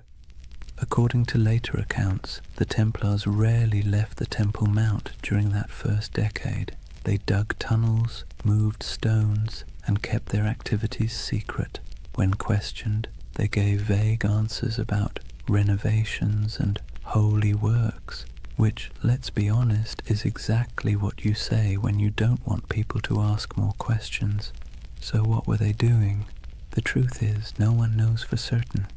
But speculation has filled that silence for centuries. Some believe they were excavating ancient ruins, searching for relics buried since the days of Solomon. Others suggest they were hunting for texts, scrolls containing forgotten wisdom, early Gnostic writings, alchemical treatises, even architectural blueprints said to hold divine secrets. And then, of course, there's the most enduring rumor of all, the Holy Grail. It's easy to roll your eyes now, but picture it from their perspective. You're in the 12th century, sleeping on the ruins of the most mythic temple in history. You're a warrior who believes God speaks through symbols, and beneath your feet are thousands of years of rubble, Babylonian, Persian, Roman, Byzantine. If faith ever had a basement full of mysteries, this was it. The Templars' time under the Temple Mount became the seed of every legend that followed. Later chroniclers claimed they discovered something extraordinary, but were maddeningly vague about what that was. Some said they found the Ark of the Covenant. Others insisted they unearthed gold from Solomon's treasury. More imaginative souls suggested they uncovered proof of bloodlines, records linking Christ's family to European royalty. And then, of course, there were the occult theorists who decided the knights had learned sacred geometry, secret knowledge about the structure of the universe itself. Whatever the truth, one thing is certain. When the Templars finally emerged, they were not the same men who went in. They returned to Europe transformed, quietly powerful, almost unnervingly composed. Hugues de Payen travelled to France and sought an audience with Bernard of Clairvaux, one of the most influential churchmen of the age. Bernard was a Cistercian monk, a man so ascetic he considered sleep an indulgence and food a distraction. Yet he was also a brilliant strategist, the closest thing the medieval church had to a public relations genius. Hugues explained the mission, a brotherhood of knights bound by poverty, chastity, and obedience, dedicated to God but armed for war. Bernard immediately saw the potential. It was a paradox so perfect it had to be divine. Monks who killed, soldiers who prayed, holy poverty funded by the wealth of nations. In 1129, at the Council of Troyes, the Templars received official papal approval. They were no longer just a handful of wanderers. They were an order of the Church. Bernard even wrote a sermon for them in praise of the new knighthood, describing the Templar as a man who fears neither demons nor men, because he bears Christ in his heart and steel in his hand. It was marketing genius. Overnight, the Templars went from mysterious diggers under a ruin to God's chosen army. Donations poured in, nobles offered land, peasants offered sons. The Templar banner, white for purity, red for martyrdom, became one of the most recognized symbols in Christendom. But still, the whispers persisted. Even as they rose, people kept asking, what did they find beneath that temple? Why did they never speak of those 9 silent years? The truth, if there is one, is probably less cinematic and more bureaucratic. Archaeology as we know it didn't exist. Digging beneath ancient ruins wasn't about science. It was about faith and superstition. Maybe they really did find something sacred. Maybe they found nothing but stones. But it almost didn't matter. The mystery itself was more powerful than any treasure, and the Templars knew how to use that. You see, medieval Europe adored relics because relics made the invisible visible. A saint's bone could turn a dusty chapel into a pilgrimage site. A scrap of cloth from Christ's robe could transform a forgotten village into a holy destination.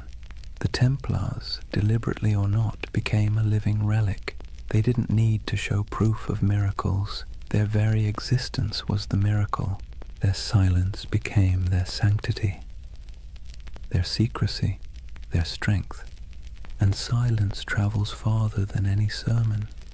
When you think of the early Templars, don't picture roaring armies. Picture candlelight flickering in a stone corridor, the faint echo of Latin prayers, the sound of picks striking stone somewhere deep beneath the earth. 9 men convinced that God had chosen them for something they didn't fully understand, but could feel like a heartbeat in the dark. The idea of the hidden runs through everything they did afterward. Their architecture, simple, geometric, full of hidden passages. Their symbols, crosses, circles, dual riders on one horse. Even their banking system, which relied on coded letters and secret ledgers, carried that same shadowy precision. It's as if the memory of that underground decade never left them. They had been under the world, and when they emerged, they brought a little of the underworld with them. By the time they were formally recognized, the order already had chapters spreading across Europe. Preceptories in Paris, London, and Aragon became both fortresses and treasuries. Templar seals began to appear on documents everywhere, a sign that whatever business was being done, it was trustworthy, incorruptible, and conveniently untouchable by taxes. They were monks, they were soldiers, they were accountants, and they were untouchable. If it sounds like a setup for disaster, that's because it was. But for now, their ascent felt unstoppable. Jerusalem glowed in their imagination as both a holy city and a buried promise. Whatever they had found, or thought they had found, gave them a sense of destiny that radiated outward. They built fortresses across the Holy Land like a constellation, each one a star of faith, light against the desert. They moved with precision, their ranks swelling from 9 to hundreds. Their banners fluttered beside kings, yet their loyalty remained solely to the order and to God, or at least their version of him. And through it all, that mystery under the temple lingered, quiet and magnetic. Even centuries later, when the Templars were long gone, legends kept sprouting like weeds. Freemasons claimed descent from their architects. Alchemists said their secrets survived in hidden manuscripts. Occultists saw them as guardians of forbidden wisdom. Historians, somewhat exasperated, kept insisting they were just monks with good bookkeeping skills. But deep down, everyone wanted to believe there was something more, that somewhere beneath the dust of Jerusalem, a secret still slept. So perhaps it's fitting that the story of the Knights Templar begins not with battle, but with silence, not with conquest, but with curiosity. Because if history has taught us anything, it's that the most powerful empires are often built on unanswered questions. The Templars' first great victory wasn't on a battlefield, it was in the imagination, and that, more than gold or relics or papal favor, would carry them into legend. Picture Rome in the early 12th century, a city that smells of candle wax and incense, but also of politics. Papal banners hang limp in the sun. Monks shuffle through marble corridors whispering in Latin, and outside the streets reek of tanneries and ambition. The church by now was more than a faith.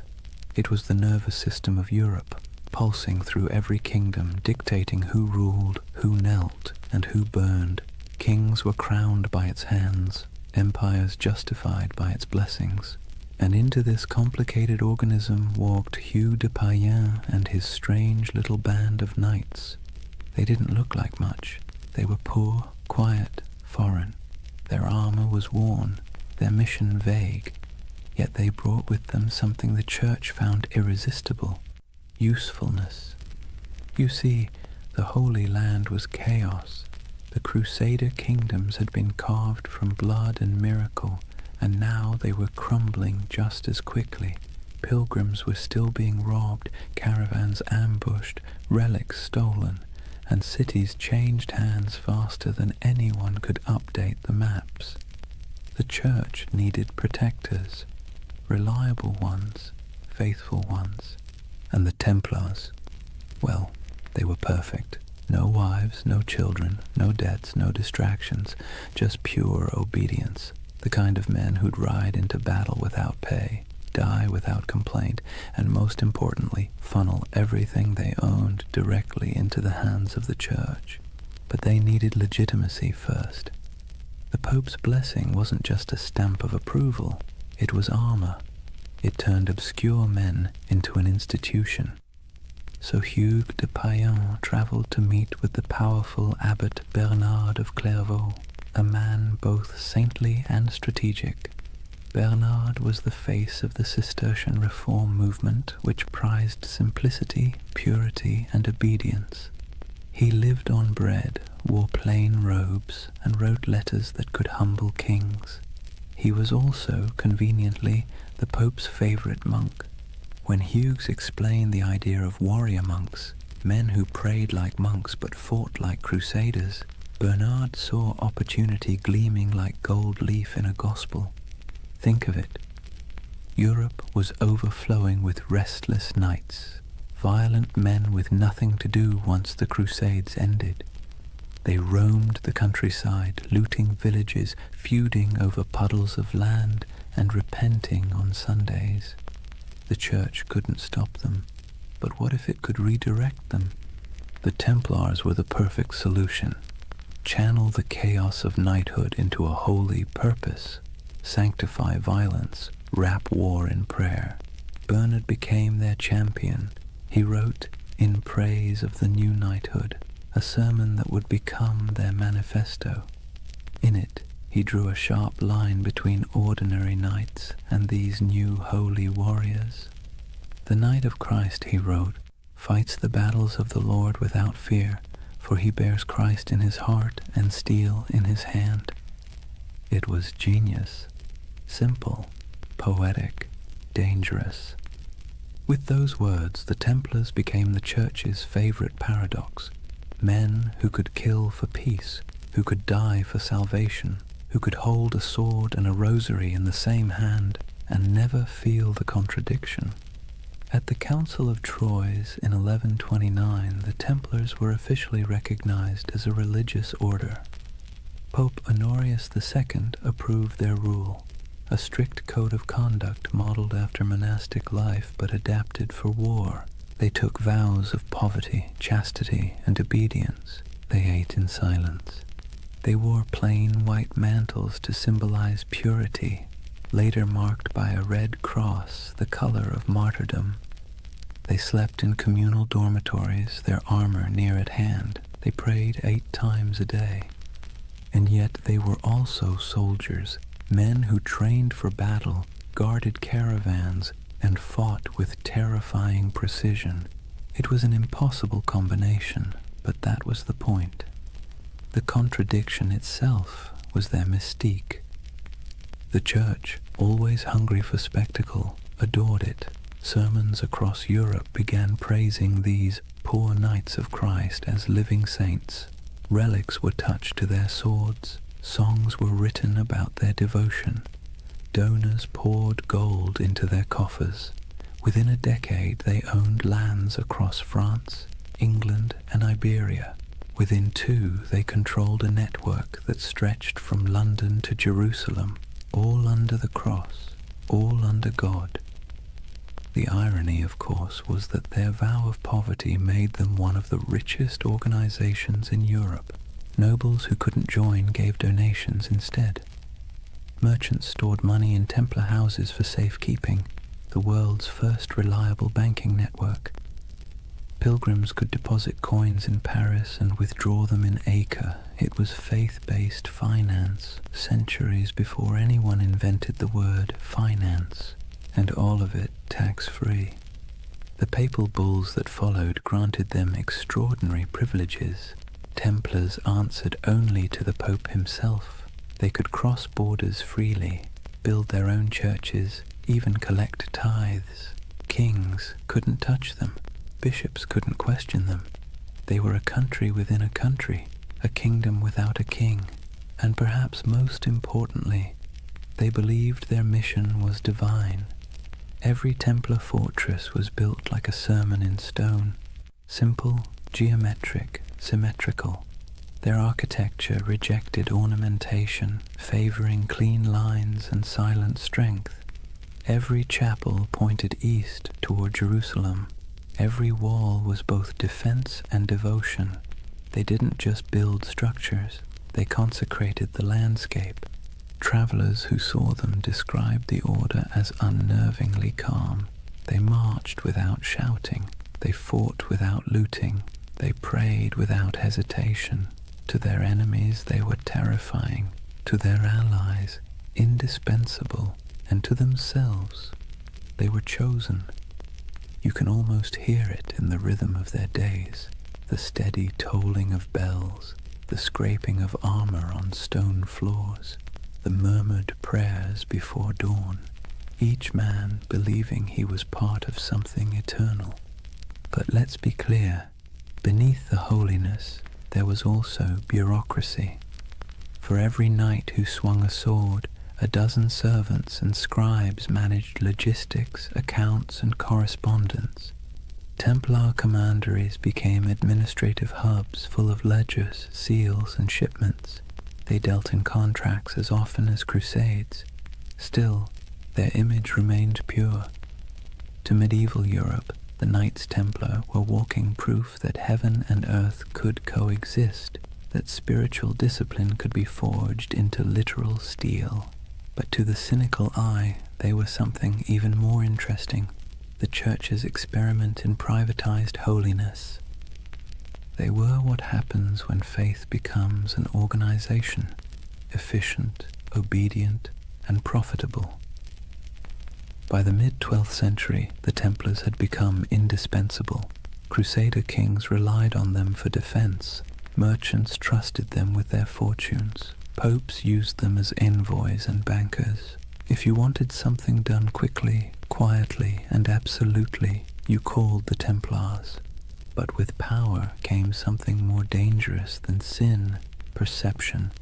People began to notice that the order's members rarely answered questions. They had their own language, their own symbols, their own rites. Their headquarters, a vast round church in London modelled after the Holy Sepulchre in Jerusalem, seemed deliberately mysterious. And then there were the rumours, always the rumours. Some said they still possessed what they found under Solomon's temple. Others claimed they performed secret ceremonies, that they whispered oaths in the dark, that they had seen things no mortal should. And yet the Church did not question them, not yet. For now Rome was content. The Templars had become everything it could hope for, holy warriors, loyal bankers, global agents of faith. But you can sense the shift coming, can't you? The same way you feel a storm before it breaks. Because no institution, no matter how divine, can grow this fast, this powerful, without making enemies. Kings who owed them money began to resent them. Clergy jealous of their wealth began to whisper, and the pilgrims they once protected began to wonder if these poor knights might be serving something other than God. But that part of the story comes later, for now the order stands at its shining zenith, a creation of faith and fear, cloaked in purity but humming with power. The Vatican's blessing had turned them from a rumor into a reality, and that reality would reshape the medieval world in ways no one, not even the Pope, could have imagined. It's almost poetic, really. The Church had set out to sanctify war, and in the process it had created something far more potent, the first multinational corporation of the soul. And as history will show, nothing that powerful ever stays holy for long. Imagine the early morning light over Jerusalem, a pale gold haze drifting through the heat, settling softly over the domes and stones. The city still breathes the air of miracles and blood. Pilgrims shuffle along narrow streets, whispering prayers in every language. Merchants haggle in the shadow of sacred ruins, and the sound of distant bells drifts through the desert wind like a memory that refuses to fade. And somewhere among the hills, a line of riders moves slowly, white mantles gleaming, swords at their sides, red crosses stitched over their hearts. The Knights of the Temple. They ride in silence, always in silence. To the people watching they seem otherworldly, not nobles, not monks, something in between. They do not laugh or boast. They rarely remove their helmets in public, and when they pass through a market, the crowd parts as if by instinct. It's said that a Templar's gaze could freeze a man, not with fear, but with the strange gravity of conviction. In that moment, the myth was already being born. The story spread faster than their horses could ride. Word of a brotherhood who answered only to God, men who took no wives, owned no lands, and gave everything to their order, soldiers who prayed before battle and confessed after killing, knights who marched under the sign of the cross but lived by a code sharper than any blade. Europe adored them. The Church, of course, encouraged it. Myths are good for business, and the Templars were perfect propaganda. They embodied everything the papacy wanted the faithful to believe: purity, discipline, divine protection. Sermons compared them to angels with swords. Paintings showed them glowing in battle, untouched by arrows, faces calm in the chaos of holy war. But the truth was more human and, in a way, more beautiful. Most Templars were ordinary men drawn from a world that offered few choices, younger sons of minor nobles who'd inherited nothing, restless adventurers, repentant sinners, and zealots in search of purpose. They joined not because they were fearless, but because the world outside offered even less certainty. And for all its rules and austerity, the temple offered something rare: belonging. In a Europe fractured by war, famine, and class, the Order was one of the few places where a man's worth wasn't defined entirely by birth. Inside the walls of a commandery, everyone wore the same cloak, ate the same bread, followed the same hours of prayer, rich or poor, noble or peasant, all knelt together before dawn. It was unity by discipline, equality by surrender. And yet, the outside world saw only mystery. They were everywhere and nowhere, riding on crusades, manning castles, managing estates, escorting pilgrims. A traveler might encounter a Templar outpost in the forests of Burgundy, another in the sands of Antioch, another on a cold island in the North Sea, and each one would look exactly the same: white walls, red crosses, silence. They had become an idea that transcended geography. When they rode into battle, their presence was like a symbol made flesh. Chroniclers described them as unbreakable formations of white and red, banners flapping, hooves thundering, lances angled in perfect symmetry. They rode in pairs, one knight, one sergeant, their discipline tighter than any army before them, and they didn't retreat, ever. There's a story, probably exaggerated but worth repeating, that at the Battle of Montgisard in 1177, fewer than 100 Templars helped turn the tide against Saladin's massive army. Outnumbered 20 to 1, they charged headlong into the desert heat, cutting through enemy lines in a frenzy of faith and exhaustion. When it was over, their commander supposedly knelt in the sand and whispered a single prayer: Non nobis Domine, non nobis sed nomini tuo de gloriam. Not unto us, O Lord, but to your name give glory. It's the kind of story medieval Europe lived for, and like all great stories, it spread, changed and grew until the facts hardly mattered anymore. The Templars were no longer just men. They were a myth in motion. They became shorthand for courage, for purity, for divine purpose. And that, ironically, was the beginning of their undoing. Because the higher a legend rises, the further it has to fall. But for now, they stood at the edge of eternity. Their coffers swelled with donations. Their castles gleamed across Christendom like white stars on a dark sea. Their red cross was the most recognized symbol in Europe. Kings sought their loans. Bishops sought their blessing. Pilgrims sought their protection. It must have felt like destiny, a divine reward for faith and sacrifice. And yet, beneath the surface, something subtle was changing. The order that began with 9 men and a dream was turning into a machine. Their vows of poverty persisted, but their treasuries overflowed. Their humility was genuine, but their power was growing beyond measure. Their lands stretched across thousands of miles. Their archives held contracts and secrets that kings would have killed to read. And because they answered only to the Pope, no monarch, no bishop, no secular court could touch them. They were untouchable, the Church's holy weapon, sharpened to perfection. But history, like the sea, is always shifting. The Crusader states were beginning to crumble. The Muslim world had learned from its defeats and was uniting under stronger leaders. Supply lines were long, morale was short, and faith, that delicate fuel, was flickering.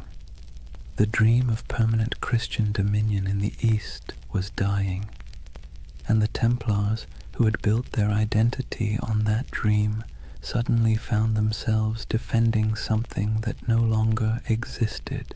It's easy, centuries later, to imagine them as fanatics or villains, but maybe they were just men trapped in momentum, unable to stop the wheel they had helped set in motion. By the time their banners fluttered over the last surviving Crusader fortresses, their legend had already outgrown them. In Europe they were saints, in the East they were demons, and in their own hearts, who knows, perhaps a little of both.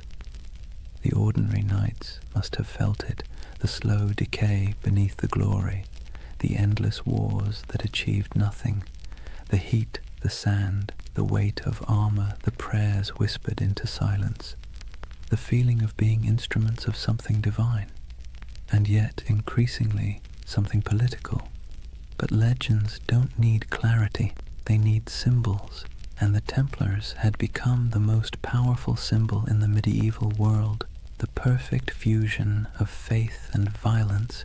You can almost see it, a banner rippling against a stormy sky, red cross vivid against the white cloth, lightning flashing behind it. To a peasant in a church pew or a monk in a distant cloister, that image meant safety, devotion, and divine justice. To a king in debt, it meant something else entirely. The story of the Templars was no longer being written by saints or chroniclers. It was being rewritten by envy, fear, and ambition. But for now, the curtain hasn't fallen, the candles still burn, the chants still echo in stone halls. The world hasn't yet turned against them. The 9 knights who once huddled beneath the Temple Mount have become an army, a network, a myth. Their legacy has taken on a life of its own, glowing, untouchable, and slightly unreal. And like all myths, it has begun to blur the line between truth and dream. That's where Chapter 1 closes, not with an ending, but with a vision of a brotherhood standing on the edge of something vast and unknowable. Their swords gleam in the sun, their white cloaks ripple in the desert wind. Behind them, Jerusalem glows like a mirage, and before them, stretching into the horizon, lies the future, glittering, dangerous, inevitable, the dawn of a legend. Chapter 2. The Rise of the Warrior Monks. Imagine standing on a cold morning plain somewhere in France, perhaps Champagne, perhaps Burgundy.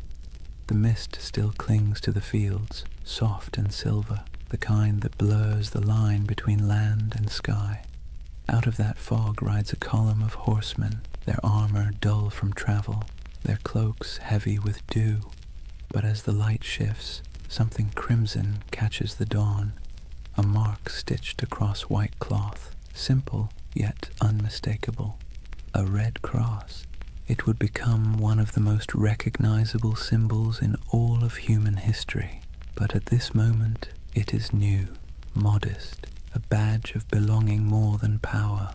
The men wearing it are quiet, focused, unremarkable to anyone but God.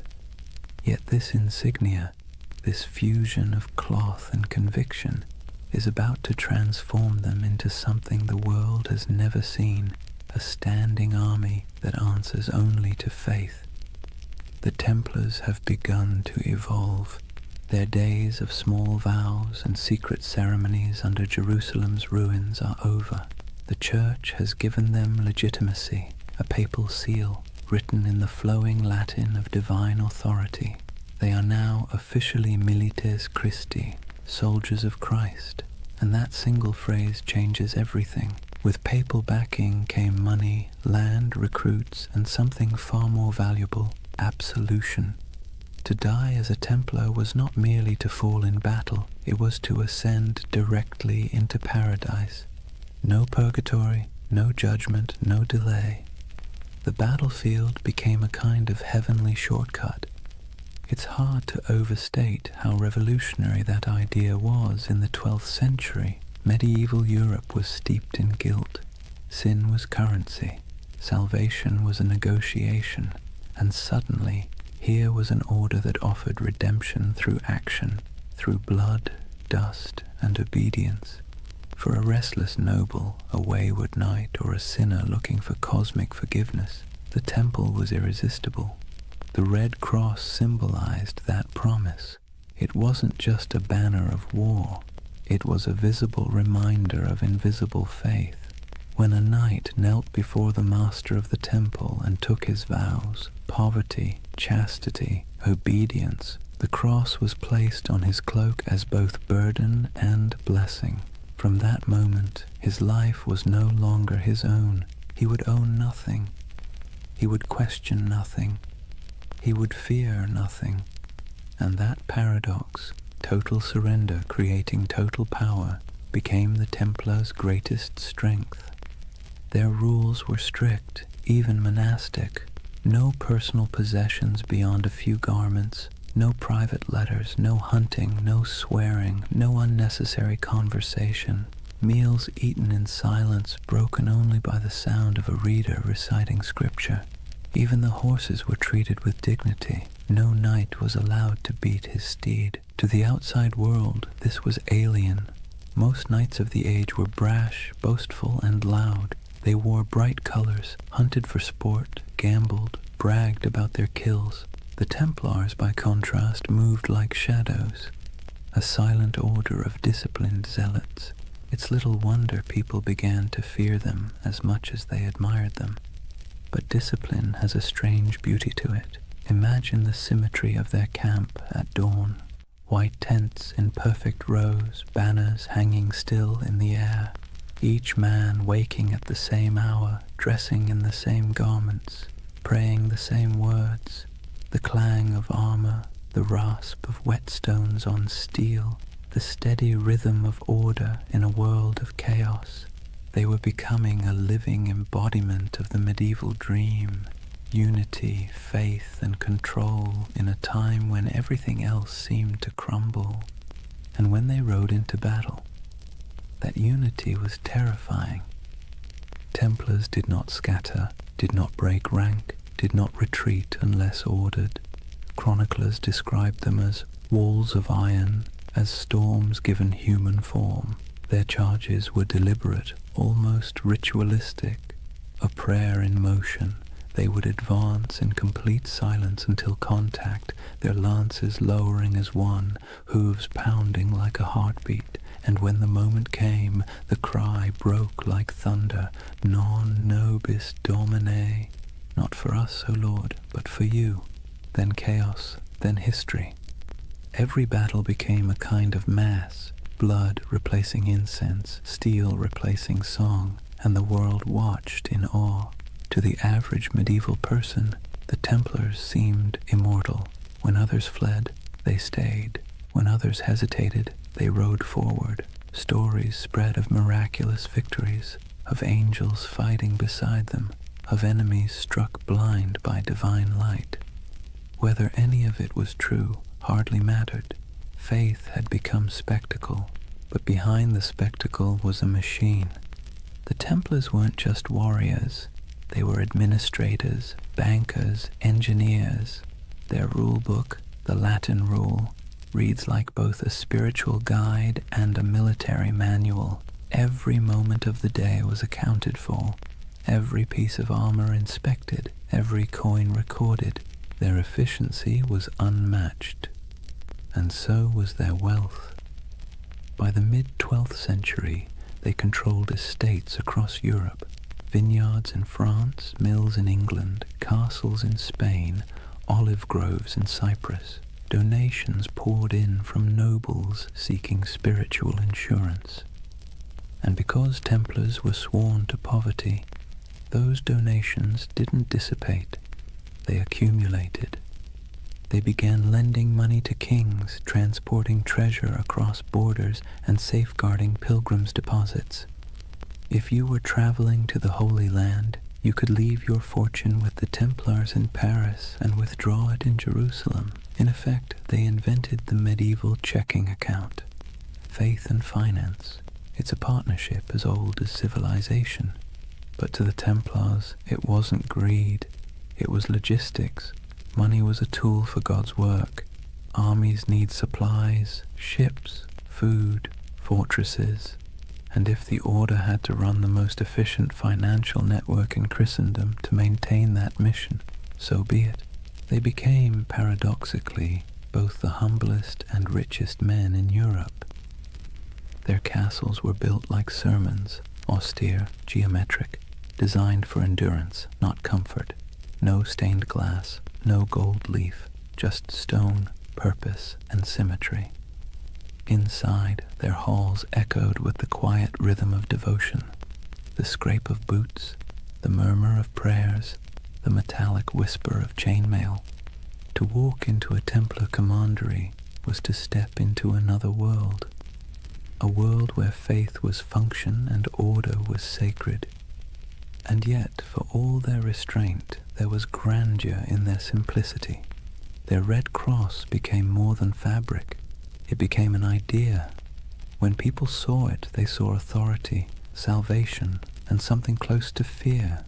The same emblem that comforted pilgrims terrified heretics. It's strange how power works. The more humble they appeared, the more unstoppable they became.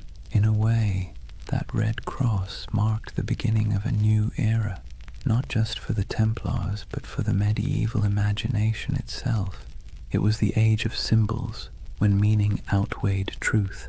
A knight's banner could terrify more effectively than his sword. A relic could justify a war. A prayer could bend kings. And no symbol was stronger than that cross. Bold, clean, impossible to ignore. It was faith simplified into geometry. When the sun hit it, it glowed like blood. Some chroniclers wrote that it frightened the enemy before the fighting even began. Others said it calmed the men who bore it. Maybe both were true. Maybe that's the real magic of symbols. They shape both sides of the story. Over the next century, that cross would ride on countless banners across the Holy Land. Through dust storms, over dunes, across shattered city gates, it would gleam under the desert sun and soak in the rain of 1,000 sieges. It would be seen by kings, slaves, monks, and merchants alike, and every time it appeared it carried the same quiet message: obedience, faith, inevitability. From 9 nights came hundreds, then thousands.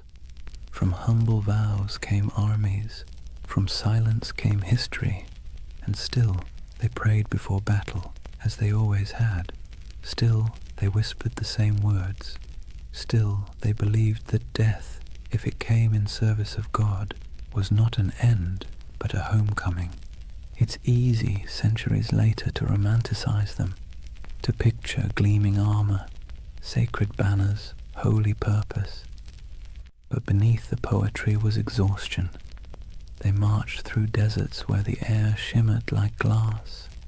They fought for cities that would fall again within a decade. They believed themselves instruments of divine will, yet the wars they waged often felt endless, abstract, and hollow. And that contradiction, devotion mixed with futility, is what makes their story so human. By the time the Red Cross became synonymous with power, its wearers had already begun to wonder what it meant. But for now, in this chapter of the story, there is still clarity, still unity, still purpose. The order of the temple stands at its peak, pure, confident, and unstoppable. 1,000 banners ripple in the wind. The sun gleams on polished armor, and the Red Cross burns like a brand upon the world. The world belongs for a moment to the Knights of the Temple. Imagine waking before dawn, not to an alarm or the gentle hum of a phone, but to a bell, deep, resonant, and unrelenting. The sound rolls through the dark halls of a stone dormitory, pulling a dozen men from sleep at once. There are no complaints, no yawns, no hesitation. This is a Templar commandery, and the day begins with obedience. Before the first light touches the horizon, the knights are already kneeling, heads bowed, the chill of the flagstones creeping through their woolen tunics. The air smells faintly of oil lamps and damp stone. Someone chants softly from a small book, Latin verses murmured and rhythmic, the sound of faith wrapped in discipline. The Templars did not live like ordinary knights. They lived by the rule of the temple, a sprawling manual written in the 12th century that governed everything from how they prayed to how they chewed. It wasn't just a list of rules, it was a blueprint for turning men into instruments of divine will. The rule began with a simple premise. A knight's soul is weak when his body is indulgent. Every comfort is a temptation, every freedom is a test. So, comfort was eliminated. Templars slept fully clothed, tunic, belt, even their boots close by, ready to ride at a moment's notice. They owned no personal possessions, not even a coin or a comb. Their cloaks and armor belonged to the order, and if something broke, it was repaired or replaced, never personalized. They were forbidden to hunt, to falcon, to gamble, to swear, forbidden from kissing women, even their own mothers or sisters, forbidden from eating meat more than 3 times a week, forbidden from laughter that wasn't humble or restrained. Templar joy was not the joy of feasting or music or wine. It was the quiet satisfaction of obedience, and obedience to them was the purest form of freedom. Every knight took a vow of poverty, chastity, and obedience, the holy trinity of control. But unlike monks who lived behind monastery walls, Templars carried their vows into the world. They were soldiers, but their battlefield was also their monastery. Every act, from sharpening a sword to cleaning a saddle, was a kind of prayer. At dawn, they gathered in the chapel. The service was brief. They were not contemplatives, but men of action. Each prayer was followed by ritual silence. They listened for commands, received their orders, and dispersed without argument. Theirs was a faith built on motion, not meditation. After prayers came breakfast, bread, sometimes cheese, and a cup of watered wine. Meals were eaten in near silence. As they ate, one brother stood at a lectern and read aloud from scripture or from the rule itself, reminding everyone that even the act of eating was a sacred task. The sound of chewing, the scrape of spoons, the droning Latin, it all blended into a rhythm of humility. When they weren't fighting, they worked. Some tended horses, rubbing down the flanks of massive destriers, checking hooves, repairing tack. Others mended chainmail, inspected swords, or organized provisions for long campaigns. A Templar's world was practical, full of physical labor, repetition, and readiness. And yet, beneath all this discipline, there was a strange comfort. The rule removed choice, and with it, uncertainty. A Templar didn't have to wonder what his purpose was. It was written in the rule, enforced by his brothers, and sanctified by God.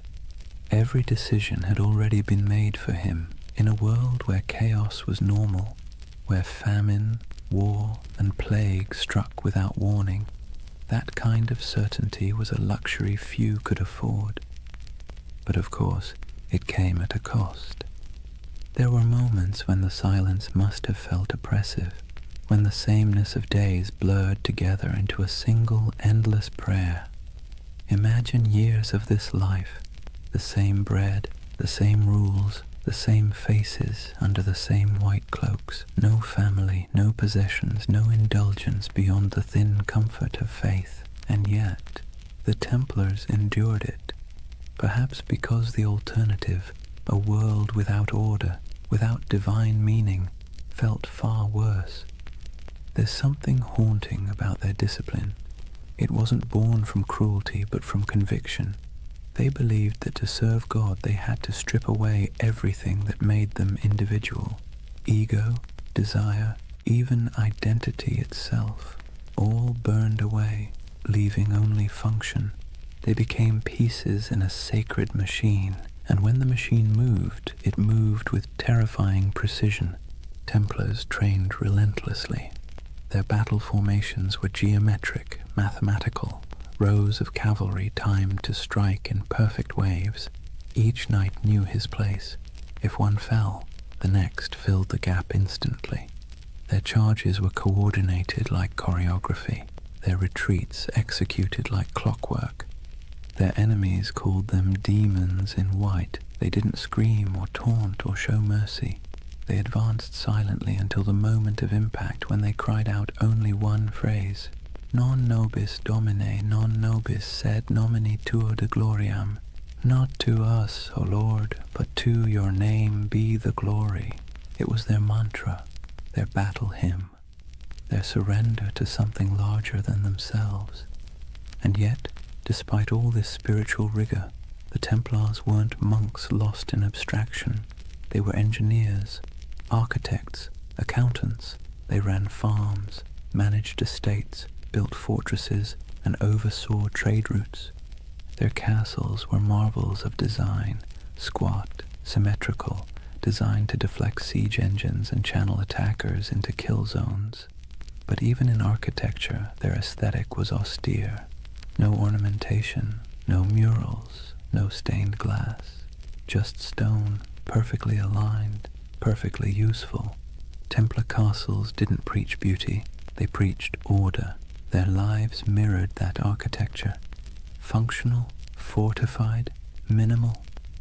To outsiders, it looked like joyless fanaticism. To the Templars, it was discipline incarnate. Every stone placed, every word spoken, every moment endured was an offering to God. And yet, as centuries passed, cracks began to form.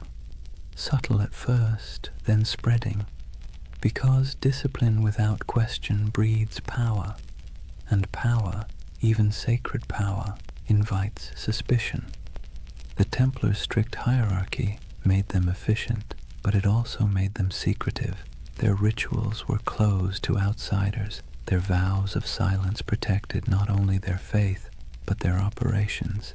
Kings and bishops began to whisper, what did these warrior monks do behind closed doors?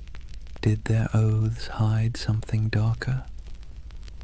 The rule of the temple, written to sanctify obedience, began to look like a veil. And the more power the order gained, the more castles, the more treasure, the more influence, the more that veil began to draw attention. It's a pattern as old as history. Purity breeds envy, secrecy breeds rumor, and strength breeds fear. But that comes later. For now, imagine one of those long Templar days near its end, the sun dipping low behind battlements, armor hung to dry, the smell of horse sweat and oil in the air. The chapel bells toll again, soft and steady. The knights gather one final time, kneeling in rows, their white cloaks ghost-like in the flickering candlelight. They pray not for victory, not for wealth, not even for peace. They pray for endurance, for the strength to obey again tomorrow and the day after until the end of their lives. Outside, the wind carries the smell of dust and salt. Somewhere beyond the horizon, enemies are gathering, empires are shifting, and history is already writing its next betrayal. But inside the chapel there is only the rhythm of prayer, the faint creak of chainmail, the murmur of Latin words fading into the night. And above them, carved into the stone arch of the temple wall, the red cross catches the last trace of sunlight, still, unchanging, eternal. For now, imagine the first thing that hits you isn't the sight, but the heat. The air itself feels alive, sharp with salt from the sea, heavy with dust from the desert and tinged with the scent of oil, incense, and sweat. You've just stepped into the Holy Land sometime around the year 1140, and you're walking through a world where heaven and earth have been fighting for custody of the same patch of ground for generations. The Crusader kingdoms were born from blood and disbelief. After the First Crusade captured Jerusalem in 1099, waves of settlers, soldiers, and zealots streamed eastward, knights chasing absolution, merchants chasing profit, peasants chasing a miracle. What they found was a land older and more complicated than anything they'd been promised. Picture Jerusalem then, not the golden city of postcards, but a dense, sun-bleached labyrinth of limestone walls, narrow streets, and markets bursting with languages: Arabic, Greek, Latin, Armenian, Hebrew, all colliding in the same dusty air. Bells rang from churches while the call to prayer echoed from minarets. Frankish knights and Muslim merchants haggled over silk. Pilgrims shuffled barefoot past relics too sacred to question. The Holy Land was less a battlefield than a mosaic, fragile, shimmering, and always on the verge of breaking. For the Templars, this was both home and battleground. They arrived as guardians of faith but quickly became administrators of empire. They built massive fortresses to anchor the Crusader presence, stone giants rising from the desert like mirages made real. One of their most famous was Crac des Chevaliers, the castle of the knights. If you've ever stood on a cliff and felt the wind try to push you backward, you'll know the feeling of that place. Perched high above the Homs Gap in modern Syria, it was less a castle and more a declaration. Double walls, circular towers, arrow slits that could whisper death at 100 yards. The stones gleamed pale under the sun, and from its ramparts you could see for miles the mountains, the valleys, and the endless horizon of sand and sky. Inside, it was strangely orderly. Kitchens, chapels, barracks, even a bathhouse. You could live there for months without stepping outside, which was convenient, since stepping outside usually meant someone was trying to kill you. The Templars' castles weren't built to impress. They were built to endure. They were a theology of stone, faith expressed in geometry. The Crusader kingdoms themselves were strange hybrids, part European colony, part medieval experiment. French nobles ruled over Middle Eastern cities filled with Syrians, Greeks, and Jews. Mosques stood beside cathedrals. Crusader coins bore Latin inscriptions on one side and Arabic ones on the other. In some ways it worked. Trade flowed, cultures mixed, and for a brief shimmering moment East and West coexisted, not peacefully, but practically. Templars thrived in that liminal space. They spoke local languages, made deals with Muslim rulers, and hired Arab engineers to fortify their walls. Despite their reputation as fanatics, the Templars were pragmatists. They had to be. The Holy Land wasn't a sermon, it was survival. Still, survival came at a price. The heat wore on them, the endless patrols through sand and rock, the smell of blood baked into armor, the weight of divine expectation pressing down like the sun itself. Every campaign was a pilgrimage of exhaustion. Imagine a Templar caravan winding across the desert, horses sweating beneath white banners marked with red crosses, sand grinding in every crevice of armor.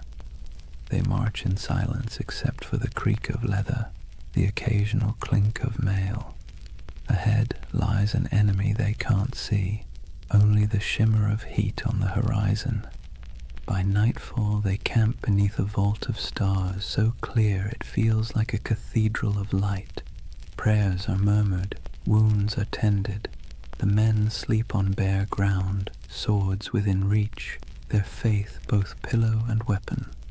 In this land even the air felt charged with contradiction, sacred and savage all at once. and nowhere was that clearer than in Jerusalem itself. For a brief century the city stood under Christian control, a jewel of Christendom wrapped in ancient dust. The Templars' headquarters was no ordinary building. It was the Al-Aqsa Mosque, believed at the time to stand on the ruins of Solomon's Temple. To the Muslim world it was one of Islam's holiest sites. To the Templars it was the very foundation of their identity, the Temple of Solomon, the birthplace of their name. They turned its halls into barracks, its courtyards into stables, its shadowed corners into places of prayer and secrecy. There, in the dim glow of oil lamps, the Templars trained, planned, and perhaps, as rumors later claimed, uncovered something ancient. Some said they found relics buried beneath the Temple Mount, the Ark of the Covenant, the Holy Grail, scrolls of forgotten wisdom. Others said they simply found nothing and invented mystery to fill the void. Whatever the truth, their presence in Jerusalem became mythic. The sight of their white mantles moving through the streets, calm, silent, immaculate, inspired awe and unease in equal measure. They were soldiers of God, but they moved like ghosts. Their faith was practical, but their reputation became supernatural. Pilgrims whispered that Templars could not be killed by ordinary men. Enemies swore they saw them fight after being struck down, and perhaps that was the point. In a land where death was daily and miracles were currency, a little fear was useful. Templar strategy was as psychological as it was martial. They fought not just with swords but with image, the cross on their chest, the silence in their ranks, the absolute certainty in their purpose. Their presence in battle could shift morale before a single blade was drawn. When the call to arms came, whether at Ascalon, Damascus, or Hattin, the Templars rode out not as individuals but as one unbroken will. Their discipline was terrifying. They charged in perfect formation, shields tight, lances lowered, red crosses blazing against white. They were often the first to enter and the last to retreat. In moments when other armies broke, the Templars held, and when they died where they stood. But for all their valor, their victories were temporary. The Crusader kingdoms were built on sand, politically, literally, and theologically. They could conquer cities, but they could never conquer geography. The further they stretched their lines, the thinner their strength became. And while Templars built walls of stone, their enemies built alliances. Muslim leaders like Zengi, Nur ad-Din, and eventually the great Saladin began to unify what had once been divided. The dream of Christian dominion over the East began to falter as reality, relentless and strategic, pressed back. Still, for nearly 2 centuries, the Templars endured. They were the spine of the Crusader world, a constant presence whether guarding pilgrims on dusty roads, escorting kings, or defending castles that seemed impossible to hold. And through it all they believed, or at least tried to, that their struggle was holy, that every drop of sweat, every wound, every brother lost was part of a cosmic design. But in quieter moments, as the wars dragged on and the Holy Land slipped further from their grasp, doubt must have crept in. What happens when a holy mission stops feeling holy? When obedience begins to feel like futility? When you've spent your life serving God with sword and blood, and still the world refuses to be saved? History doesn't record their private thoughts, but you can imagine the silence inside those massive stone fortresses, the kind of silence that comes after years of praying into a void. The Templars' castles still stand in ruins across the Middle East, in Syria, in Israel, in Turkey, their stones sun-bleached, their halls open to the wind. Stand in one, and you can almost hear the echoes, hooves on cobblestone, the whisper of chainmail, the low murmur of prayer. Those walls remember. They remember a time when faith and empire shared the same heartbeat, when men rode into battle convinced they were defending heaven itself. And maybe, in their own way, they were. Because for all its contradictions, the Crusader dream wasn't just about conquest, it was about belief, belief so strong it reshaped landscapes, rewrote maps, and built fortresses that still defy time. The Templars were both its architects and its prisoners, bound by duty, by faith, by the unbearable beauty of purpose. And even as the Crusader kingdoms began to crumble, they didn't loosen their grip, they just prayed harder, fought longer, and built higher, until the day came when the walls themselves began to crack. But that's a story for the next night. For now, picture that world one last time, the desert glowing gold under the last light of day, the red cross fluttering above a fortress wall, and somewhere inside, a group of knights kneeling in silence, their faces half-shadowed, their faith still unbroken. The wind moves through the stones like a sigh, the candles flicker, and the Holy Land sleeps, as it always has, torn between heaven and earth. Imagine standing in a candle-lit chamber somewhere in Paris in the early 1200s. The air smells of beeswax and damp stone. At a table sits a man in white robes marked with a red cross, quill poised above parchment. Before him, a merchant lays down a pouch heavy with coins, silver deniers, gold florins, copper dirhams from faraway ports. The knight nods, seals the parchment with wax, and hands the merchant a folded document stamped with the sigil of the temple. "Show this in Jerusalem," he says, "and you'll receive the same sum." The merchant bows, the pouch stays, the man leaves. And just like that, without a single coin crossing a sea, the Knights Templar have just performed one of the earliest forms of international banking. You see, the Templars weren't just warriors, they were administrators, financiers and logisticians of staggering sophistication. While kings still measured their treasuries in piles of glittering metal, the Templars had already learned that information, records, signatures, trust was worth more than gold. Their network stretched from the windswept shores of England to the sun-scorched walls of Jerusalem, a chain of commanderies that functioned as safe houses, training centers, warehouses, and financial hubs all at once. Each of these commanderies was like a small universe, self-sufficient and meticulously organized. They had their own chapels, fields, mills, and workshops. Some raised horses, others produced wool, wine, or grain. Every coin earned was logged, weighed, and sent up the chain, an unbroken current flowing toward the heart of the order. And through this system, the Templars quietly became one of the richest organizations in the medieval world. The irony, of course, is that they began with vows of poverty, but vows are tricky things. The Templars themselves owned nothing. The order owned everything, and that subtle distinction let them accumulate wealth without technically breaking faith. Their financial system worked with an elegance that modern bankers would envy. A pilgrim traveling from London to Jerusalem could deposit money at a temple house in England and receive a coded letter of credit. Along the route, through Paris, Marseille, Acre, and finally to the Holy City, Templar commanderies would honor the note, deduct expenses, and mark it in ledgers kept under strict guard.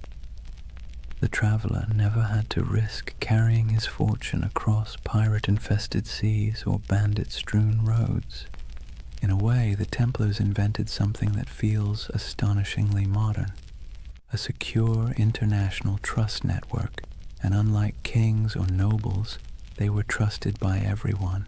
Christian, Jew, Muslim, it didn't matter. The Red Cross was as good as a vault door. The Templar ledger became a passport through chaos. Picture the roads of Europe in the 13th century, narrow tracks winding through forests and mountains, lined with monasteries, taverns, and thieves. Now picture a convoy of Templar couriers riding fast, cloaked in white, armed but calm. They carried more than messages. They carried secrets, diplomatic letters, royal decrees, coded inventories, even treaties. A letter stamped with the seal of the temple traveled like lightning compared to anything else in the medieval world. And where there were secrets, there were suspicions. People whispered that the Templars had mastered cryptography, that their ledgers contained hidden symbols, that their archives were guarded by curses. In truth, it was discipline, not magic, that kept their system running. But to the medieval mind, efficiency itself felt supernatural. Each regional commandery reported to a central master, who in turn answered to the Grand Master in Jerusalem and later Paris. The chain of communication was ironclad, the discipline absolute. Orders passed down with the precision of a monastic liturgy. Every brother knew his rank, his duty, and the exact limits of his authority. Templar correspondence reveals a world that hummed like a machine. Cargoes of wheat, shipments of crossbow bolts, barrels of wine, all recorded, all accounted for.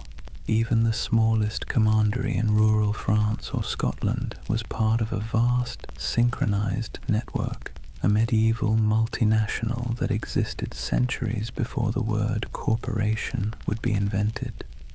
And yet, for all this order, there was mystery. The Templar headquarters in Paris, known simply as La Maison du Temple, was a fortress of stone walls and tall towers surrounded by gardens and workshops.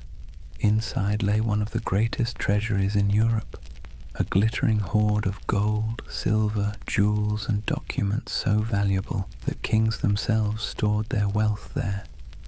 King Louis VII did. So did Henry III of England. Even the Pope trusted the Templars to manage funds for crusades. When monarchs needed loans, it was often the temple that provided them. When nobles needed to transfer land, the temple served as intermediary. They were accountants of God, and for a time it seemed even heaven owed them interest. But power has a way of creating shadows. As their influence spread, so did envy. Clergy whispered that the Templars had grown too rich, too independent. Kings resented being indebted to monks with swords.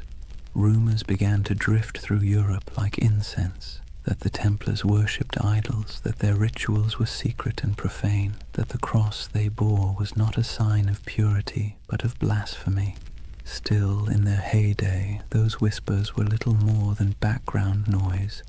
Outwardly, the Templars thrived. Their fortresses dotted Europe and the Levant, solid, silent, identical in style, as if each had been built from the same blueprint. Stone geometry repeating across continents. They didn't just build castles, they built infrastructure, bridges, ports, farms.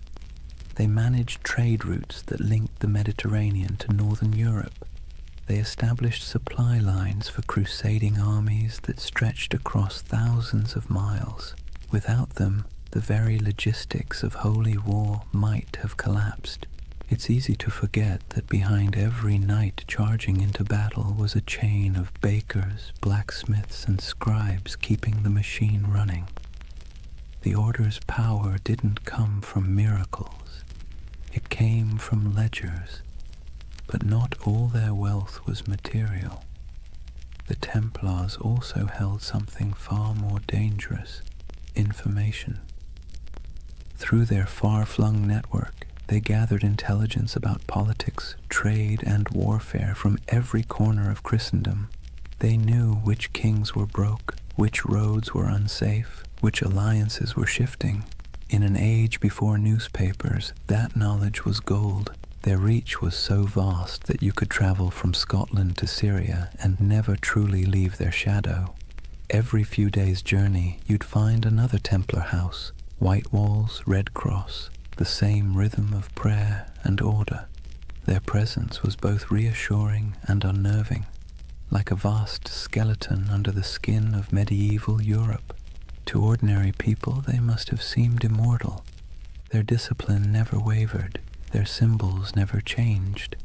Generations rose and fell, and still the Templars endured, unmoved, unstoppable. Even their dress added to the myth. While nobles flaunted velvet and jewels, Templars wore plain wool, dyed white for purity. Their only ornament was the red cross, a reminder of both sacrifice and authority. When they moved through a town, heads bowed, they looked less like men than like an idea, one that walked and breathed and collected rent. And it wasn't only men. Though the order itself was male, its network included women, nuns, widows, and lay sisters who worked in the commanderies, managing estates, caring for pilgrims, brewing ale, and keeping the wheels turning. History rarely mentions them, but without them, the Temple's empire of faith would have faltered. By the mid-13th century, the Templars had reached their zenith. Their ships carried goods across the Mediterranean. Their estates covered vast tracts of Europe. Their influence seeped into every court, every treasury, every crusade, and yet, like all empires, they had already sown the seeds of their own decline. The Holy Land, their reason for existing, was slipping away. Muslim forces were reclaiming city after city. The Crusader states were shrinking, and with them the spiritual justification for the Temple's existence. But the Templars adapted. They shifted their focus westward, becoming less of a crusading order and more of a financial and political one. Their castles became banks, their swords gathered dust, their prayers became ledgers, and with each ledger their power grew. But so did resentment. Imagine being a king and realizing that the most efficient, trustworthy, and wealthy organization in your realm doesn't answer to you. It answers to no one but God, and maybe the Pope. That unease was the first tremor before the fall. But for now, in the candlelit rooms of the 1200s, the world still looked stable. Templar scribes bent over parchment, quills scratched, coins clinked softly in wooden chests. Outside, the moonlight shimmered on stone, and the red cross of the order fluttered faintly in the night wind. It was a world of precision, discipline, and quiet ambition. A world that believed itself eternal. And perhaps, for a while, it was. Picture a long stone hall lit by morning light through narrow slits in the wall. The air smells faintly of straw and cold iron. Dozens of men kneel side by side, white mantles draped over their shoulders, red crosses stark against the fabric. No one speaks. The only sounds are the shuffle of boots, the whisper of breath, and the faint crackle of a torch. It's not a church exactly, not a barracks either. It's both, and that contradiction is the essence of the Knights Templar. Discipline was their creed.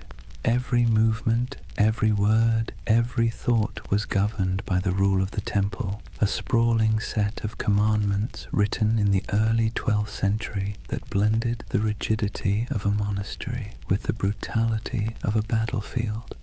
And yet, for all its severity, there was beauty in that order, a rhythm that shaped their days like the tolling of distant bells. They rose before dawn to pray, their voices echoing in unison.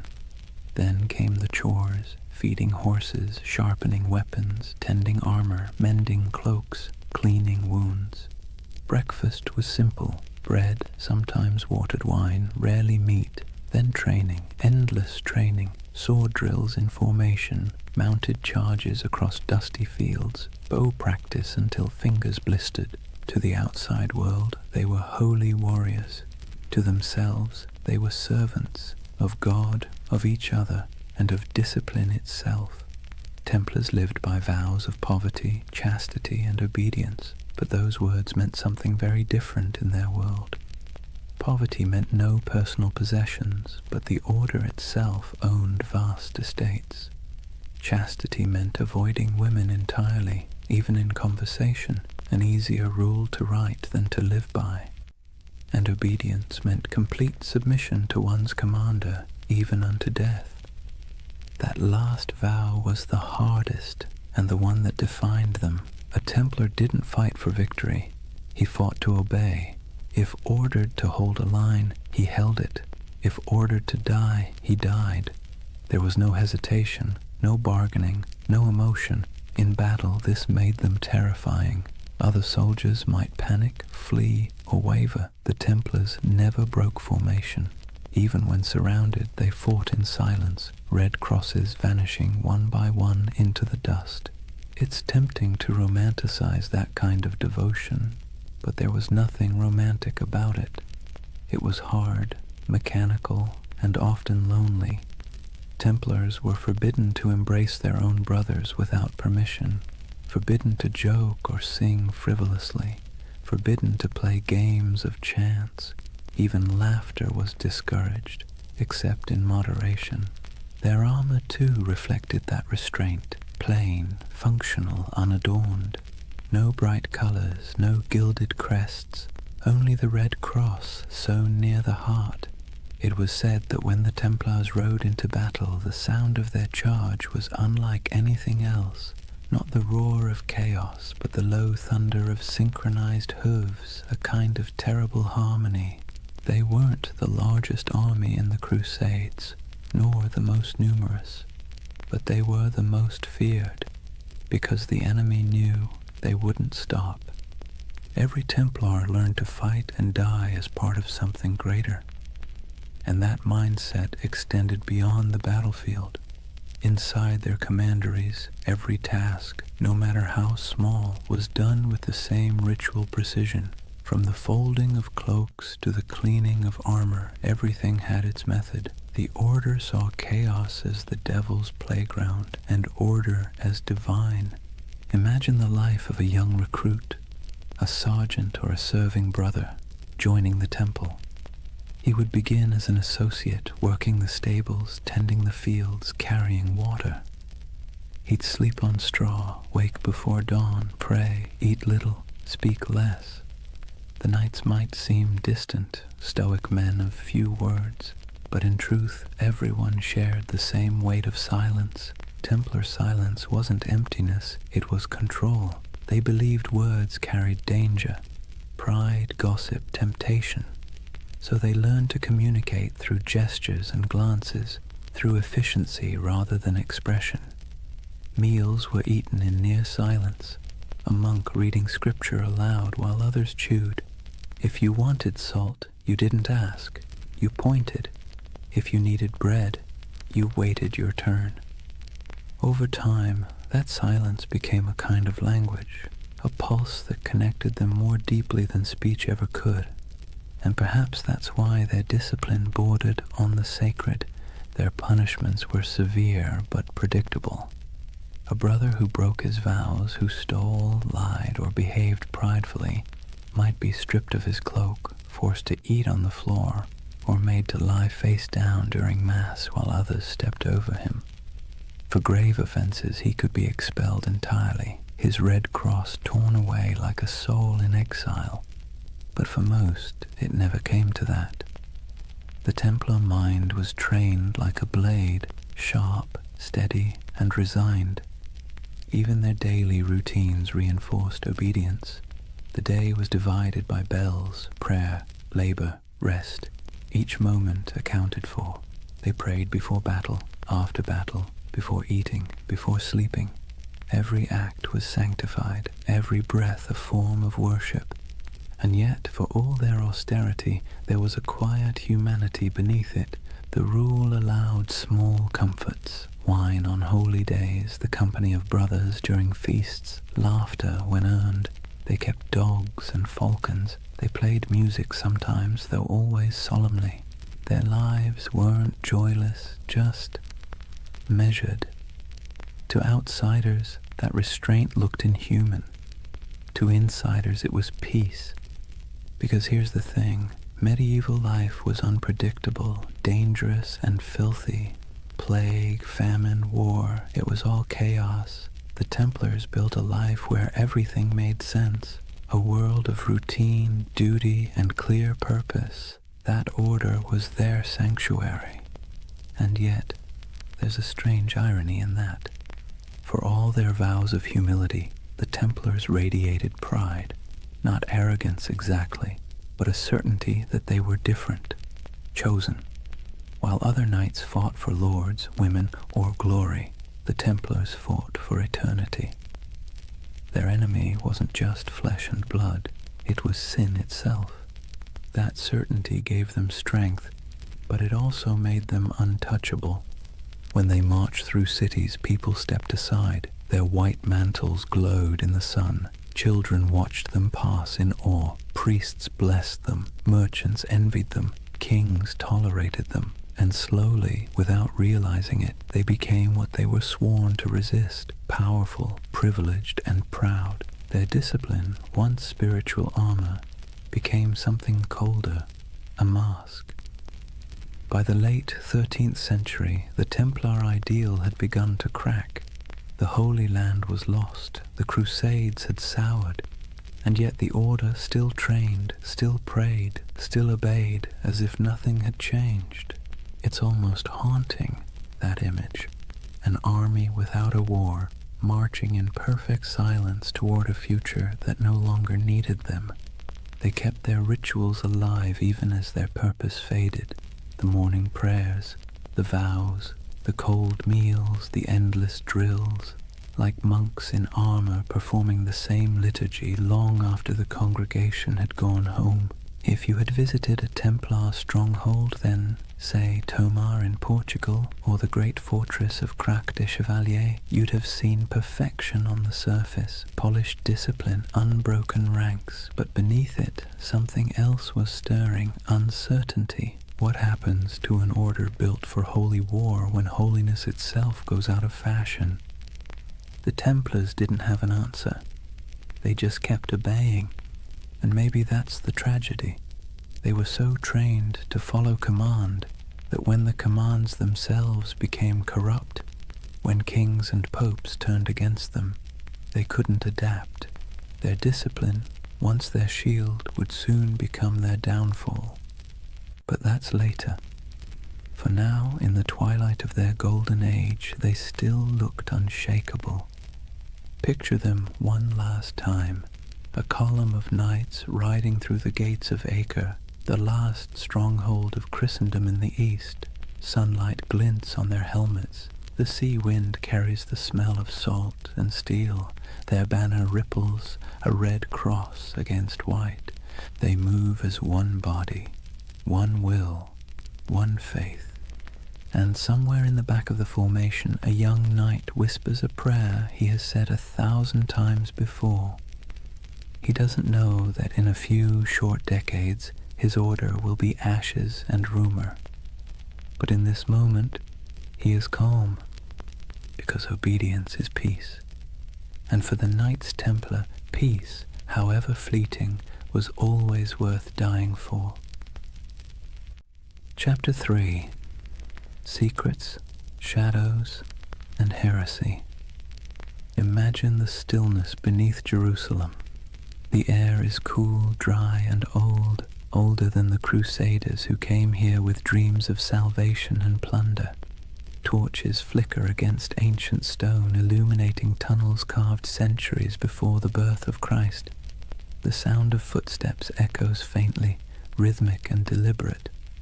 These men wear no crowns, no jewels, only white mantles marked with a red cross. 9 knights, poor, pious, exhausted, descending under the ruins of Solomon's temple. At least that's the story. the first whisper in a legend that would stretch across continents and centuries. According to chroniclers, when the Knights Templar were founded around 1119, their official mission was humble: to protect Christian pilgrims traveling the dangerous road from Jaffa to Jerusalem. In reality, there were only 9 of them, hardly enough to guard a single caravan. And yet King Baldwin II of Jerusalem gave them quarters in one of the holiest sites on earth, the Temple Mount, believed to be the ruins of Solomon's temple itself. That's where the name came from, the poor fellow soldiers of Christ and of the Temple of Solomon. But for a group of destitute knights, their address was suspiciously prestigious. The Temple Mount was not just another ruin, it was a sacred puzzle layered in myth. Jews believed it was where the Ark of the Covenant had once rested. Muslims revered it as the site of the Prophet's ascent to heaven. Christians saw it as the home of God's wisdom and wrath alike. And somehow these 9 knights, without royal blood, without political clout, were allowed to live directly atop it. And for nearly 9 years, no one quite knew what they were doing down there. There are no surviving records, no letters, no official reports, just silence, the kind that history fills with imagination. And centuries later, that silence became the perfect soil for mystery. Some say the Templars were digging, not guarding, that they searched the ruins for hidden relics, ancient scrolls, or lost knowledge buried deep beneath Jerusalem. According to certain accounts, the knights conducted excavations under the temple itself, tunneling through ancient chambers that had lain untouched since biblical times. Archaeologists in the 19th century actually found evidence of Templar tunnels beneath the site, narrow shafts and corridors leading nowhere, carved by human hands during the Crusader period. That's when the myth took root, that the Templars had uncovered something extraordinary, something that transformed them from a handful of ragged knights into one of the most powerful organizations in the medieval world. What was it? The Ark of the Covenant? The Holy Grail? Secret knowledge from King Solomon himself? Or perhaps something less tangible? A myth so potent it didn't need to exist to be believed. It's easy to see why the story stuck. The Templars' rise defied logic. They appeared out of nowhere, impoverished, under-equipped and obscure. Then, almost overnight, they became legends. Their fame spread through Europe like wildfire. Popes blessed them. Kings donated land. The church gave them privileges no other order had ever held. They could collect tithes, build fortresses, even run their own banks. Within decades, they were richer and more influential than most monarchies. How does that happen unless you've found something powerful? Of course, the historian in us can explain it rationally. Europe was full of eager donors. The Crusades were romanticized as a holy cause. The church wanted soldiers who could fight without being corrupted by greed, and the Templars fit that image perfectly. Their vows of poverty made them trustworthy. Their discipline made them effective. Their myth was self-reinforcing, but reason rarely wins the imagination. And so the legend persisted that beneath the stones of the Temple Mount, they discovered secrets the church itself feared. Hidden teachings, forbidden wisdom, proof that faith was not as simple as it seemed. You can almost hear the whispers, a flicker of torchlight in the dark, the scrape of metal against stone, the muttered Latin of a prayer or a spell. It's nonsense, of course, probably, but beautiful nonsense. That's the curious power of the Templar myth. It lives in the gap between faith and doubt, between the seen and the unseen. Take the idea of the Grail, for instance. In medieval Europe, the word didn't mean a chalice at first. It meant a vessel of divine mystery, something that contained the essence of truth. The connection between the Templars and the Grail only appeared centuries later, in 12th and 13th century romances, when poets like Chrétien de Troyes began weaving stories of knights, purity, and hidden relics. Those tales weren't history. They were dreams, but dreams with staying power. To the medieval mind, it made perfect sense that the holiest warriors would be the keepers of the holiest object. And to the modern mind, still restless in the dark, it makes perfect sense that an empire's rise must hide a secret.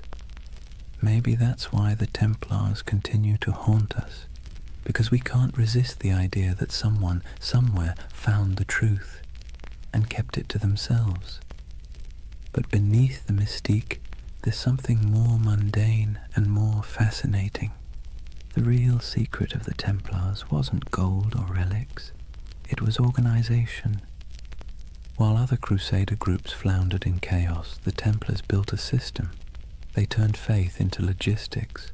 They mastered record-keeping, finance, communication, and property management at a level Europe had never seen before. Their commanderies stretched from Scotland to Syria, forming a network that could move money, men, and messages faster than any king's court. They were medieval globalists, an early blueprint for the international corporation.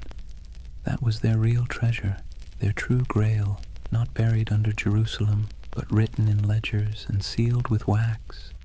Still, it's fun to imagine the other version, the one where those 9 knights, by flickering torchlight, brushed away centuries of dust and found something that made them more than soldiers, something that whispered of destiny, because that's the romantic engine of the Templar myth, that somewhere in their cold discipline and rigid faith, they touched a kind of forbidden light. Maybe it wasn't treasure, maybe it was understanding. The Church would later accuse them of heresy, of denying Christ, of spitting on the cross, of worshipping strange idols, all of which sound absurd, until you remember how much they changed between those first 9 nights and the empire they became. Power always transforms faith, sometimes subtly, sometimes completely, and perhaps in those long tunnels beneath the temple, the transformation began. There's a moment, halfway between legend and history, when we can almost see it. 9 men on their knees, torches flickering, the stones around them whispering echoes of the past. They think they're praying, but maybe, in that silence, something ancient is listening. And maybe that's why the myth still holds us, because even if the Templars never found the Ark, or the Grail, or any secret knowledge at all, they still uncovered something remarkable, the power of belief itself. They discovered how mystery can move empires. Imagine a candle-lit chapel deep in the hills of France. The walls are rough stone, the air thick with incense and dust. In the dim light, the symbol of the Red Cross flickers faintly across banners and shields stacked neatly against the wall. A handful of knights kneel in silence before an altar, not before the crucifix, but before something older, stranger, covered in a cloth of deep red. No one speaks, only the low chant of prayer, rhythmic and hypnotic, filling the space like the hum of bees in a summer field. This is the image that has haunted storytellers for centuries. The idea that the Knights Templar possessed secret knowledge, perhaps even a relic of impossible power. And like all the best myths, it's never quite clear whether we want it to be true, or whether we enjoy believing it's hidden. The legend of the Holy Grail, for instance, didn't actually begin with the Bible. It began with poets. Around the late 12th century, when the Templars were at their most powerful, a French poet named Chrétien de Troyes wrote of a mysterious grail, a shining vessel carried in a sacred procession. capable of granting eternal nourishment and divine wisdom. He never called it holy, nor said it was a cup. Later, writers turned it into the chalice of Christ, the cup of the Last Supper, or the vessel that caught his blood at the crucifixion. But in Chrétien's day, the Grail was simply something too sacred to name directly. And in that ambiguity, the Templars found a shadow, because who else fit the image better? Knights of divine mystery, warriors of impossible devotion, a brotherhood whose rituals were secret, whose vows were absolute, and whose origins lay under the ruins of Solomon's temple. To a medieval audience it made perfect sense. If the Grail existed, it was the Templars who kept it. Over the centuries, the Grail and the Templars fused together into a single enduring myth, a marriage of chivalry and mysticism that no amount of historical evidence has ever been able to undo. The truth, though, is both smaller and more interesting. The Templars were bureaucrats of the divine. They didn't sit around sipping from golden chalices or unlocking cosmic secrets. They balanced books. They managed estates. They wrote letters in crisp Latin. They were the spiritual accountants of a holy empire. But because they lived in an age obsessed with relics, bones of saints, drops of Christ's blood, splinters of the true cross, they were inevitably drawn into the world of the sacred object. They guarded reliquaries. They escorted pilgrims who sought miraculous artifacts. They helped fund and protect monasteries where fragments of supposed holy items were displayed. So when rumors spread that they had discovered ancient scrolls beneath the Temple of Solomon, texts written by early Jews, Gnostics, or even pre-Christian mystics, the stories stuck. The scroll myth would grow and mutate over time. Some later accounts, centuries after the Templars were gone, claimed they had found the Book of Thoth, an Egyptian text of divine wisdom. Others said they uncovered teachings from the lost tribes of Israel, and some whispered of alchemical diagrams, maps of the cosmos itself, hidden away from the church to protect humanity from knowledge it wasn't ready to bear. Of course, there's no evidence for any of this, but myths thrive where evidence fails, and perhaps that's what made the Templars so irresistible to later imaginations. They embodied that perfect combination of real power and secret silence. The Church itself fueled much of it, unintentionally, because the Templars, though loyal to Rome, answered to no king, no bishop, no worldly authority. They were free to move money, land, and information across borders. They could send coded letters that no one else could read. They had their own internal justice system, their own chapels, their own prayers. In other words, they looked a lot like the very thing the Church feared most, a second church. And that's when suspicion began to bloom. Whispers spread that the Templars practiced strange rituals, that their initiations involved renouncing Christ, spitting on the cross, or worshipping a mysterious head called Baphomet, that their power came not from God but from something older. Most historians agree that these accusations were lies, propaganda created to destroy them later. But it's worth noting why those lies were so effective. Because they sounded plausible. Because secrecy always invites projection. If you give people a locked door, they will imagine what's behind it. And for medieval Europe, already steeped in apocalyptic fear and superstition, the Templars became the perfect vessel for that imagination. Their very success became suspicious, their discipline unnatural, their wealth sinful, their silence heretical. And yet, maybe there was something beneath all the rumor. Not magic, not relics, but an attitude. See, the Templars didn't pray like other monks. Their spirituality wasn't cloistered, it was militant. Their daily life was about control, obedience, and the annihilation of the self. Every moment of pleasure, every trace of comfort was stripped away to make room for purpose. In a sense, that was a kind of secret knowledge, the knowledge that faith and suffering could be fused into a single weapon. And that's what made them so dangerous. Not to the Muslims they fought in the Holy Land, but to the church that eventually feared them, because the Templars didn't seem to need intermediaries. Their faith was too direct, too efficient, too pure. When you can talk to God through action, you make priests nervous. By the time the Crusader kingdoms began to crumble, the Templars' mystique had already surpassed their usefulness. Europe no longer needed warrior monks, it needed bankers, diplomats, and obedient clergy, and so the Templars' mysticism, once admired, became suspect. It's strange, isn't it? How quickly a symbol of holiness can become a symbol of heresy.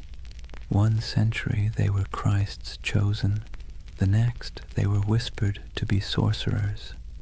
But perhaps that's the price of mystery. The more tightly you guard your secrets, the easier it is for others to fill them with darkness. And in the quiet moments when we think of the Templars by torchlight, kneeling before something hidden under silk, we feel that same tension, that blend of awe and suspicion, that uneasy beauty of something half-believed. Because part of us wants to believe. We crave hidden truths. We need our mysteries, especially the ones that refuse to resolve. And maybe that's why, centuries later, the Templar myth is still alive. In Dan Brown novels, in video games, in conspiracy theories whispered on YouTube at 3 a.m. because it scratches that ancient itch that somewhere, someone knows something we don't. It's funny how little we've changed. The medieval mind looked at the stars and imagined divine design. We look at old ruins and imagine lost technology. Both are acts of yearning, proof that we are wired to believe that history hides something from us. And perhaps the Templars were the first to realize that the greatest power isn't in what you know, but in what others think you might know. Theirs was a religion of silence, and silence in any age is seductive. Imagine the city of Jerusalem in the morning light. The walls are pale gold, dust drifting through narrow streets where merchants lift their shutters and donkeys stamp impatiently in the shade. From the hills beyond, the desert glows like a sea of faded fire. Bells ring from the Church of the Holy Sepulchre, and somewhere a muezzin's call answers softly from across the valley. This was the city the Templars swore to defend, the heart of their purpose, the reason for their existence. But by the late 12th century, Jerusalem was no longer the eternal prize they once imagined. It had become a coin tossed endlessly between empires, each claiming divine right, none able to hold it for long. The cracks began, as they so often do, with pride. The Crusader kingdoms, those fragile Latin states carved out after the First Crusade, had grown decadent and divided. The descendants of knights who once marched barefoot to holy war now lived like minor kings, drinking imported wine, bickering over titles, and marrying into local dynasties to secure land and dowries. The Templars, meanwhile, had become something very different from their humble beginnings. They were no longer 9 men kneeling in the dust. They were a multinational corporation of the Middle Ages, thousands strong, with property stretching from Scotland to Syria. They operated fleets, fortresses, and treasuries. They could lend money to kings and fund crusades outright. And that kind of power, while impressive, makes enemies quickly. By the mid-11th century, the balance of the Holy Land had shifted.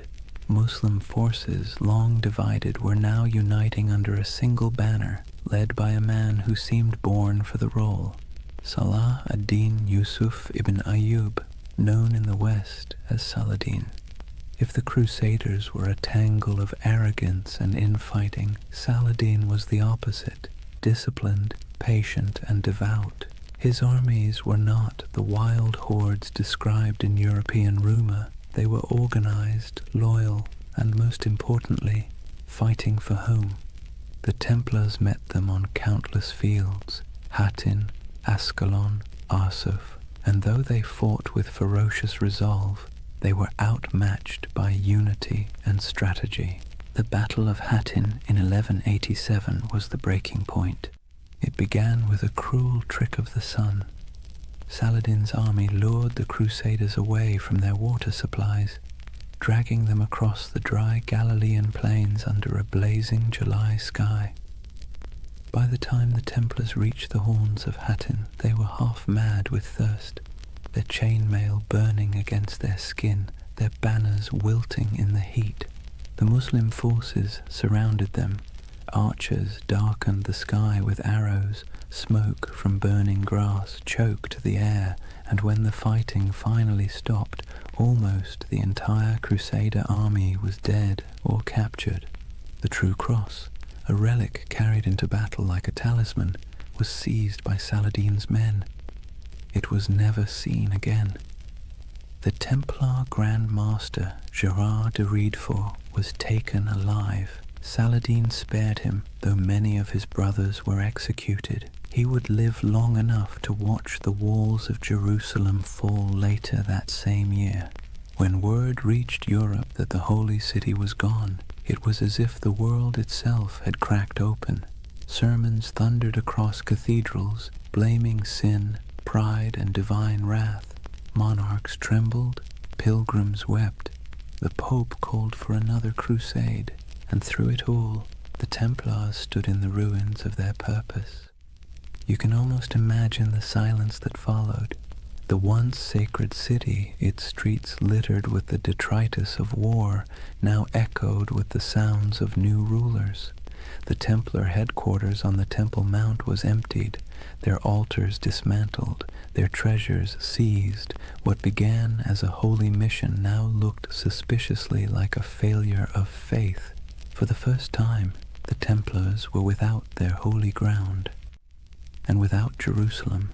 They were forced to confront an uncomfortable truth. If the temple was gone, what exactly were they the knights of anymore? But endings have a way of becoming beginnings. Driven from the holy city, the Templars retreated to the coast, to Acre, Tyre, and Cyprus, where they rebuilt themselves as the guardians of ports and pilgrims rather than of the temple itself. Their castles became symbols of endurance. Crac des Chevaliers in Syria rose like a stone crown over the hills, its walls layered and massive, designed to resist even the most determined siege. Safed Tortosa, Athlit, each fortress a defiant miracle of engineering, built with geometry, patience, and faith in stone. In those high towers, the Templars kept the flame of their order alive. But it was different now, less about holy destiny, more about survival. Their discipline hardened into something colder. Their prayers became shorter, their eyes sharper.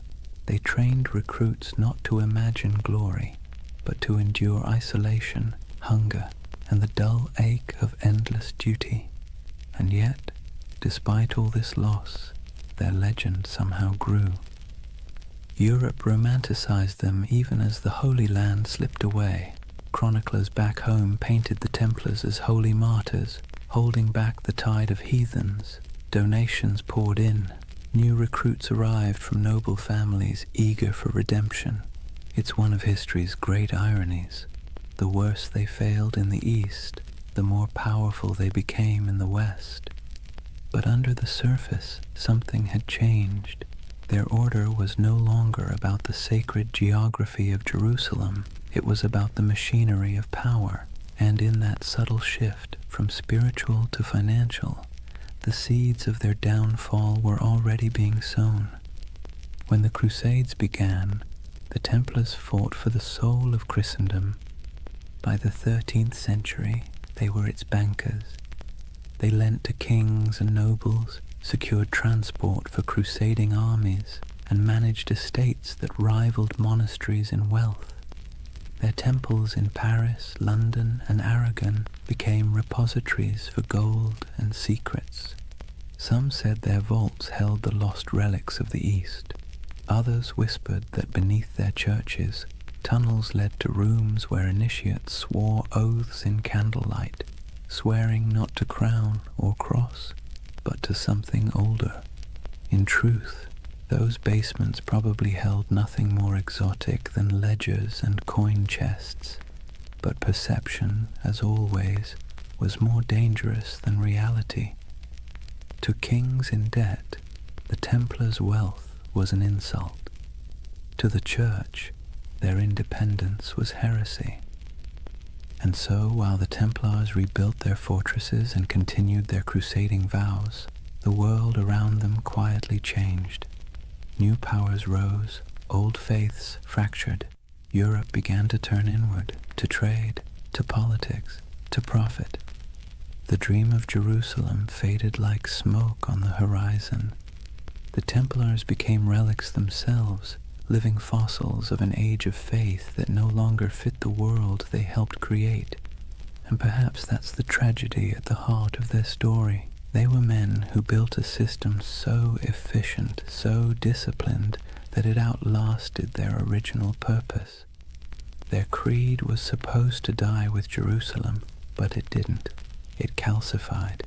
It spread through Europe's veins, into its banks, its armies, its bureaucracies. Even as they prayed for salvation, they were laying the groundwork for capitalism, for modern finance, for the idea that faith could be managed like currency. When you think about it, that might be their most heretical legacy of all. In the distance, though, back on those coastal walls, you can almost still hear the wind off the sea whistling through the battlements of Acre.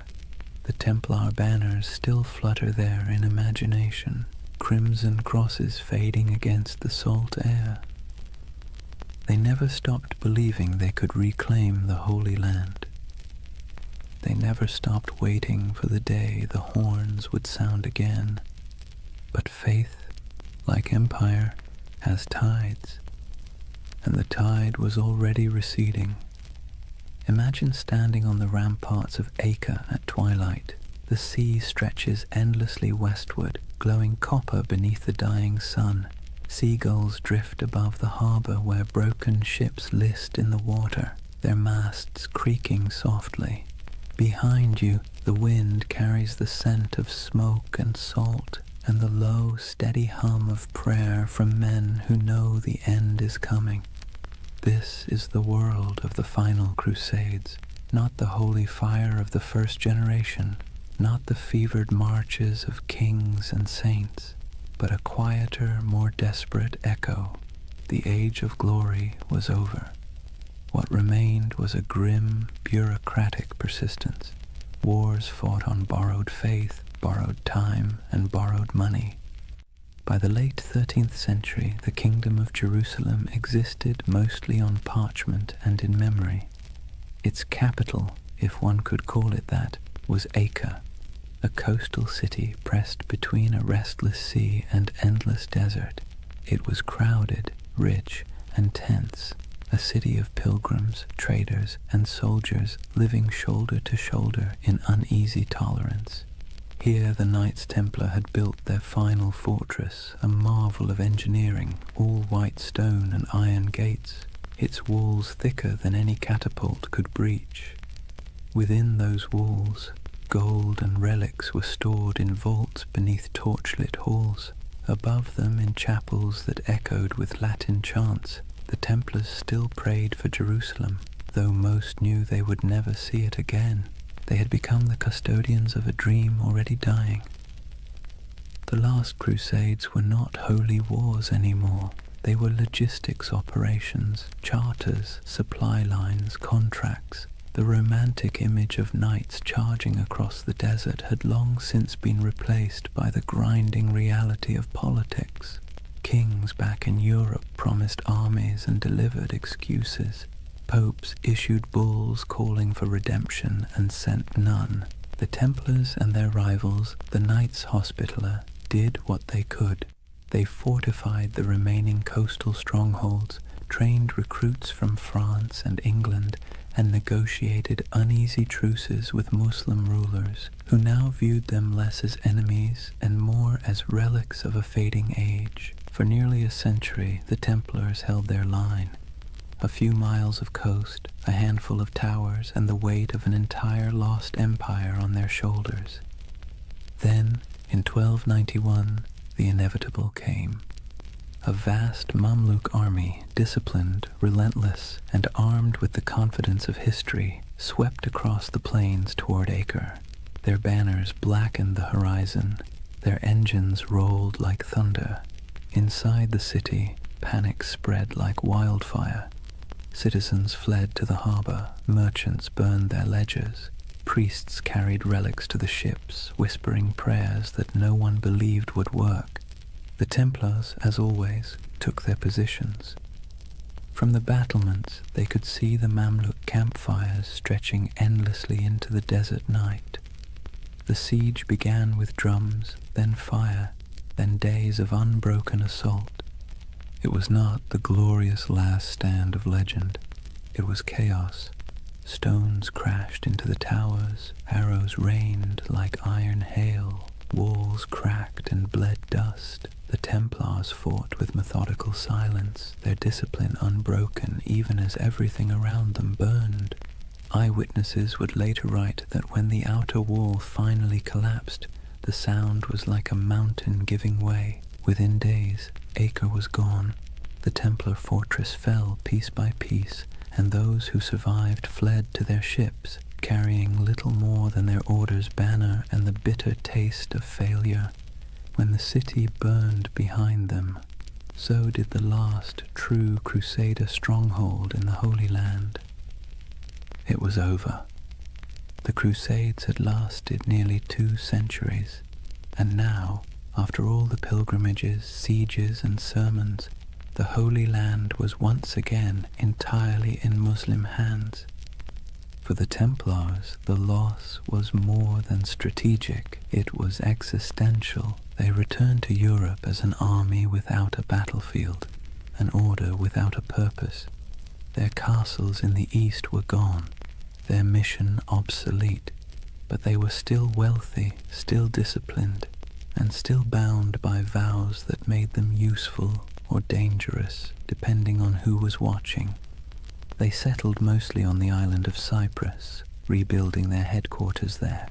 From its harbors, they continued to dream of returning to the Holy Land, though it was clear to everyone that the age of crusades had passed. But faith is a stubborn thing. The Templars still believed that their duty was not complete. They trained, prayed, and planned as if the next crusade was always just one papal decree away. And Europe for a while humored them.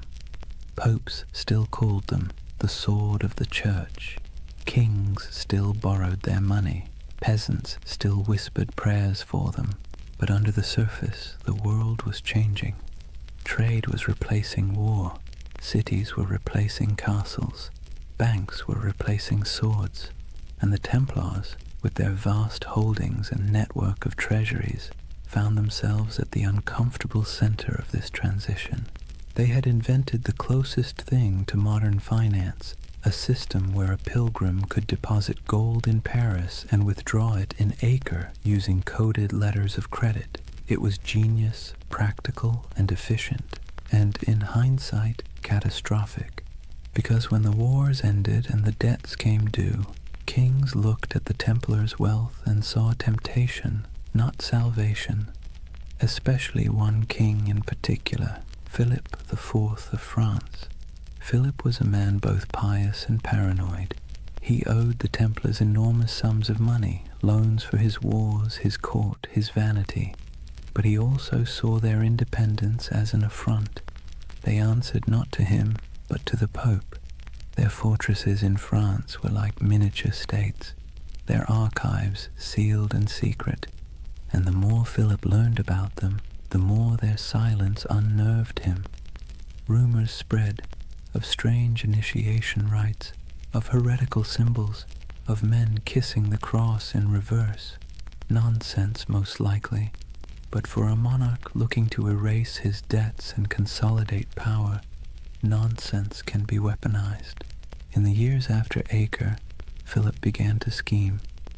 He courted the Pope, then bullied him. He planted spies among the Templars. He listened to gossip and invented the rest. The Templars, perhaps naively, continued to operate as they always had, holding mass, training knights, managing estates. They trusted in their reputation, in their service, in their holy mission. They never realized that while they were guarding against heathens abroad, the real danger had been quietly gathering at home. In the fall of 1307, France was restless. Taxes were high, the treasury was strained, and the king's legitimacy was fragile. Philip needed an enemy.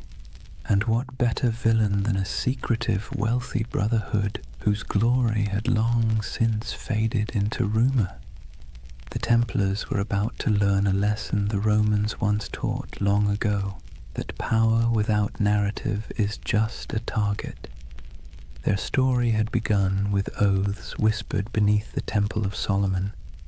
It was about to end in the flicker of torches and the hiss of sealed orders.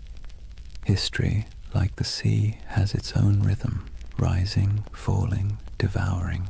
The Templars, once masters of both faith and war, had finally drifted too far from shore. Their banners would not fall on the battlefield, but in the courts of kings. Their last enemy would not wield a sword, but a quill. The Crusades had ended, but the Inquisition was just beginning. Imagine Paris in the early morning of October 13th, 1307. The air is cold, the mist heavy. Bells toll softly from the towers of Notre Dame, their echo rolling over the Seine. Most Parisians are still asleep, unaware that within the hour history itself is about to shift. Across the city, a quiet army stirs. Royal messengers slip through fog-damp alleys, carrying sealed orders bearing the king's personal wax seal. Soldiers, sworn to secrecy, assemble at street corners and bridges. They don't yet know who they're hunting, only that the order comes directly from Philip IV, and that disobedience would mean ruin. When the sun finally breaks the horizon, the trap is sprung.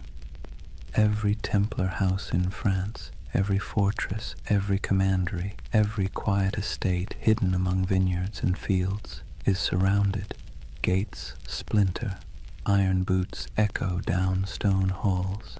The knights of the temple, warriors who once faced Saracen armies in the blazing deserts of Palestine, are dragged from their beds half-dressed, bewildered, accused of crimes so grotesque they can barely comprehend them.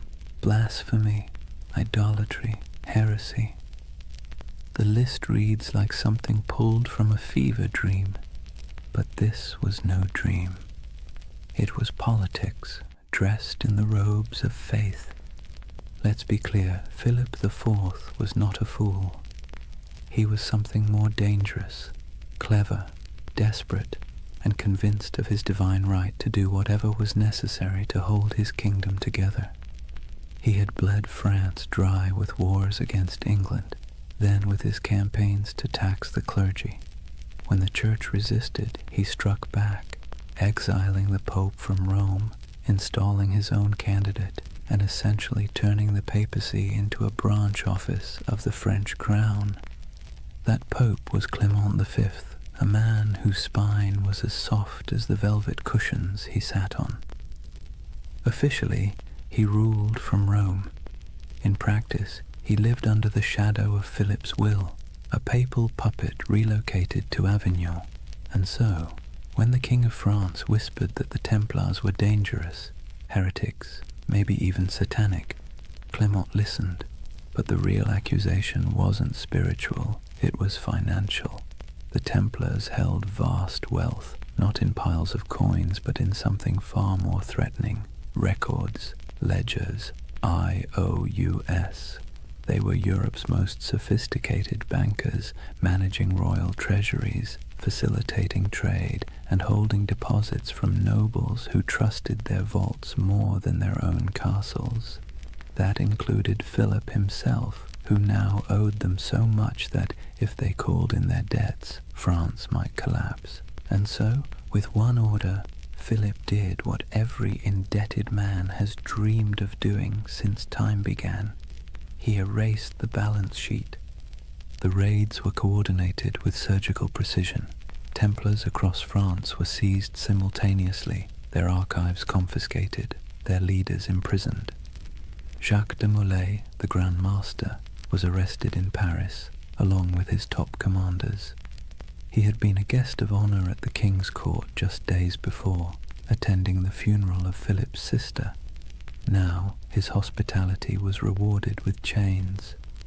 The interrogations began almost immediately. The king's agents, men of ink and iron, demanded confessions to every sin imaginable. They accused the Templars of denying Christ, of spitting on the cross during initiation, of worshipping a mysterious idol called Baphomet. They spoke of obscene rituals, secret kisses, and dark oaths taken by candlelight. And under torture, men will say anything.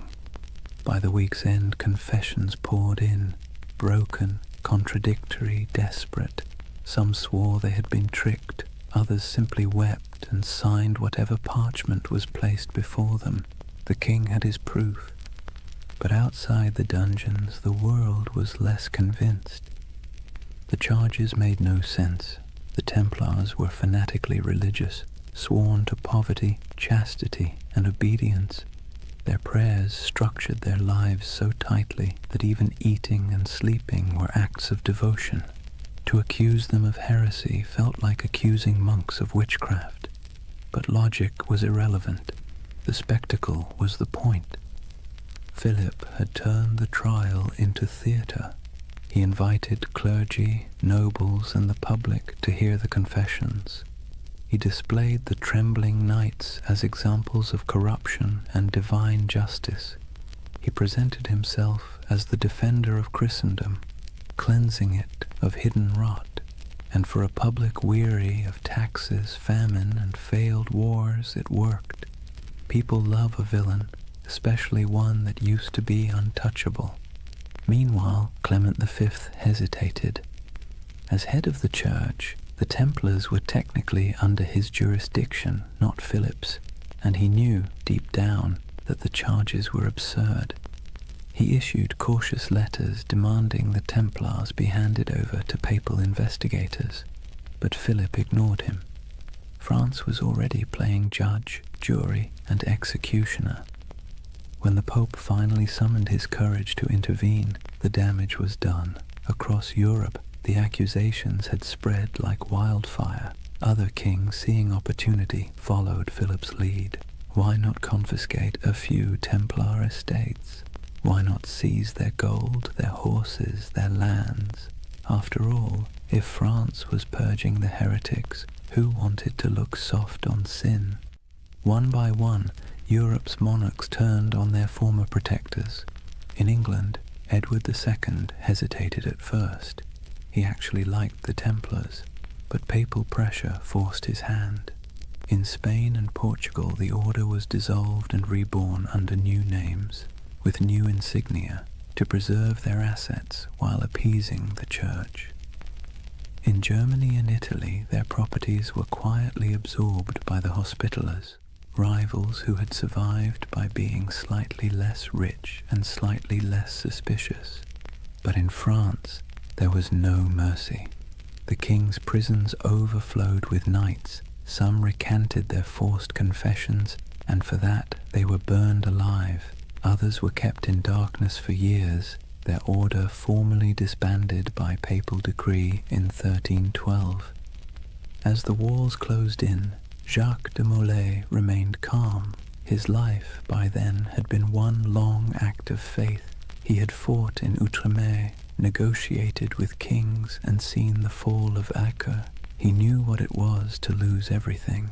But this betrayal, this twisting of faith into a weapon, was something colder. He endured years of imprisonment, interrogation, and humiliation before being brought once more into public view. On March 18th, 1314, the king staged one final spectacle. Molay and 3 senior Templars were led onto a platform erected on the Ile de la Cité, a small island in the Seine, directly across from the royal palace. The crowd gathered in silence, expecting confessions and repentance. But instead the old man, gaunt, weary, his hair turned white in prison, stood tall and spoke words that would echo for centuries.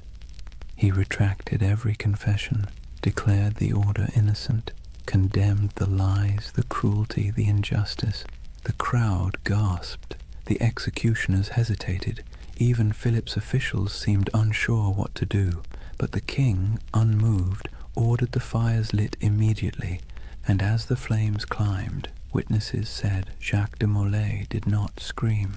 He stood, unmoving, until the smoke swallowed him. According to legend, with his final breath, he called down a curse, summoning the Pope and the King to meet him before God within a year. It sounds like myth, but here's the strange part. Both men did die within 12 months.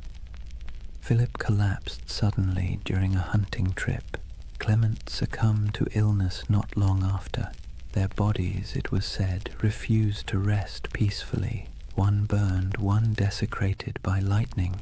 History, for once, indulged in poetic justice, and so ended the Knights Templar, at least on paper. Their castles were seized, their treasure vanished, their order dissolved, but their legend, that refused to die. Whispers began immediately, of ships slipping away from La Rochelle under cover of night, carrying gold, relics, and sacred texts, of surviving knights who fled north to Scotland or vanished into the Alps, of secret brotherhoods, the Freemasons, the Rosicrucians, who claimed descent from the last guardians of the temple. It's hard to tell where history ends and myth begins.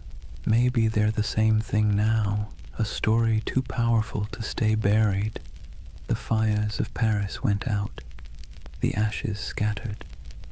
But in the imagination of every generation since, the Templars never stopped riding. Their red crosses still gleam faintly in the dark corners of our collective memory, where faith and conspiracy meet like 2 mirrors reflecting forever. Chapter 4. The Fall, the Curse, and the Immortal Legend. Take a deep breath and picture it again. Paris, 1314. The sun setting behind the grey spires, the river glinting like a blade, the crowd dispersing after the execution, their murmurs fading into the wind. For a moment, the city feels hollow. The flames have gone out, the smoke has thinned, and all that remains of the Knights Templar is the faint scent of burning oak and the whisper of rumour. It should have ended there, but history, like fire, has a way of smouldering long after the last spark dies. They say Jacques de Molay's final words were a curse.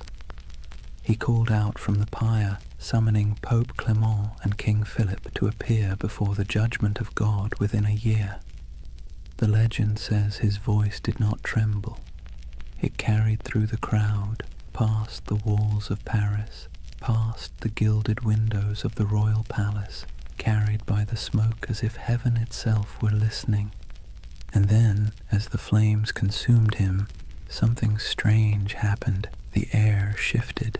The crowd fell silent. Even the guards who had lit the pyre looked uneasy, like men who had just seen something they shouldn't have. You can almost hear the echo, soft, defiant, and final. Within 1 year you will answer before God. It's the kind of line that sounds too neat to be true. And yet, history, either by coincidence or poetic design, obliged. Within a month, the Pope fell ill. Clement V's body gave out after years of stress, guilt, and compromise. His corpse was placed in a monastery awaiting burial. but as if on cue, the monastery caught fire.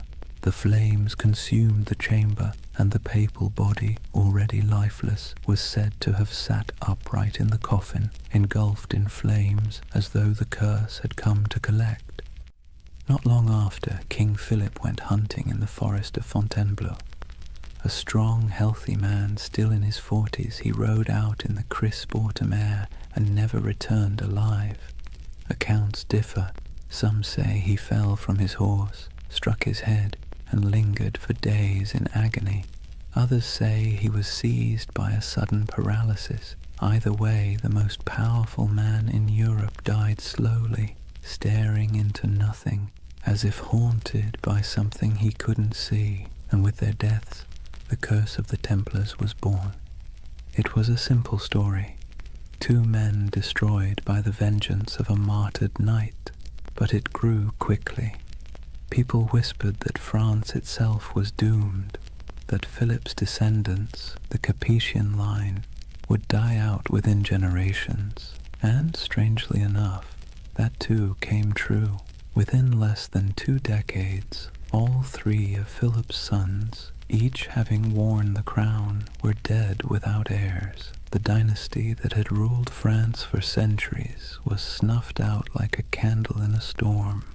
The people of the time called it La Malédiction des Templiers, the Templar curse. To later generations, it became a parable, a warning about greed, corruption, and the strange persistence of divine justice.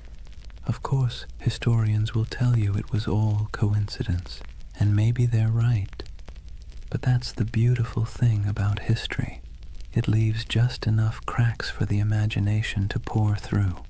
When you close your eyes and think of those final days, it's not hard to believe that something larger was at work, a kind of cosmic balancing act, subtle and cruel.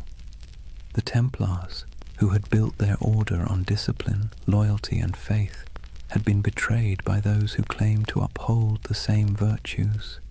And perhaps, just perhaps, the universe took notice. Yet even as their bodies turned to ash, their legend began to breathe again. Within a generation, stories of the hidden treasure of the temple began to surface. Gold, relics, and ancient knowledge spirited away from France before the arrests. Ships loaded in secret at the port of La Rochelle, sailing west into the mist. Some claimed they vanished into Scotland, others into Portugal, and some said they crossed the ocean itself, centuries before Columbus, to lands unknown. The myth of the lost Templar fleet became the fuel for countless tales. Sailors swore that on stormy nights they'd seen ghost ships bearing red crosses on their sails, gliding silently across the waves. Monks whispered of secret vaults beneath cathedrals where the last Templars hid sacred relics, and among peasants and pilgrims alike a quiet belief took root. The Templars were not dead. They had merely gone underground, waiting for the world to be ready again. It was an idea too romantic, too mysterious to fade. The church had tried to erase the order's name, to burn their banners, melt their seals, and scrub their records. But the Templars had built something deeper than stone. They had built a story, one that couldn't be killed with fire or buried in royal decrees. And the story began to change shape. In the Middle Ages, people whispered that the Templars had discovered the Holy Grail beneath the ruins of Solomon's Temple, that the treasure they carried was not gold, but knowledge, secret doctrines, ancient scrolls, perhaps even relics of Christ himself.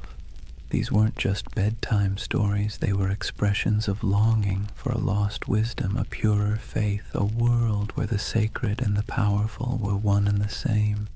It's strange, isn't it? The church destroyed them for being too secretive, too independent, and yet that very secrecy made them immortal. The less we knew, the more we wondered. And wonder, as every myth-maker knows, is the soil in which legends grow.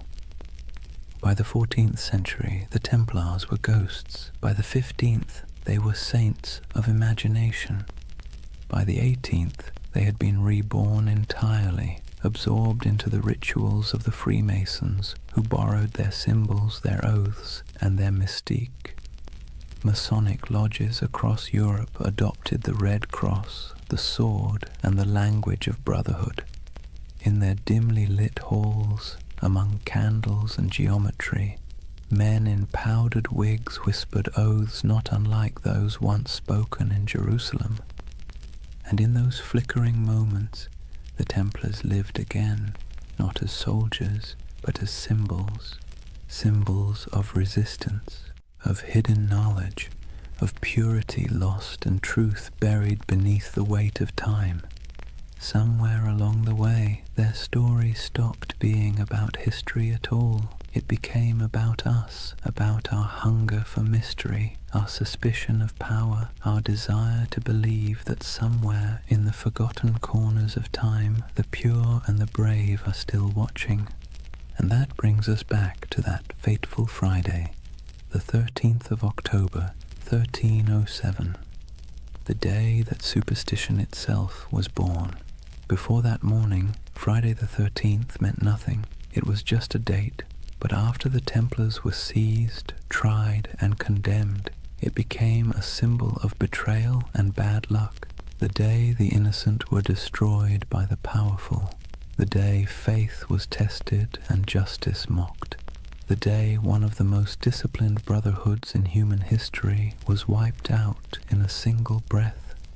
Centuries later, we still flinch at that date without remembering why. Maybe that's the real curse, not divine vengeance, but cultural memory, a faint echo of injustice that hums quietly beneath the surface of modern life. Every time the calendar aligns and Friday falls on the 13th, we pass through that echo. Most of us shrug it off, but somewhere deep in the collective mind, a voice whispers, "Be careful."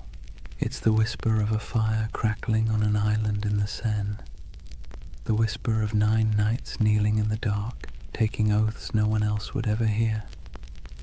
History loves to bury its ghosts, but ghosts, if nothing else, are patient, and so the legend of the Templars endures, not as a warning, not as dogma, but as a lullaby for the restless, a story that reminds us that even in corruption there can be faith, even in endings there can be echoes, that the night, however dark, always remembers the shape of its stars.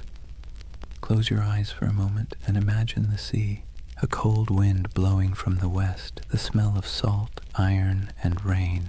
It's October of 1307, just days after the arrests began. France is tightening like a fist. Across the countryside, Templar commanderies, once bustling with horses, treasure, and prayer, now sit silent under royal seals. Soldiers ransack vaults, priests pore over ledgers, and the knights, those who survive the sudden sweep, vanish like smoke, or at least, that's what history says. But if you listen carefully, beneath the crackle of parchment and the scratching of quills, you'll hear the ocean whispering another version. At the western edge of France, in the port of La Rochelle, witnesses claim they saw something strange. A convoy of ships flying the Red Cross of the Temple quietly slipped out to sea just before the arrests. The official records say nothing, but rumors say otherwise. Some say the ships were loaded with gold, silver, relics, and documents, everything the order held sacred. Others say they carried only men, brothers who refused to die in chains. Either way, when the king's men arrived to confiscate the Templar fleet, the docks were empty. Every ship was gone, vanished into the grey Atlantic mist. Where did they go? That question has haunted historians for centuries. Some claim they sailed north to Scotland, where King Robert the Bruce, excommunicated by the church, might have welcomed the outlawed knights. Scotland, after all, was in rebellion. Its land was cold, rugged, and far from papal reach. It's said that on the eve of Bannockburn in 1314, the same year Jacques de Molay was burned, a small band of armoured riders appeared on the battlefield, carrying the Red Cross. They turned the tide against the English, then disappeared as swiftly as they came. Is it true? Probably not, but as every good myth knows, plausibility is optional when the imagination takes hold. Others believe the Templars went west, farther than any Christian ship had gone, that they reached the shores of Portugal, and from there, the New World itself, centuries before Columbus. In Portugal, after all, the Templar legacy is easy to trace. King Denis, who admired the order's discipline and skill, quietly rebranded them as a new brotherhood, the Order of Christ. Same men, same property, same goals, different name. Under that new banner, they built fortresses, trained explorers, and financed voyages. Centuries later, one of their spiritual heirs, a man named Prince Henry the Navigator, would launch the Age of Exploration, and the Red Cross of the Templars would appear again, painted on the sails of caravels bound for Africa, India, and beyond. You've seen it before, even if you didn't notice it. The ships of Columbus, the sails of Vasco da Gama, the Red Cross fluttering against the wind. A silent inheritance, passed from the knights who once guarded pilgrims to the sailors who remapped the world. And so, some say, the Templars never truly vanished. They evolved. They traded swords for sextants and Jerusalem for the horizon. But there's another theory, quieter, stranger, almost tender in its melancholy, that many of the surviving Templars simply went home.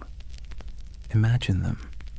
Men in their 40s or 50s, scarred from years of crusade, watching everything they believed in collapse. Some fled across borders, shaving their beards, burning their mantles, blending back into ordinary life.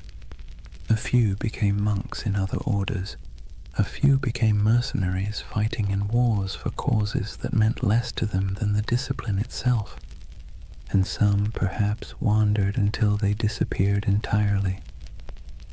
It's easy to picture one, an old knight on a country road in Burgundy, walking beside a thin horse, whispering the prayers he'd once spoken in Latin under vaulted stone. The world had moved on, but his habits hadn't. He still woke before dawn. He still ate in silence. He still believed that somewhere, somehow, the temple would rise again. History doesn't record their names, but you can almost feel their absence, like a missing note in a song. Meanwhile, in the cities, the myth began to grow.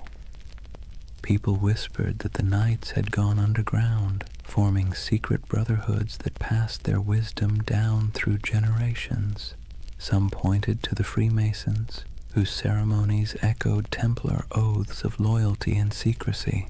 Others to the Rosicrucians, the mystics of the Renaissance who claimed to guard ancient knowledge. And later still, to shadowy organizations whispered about in smoky taverns, societies of men who spoke in symbols, who wore rings marked with crosses, and who always seemed to know more than they should. Whether any of it was true didn't matter. What mattered was that the idea felt true, because deep down, humanity hates endings. We don't like to believe that things simply stop, that great movements vanish overnight. We'd rather imagine that somewhere, beneath the surface, the story continues. And maybe it does. In Scotland, legends grew of hidden lodges beneath cathedrals, where descendants of the Templars met by candlelight. In Spain and Portugal, old families claimed to possess relics from the temple, swords, seals, and parchments that no historian could trace. And in France, the ghost stories began. Peasants said that on stormy nights they saw riders in white cloaks galloping through the woods near old commanderies, their torches flickering like stars. No hoofbeats, no voices, just the wind, the rain, and the sound of metal brushing against metal. The church called it superstition, but the peasants knew better. They said it was the Templars, still keeping watch. Centuries later, during the French Revolution, when mobs looted churches and burned archives, strange things were found. Stone carvings of Templar crosses hidden behind altars, letters sealed with wax bearing the order's symbol, and cryptic diagrams suggesting that not everything had been destroyed. Even Napoleon, the great skeptic, was rumored to have been fascinated by them. When he invaded Egypt in 1798, he brought with him not just soldiers, but scholars, engineers, and, oddly enough, men obsessed with the Templar myth. They saw the pyramids, the ruins of ancient Alexandria, and believed they were walking in the same footsteps as those mysterious knights who had once dug beneath Solomon's temple. It was as if every century rediscovered the Templars anew, each generation projecting its own dreams onto their ghost. For the Renaissance, they were seekers of hidden wisdom. For the Enlightenment, martyrs of superstition. For the modern age, symbols of rebellion against authority. And through it all, their image never changed. White cloaks, red crosses, silent resolve. The perfect blend of purity and menace. That's the strange paradox of the Knights Templar. They began as humble monks sworn to poverty and ended as eternal figures of power. They were meant to defend faith but became symbols of doubt. They were destroyed for secrecy, and yet secrecy is what keeps them alive. When you trace their story from the ruins of Jerusalem to the myths of modernity, you realize that the Templars have become less a chapter of history and more a kind of mirror. Every age sees itself in them. Every conspiracy, every spiritual revival, every lost cause finds its reflection in their legend. Even today, their name is everywhere. Video games, novels, films, coffee brands, even insurance companies. The irony would probably amuse them. Men who once vowed to own nothing now sell everything, but perhaps that's fitting. The Templars were never just about religion or war. They were about the human need to believe in something that endures. And maybe that's why we can't stop imagining where they went. Not because we need the facts, but because we need the comfort of knowing that ideals, courage, loyalty, sacrifice, don't just die with men. They drift, they adapt, they survive. So when you think of those ships sailing out of La Rochelle into the fog, try not to see them as fugitives. See them as dreamers, as the embodiment of a simple, quiet truth. That faith and mystery always find a way to escape the fire. Maybe they reached Scotland, maybe they reached the New World, or maybe they're still out there somewhere, beyond the horizon, sailing a sea that never ends. Imagine a cold dawn in Paris, 1307. The streets smell of smoke and fear. Bells toll somewhere in the distance, slow, heavy, deliberate.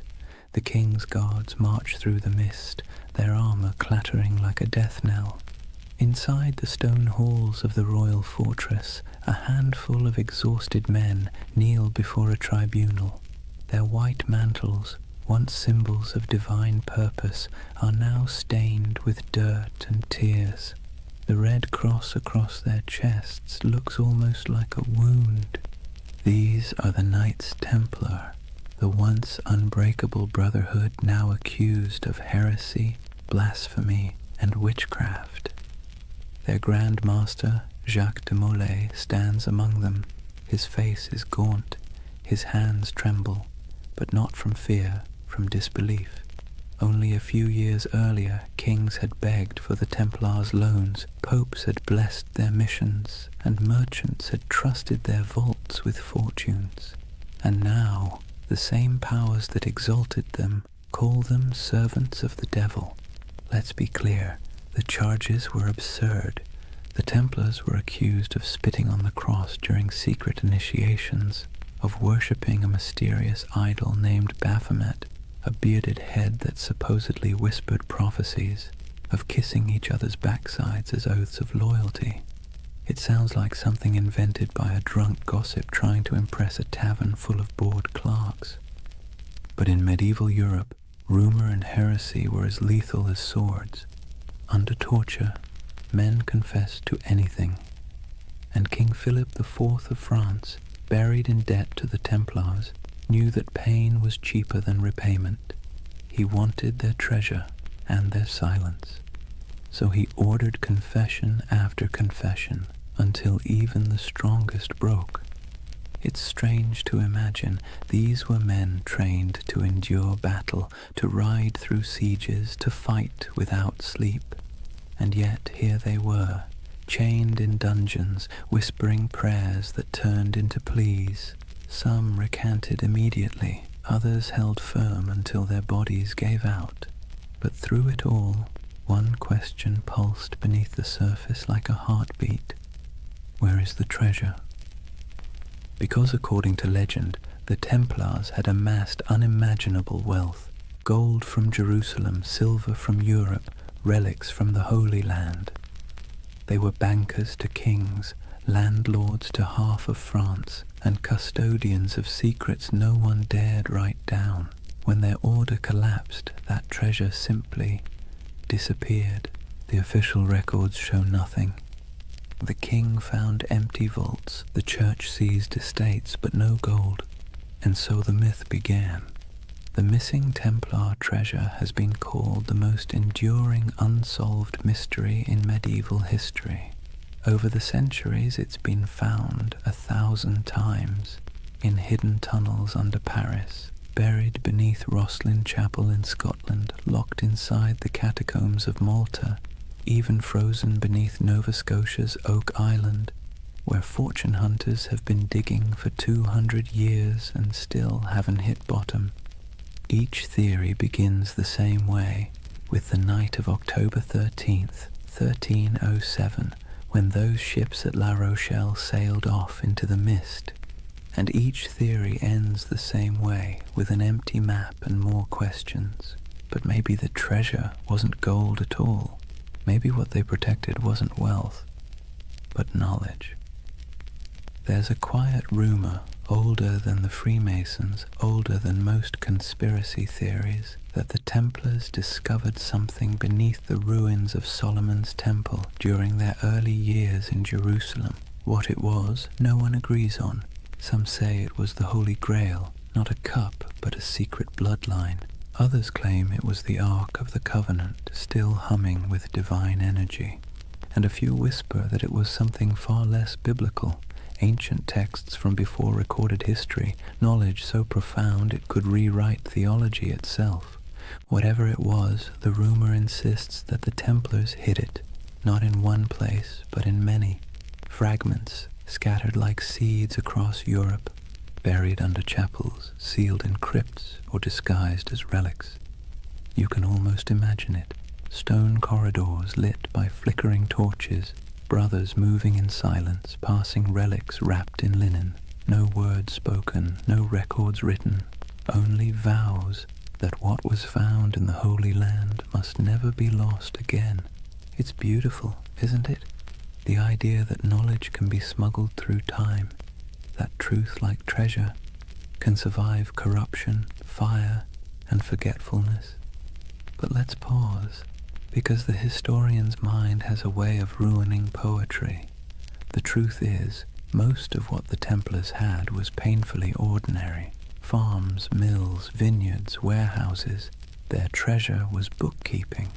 Still, the legend persists, because it speaks to something deeper, a yearning for meaning behind mystery. We want to believe that somewhere beneath the dust, something sacred still waits to be uncovered, and maybe, in a way, it does. Because even stripped of myth, The story of the Templar trials is a perfect reflection of how power consumes its own creation. King Philip's campaign wasn't just about greed, it was about fear, the kind that festers when kings realize faith answers to no one. The Templars had grown too independent. Their wealth was international. Their loyalty was to God, not to any throne. They were an early version of globalization, efficient, disciplined, untaxed. They'd become everything monarchs hate, powerful, moral, and incorruptible. And so Philip did what tyrants always do when faced with something they can't control. He called it evil. By 1310, the trials had become theater. Dozens of knights were paraded through Paris to confess and repent before crowds. Some, desperate for mercy, repeated the false confessions they'd made under torture. Others refused, and for that they were burned. The flames were said to burn clean. No black smoke, only white. People whispered it was the Holy Spirit taking their souls. Others said it was the wind carrying away the last truth the church dared not hear. But one man's death would outlive them all. Jacques de Molay, the Grand Master. In 1314, after 7 years of imprisonment, he was led to a small island on the Seine. The executioner tied him to the stake as the king's men watched. When asked for a final confession, de Molay refused. He looked at the crowd and spoke instead to the heavens. He declared that both the king and the pope, Philip and Clement, would soon answer before God for what they had done. It was less a curse than a statement of cosmic bookkeeping, but it landed like a thunderclap. Within a year, both men were dead, and so legend turned to prophecy. The curse of Jacques de Molay was born. In taverns, people whispered that the Templars had struck back from beyond the grave, that the king's line was doomed, and when Philip's dynasty collapsed within a few generations, the myth grew stronger. History remembers it as coincidence, but myth doesn't care for coincidence. It prefers poetry, and in that poetry, the Templars became immortal. Their treasure, whatever it was, became eternal. Their curse became their revenge. You can see echoes of it everywhere, in novels about secret codes and grail quests, in stories of lost bloodlines and hidden orders, in the fascination that still surrounds their name. Because deep down, the story of the Templars isn't just about power or faith. It's about loss. The loss of certainty, of purity, of something once believed to be incorruptible. And perhaps that's why it still hums beneath our collective imagination, because when we stare into history long enough, we start to see ourselves.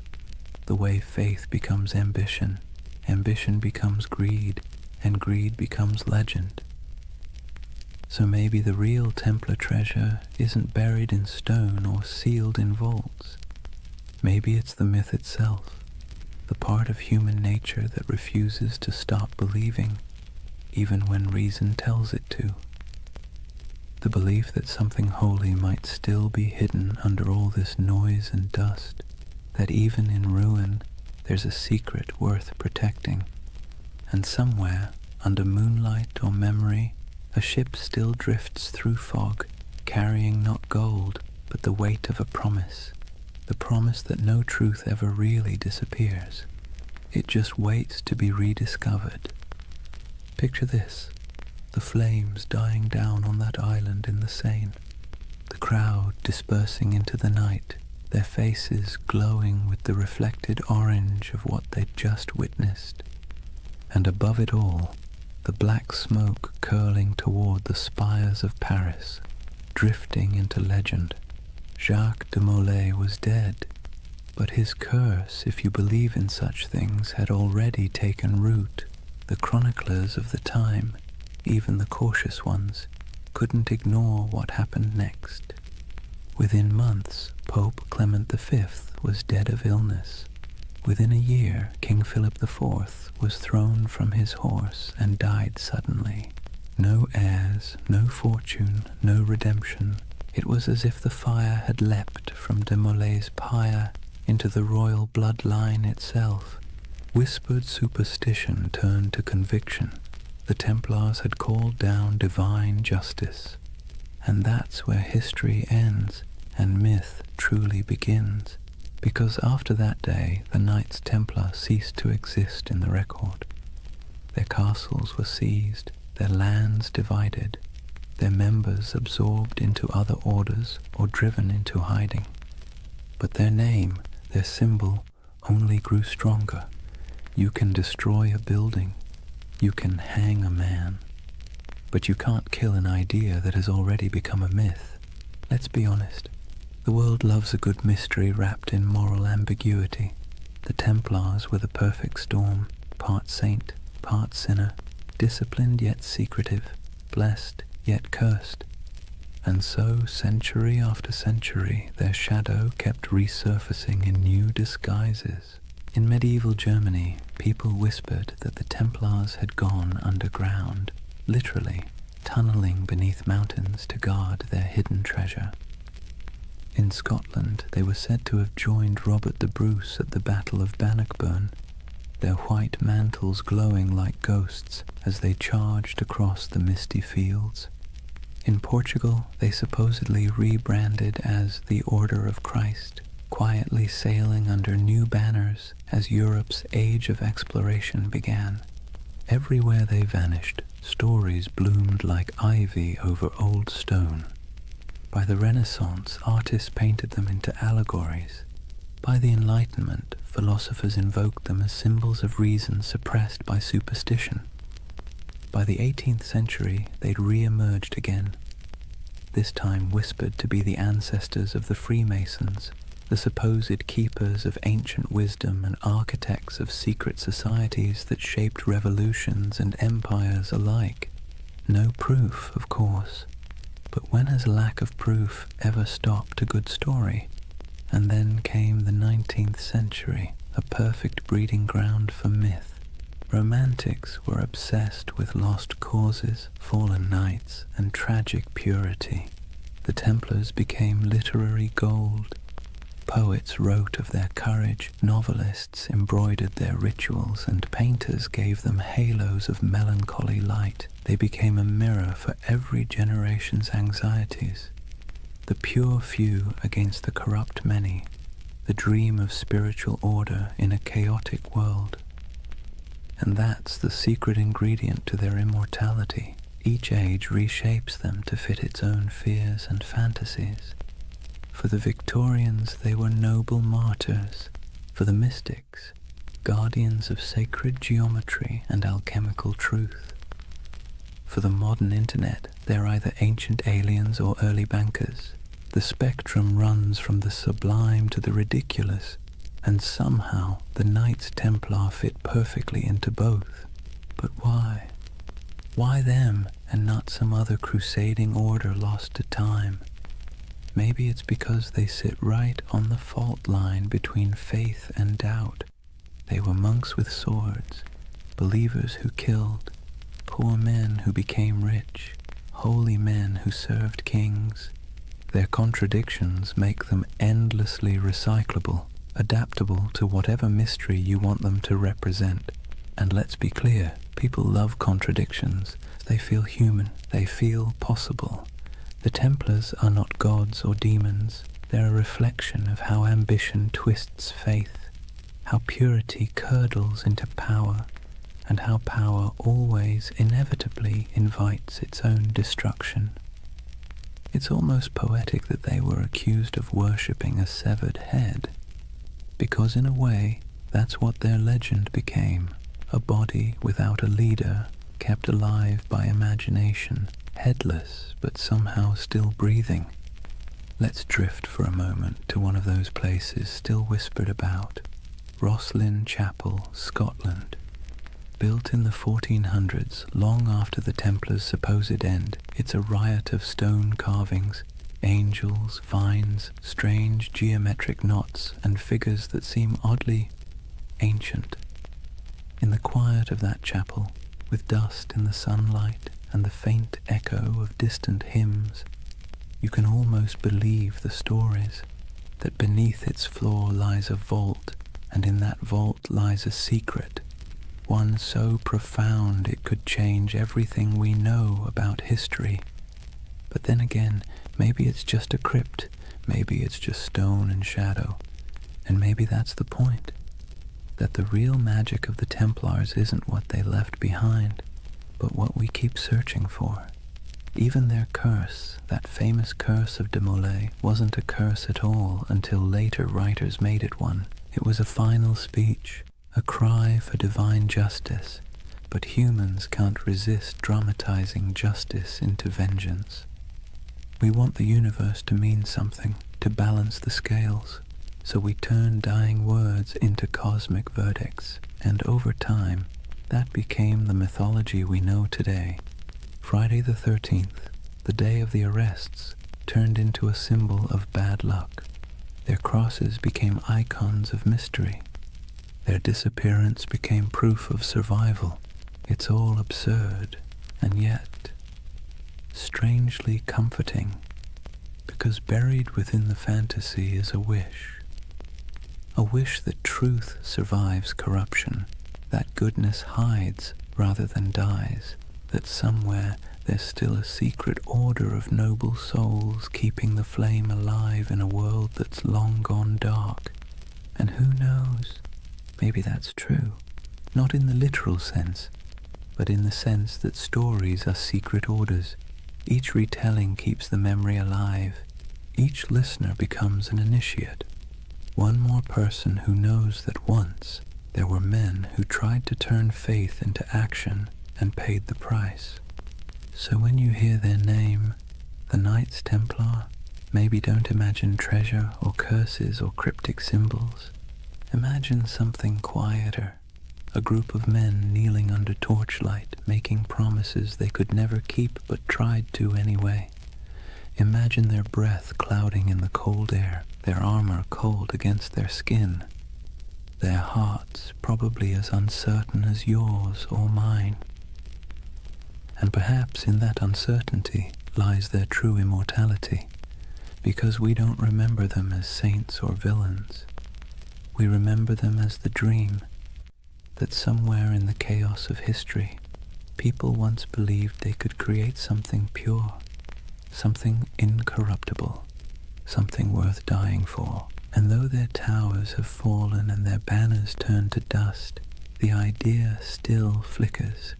In stone carvings, in folk tales, in the glow of every conspiracy theory forum at 3 a.m., the Templars endure not because they were flawless, but because they were human. And humans have always dreamed of perfection, even as we fall short of it. So when you finally close your eyes tonight, imagine the world they left behind. Imagine the quiet after the fire, the soft sound of waves against forgotten shores. Somewhere a candle burns low, somewhere an oath is whispered again, and somewhere in the deep rhythm of history the order still rides, not in armor but in memory, because the truth is, nothing truly holy ever dies. It simply changes shape and waits to be remembered. So now we reach the end, or rather, the echo. The story of the Knights Templar doesn't really end. It simply fades like candlelight in a long corridor, stretching further and further into shadow. If you've stayed with me through this entire journey, through crusades and curses, through deserts and dungeons, take a moment to notice the quiet. The world they built and the world they lost are both long gone, but the silence they left behind still hums with meaning. Imagine it, Europe asleep under frost, old cathedrals creaking with age, the moonlight brushing against statues of long-forgotten knights. In that stillness, you can almost hear them, the faint clink of armor, the whisper of prayer, the soft murmur of devotion and doubt braided together. because that's what the Templars really were. Not gods, not monsters, just men standing at the fragile intersection between the sacred and the human. They tried to build heaven with earthly tools, swords, stone, oaths, and hope. And like everyone who's ever reached too high, they fell. But falling doesn't mean failure. It just means the dream became too heavy for the age that held it. History loves to paint the Templars as symbols of greed, of purity, of secrets, of sin. But perhaps they were simply mirrors, reflecting what every civilization fears most. That no matter how powerful we become, or how righteous we think we are, time will eventually unmake us, fold us back into silence. And yet, the beauty is that silence isn't nothing. It's the space where memory lives, it's where myths breathe, and it's where you, right now, can find peace. As you drift, think of how strange it is that the same stones that witnessed their vows now lie beneath traffic, beneath cities, beneath centuries of dust. But if you look closely, the pattern is still there, in church floor tiles, in the geometry of modern skylines, in the lingering idea that faith, when coupled with discipline, can move empires.